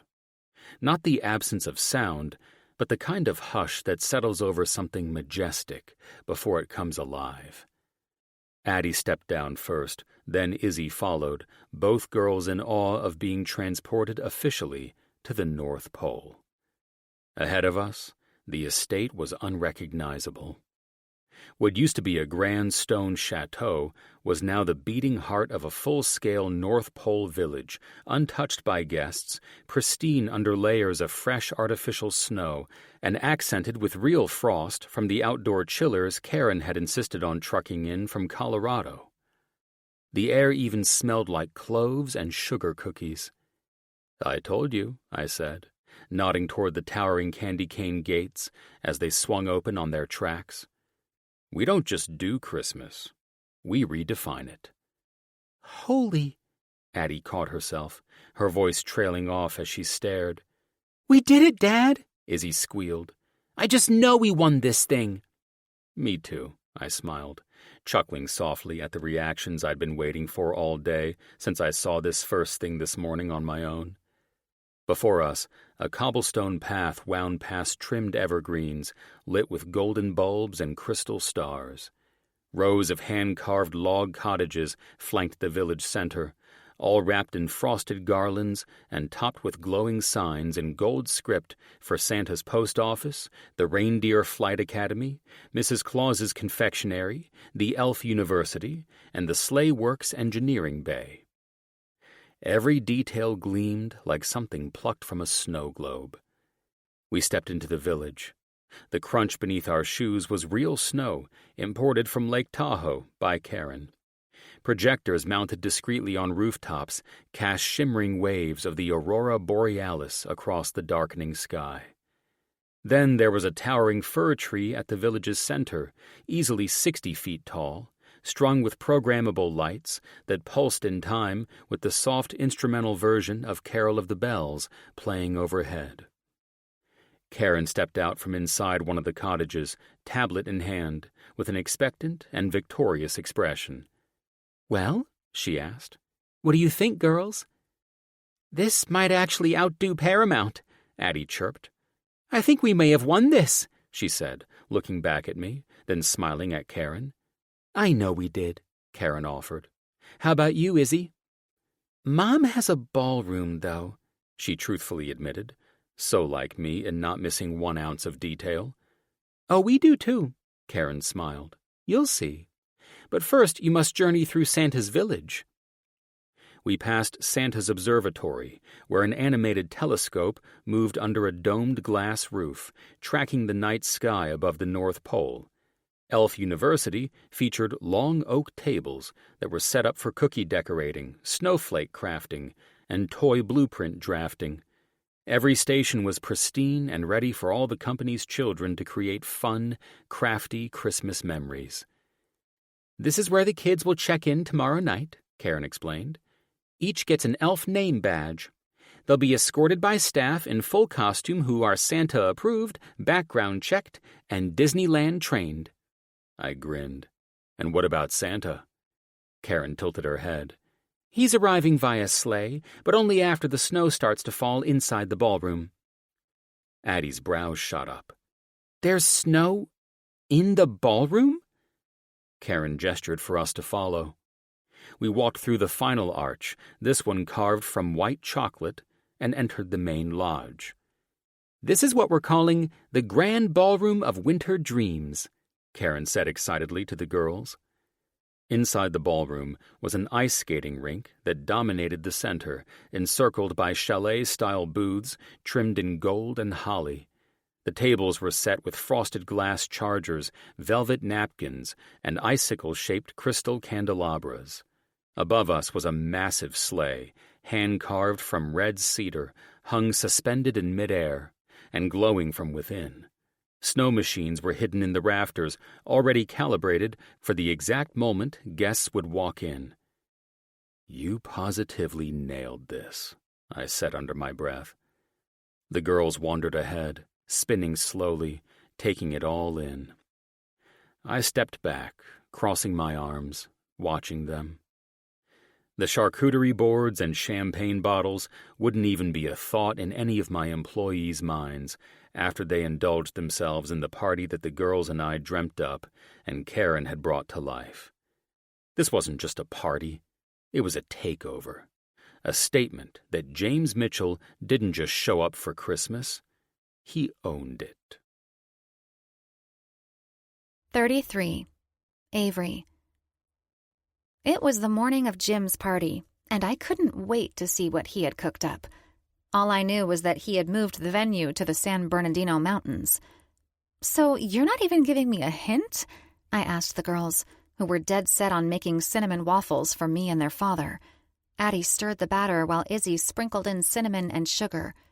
"No hints, Mom," she said. "Izzy, that's enough. It's going to taste like a cinnamon donut if you're not careful." "Add some brown sugar," Jim said, walking into the kitchen behind me. "Trust me, those waffles will have maple donut vibes, and everybody knows that's Dad's favorite." "Good morning, handsome." I smiled at him, sharp in a suit for his executive meeting with Titus. "Oh, it's definitely been a good morning," he said, emerald eyes glinting as he bent to kiss my cheek. "Gross," Addie groaned. "I hope that was aimed at Izzy believing in your dad's made-up maple donut waffle recipe," I teased. "It wasn't," Izzy said, fully aligned with her sister's drama. "Let me ask you two little elves something." Jim sat on a bar stool beside me, across from the waffle station. "You already know our answer, Dad," Addie said, one brow raised. Jim chuckled. "You don't even know the question. Suppose your mother and I never kissed, barely spoke, and spent all our time arguing. Or, worse, Suppose we never had mornings like this together. Is that what you prefer?" "See, a kiss isn't so bad," I told them while they pretended to think it over. "It could be so much worse." "Worse, like when you both didn't talk for a week?" Izzy asked. "Just like that," Jim said, "and you had to hear us bicker." "So you girls can choose," I offered. "Back to the days when we hid out at the beach house to avoid Dad, or your dad and I being back to normal, just in time for Christmas?" Addie ladled butter onto the waffle iron. "That's a tough one," she said, glancing at Izzy. "How is that tough?" Jim laughed. "I grew up wishing my parents would choose a hug over a shouting match." "I know," Addie said, softening. "It's just, you two can be so cringy." "We are not cringy," I insisted, trying not to laugh. "I don't want the fighting," Izzy said, "but I'd be okay with the silence again." She giggled, and we all cracked up. "Oh, Lord," I rolled my eyes. "A little affection never hurt anyone." "Dad's right, it could be worse." I rubbed Jim's hand and smiled at him. "And if we ever go back to that fake fighting mess, I'll kick your ass." Jim arched an eyebrow. "If we continue our fire and ice therapy, we'll never go silent again." "Fire and ice therapy?" Addie asked, hovering over the steam emanating from the waffle maker. "What even is that?" "Something for your Uncle Jake to explain," I said, as cinnamon and caramel began wafting through the air. "Wait, did you put the brown sugar in? It smells amazing." "Yeah," Izzy said, while Dad was talking about why it's okay to gross us out. "New topic," Jim advised. "Are you girls excited for tonight?" "Yes," Izzy squealed, "but Mom won't let us change until we're there." "I don't want the dresses wrinkled," I said, taking the first waffles. "We've been over this." "But John said all the other kids get to arrive already dressed," Addie said. "Why is this even an issue?" I asked, taking a bite. "Holy," I stopped, eyes wide. "Best waffles I've ever had. Is there peppermint?" "Yes," Izzy said. "It was a gamble." "You two never cease to amaze me." I forked a bite and offered it to Jim. "You're going to melt." We watched the man, who routinely inspired the Michelin star standard of cooking in our house, savor his bite. "I have to agree with your mother," he said, pleased. "They're light and practically melt in your mouth. Where'd you get the recipe?" "TikTok," Izzy said, like she'd just won the Great British Bake Off. "Yeah," Addie added. "Once my feed stopped being about Dad saving brown trees, all the Christmas baking showed up. A lady said it was her great-grandma's recipe." "Even the maple donut twist?" I asked. "No, that was Dad," Izzy said, handing him a plated waffle while Addie poured more batter. "So perhaps we get me trending with this recipe," Jim said, amused. "Do you really want to trend again, Dad?" Addie rolled her eyes. "Meh," he shrugged. "Maybe we keep our Christmas waffle recipe a family secret and only share it with friends who will truly appreciate it." By late afternoon, the house buzzed with holiday chaos. Curling irons hissed, glittery shoes flew through the air, and the faint scent of peppermint lotion and pine drifted through the halls. Jim had been gone since morning for his meeting with Titus, and I hadn't heard a word from him except a single text that said, "Don't be late, Mrs. Mitchell. Santa waits for no one." That alone was suspicious enough. "Mom, which earrings?" Addie called from the bathroom doorway, holding up a pair of silver hoops and another shaped like tiny snowflakes. "Snowflakes?" I said. "They match your dress." Izzy appeared behind her, hair half curled and dress shoes in hand. "Dad texted us too. He said to be ready by 4 and pack something warm." "Warm?" I frowned. "We're going to a Christmas party, not an Arctic expedition." "Maybe he's doing it outside?" Addie said. I laughed under my breath. "Knowing your father, he's probably building an ice rink on the driveway just to prove a point." "Or he's moving the party again," Izzy said. "That would be the 3rd time this week." I zipped up my coat, still half convinced he was bluffing about the mountain venue. I didn't trust the girls either. They were in on his party anyway. By 4 o'clock sharp, the doorbell rang. The girls froze mid-run down the hall, squealing. "It's starting!" When I opened the door, Alistair stood on the porch like something straight out of a Christmas advertisement. Black coat, red scarf, and a smile that said he knew far more than he was going to tell me. "Good afternoon, Mrs. Mitchell," he greeted. "Mr. Mitchell asked me to escort you and the young ladies." "Escort?" I repeated. "As in, follow you?" "Not exactly." His expression didn't move, but I swore I saw the corner of his mouth twitch. "If you'll gather your coats, I'll explain on the way." "Explain what, exactly?" "Where's Jim?" "I've been instructed not to say a peep," he said delicately. "Oh, of course." I crossed my arms. "Alistair, is this one of Jim's pranks?" "Mrs. Mitchell," he said with practiced calm. "Mr. Mitchell prefers the term surprise." Addie and Izzy came barreling down the stairs, laughing. "We're ready! Where are we going?" Alistair stepped aside, gesturing toward the driveway. "If you'll follow me, young ladies." I hesitated at the doorway, glancing past him. Parked at the curb wasn't Jim's usual Rolls. Instead, it was a black luxury coach with tinted windows and a faint hum of an engine already running. "Oh, cute," I said. "He's sending us to the mountains in the fancy Christmas bus?" Alistair opened the door for me. "Not quite." "Alistair, how the hell do you know how to drive one of these hoopties?" I chuckled. "You'd be surprised, Avery," he answered with a smile. Well, this was comedy at least. I never in a million years imagined being chauffeured in a damn limousine bus by Jim's driver. I smiled at the thought, then joined the girls up in the lavish holiday entertainment bus. Inside, the cabin was cozy. Plush seats, a tray of cocoa waiting, soft instrumental Christmas music playing through hidden speakers. Izzy pressed her face to the window as we started moving. "Mom, we're not going toward the freeway." I looked and saw that she was right. We weren't heading in the direction that led to the San Bernardino Mountains. "Alistair," I said carefully, "where exactly are we going?" He kept his eyes on the road. "You'll see soon enough, Mrs. Mitchell." "That's not an answer." "It's the only one I'm permitted to give." Addie giggled. "He's totally hiding something." "Of course he is," I said, sinking back into the seat. "Your father must be loving this." "Rest assured, you all will profoundly love this as well," Alistair said with a giddy smile. "Well, let's just hope we'll get to the party in time after this short detour, or the girls and I will be arriving just in time to party with all the guests in sweatpants." I teased. "I'd find time to change," Addie said. "You'd be fashionably late, sister," I said. "And with all cell phone videos of you in your ratty sweats, don't think your cousin John won't be the first to get you trending next to Dad on social media." "I'd kick his butt, and he knows it," Izzy boldly proclaimed in protecting her sister. "Let's just let this music keep us in our holiday vibes for now," I said. "We don't need anyone kicking anyone's butt at Dad's company Christmas celebration." I chuckled. Whatever Jim was up to, I was a little worried, and it was only because of the silly pranks we'd started doing after we got into this party-planning war.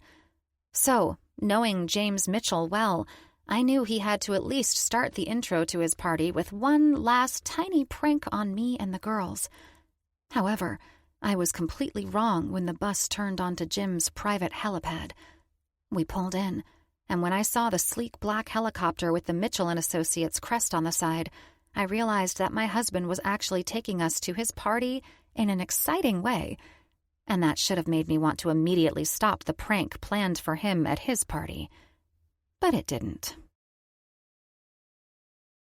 34. Jim. Titus Hawke was one of the few men I could sit across from without feeling like I was wasting my time.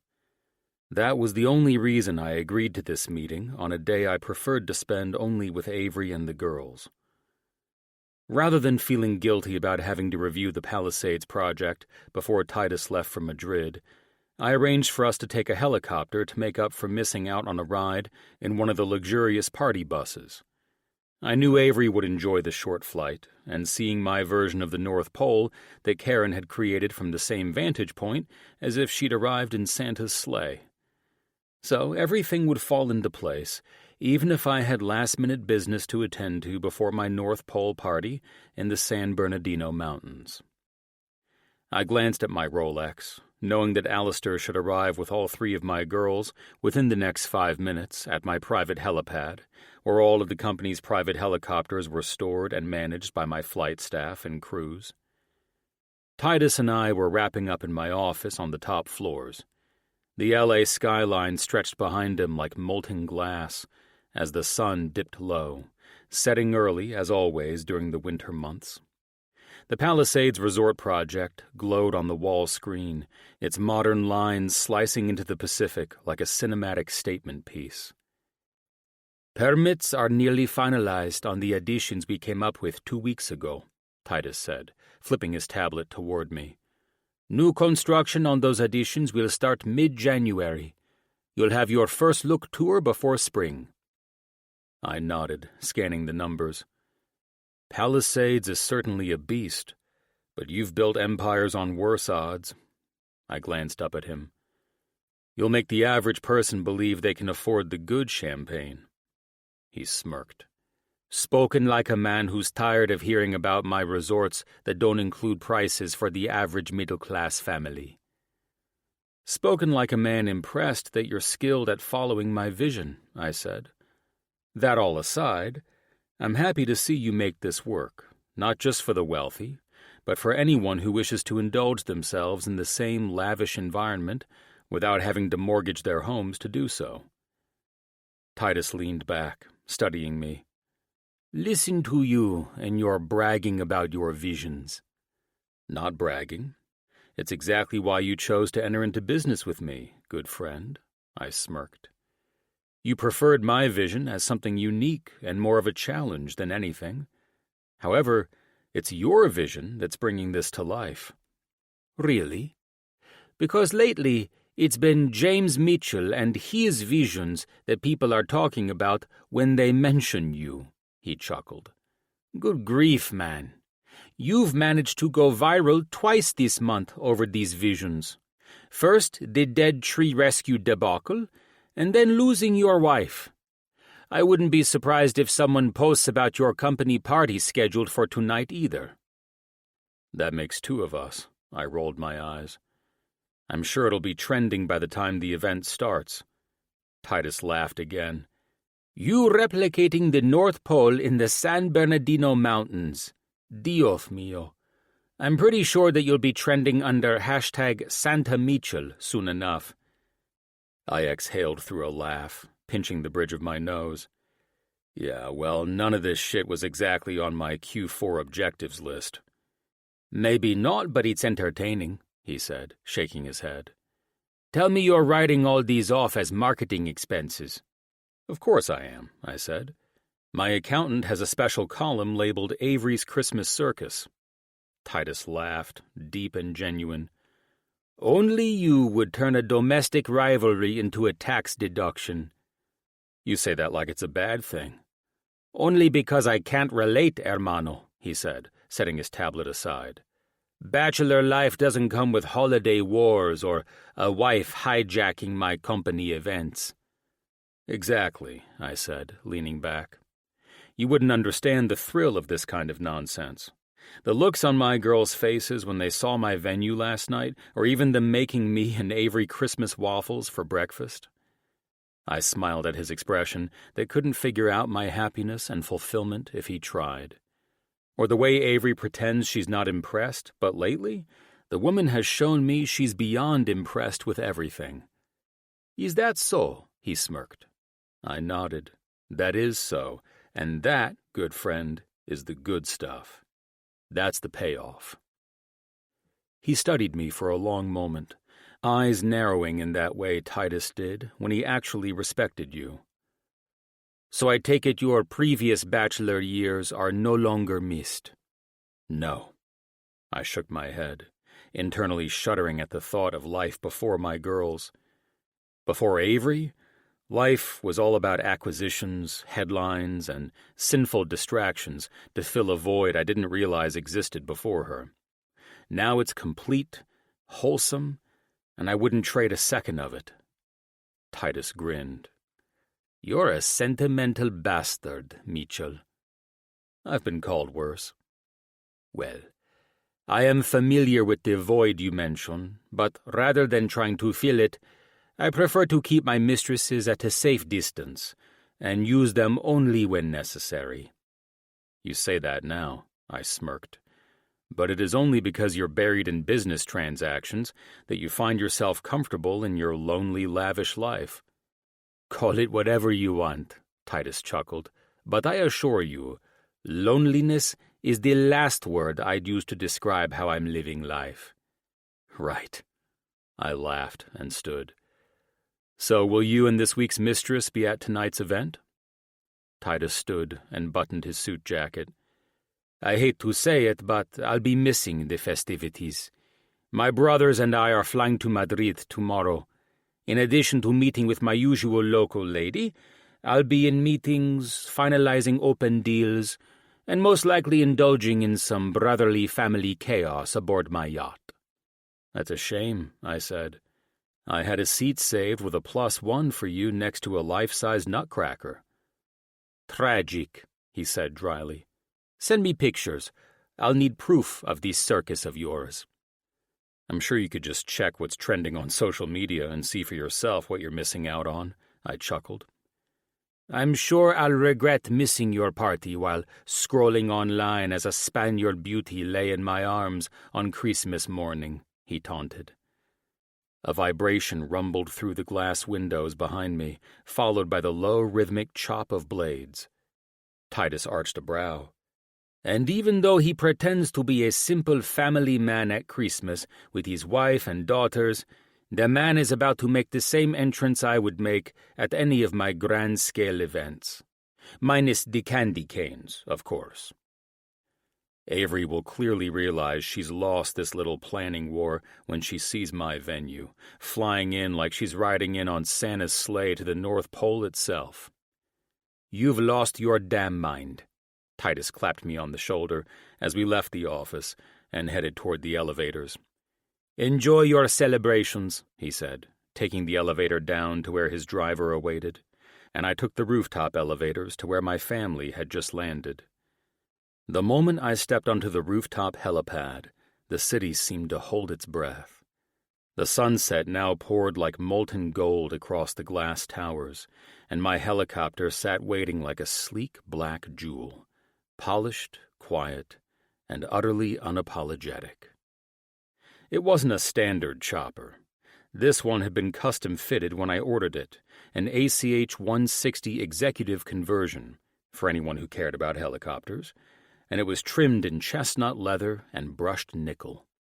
Inside, a low couch stretched along one side of the cabin, with a built-in bar across from it, stocked with chilled champagne, eggnog for the girls, and crystal tumblers to enjoy all of it in. Captain-style seats faced the back, giving the girls a perfect view of the skyline. The cabin was pressurized and whisper-quiet, allowing us to talk at a normal volume, no headsets needed. It was nothing new for me to travel in a private helicopter like this. However, I appreciated the luxury even more, especially when my family was traveling with me in one of my choppers. Especially tonight, when I wanted to hear everyone's reactions as we flew up to my North Pole venue. As I approached the chopper, I saw Avery seated on the couch, with Addie and Izzy tucked beside her, their laughter muffled by the glass as the rotor blades spun. When the door opened, warm air and the faint scent of her perfume hit me like gravity. "Good evening, Mr. Mitchell," my pilot greeted me. "We're set for the North Pole," he said with a chuckle, playing along with the script I'm sure that Karen gave the flight department when I scheduled the chopper to fly us in tonight. "Evening," I smiled at him, then looked at the only things on the chopper I loved with all my heart. "This is quite the upgrade from the luxury bus," Avery said with a smirk, voice teasing over the roar outside. "I still assure you that your transportation to my event tomorrow will be much more thrilling." I stepped up and ducked inside, the noise falling away the second the door sealed. It was as if the chaos outside evaporated. "I look forward to it," I said with a grin. Competitions aside, are you comfortable? Very. And I'm happy you're looking forward to it. Avery shot me a wry look. However, for you, it appears you kidnapped us in style. I'll give you points for that. Escorted, I corrected, taking the seat across from her. Though, should your use of the word kidnap be something I should take into consideration regarding event transportation? Avery rolled her eyes. Not in the slightest, she said, brushing off my comment. Dad, this is awesome, Addie said, getting up with Izzy, and both girls sitting in the captain's seats to enjoy the view. Can we have eggnog, too? Of course, I answered, once we're underway. There's no better way to arrive at our version of the North Pole than with eggnog in hand, in awe of what we pulled off together. Mom, you're gonna die, Addie said, and that's all I'm saying. Avery grinned and leaned into me after I sat next to her on the small sofa. We may have laid down our swords in the party competition department, but I knew this wasn't over until after her party tomorrow. So, instead of focusing on our rivalry, I wanted to savor this moment with her and our girls before the joyful chaos of the event, and of my company partners and employees, pulled us apart for the night. I used this moment to kiss her gently, letting the magic of the night ahead fully embrace me and my family.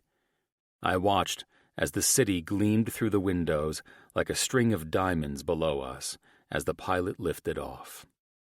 Now we were underway, bringing everything full circle and proving to my wife that I was no Scrooge when it came to the holidays or showing appreciation for those at Mitchell & Associates. I watched as Addie and Izzy pressed their faces to the glass, squealing at the shrinking skyline. My breath caught when Avery's smile softened as she watched them. She was breathtaking, reminding me how grateful I was to no longer be a bachelor, rushing off to spend the holidays with a random mistress. Enamored by her as always, I admired the way the console's light gilded her hair and made her eyes sparkle, like the champagne I was about to pour. She was everything my heart longed for whenever we were apart, and once again, I realized my love for her was more than a feeling. She made me whole. 35. Avery. I had to hand it to Jim. This was absolutely perfect, and quite a way to kick off the Christmas party he and the girls had planned. Still, I wasn't the one judging the two parties, and this wouldn't necessarily put him ahead in our planning rivalry. Ultimately, it would be up to the company's employees and business partners to decide which event reigned supreme, and whether Jim could redeem himself for trying to cut corners on the holiday festivities this year. None of that mattered right now, though, because I planned to indulge myself in this exciting Christmas event fully. The holiday was here, and I couldn't believe we were actually celebrating it in the way we were. Hell, maybe Jim and I should do this for his company every year to really bring the spirit of Christmas alive in everyone's hearts. The helicopter broke through a bank of clouds, and for one impossible second, it felt like we'd slipped through a portal in the sky. Below us, the world had transformed. The mountains were gone, replaced by a glowing expanse of snow-covered wonder that stretched endlessly beneath a violet-gold twilight. Strings of lights shimmered like twinkling stars, wrapping through pine forests and lining along rooftops in patterns that made my breath catch. "Oh, my God," I whispered. Izzy pressed her hands to the glass, eyes huge. "Mom, do you love it?" she asked, as if she'd put the whole thing together herself. "We did it! It's Santa's village!" "I'm in love with all of it," I said, with a smile of excitement that matched hers. She wasn't exaggerating. It was precisely that. Santa's village. It felt like we'd flown straight into that movie, The Santa Claus, where the clouds opened and revealed the North Pole. Towers of light spiraled up from the ground, forming candy cane arches. Rows of toy shop cottages dazzled in soft gold and frosted white. The snow, good God, the snow, fell in perfect, weightless flakes that caught the light like crystal dust. The music drifting through the helicopter cabin didn't even sound like it came from the speakers anymore. Instead, it sounded like it floated up from the ground, faint and melodic, as if the entire mountain were singing. Beside me, Jim watched silently, one arm resting along the back of the leather couch, his thumb tracing idle circles against my shoulder. He didn't say a word and didn't have to.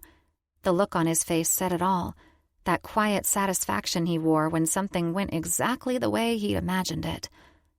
I turned toward him, voice barely above a breath. "Jim, you really nailed this," I said, as I rubbed my hand over his leg. His mouth curved. "And that surprises you?" "After your most recent company gift choices? Yes, I'll admit. This surprises me more than you know." "In the name of my charcuterie redemption, I believe that after tonight, no one will call me Griswold's boss or Scrooge again," he said proudly. I held back my laughter, knowing that tomorrow he would be thrown into those very roles at my Christmas party. But seeing what he'd done for his event made me start to wonder if my plan to have him escorted to his party might end up backfiring on me. Perhaps my party should have been first. You know, before the man could actually redeem himself by recreating a visit to the North fucking Pole for Christmas cheer. The helicopter banked slightly, giving us the full view. "I've named it Evergreen Hollow," he chuckled. "Cute," I said, smiling at how damn adorable he could be when he got into shit like this for me and the girls. And something told me that's who this was really for, me and his daughters. It proved he was always about putting smiles on our faces during festive events and bringing warmth into our home whenever a holiday or fun occasion called for it. It was just Jim, the big bad CEO with a heart of gold. From our viewpoint from the chopper, Evergreen Hollow looked alive. The main lodge rose at the center. It was massive and warm, with every window spilling light like liquid gold. Surrounding it was an entire snow-covered village with gingerbread-trimmed storefronts, reindeer sculptures, and lampposts wound with garland and mistletoe. I could see tiny figures below that appeared to be people hired to dress as elves and toy soldiers. I smiled as I saw them all waving as the chopper passed overhead. Addie was videoing on her phone and laughing. "How cute! They're all waving at us like we're Santa coming home on the sleigh." Jim chuckled. "Well, I'm no Santa, but it's close enough." "Will the real Santa be here?" Izzy, who still believed, questioned with wide eyes.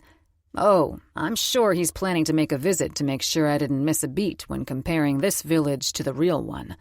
Jim winked at her. Jim's perfect village had sucked me into its magical realm, and I couldn't look away. Every inch of it felt impossible, too perfect to exist in the same world we'd left 20 minutes ago. The air itself looked different here, thicker somehow, as if filled with magic instead of smog. Shit. Maybe I would even start believing in Santa again after tonight. We descended lower, the snow swirling harder, glittering in the downwash of the rotors.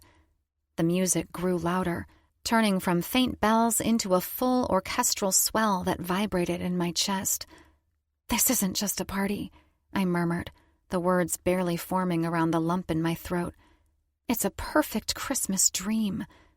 Jim's hand slipped into mine, his palm warm and grounding. "It's our perfect Christmas dream." The landing pad came into view, glowing in circles of white and gold, rimmed with animated snowflakes that pulsed to the rhythm of the music. And at the center, written in lights so bright they looked carved from starlight, were the words, "Mitchell and Associates and Families, welcome to Evergreen Hollow." My heart twisted. I'd spent weeks thinking this whole rivalry between our events was about who could outplan the other, putting Jim in his place for being a cheapskate. But now, as I stared down at the living, breathing North Pole he'd built, I realized it had never been a competition for him. It was always a gift for us to enjoy as a family, and for the company he worked hard for to provide us with a comfortable life. Jim always went deeper, while I played on the feistier side of things, and that's what I loved so much about this man. The helicopter hovered for a moment before descending through a cloud of artificial snow. The sound softened, muffled by the flakes, until it felt like we were falling through a dream. When the skids touched down, Addie and Izzy squealed, unbuckling before the blades had even slowed. Jim rose first and turned toward me, his voice low and warm. "Ready to see what you inspired by ensuring I wasn't a Scrooge this year?" I swallowed hard, the world outside glowing like a fairy tale through the tinted glass. "You never cease to amaze me with anything you put your mind and heart to, handsome." He smiled, offered his hand, and with that familiar, infuriatingly confident tone, said, "Then I must have already won our war." "Let's not take advantage of me being overwhelmed with your big heart just yet." I smiled at him. "But I will say, you're pretty damn close to kicking my ass with all of this." "So we won?" Addie asked with a laugh. "That will be for Dad's employees to judge," I said. "And they're not coming in by helicopter." I offered Jim a challenging smirk. "Hopefully no one got car sick coming up on those buses." I chuckled. "All right, we ladies need to change. Where's the place they kept our dresses?" "We have private rooms upstairs in the lodge," Jim said. "All of our friends and family will be staying the night here with us and wake up for cinnamon rolls on Christmas Eve morning in Mrs. Claus's dining hall." He proudly proclaimed. "Well, well," I said. "You are intent on being labeled Father Christmas." "I am what I am," he shrugged, and with a tender kiss, the girls and I disappeared into the lodge to get into our dresses and brace for the night ahead. Upstairs in our suite, the air smelled faintly of peppermint, pine, and the soft crackle of the fire burning in the sitting room hearth. Snow still fell in thick, lazy flakes outside the windows, blanketing the world beyond in quiet white. I could almost believe Jim wasn't using snow machines to create this winter wonderland with how much it reminded me of our Christmas trip to Switzerland last year. I finished putting my diamond earrings in, then turned to check on the girls. I smiled when I watched Izzy twirling in her emerald velvet dress, curls bouncing as she twisted to look at her bow on the back. And Addie sat like an angel, scrolling through her phone so as not to do anything to wrinkle her dress. I was so thankful Jim fell for my no-wrinkles shit. It was the only way I knew I could get away with having his wardrobe for my party delivered to Paramount without him asking why the girls and I were wearing Victorian-era costumes to a Christmas party. I smoothed my hands down my gown, a stunning, long, winter-white gown with gold embroidery along the hem, when a knock came at the door. Addie darted to open it before I could say a word. "Whoa," she breathed. "Dad, you look like you're about to walk into a magazine." Jim leaned in the doorway, all tuxedo and confidence, snow dusting his dark overcoat. His tie was undone, collar slightly open, and he smiled when his gaze met mine. "You're all stunning." Izzy grinned. "Are we going through the village now?" "Not quite yet," he said, stepping inside. "First, I have a surprise. For all of you." I folded my arms, suspicious. "You and your surprises." He smirked. "You seem so concerned about them that I am starting to feel I need to worry about your party." "I just don't trust you entirely yet." I walked up and stood on my toes to kiss his cheek. "I'm done with the pranks, love." He smiled at me. "I've had enough of social media for one lifetime." He extended his hand. "Now, come with me." The girls squealed and rushed ahead of us, nearly tripping over their satin skirts as they raced down the corridor toward the elevator. Jim looked at me, that half-smile deepening. "You ready, Mrs. Mitchell?" I couldn't help but be dazzled by him and this moment. "I am," I said, leaning into where I held on to the inside of his arm. We stepped out into the softly falling snow, and that's when I saw it waiting just outside the lodge. A horse-drawn sleigh. It sat beneath a canopy of lights strung through the trees, black lacquer gleaming beneath the snowfall. 2 snow-white horses stood harnessed to the front, their manes brushed to silk, their tack threaded with tiny golden bells that chimed as they shifted. The seats inside were lined with fur, and a bright red wool blanket was folded neatly across the bench. "Jim," I breathed. "Oh my God." He grinned, slipping a gloved hand around my waist to help me up. "I wanted you and the girls to see it the way everyone else will tonight. We'll take the sleigh through the forest, and then through the main entrance of the village." "This is just beyond me," I said, staring at him with a smile that I knew wouldn't leave my face for the rest of the night. "I was hoping you'd feel that way," he answered, his emerald eyes gleaming. After Jim helped both girls up into the second row of the sleigh, he stepped in to sit with me. Once we were all settled, the driver tipped his hat, and with a soft flick of the reins, the horses began to move.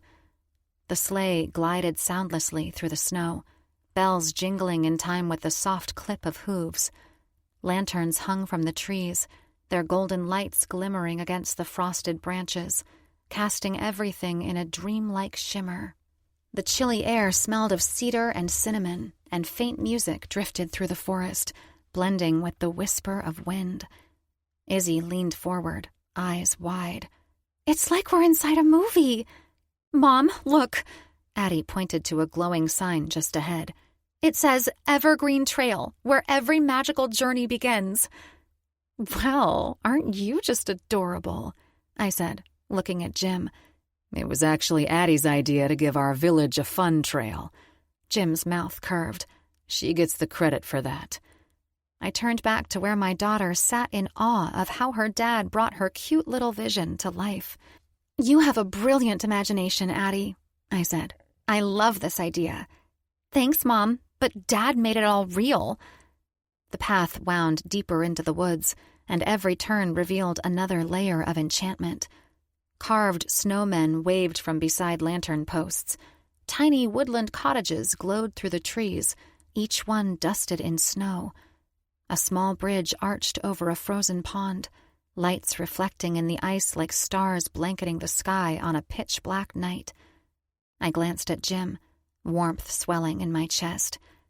"I love that you made all this happen with the girls, and for them." "Well, all I know is that it wouldn't have happened without their magical minds seeing Christmas so much more differently than we boring adults do."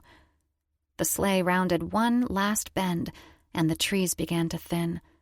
Beyond them, a soft golden glow spread across the snow.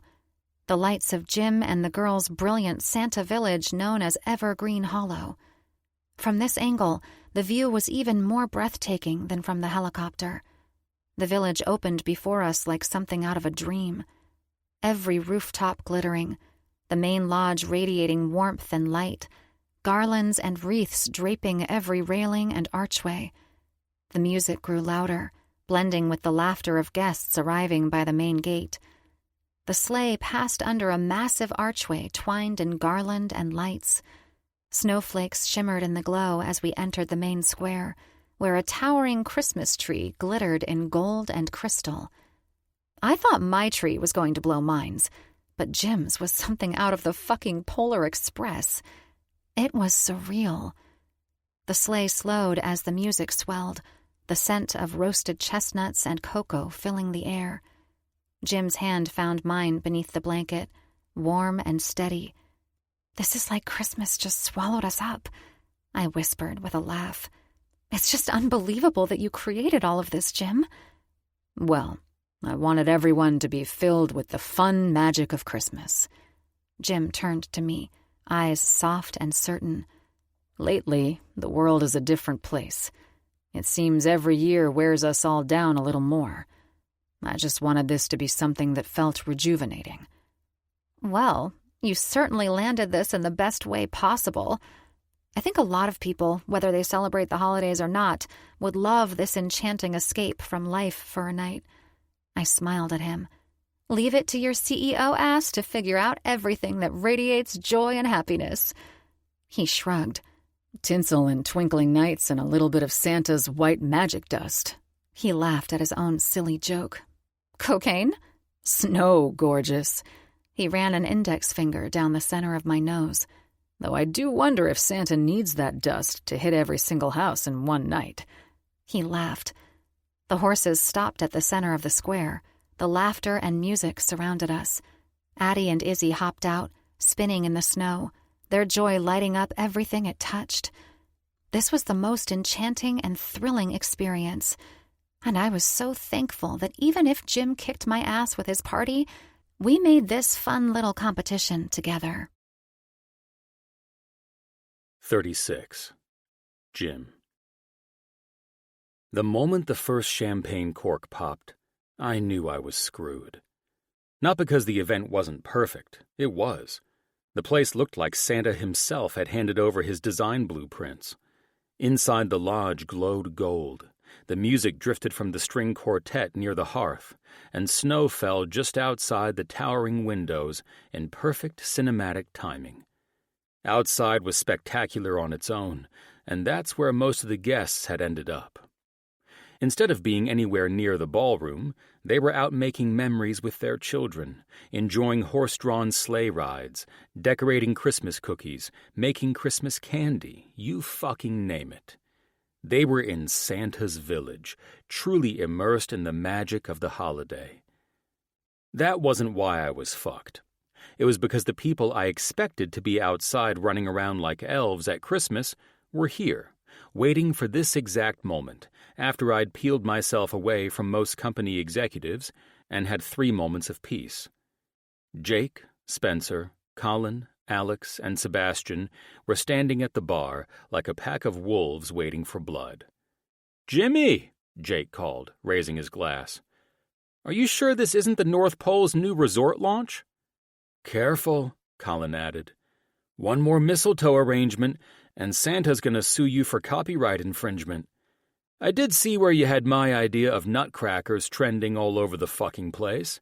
Nice touch, man. I appreciate it."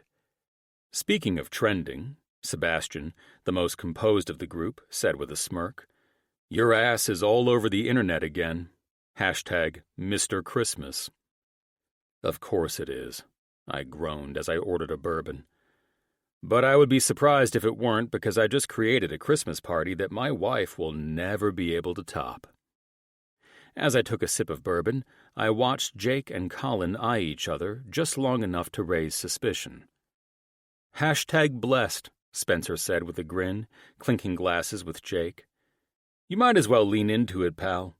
You've achieved every husband's worst nightmare. You've made the rest of us look like underachievers." "What was that look you just gave Colin, Jakey?" I questioned, knowing those two always had something up their fucking sleeve around the holidays. "What look?" Colin asked. "A look that tells me that my trending tonight is going to be nothing compared to tomorrow night," I said, eyeing the men's guilty expressions. "Whoa, Mr. Paranoid," Jake chuckled, taking a sip of his scotch. "Just because I'm giving my best friend fuck-me eyes doesn't mean you're going to be trending on social media tomorrow, too. Arrogant much?" "I agree," Colin clinked his glass to Jake's. "Tonight he trends. Tomorrow we shall see if Avery's party trends just the same."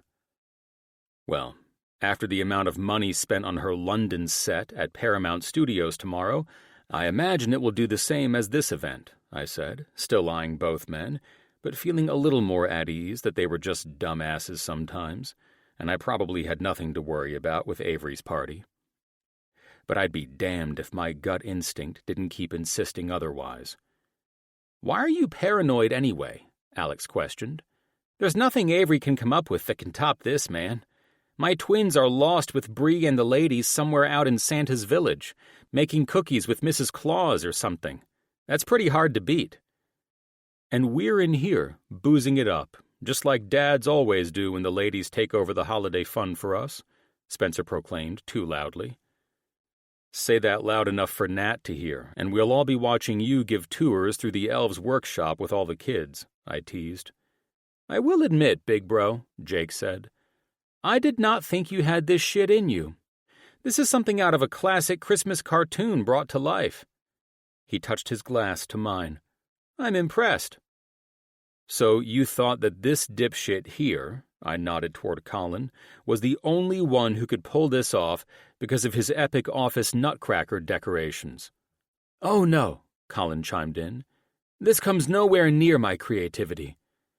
"Your creativity is more like turning Christmas decorations into crude sexual innuendos," Sebastian said with a laugh. "You saw Jake's office too?" I said, surprised that Sebastian had seen the bullshit pranks that Colin pulled on my brother. "No," he laughed. "I saw what Colin did to my brother's office." Dear God. I looked at Colin. What the hell is really wrong with you? You got John's office flanked with snowballs painted blue too? In an OBGYN's office?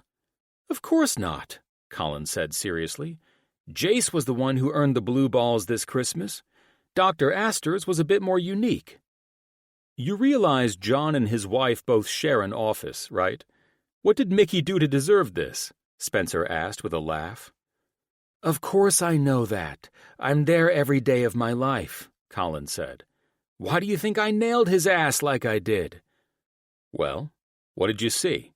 I asked Sebastian, hoping he would tell me what their patients' reactions were likely to be to Colin's bullshit, rather than have Colin explain it. Well, you know how John and Mickey's OB office usually looks like something out of a Pottery Barn ad?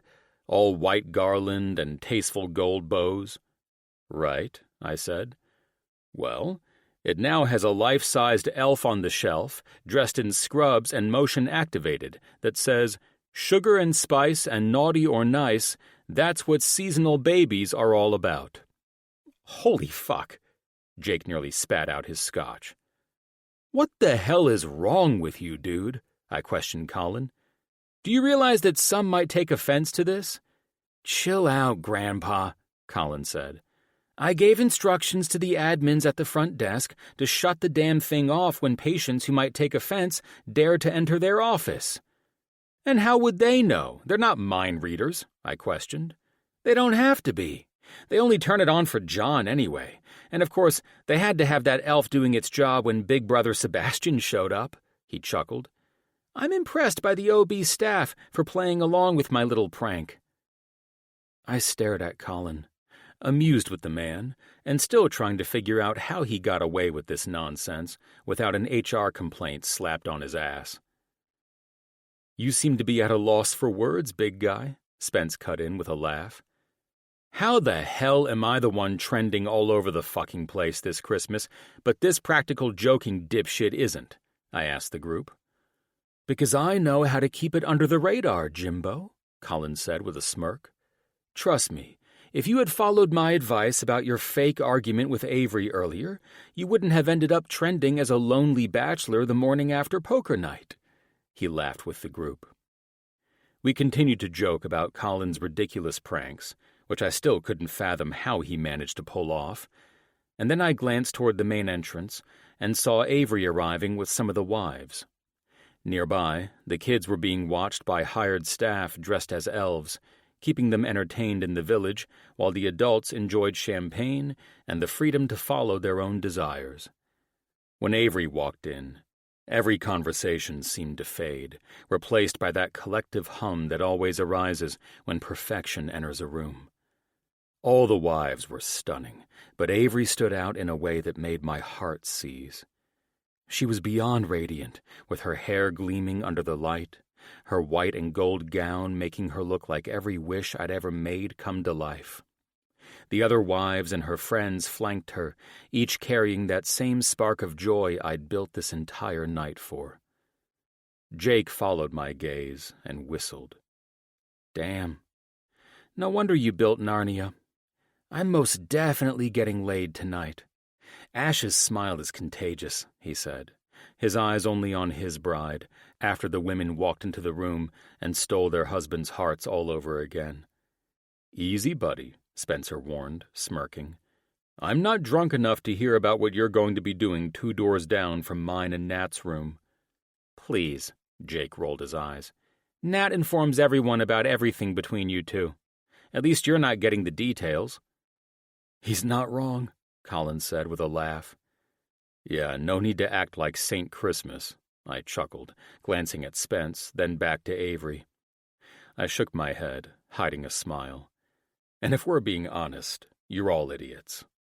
Expensive idiots, Sebastian said, but still idiots. I had to take my mind off Avery's beauty, or I wouldn't make it through the night. So I turned back to the men and leaned on the bar. You do realize you're standing in the middle of the most profitable tax write-off of the year, right? That shut them up for exactly 3 seconds before Colin snorted. Only you would justify Christmas with a tax deduction. At least my seasonal decor comes from the heart. Your shit comes from somewhere that most men believe is their hearts, Spencer taunted. Jimmy's comes from tax deductions, apparently, my brother added. It's merely semantics, I muttered. Their laughter rolled over the music again, and despite the sarcasm, I felt what I'd hoped to feel tonight. Contentment. For once, everything was good. No emergencies, no work calls, no PR disasters. Just my family, my friends, and a ridiculous party that somehow managed to pull every version of my life into one room. Spencer tilted his drink toward the entrance, where a photographer had stopped Avery for a quick shot. You realize this entire setup seriously is going to be viral by morning, right? Let it, I said, watching as Avery laughed at something one of her friends said, tucking a loose strand of hair behind her ear. If the world wants to see what perfect looks like, take pictures of my wife to give them a good view. Good view, Jake laughed. You turned a mountain into a Hallmark movie. Correction, I said. I turned it into her Hallmark movie. That got them quiet for half a heartbeat. Colin grinned. You've officially gone soft, Jimmy. Soft? I arched a brow. My house still runs on spreadsheets and caffeine. Don't mistake execution for sentiment. Alex smirked, rejoining us at the bar after being pulled away by some of the architects who worked for his and Bree's firm. Sure, buddy. Whatever helps you sleep at night. A burst of laughter erupted from the far side of the room as Avery and the girls reached the bottom of the stairs, guests parting around them like a royal procession. Music swelled, camera flashes sparkled, and I swear the temperature in the room rose 10 degrees just watching them. Jake nudged my arm. You gonna stand here or force us to watch you drool over your wife? Patience, I said, straightening my cufflinks. Timing is everything. God, Spencer said. I'm going to need another drink. I smiled faintly, ignoring their laughter, as I stepped away from the bar and crossed the room. The crowd shifted, and Avery's eyes found mine across the floor. For one suspended moment, the music, the noise, the flash of cameras, all of it blurred into static. Her lips curved into a soft and certain smile, the kind of grin that told me she knew exactly what this night meant. It was that easy, confident curve of her lips that always reminded me she was both the calm and the chaos in my life. I slipped an arm around Avery's waist and leaned in to kiss her temple. Enjoying the festivities? I questioned, heart full just by the sight of her sparkling eyes. Of course, Avery leaned into me.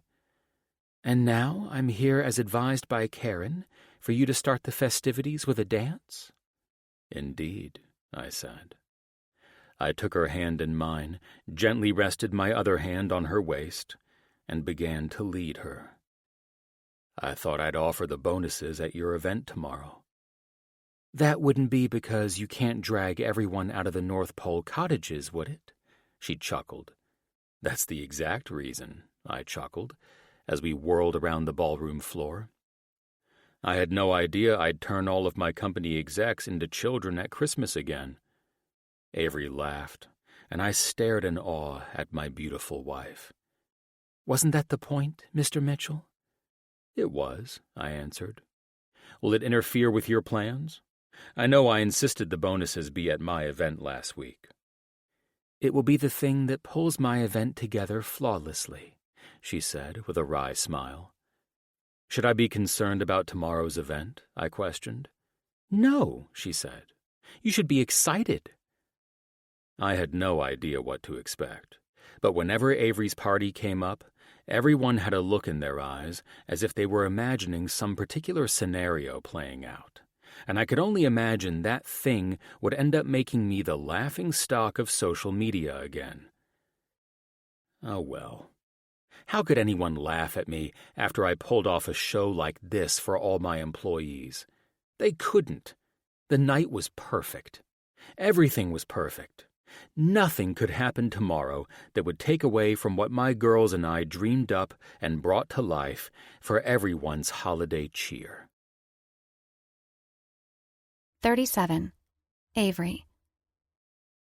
I woke up to the soft hum of wind outside the chalet windows and the faint smell of Jim's usual Christmas cinnamon rolls and coffee drifting up from the kitchen. For a moment, it felt like Christmas morning. Everything was quiet, warm, and filled with the peacefulness Jim usually brought every morning, waking us all up with his delicious cooking. Then I picked up my phone, and peace officially died. Dear God, I muttered to myself, squinting at the notifications lighting up my screen like a slot machine. The hashtags themselves were enough to cause a minor panic. Hashtag tax write-off Christmas. Hashtag spirit not spreadsheet. Hashtag Grinch in Gucci. Hashtag Billionaire Santa fail. Hashtag North Pole bougie AF. Hashtag Billionaire bastard. Oh, perfect. A full-blown PR snowstorm. Again. I felt bad for Jim this time, though, because that's not what his party was about. Sure, it started off as some fun Mitchell family competition, and now it was the whole twisted mess of bullshit attacking my husband for going overboard for his Christmas party. The first post I saw was a photo of Jim standing in front of his $6 million Santa's Village with that perfect CEO poker face. The Jim Mitchell expression that said, "I built this, but I'm already mentally editing the budget for next year." Then came the taglines. At Office Tea Daily, when your boss says, "It's about the joy," but the receipts say, "It's about the depreciation schedule."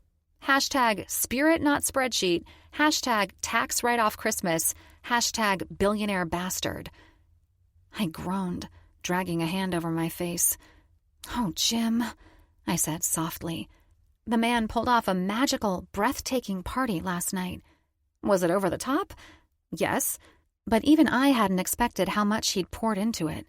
A literal winter village carved out of the mountains. Real sleighs. A light show.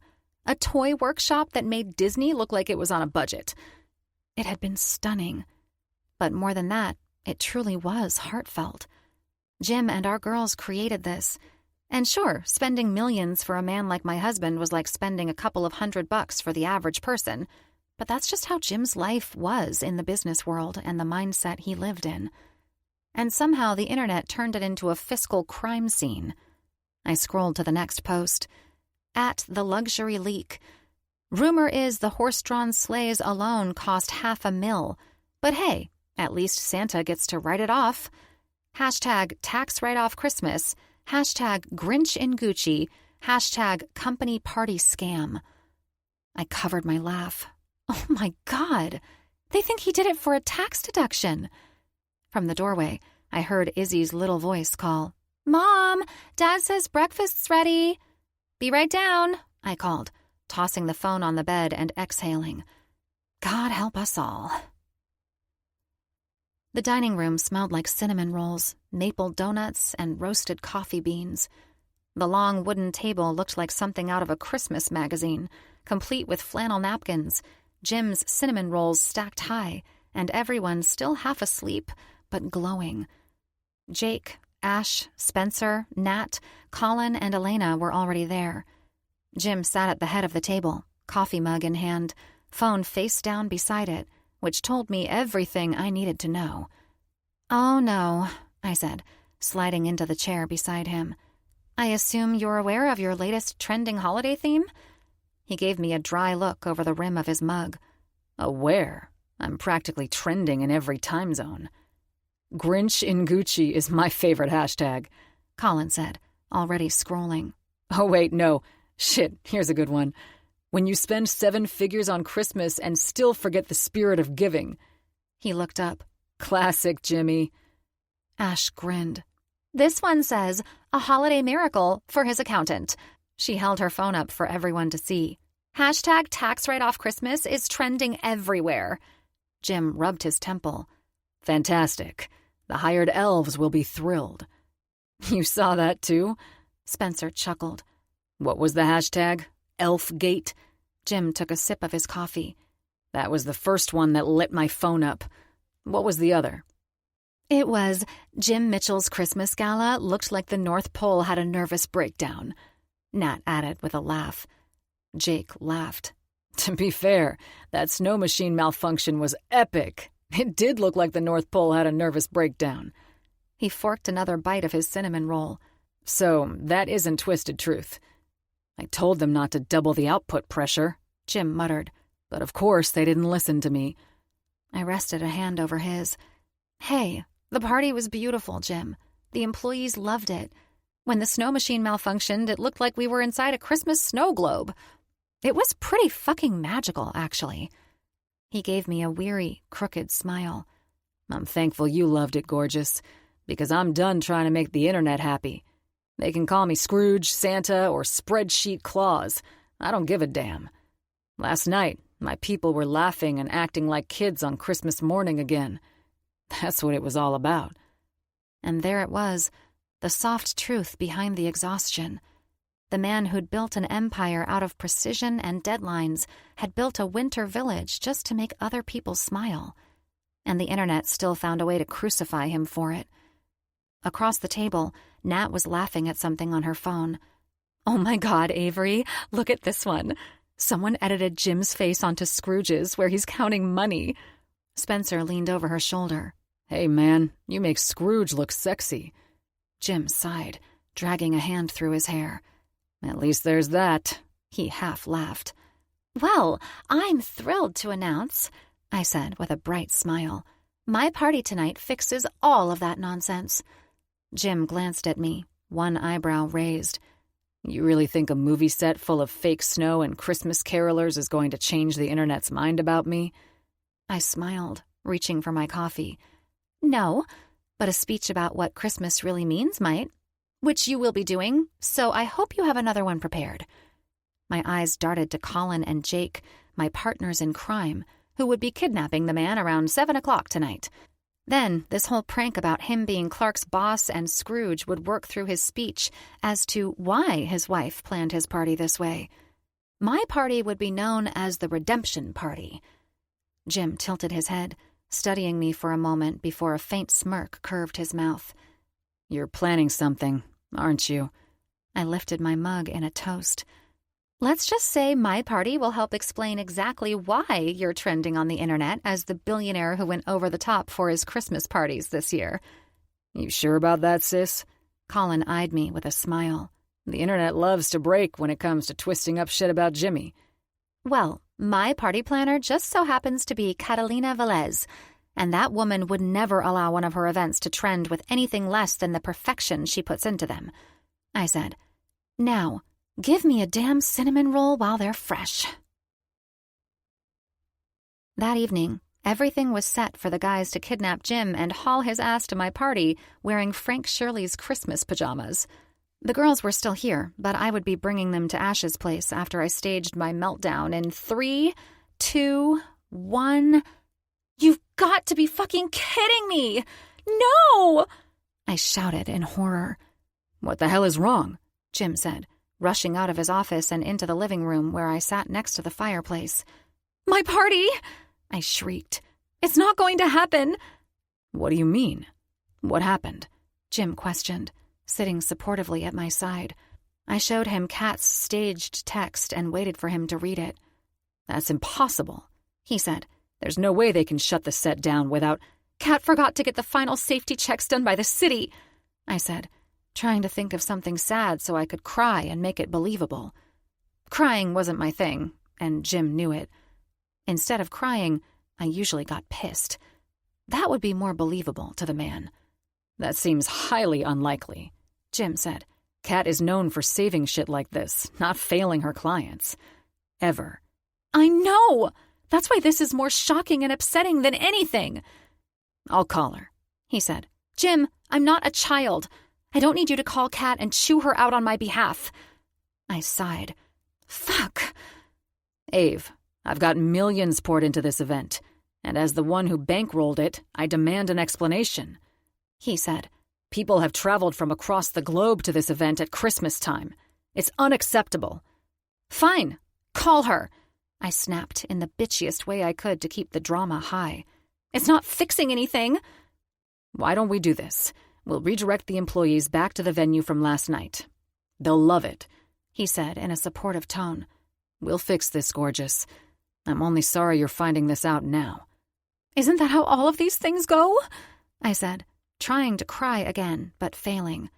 Hey, I prefer to spend Christmas Eve alone with my family anyway. Last night was fantastic, and I'm sure it will live in my employees' memories for a lifetime. He grinned. Well, the whole point was to make up for the cheese boards you were going to legit screw everyone over in the company with. Exactly, he said. Perhaps we put on Christmas Vacation or Scrooged with the girls and just enjoy a quiet Christmas Eve together. We never watch those movies until after we unwrap our traditional Christmas pajamas, I answered. Then that's what we'll do, he said. Okay, I said, inwardly too excited that this was going better than planned. Even Kat was on standby with her excuse, just in case Jim called. But the man easily opted to relieve my fake stress by watching the Christmas movies he would be starring in within the next hour. All I had to say to the girls was that we were unwrapping a present early, and they were in the living room in a flash. After the girls opened their matching onesie pajamas, I unwrapped a stunning silk gown and robe that Jim had purchased while overseas. Then Jim finally opened his. This looks strangely familiar, he chuckled, holding a replica of Clark Griswold's boss's pajamas, the matching robe, slippers, and all. I was so excited to give those to you. It was a little thing I thought would be funny since we're all calling you Frank Shirley this year. I shrugged, trying to act depressed. Well, let's all change and we'll put the show on in the movie room, Jim announced. What? Addie said. No. We're going to Mom's party, aren't we? Sadly, Mom isn't able to have the party tonight, Jim said. And instead of being upset, we're just going to have a simple family night here tonight. Fuck. I had to get out of here with the girls, and I needed to come up with an excuse quickly. God damn it, I really didn't think this through. This is all so depressing, I said, being the drama for them. No, it's not, Mom, Addie said. We can make it fun. Yeah, like Dad said, Izzy chimed in. Just us. I probably should have let the girls in on this part of the prank. While you guys decide which movie to watch, I'm going to put my pajamas on and hopefully that will help your mother be less depressed. Jim winked and then left the room. This was my shot. My only shot to scoop the girls out of here, get them to ashes, and with 30 minutes before Jake and Colin arrived, I hoped I could nail this. Why don't we go get Chinese takeout and surprise Dad? I said. We want to change, though, Addie said, as Izzy nodded in agreement. So do I said. But this is the season of giving, and getting Dad's favorite takeout dinner on Christmas Eve is a super way to repay him for the party he gave us all last night. That's true. All right, I'll tell Dad we'll be back in 30 minutes, I said, jumping up. After letting Jim know we were getting takeout, which he totally believed, the girls and I piled into the Rover. Things were moving right along, so we could get to the Paramount set and change into our Scrooge-era attire. Jake and Colin were officially in the clear to roll up to the house in Eddie's RV and kidnap my husband, who was most likely already dressed in Frank Shirley's pajamas and robe. This was going to be the most fantastic and fun night ever. I called down to the estate security office and requested that all cameras be turned on and recording, because this shit had to be documented. From the moment that RV rolled into the driveway to the men tying up Jim in ropes and putting him inside, I needed everything on record. Jake and Colin had better have installed the cameras inside that rickety old RV, too. My party was going to take the grand prize and break the internet in all the best ways. Once the online trolls heard about it, they'd be wishing they were part of our family. our fun, and our festivities. 38. Jim. Christmas Eve.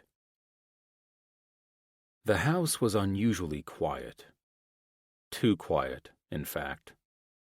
Even with the faint crackle of the fire in the fireplace and the lingering scent of the Christmas cookies the girls had baked for Santa tonight, something was missing.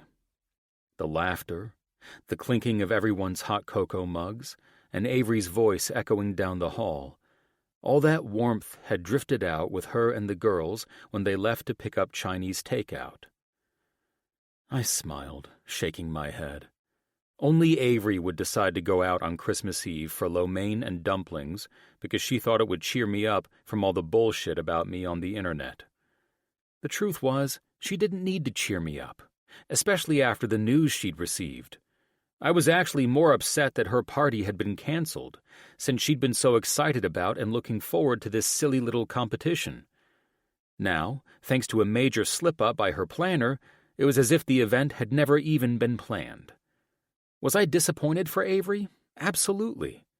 But for myself, I wholeheartedly welcomed the idea of a quiet night. No cameras, no staff, no trending hashtags calling me the Grinch in designer boots. It would just be my wife, our girls, me, and takeout on the living room floor while Christmas Vacation played in the background. Tonight we would be the normal family we are outside of the fancy events, like the one we went to last night and were scheduled to go to again tonight.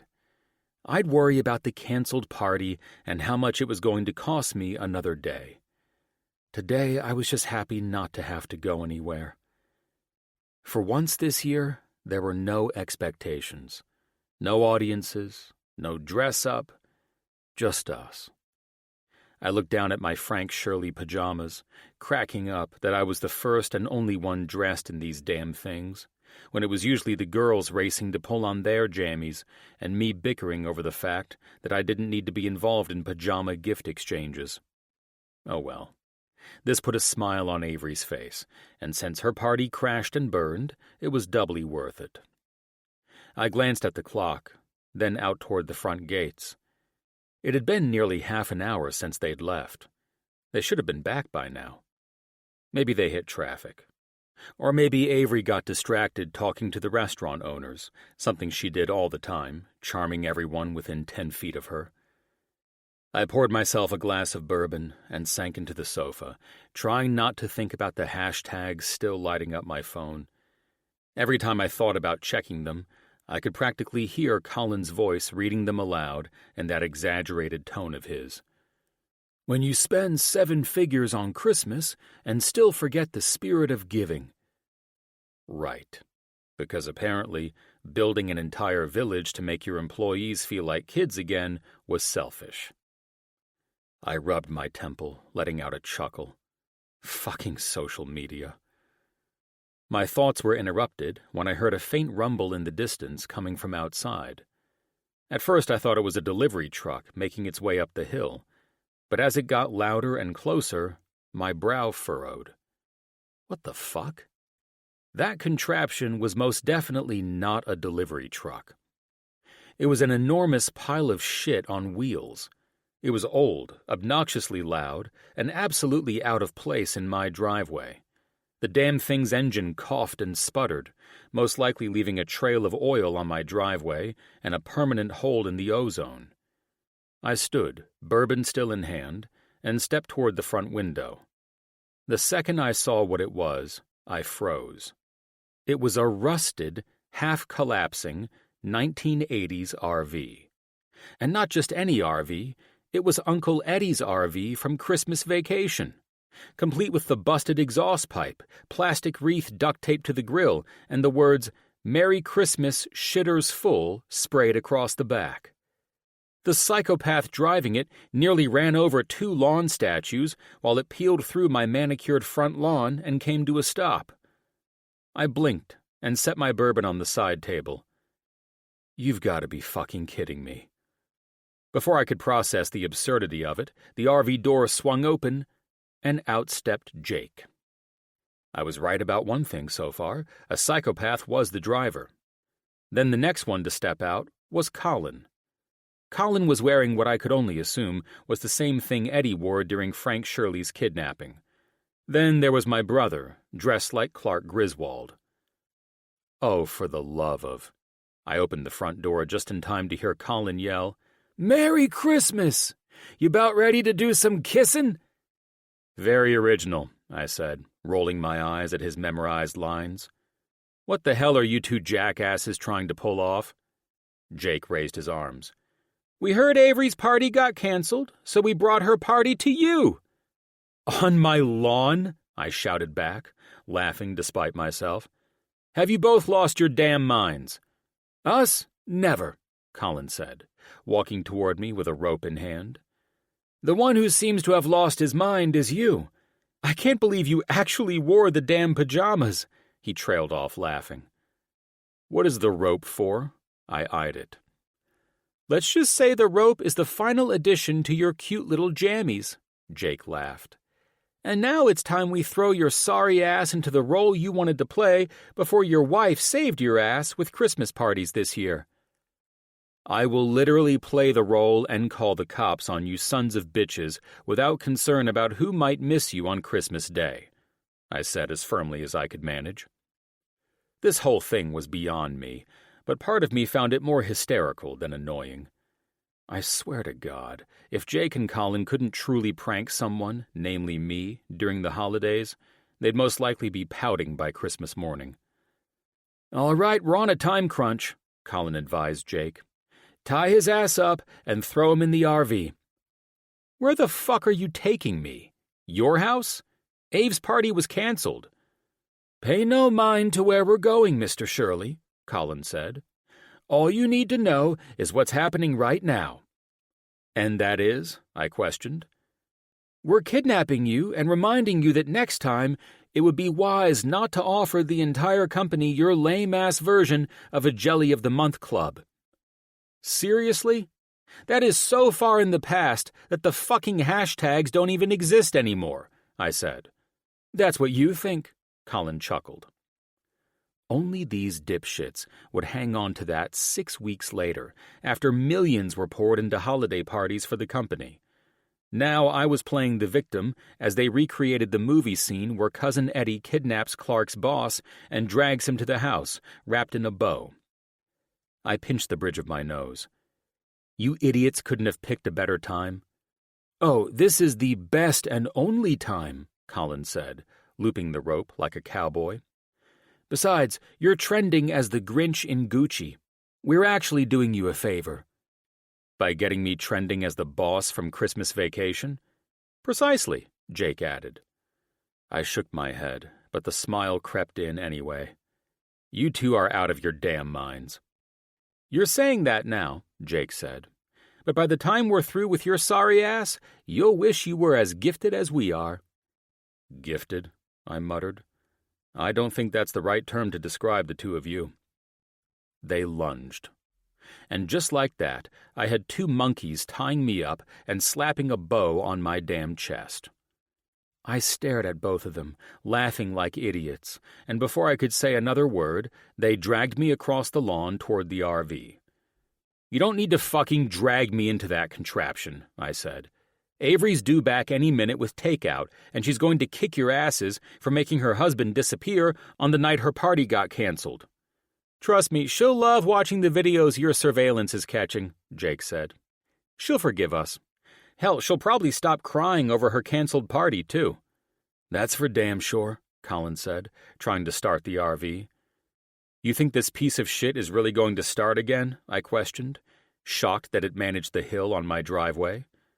Just sit back, Jimmy, you'll see, Colin said, as he kept cranking on the RV and stomping the gas pedal.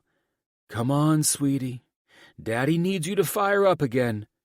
Sweetie? I choked out a laugh.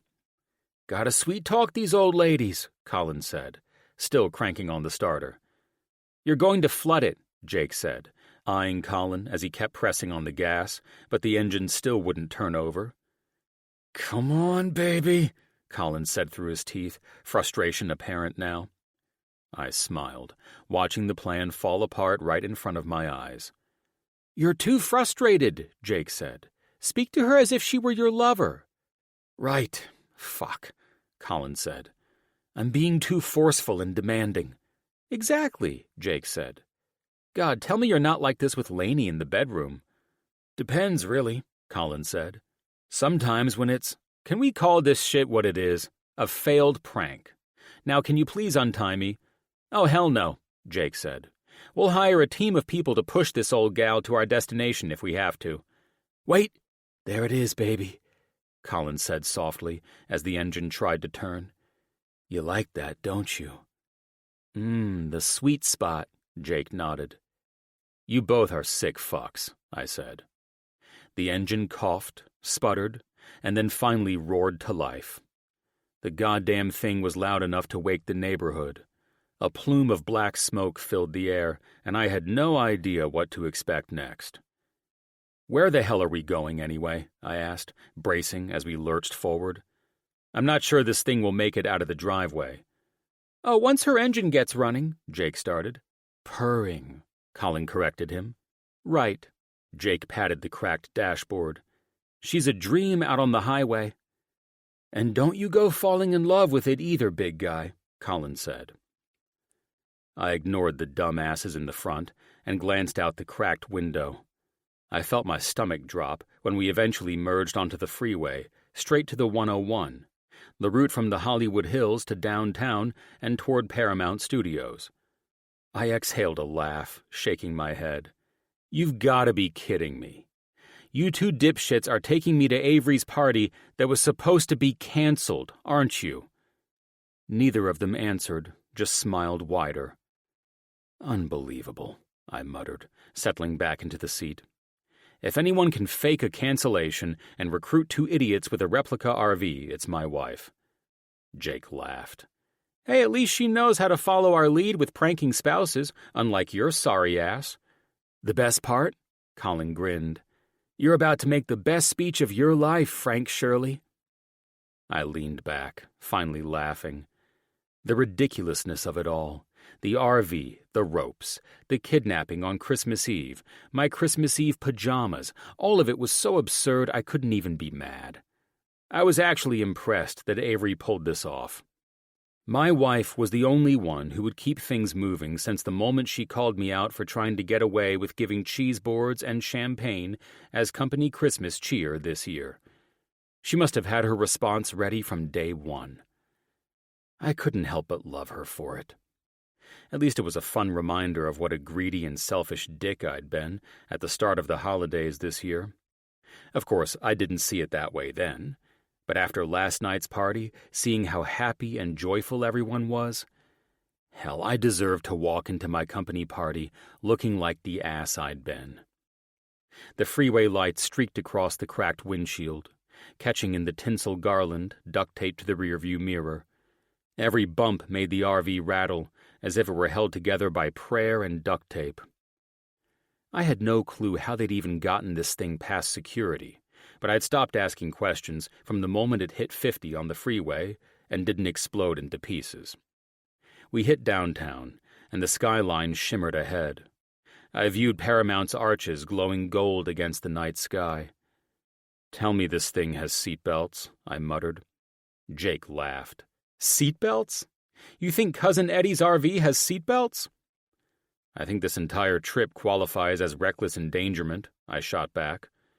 Colin just grinned in the mirror. "Relax, Jimmy boy. You're about to have the night of your life. This is only the beginning of what your lovely wife has planned for you while you redeem yourself with everyone in your company." I glanced out the window. The studio gates were getting closer, and then I saw it. A massive banner stretched across the archway, lit in soft white bulbs. "Welcome to A Christmas Redemption, hosted by Avery Mitchell." My mouth curved. You've got to be kidding me. A guard at the gate waved us through, as if this kind of chaos happened every day. The RV rattled into the lot, and as we turned the corner, the sight hit me square in the chest. The entire back lot had been transformed into Victorian London. Snow-dusted cobblestone streets, shop windows glowed amber through frosted glass, and carolers sang near lampposts wrapped in garland. The air shimmered with stage fog and laughter. And there, in the middle of it all, stood Avery, my brilliant, impossible, show-stopping wife. Her crimson gown glittered beneath the lights, the fabric catching gold every time she moved. How she managed to look regal and composed when I knew she was coming apart with laughter on the inside was beyond me. Jake clapped me on the shoulder, pulling my eyes off her and back to the shithole I was still sitting in. "Showtime, Jimmy." The RV door swung open, and an assistant with a headset appeared. "We've got him! Bring Mr. Mitchell to wardrobe." "Wardrobe?" I repeated. "Yup," Jake said, grinning. "This was just the introduction. The next scene is the part you'll be playing for the rest of the evening." "Now that you're on video and pictures have been taken," Colin said, "you're due on set in 15 minutes, Ebenezer." "Huh?" Before I could even question my wife, who was currently doubled over with laughter, I was whisked away again. This time, 2 assistants flanked me, guiding me through a maze of back corridors strung with lights and garland. Every corner smelled of pine and stage powder, and every extra we passed looked as if they'd just stepped out of a Christmas carol. "Where exactly are you taking me?" I asked. "To wardrobe," one of the assistants said sweetly. "You're our Scrooge for tonight's event." Of course. These were the 2 characters my wife had mocked me with since November. Well, fuck it. I wasn't about to resist the Scrooge costume. It was far better than showing up to a company party in pajamas, at least.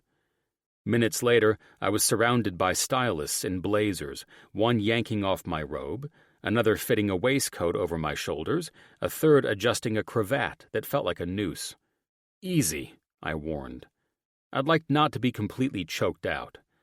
They laughed, unbothered, while the head stylist smirked. "Ms. Velez said you'd say that. Now hold still, Mr. Mitchell. This must be perfect." I stared at my reflection once they finished. Black wool coat, silk waistcoat, silver pocket watch, and a top hat that looked older than my company. I looked like the ghost of tax seasons past. Jake stuck his head through the doorway, grin wide, and already dressed in his Victorian-era clothing. "You ready, Scrooge?" "No," I said flatly, grabbing the cane they handed me. "But I'm assuming that doesn't matter." "Not even a little," Colin said, tugging his waistcoat and barely containing his laughter. They led me toward the double doors opening onto the sound stage. The noise hit first, a swell of applause and laughter, the brass band playing a medley of "God Rest Ye Merry Gentlemen." And then the lights hit me. 1,000 twinkling bulbs, fake snow drifting from the rafters, a sea of familiar faces, employees, families, investors, friends, all gathered beneath a giant sign that read, "The Spirit of Christmas lives here." Avery stood at the center of it all, glowing.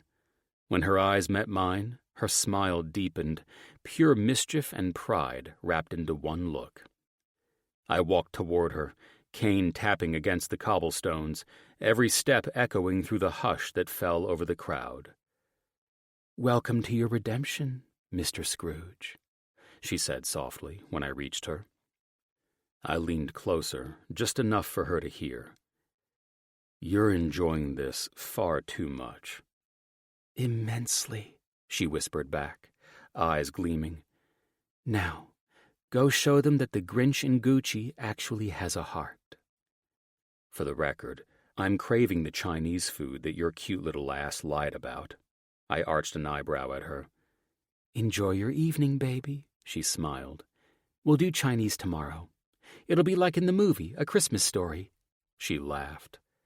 By tomorrow, I'll be done with reenacting Christmas movies. I laughed, and then straightened, exhaled, and tipped my hat. "Where do they need me, Mrs. Scrooge?" I winked at her. "Right over there. Cameras are rolling, and all the employees are waiting for their bonuses and your formal Christmas wishes of gratitude for them this year. One thing was certain. I was going to have to wing this shit. Still, I figured there was no better time than now to be honest about how I almost screwed the entire company over this Christmas, the fun planning war my wife and I had gotten ourselves into, and then to announce their bonuses so everyone knew this was all for them. I saw smiles radiating through the fog on the London streets as a massive crowd of guests gathered to hear me virtually confess that I was this close to becoming both Clark's boss and a Scrooge this season, until my gorgeous, thoughtful wife stopped me in my tracks and was now literally forcing me to live out those roles. Fuck it. If the world wanted a show, I was going to give them the best damn redeemed Scrooge they'd ever seen. 39. Avery. The moment that rusted heap of metal rumbled onto the studio lot, everyone around me lost it. I even had to bite my lip hard enough to prevent myself from bursting into laughter. The shrill sputter of the engine echoed off the soundstage walls like a dying chainsaw, and the sight of it, the dented panels, a duct-taped wreath, and Merry Christmas, Shitters Full written across the back, it was perfection. Colin was behind the wheel, obviously, grinning like a maniac and dressed head to toe in Cousin Eddie's outfit, hat with ear flaps, robe, the whole commitment. And Jake sat shotgun, waving a beer can out the window like a parade marshal from hell. Snow from the machines drifted through the air, catching the glow of the studio lights as the Victorian London set froze in place. Carolers halted mid-note, and extras in horse-drawn carriages turned to stare. Even the kids gasped when the RV fishtailed over fake cobblestone, peeled in, and screeched to a stop. "Oh my God," Nat breathed beside me, clutching her mulled wine. "They actually pulled this off." Ash snorted behind a gloved hand. "Are you seriously surprised, Nat?" Darcy tilted her head, lips curving. "I'm more surprised we didn't get a call that they broke down on the 101. She laughed.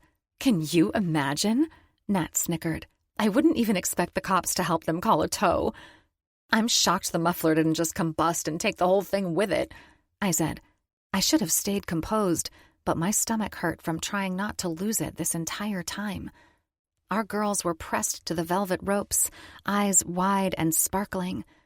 Addie absolutely lost her shit, along with her sister, when Jake leaped out first and nearly ate it on the fake snow. Then Jim appeared, with Colin behind him, pretending to kick him in the butt. Pure chaos. Ridiculous, glorious, over the top, the kind of spectacle only those two could pull off. I covered my mouth at the perfection.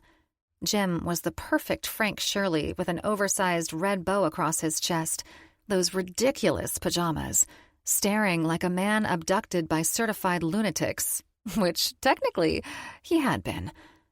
Jake and Colin each took an arm and marched him down the RV steps, phones lifted everywhere to catch every second.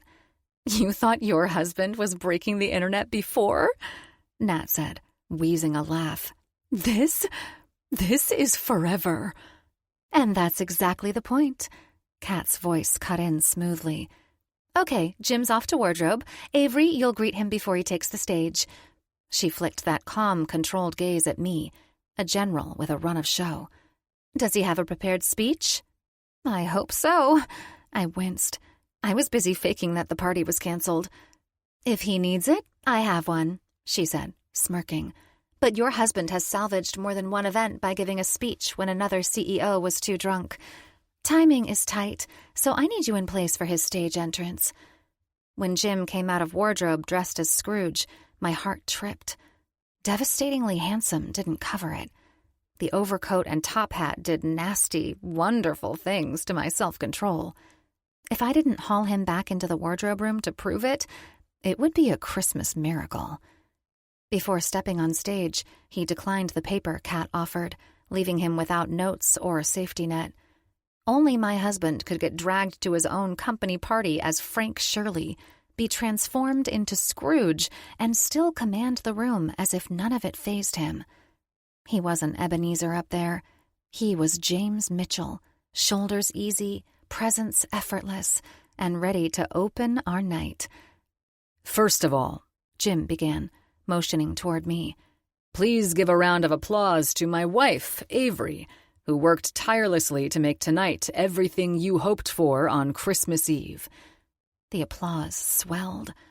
I waved, enjoying the sight of his employees, business associates, and their families, who were spending this night with us instead of at home in their slippers, and loving that they were happy to be here. "She's also responsible for the jets that flew you here, the suites that are decorated even more than our house, and, more importantly, for reminding me that I was, at first, in fact—" He paused, brow up. "What was that hashtag again?" "Billionaire bastard," Jake hollered, hands cupped like a human megaphone. "Right." Jim pointed at him. "Leave it to my brother to memorize every hashtag." Laughter filled the area. I couldn't help joining, reliving the madness of this season that had finally resolved into something adorable. And while the whole brown tree rescue nonsense was just a prank I played on my adorable wife and completely untrue, everything suggesting I was a careless billionaire CEO was entirely fair. He glanced at me wryly. I didn't mean to offend anyone by trying something different this year, like giving fancy charcuterie boards and champagne. But what I've realized, especially this past week, is that the holidays should be joyful and uplifting. If you work for a billion-dollar empire, you deserve to be rewarded in a way that feels heartfelt. His eyes found mine. Down to the janitor. Right, my love? "Yes," I said, warmth climbing my throat. Our first battle line, the one that started this whole Christmas war, still sat with him. Jim went on to say how I'd planned the party, how he'd refused to be the Scrooge I accused him of being, and how he worked with our daughters to build the event they all attended last night to prove it. If you had a few things to say behind my back before the invites went out, trust me, my wife beat you to it the second she found out that this year I only signed off on cheese boards and champagne. He deadpanned, setting off another wave of laughter. Hence my arrival as Clark Griswold's boss tonight. He swept a hand toward the cobbled streets and glowing windows. But I won't stand here and let tonight be remembered as the night I was Ebenezer Scrooge. We're filling the streets of London out of a Charles Dickens dream. And before I turn you loose on everything my wife has planned, I'd like to say one thing. He paused, smile slow and lethal. Whatever bonuses you received last year, expect triple. The roar cracked through the set. My eyes stung, pride and love and relief crashing together. He really was the best man on the planet.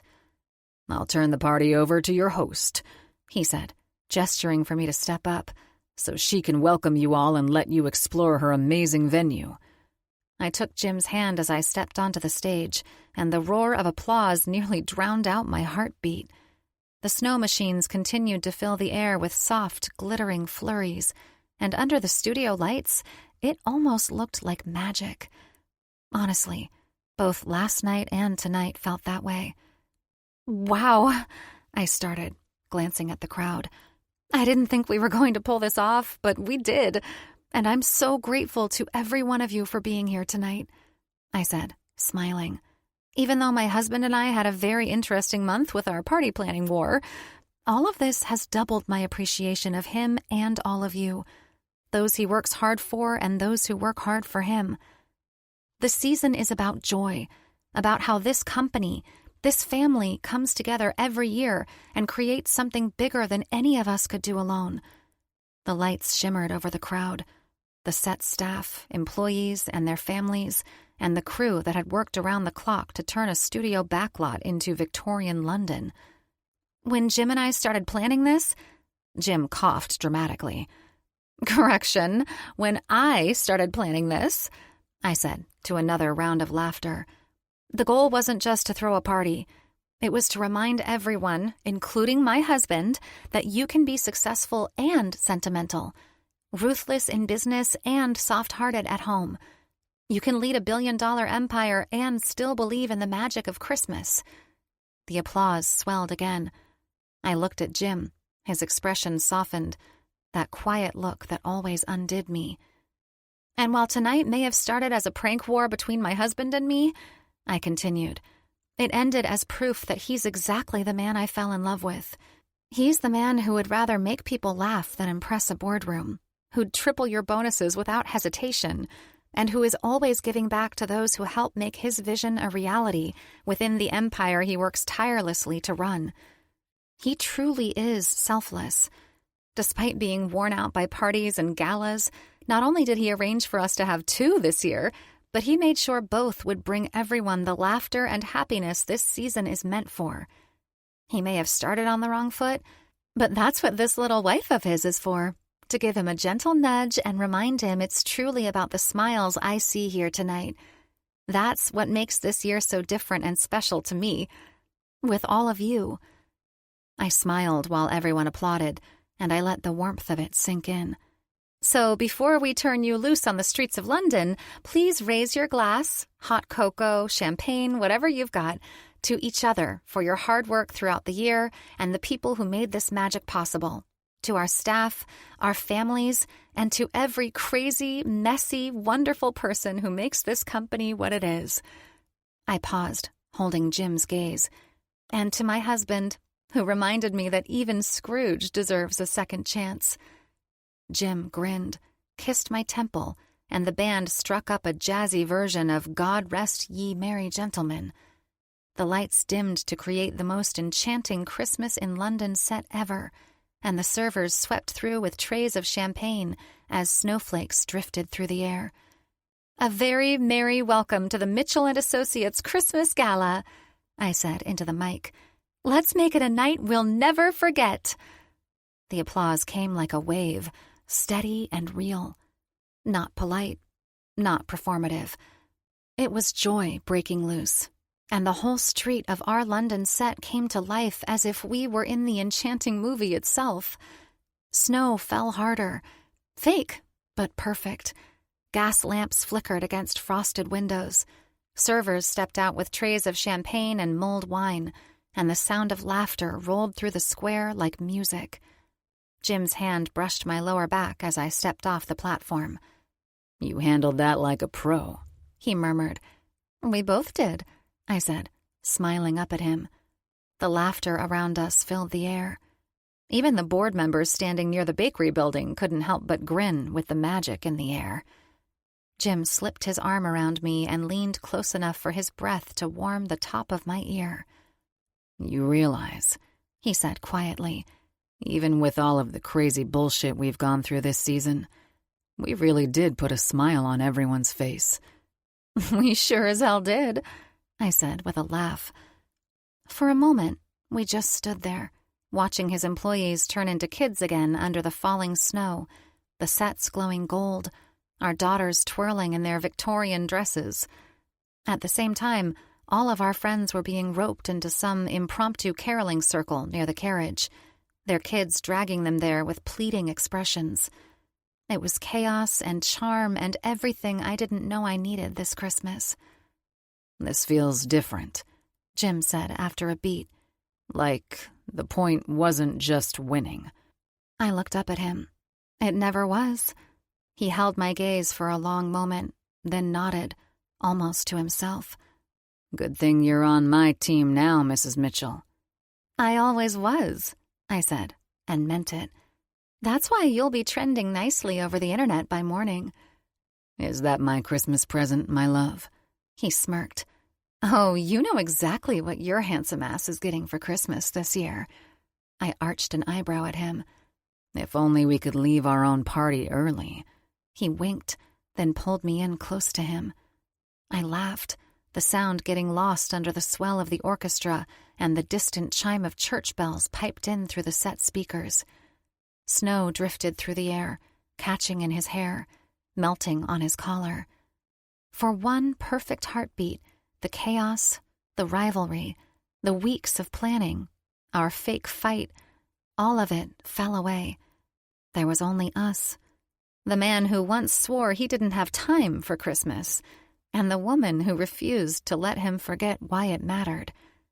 And for the first time in a long while, James Mitchell looked like he had found peace in running his company and sharing it with his family. Our sweet and silly Christmas miracle turned out to be so much more than I ever imagined. And as I stood there, watching everything unfold around us in happiness and fulfillment, I truly felt its magic. From our happy holidays to yours, we wish you all the joy of giving and enjoying your holiday season with friends and family. 'Tis the season to be merry and bright. The Mitchell Family. We hope you have enjoyed this production of The Holidays with Mr. Mitchell by Raylin Marks, narrated by Jeremy York and Stephanie Rose. Copyright 2020 by Raylin Marks. Sound recording copyright 2026 by Tantor Media Incorporated. Tantor is an RB Media audio brand. This recording is protected by copyright. Unauthorized copying, sharing, or distribution is prohibited. Thank you for listening.